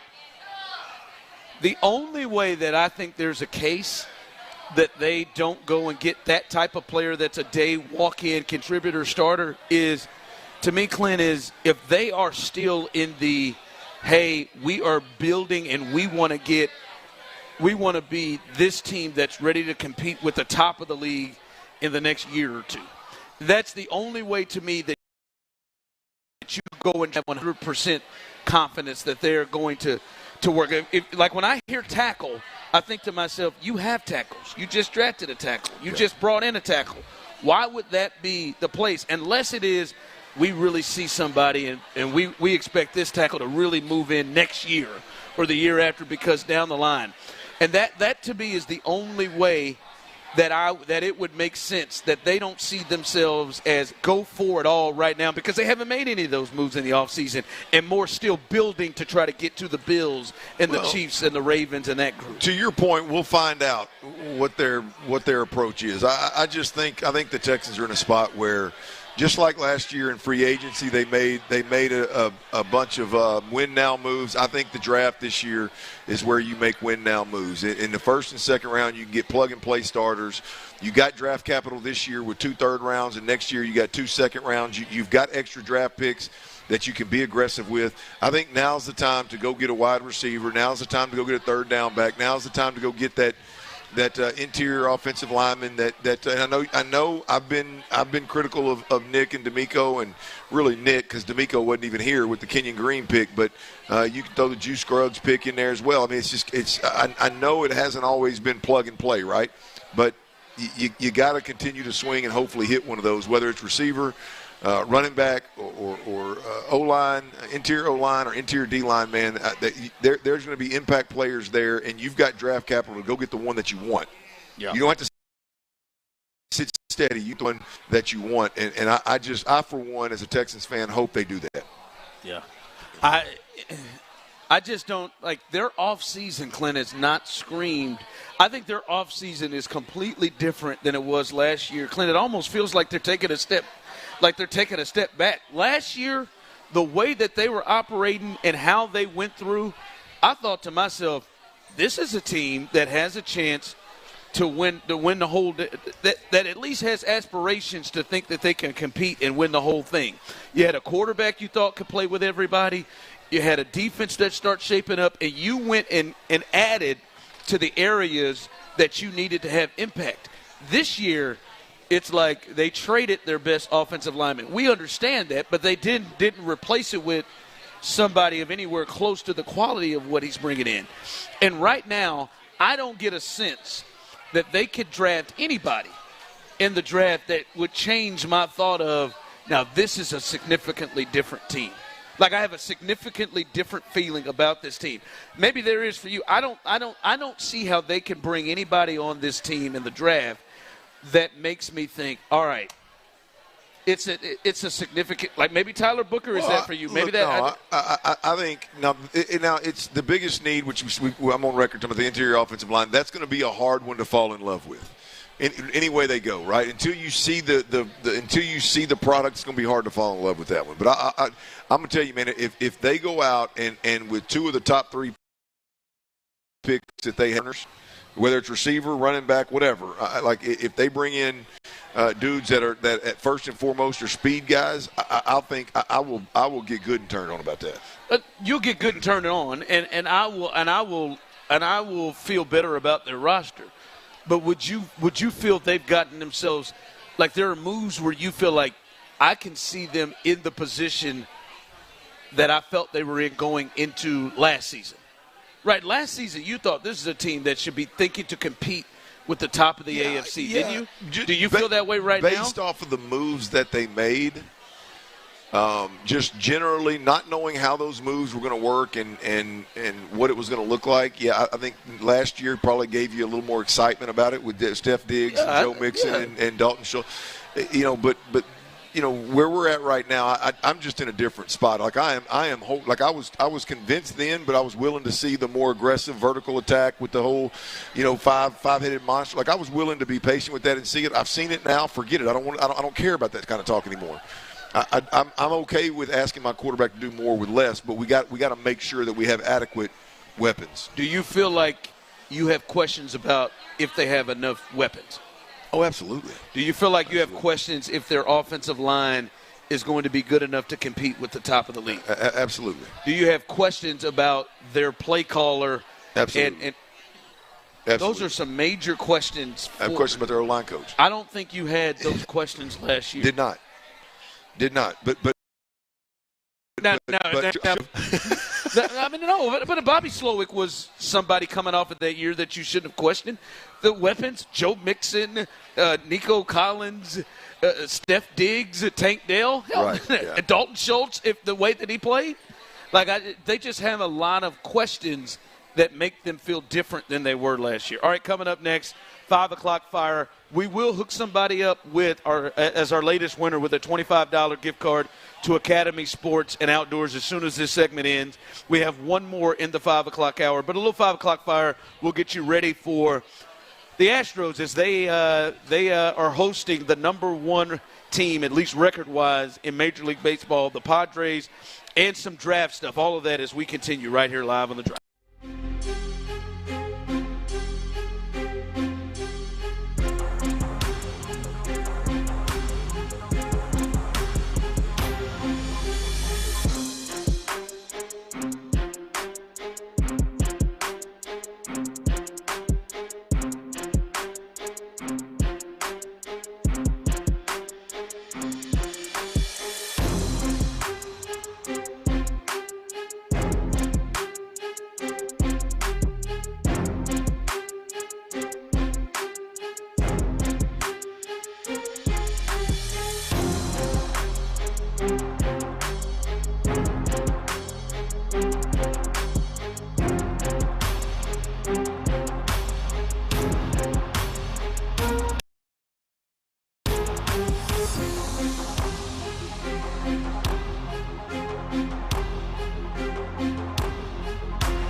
and Hughley. It's the 5 o'clock fire. It is 5 o'clock. Congratulations. Hopefully you're off work. Luckily for you, we have the latest, and the latest is we are live. Luckily, we are live here at the Rusty Horseshoe here in Spring. Let's hear it. Let's hear it now. Lauren, let's hear it, damn it. Come on. There we go. Make some noise. There we go, as we are live here at the Rusty Horseshoe Bar and Grill here in Spring as the crawfish circuit continues. This is our third stop here as we've had a good time here. The crawfish has been rolling since we've gotten here. Many people have enjoyed it, including my co-host here, Clint Stoerner, has enjoyed it. I need 3 more pounds, Andy. I thought it was 5. It's come down to 3. I do 3 at a time because we got to eat in a break. I know you said 3, but I'm just telling you what you said was 5 earlier. 5 in a break is aggressive.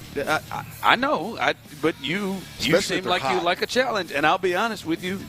At the time that you finished that one, I think you probably had another 2 pounds that you could have made it through. Long break, Longer break, yeah.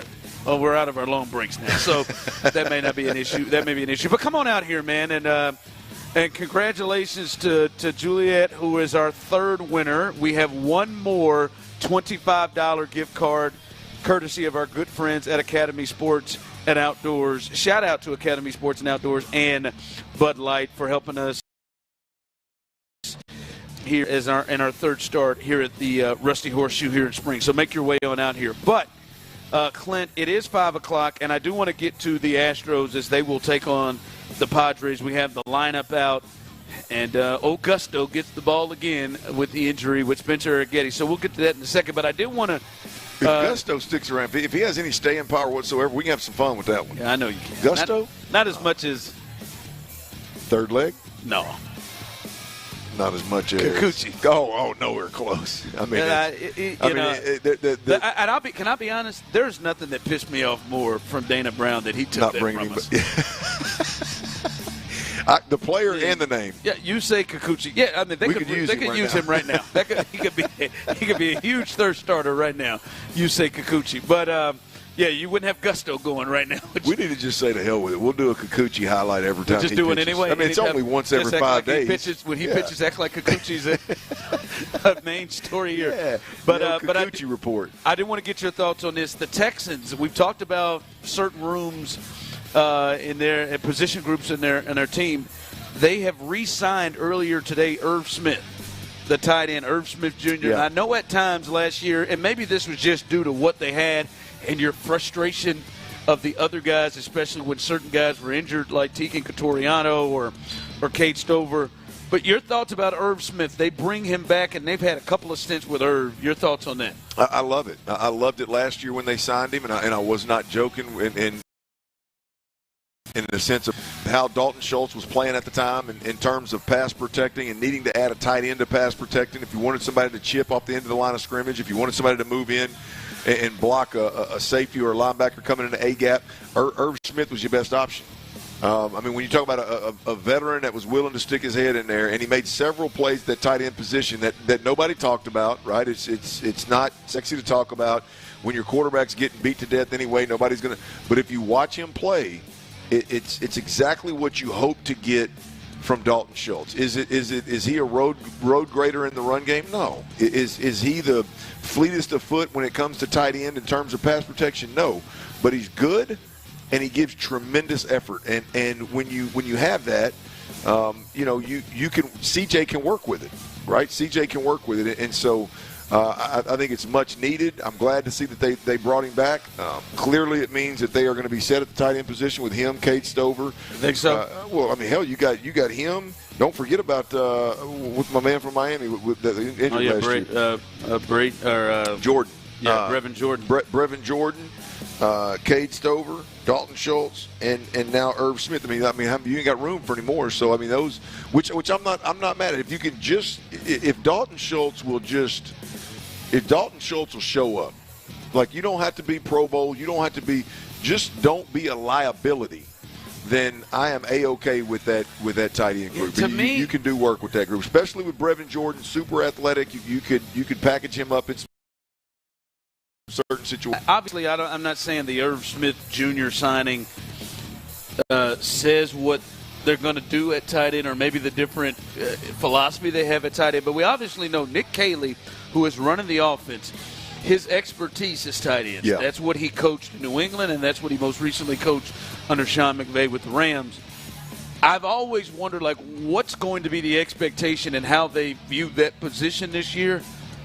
Man, if they bring everybody back, that's the same. Like, that is, it's almost like the tight end coach being the same. If they bring everybody back, obviously that means they may use them differently, but I feel like that it would be weird if there's no change in there. Like, that's why I wonder about Brevin Jordan.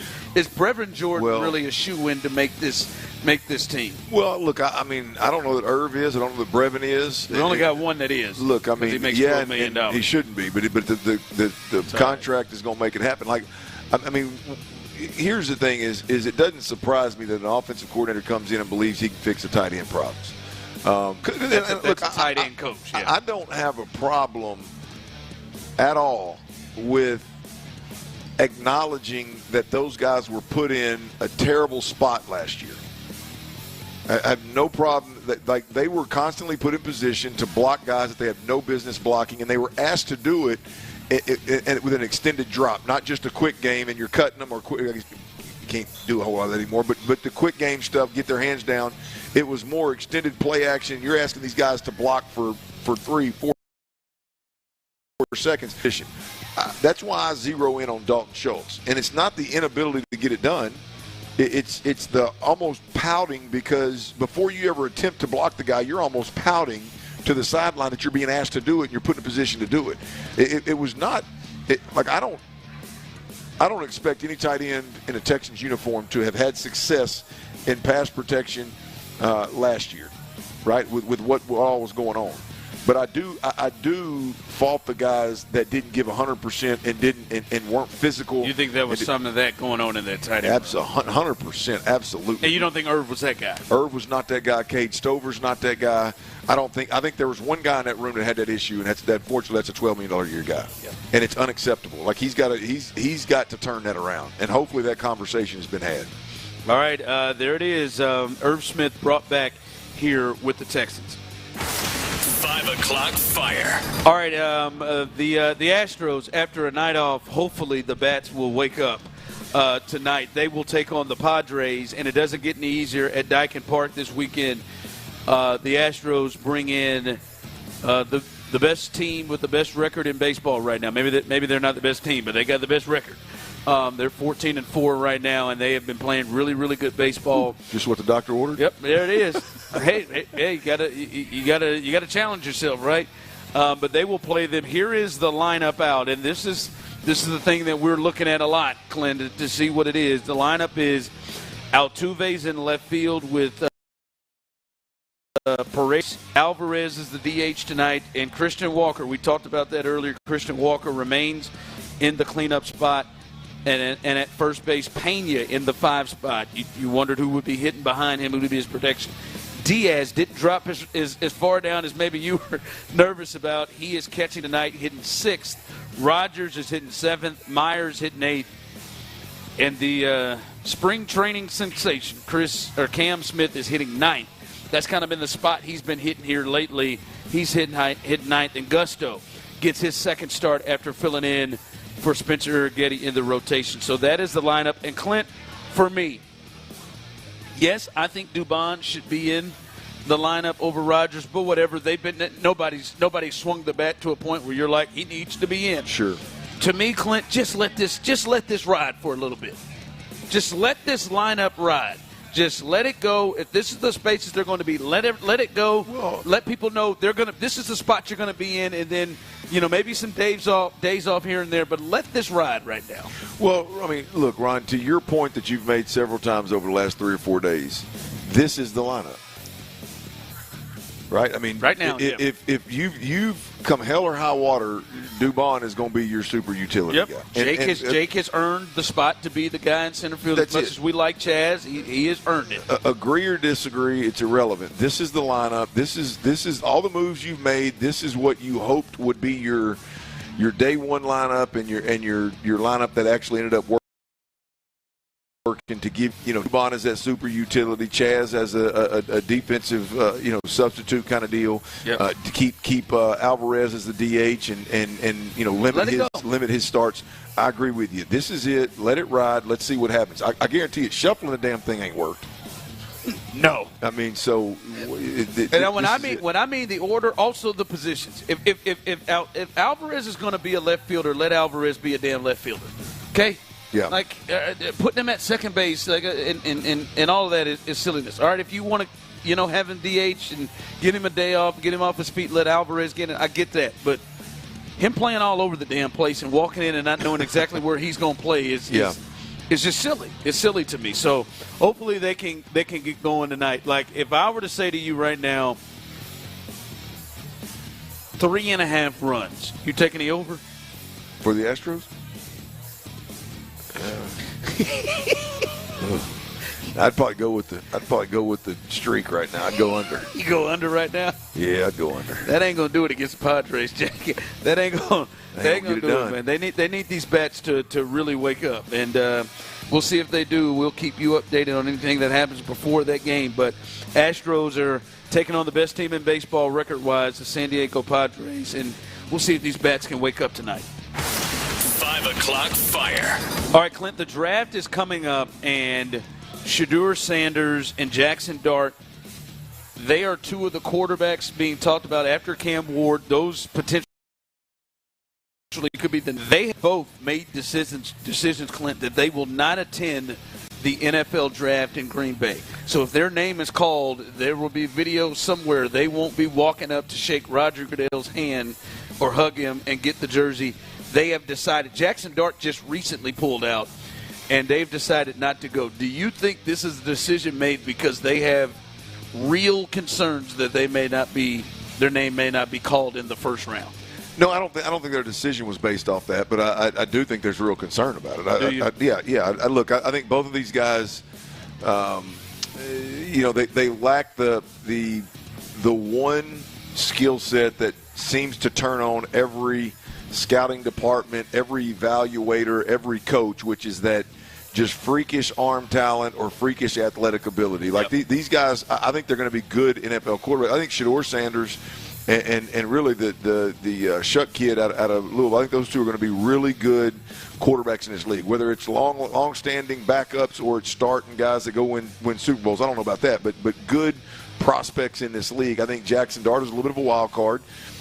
Jackson Dart to me is a poor man's Cam Ward, and so it wouldn't surprise me at all if those guys slid in the draft. It would shock the hell out of me if Cam Ward slid in the draft. Yeah, he's going one. It would not shock me at all if Jackson Dart and Shedeur Sanders slid. It would not shock me at all if the Shuck kid climbed. Yeah, over both of them. It wouldn't shock me. Yeah.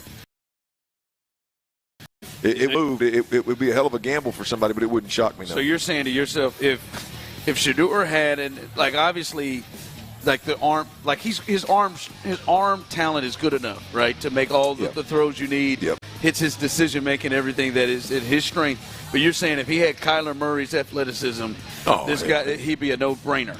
If he had Kyler Murray's athleticism, he'd be better than Cam Ward. Yeah. That's it. Like it's either or, right? It's just unfortunate. It's unfortunate, but it's the reality, right? I mean, when you look at the ability to make the throws on time, in rhythm, right? If I were betting on that, Shedeur Sanders and the Shuck kid would be the front runners. Now, it's crazy. What's the reasoning in the feel that they? Because it seems like that part of the game for a quarterback in college, evaluators seem to have concern if that will translate. But I guess they feel more confident that it will translate to the – because that's what Dan said that about Shedeur. I don't know if that translates. Like he said, throw it out the window, all of his quick game and all of that stuff. Yeah, Ron, I don't think that it is whether it translates or not. I think it is a 100% of betting on the high ceiling. Yeah. Teams watch – the Josh Allens, Pat Mahomes of the world, and let's not take Lamar Jackson. I know Lamar Jackson's athletic ability gets talked about a lot, but his arm talent's freakish, especially when he's on the move. Yes. Like that, you watch those guys play and you go, man, I gotta have it, right? And the reality of it is, you're you're watching a unicorn. Now, we just happen to have 3 of them that we can watch in the league at this time, but you're watching a damn unicorn. But they don't watch Joe Burrow and watch Jared Goff. CJ, Jared Goff. Like, ooh, because Shador feels like a shorter version of CJ. No question. No question. He is going to play the game like those guys. He is that there's no doubt about it. And you would think that you couple that with the ability to process at a high level, and you go, hey, man, we got us a first-round pick that we can really sink our teeth into, not a guy that we're gambling on. You're betting on his ceiling, right? I mean, so it's that whole quarterback evaluation thing is really interesting to me, man. If it were me, I would have the only guy that I would have, like, I would have, I think, based on the film, just the film, because I didn't sit down with any of these guys, like, assuming their mentals are intact, in shape. Like, Jackson Dart is the only one to me that, man, the scheme has always been quarterback friendly. Now, I'm not saying, look, I was dead wrong on him. I mean, he's clearly a first or second round pick. There's no doubt about it. He's clearly going to be an NFL quarterback. I didn't think that would ever happen after watching him his sophomore year. But just his skill set, the way he plays the game, the offense that he played in, I'm really concerned of, hey, man, does that transition to the NFL level at like this top 10 pick? The other guys, I think it translates. Now, I'm going to gamble that most teams don't appreciate that those mechanics and technique like I do. Not first round, I guess. That's All right. Coming up as we continue live here on the drive from the Rusty Horseshoe here in Spring. Make your way on out here. Are done and should be done with Dameon Pierce as a viable running back for this team? Is he just resorted to being a kickoff guy? We'll discuss that coming up next right here live on the drive. All right, y'all check it out.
exclusive content. Sports Radio 610. The Texans play here.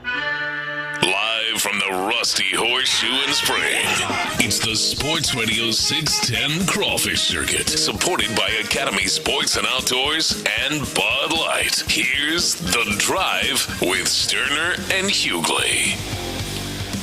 All right, welcome back as we are live here and having a good time here as our Crawfish Circuit continues. We are live here at the Rusty Horseshoe here in Spring. Make your way on out here. Listen, guys, they have TVs all up and down and around the place, even outside as well. They have TVs, comfortable seating. People are enjoying themselves. There's still picnic tables. There's still tables. There's still spots to come and enjoy yourself. And I see a band coming up behind us. So we got some live music out here. So it's going to be a good time out here. Enjoy yourself. Even after we're going, we're here. Might have to order some. Might give me about 5 pounds and hang out here. You should hang out here a little bit and bang me out some crawfish. I got 3 more pounds coming. I know you do. And sushi. There you go, and sushi. So it should be a good time. But make your way on out here. Remember, if you're in the building or on your way, we are going to hook somebody up with our final $25 gift card. So if you have not signed up and put your name in our raffle box, that is coming up at the end of this segment. All right, Clint. Byron, I want you to play this audio from Nick Caserio. Nick Caserio spoke the other day about the running back position. And I wasn't even thinking, hey, it's going to be April, and we're going to have a conversation about Dameon Pierce until he brought up what he said about Dameon Pierce. And it made me think, as we get closer to the draft, is that one of the priorities, right? We believe interior offensive line is a priority. We believe wide receiver is a priority. But is another back a priority? And I mean not just a priority to build later, but right now, another back. Because right now, Dameon Pierce is this team's backup running back. They even showed that they believed in him by trading, what's my man's name, Cam Akers. They traded him to Minnesota because they felt like they were good with Dameon Pierce. He had some injury stuff, but they felt that's the way they wanted to go. But Clint, hell, he ended up being a kick returner. That's what he ended up being. But this is Nick Caserio talking about his running back room. Yeah, I mean, similar to the receiver backs. So, I mean, this goes back to the same thing. We'll stack the board. We'll look at what our options are, look at supply and demand. What are you passing up in lieu of something else? So that's a pretty good room. We feel like we got, pretty good cohort of players in that group. I mean, Mixon, I think he went to the Pro Bowl last year, so he's a good football player. I mean, DP was one of the top kickoff returners, and when he's played offensively, he's done a pretty good job with his opportunities. Say Dare's his role is kind of specific to the kicking game, so if there's an opportunity for us to add a player that we think can help our team, we'll look at it. If we don't, then we'll go with whatever group. And again, like everybody's focused on a draft, but there's other opportunities to add players to your team. Clint, in your opinion, should the Texans move forward in trying to find a backup? And I'm talking about a backup to Joe Mixon. Should they move forward in trying to find a Did you order some more bugs? Oh, yeah. I mean, just 3 pounds. Ain't no big deal. Good God. That's 5, baby. That's 5. Andy must have misspoke, but I'll knock him down. Shout out to her. Give her a hand. She's been working her ass off tonight, man. I've seen her with multiple ones. But, Clint, before you tear into that 5 pounds. I don't know that you finished that right. I've seen her with multiple ones. Where are you going with that? Multiple bugs that she's been handing out to people. Tables. Not multiple, whatever nastiness that you and Tyler are thinking right now. Stop being nasty, Byron. But do you think they should be moving on and trying to find as a priority a backup running back because it just doesn't fit that right now anymore? Absolutely. Really? Absolutely. Look, I not think, even a change of offense with Nick Caley and a change of scenery. I just don't see it, man. Here's what I would like to happen with the Texans at the running back position. You clearly got Joe Mixon number one. Again, I think he's one of the better second tier backs in the league. I'm happy with him. But the reality of it is when you talk about your number 2 back, you need a guy that either brings a level of playmaking ability to the field, when he's there, or you need a guy that is a great complement to Joe Mixon where you can at least spell him for 10, 15% of the snaps in weeks 1 through 10, so you have him, down the stretch, and you just don't get either. And it doesn't matter what the hell I think. That's just what the Texans have told us, that they don't believe that Dameon Pierce can get on the field, and even in a secondary role to help Joe Mixon take some of the bang off Joe Mixon like that. That's just where we're at. And then you look at Dare Ogunbowale, and there's just not enough explosiveness, enough twitch. There's not enough playmaking ability there for him to be anything more than a trusty, reliable pass protecting back. And you've got your offense has to move beyond that. I mean, it's wasted, Ron. And I hate to say it that way. It is so hard for me to look at that guy who was he was 4th in the league in rushing when he got hurt his rookie year. Yeah. And that dude, and we saw flashes. He had the big run against and 100-yard day against the Patriots last year. He had the big run at the end of the season against the Titans. We like him. Yeah. But I'll be honest with you. I think he should take the Dare Ogunbowale role. I think he should be the third back that is a special teams back first and foremost. And he brings, if something were to happen to Joe Mixon, he brings you a durable, big-bodied back that can get downhill. But the number 2 back on this team that gets the second most reps isn't here yet. Hopefully not. He needs to be a back that brings speed to the table. He needs to be a back that brings playmaking ability to the table, because right now you don't have it.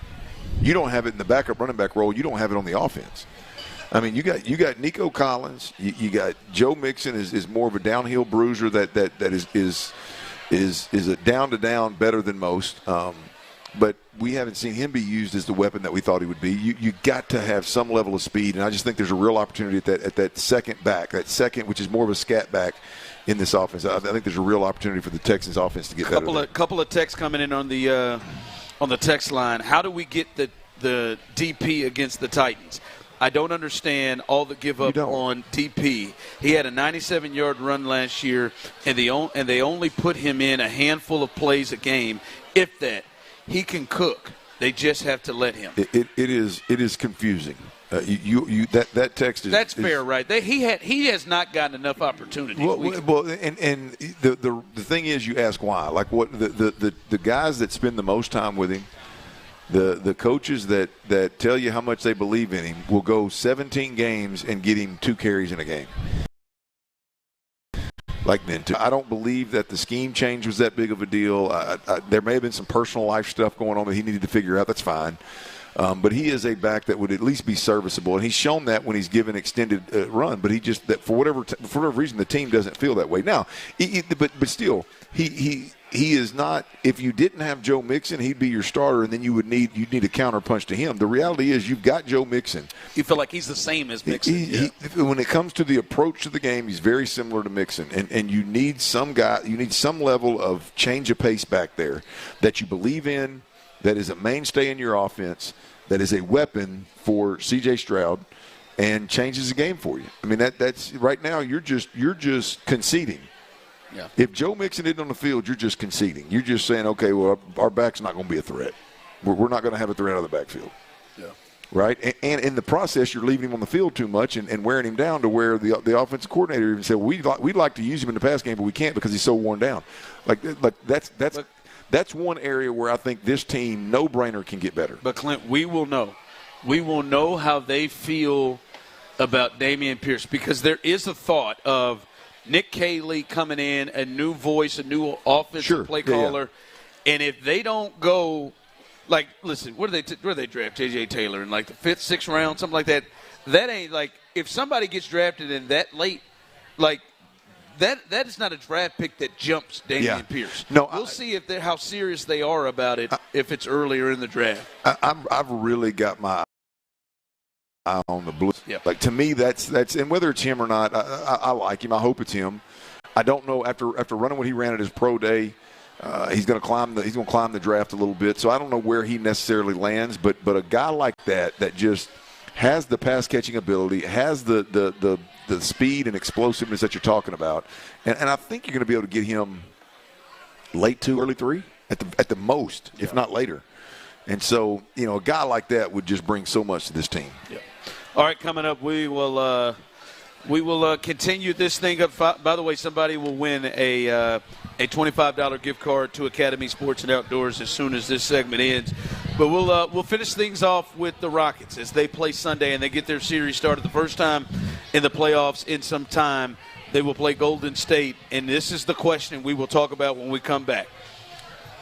Do the Rockets have to win this series? Do they have to win this series for it to be considered a successful playoff? We will discuss that coming up next. But before we do that, guys, I have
The Sports Radio 610 Crawfish Circuit, supported by Academy Sports and Outdoors and Bud Light. Here's The Drive with Stoerner and Hughley. All right, welcome back as we are live and join ourselves to the Rusty Horseshoe Bar and Grill here in Spring. Shout out, here, give yourselves a hand. We've had a good time with everybody, inside, outside. It's been a fun outing out here tonight. And remember, we will continue this tour. We will be somewhere else next Friday. Stay tuned, listening to Sports Radio 610. Check out sportsradio610.com, and you can see where we will be. And hopefully, as our couple here, they are 3 for 3, and see if Steve and Shannon continue to roll with us. 4 for 4, they're going no matter where it is. They don't care. We'll be in Austin, they're going to go, I guess. All right, so they'll be here. Again, happy birthday to their son, Kyle. I think we're right up the street. Are we right up the street? I think we're right up the street next week. All right, so we're in this area. Okay, all right. Blue water something? Does that make sense? No, I ain't heard it. I didn't I passed it on the way down here. Did you? All right, well, we'll see. We'll get more information on it. Yeah. We'll get more than blue water something coming up next week, and you'll know where we'll be as we continue our crawfish circuit. Again, I want to start by thanking everybody who has helped us get involved here. Thankful to our engineer, Andy, who has kept us on the air and on YouTube and Twitch. Thankful to our promo staff who always do. Shout out to Shay, who always does great work in helping us here, as well as Byron, a.k.a.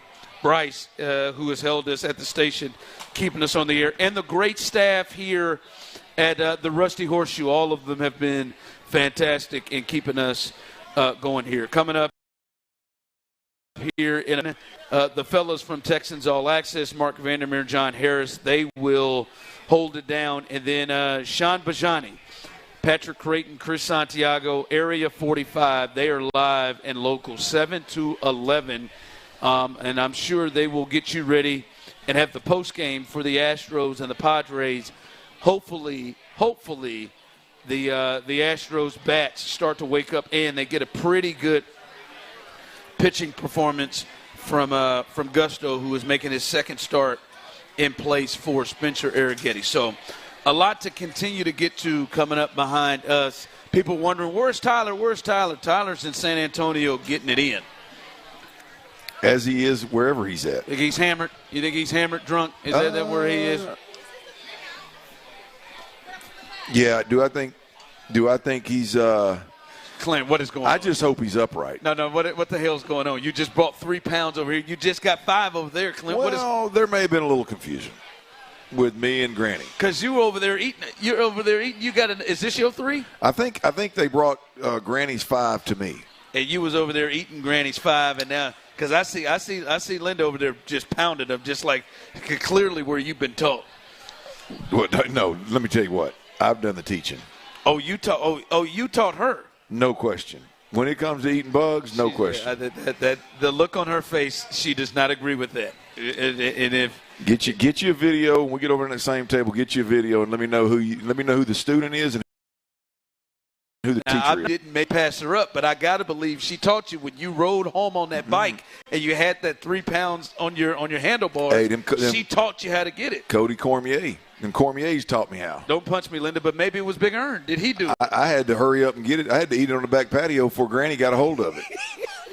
Linda, she'll go kick my ass now. She's sure going to push Big Earn out of the equation, isn't she? That pissed her off right Big Earn didn't make the cut. All right. As we continue. All right, Clint. And the people out there, you can jump in on this as well on the text line, YouTube, and Twitch. We talked about this a little bit earlier, but I'm curious where people stand. I don't believe this is the case. I don't think the Rockets have to win the series against Golden State for this to be a successful playoff run. Now, I don't think they can get swept. I don't think they could get my man right here shaking his hand. Shout out to Sam Houston State on his shirt. But I don't think they can get swept. I don't even know about 5.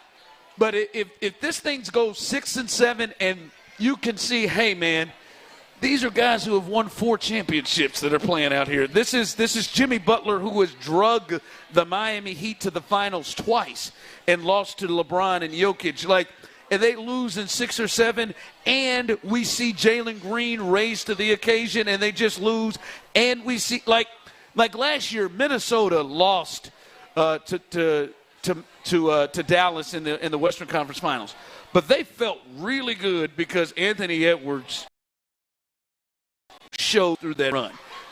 If to me Jalen Green and Alfred Sengun show up and they somehow still lose in 6 or 7 games, to me I feel enthused about the Rockets moving forward and just say, hey, man, they ran into Golden State. They ran into Steph. They went into Jimmy. They ran into Draymond like they would have beat anybody else down there. So to me, depending on how the series goes, it could still be successful even if they lose it to them. Yeah, I can't get there. Yeah, see that look in your eyes. It's the same look Linda had when I said. I'm going to be a tad bit extreme on both ends of it. Look, I don't think there's anything that the Rockets can do in the playoffs that are going to disappoint me in terms of how this season went. So you're saying no matter what happens in the playoffs, you will still be enthused going into next year? They've already exceeded expectations. They've already taken huge strides in the right direction. That not once but twice throughout the season they made runs to the 2 seed. I am amped about Rocket basketball moving forward regardless of what happens in the playoffs. Now, if we're talking about playoffs alone, you're talking about, again, a team that's been a 2 seed, not once but twice, a team that separated themselves enough from the rest. Talking about in the season. Yes. Like yes, in this season. They've separated themselves from the bunch, the Lakers, the Nuggets, the Grizzlies. They had the 2 seed locked up 4 or 5 games ago. So much so they were able to rest their players. Now, that team can't then go on and lose in the first round and go, well, that was a good playoff run. Now, I agree with you from a standpoint. Even with their youth and their inexperience. Yeah. But I mean, you're catching the Golden State Warriors on the backside of this thing, and you're catching the Golden State off to get to a play-in game. I don't want to lower expectations, man. You're a 2 seed going in. If you lose to a team that's a little higher seeded, that's had a better season, then maybe I can get down with it. But right now, man, you got to beat the Golden State Warriors. I know who it is. I know it's a mouthful. I'm extreme on both ends of the deal, but that's where I'm at. If you don't win the first round series, I feel like from a playoff perspective, it was a disappointment. And if they win the first round series after that, you're like, hell, good, it's all house money. From the text line, if the Rockets, and I think this is kind of in the lane you're in, if the Rockets, after setting themselves up as the 2 seed, do not win the first series versus Golden State, this will, in all caps, not be a successful playoff appearance. And listen, I think that's fair for you to have.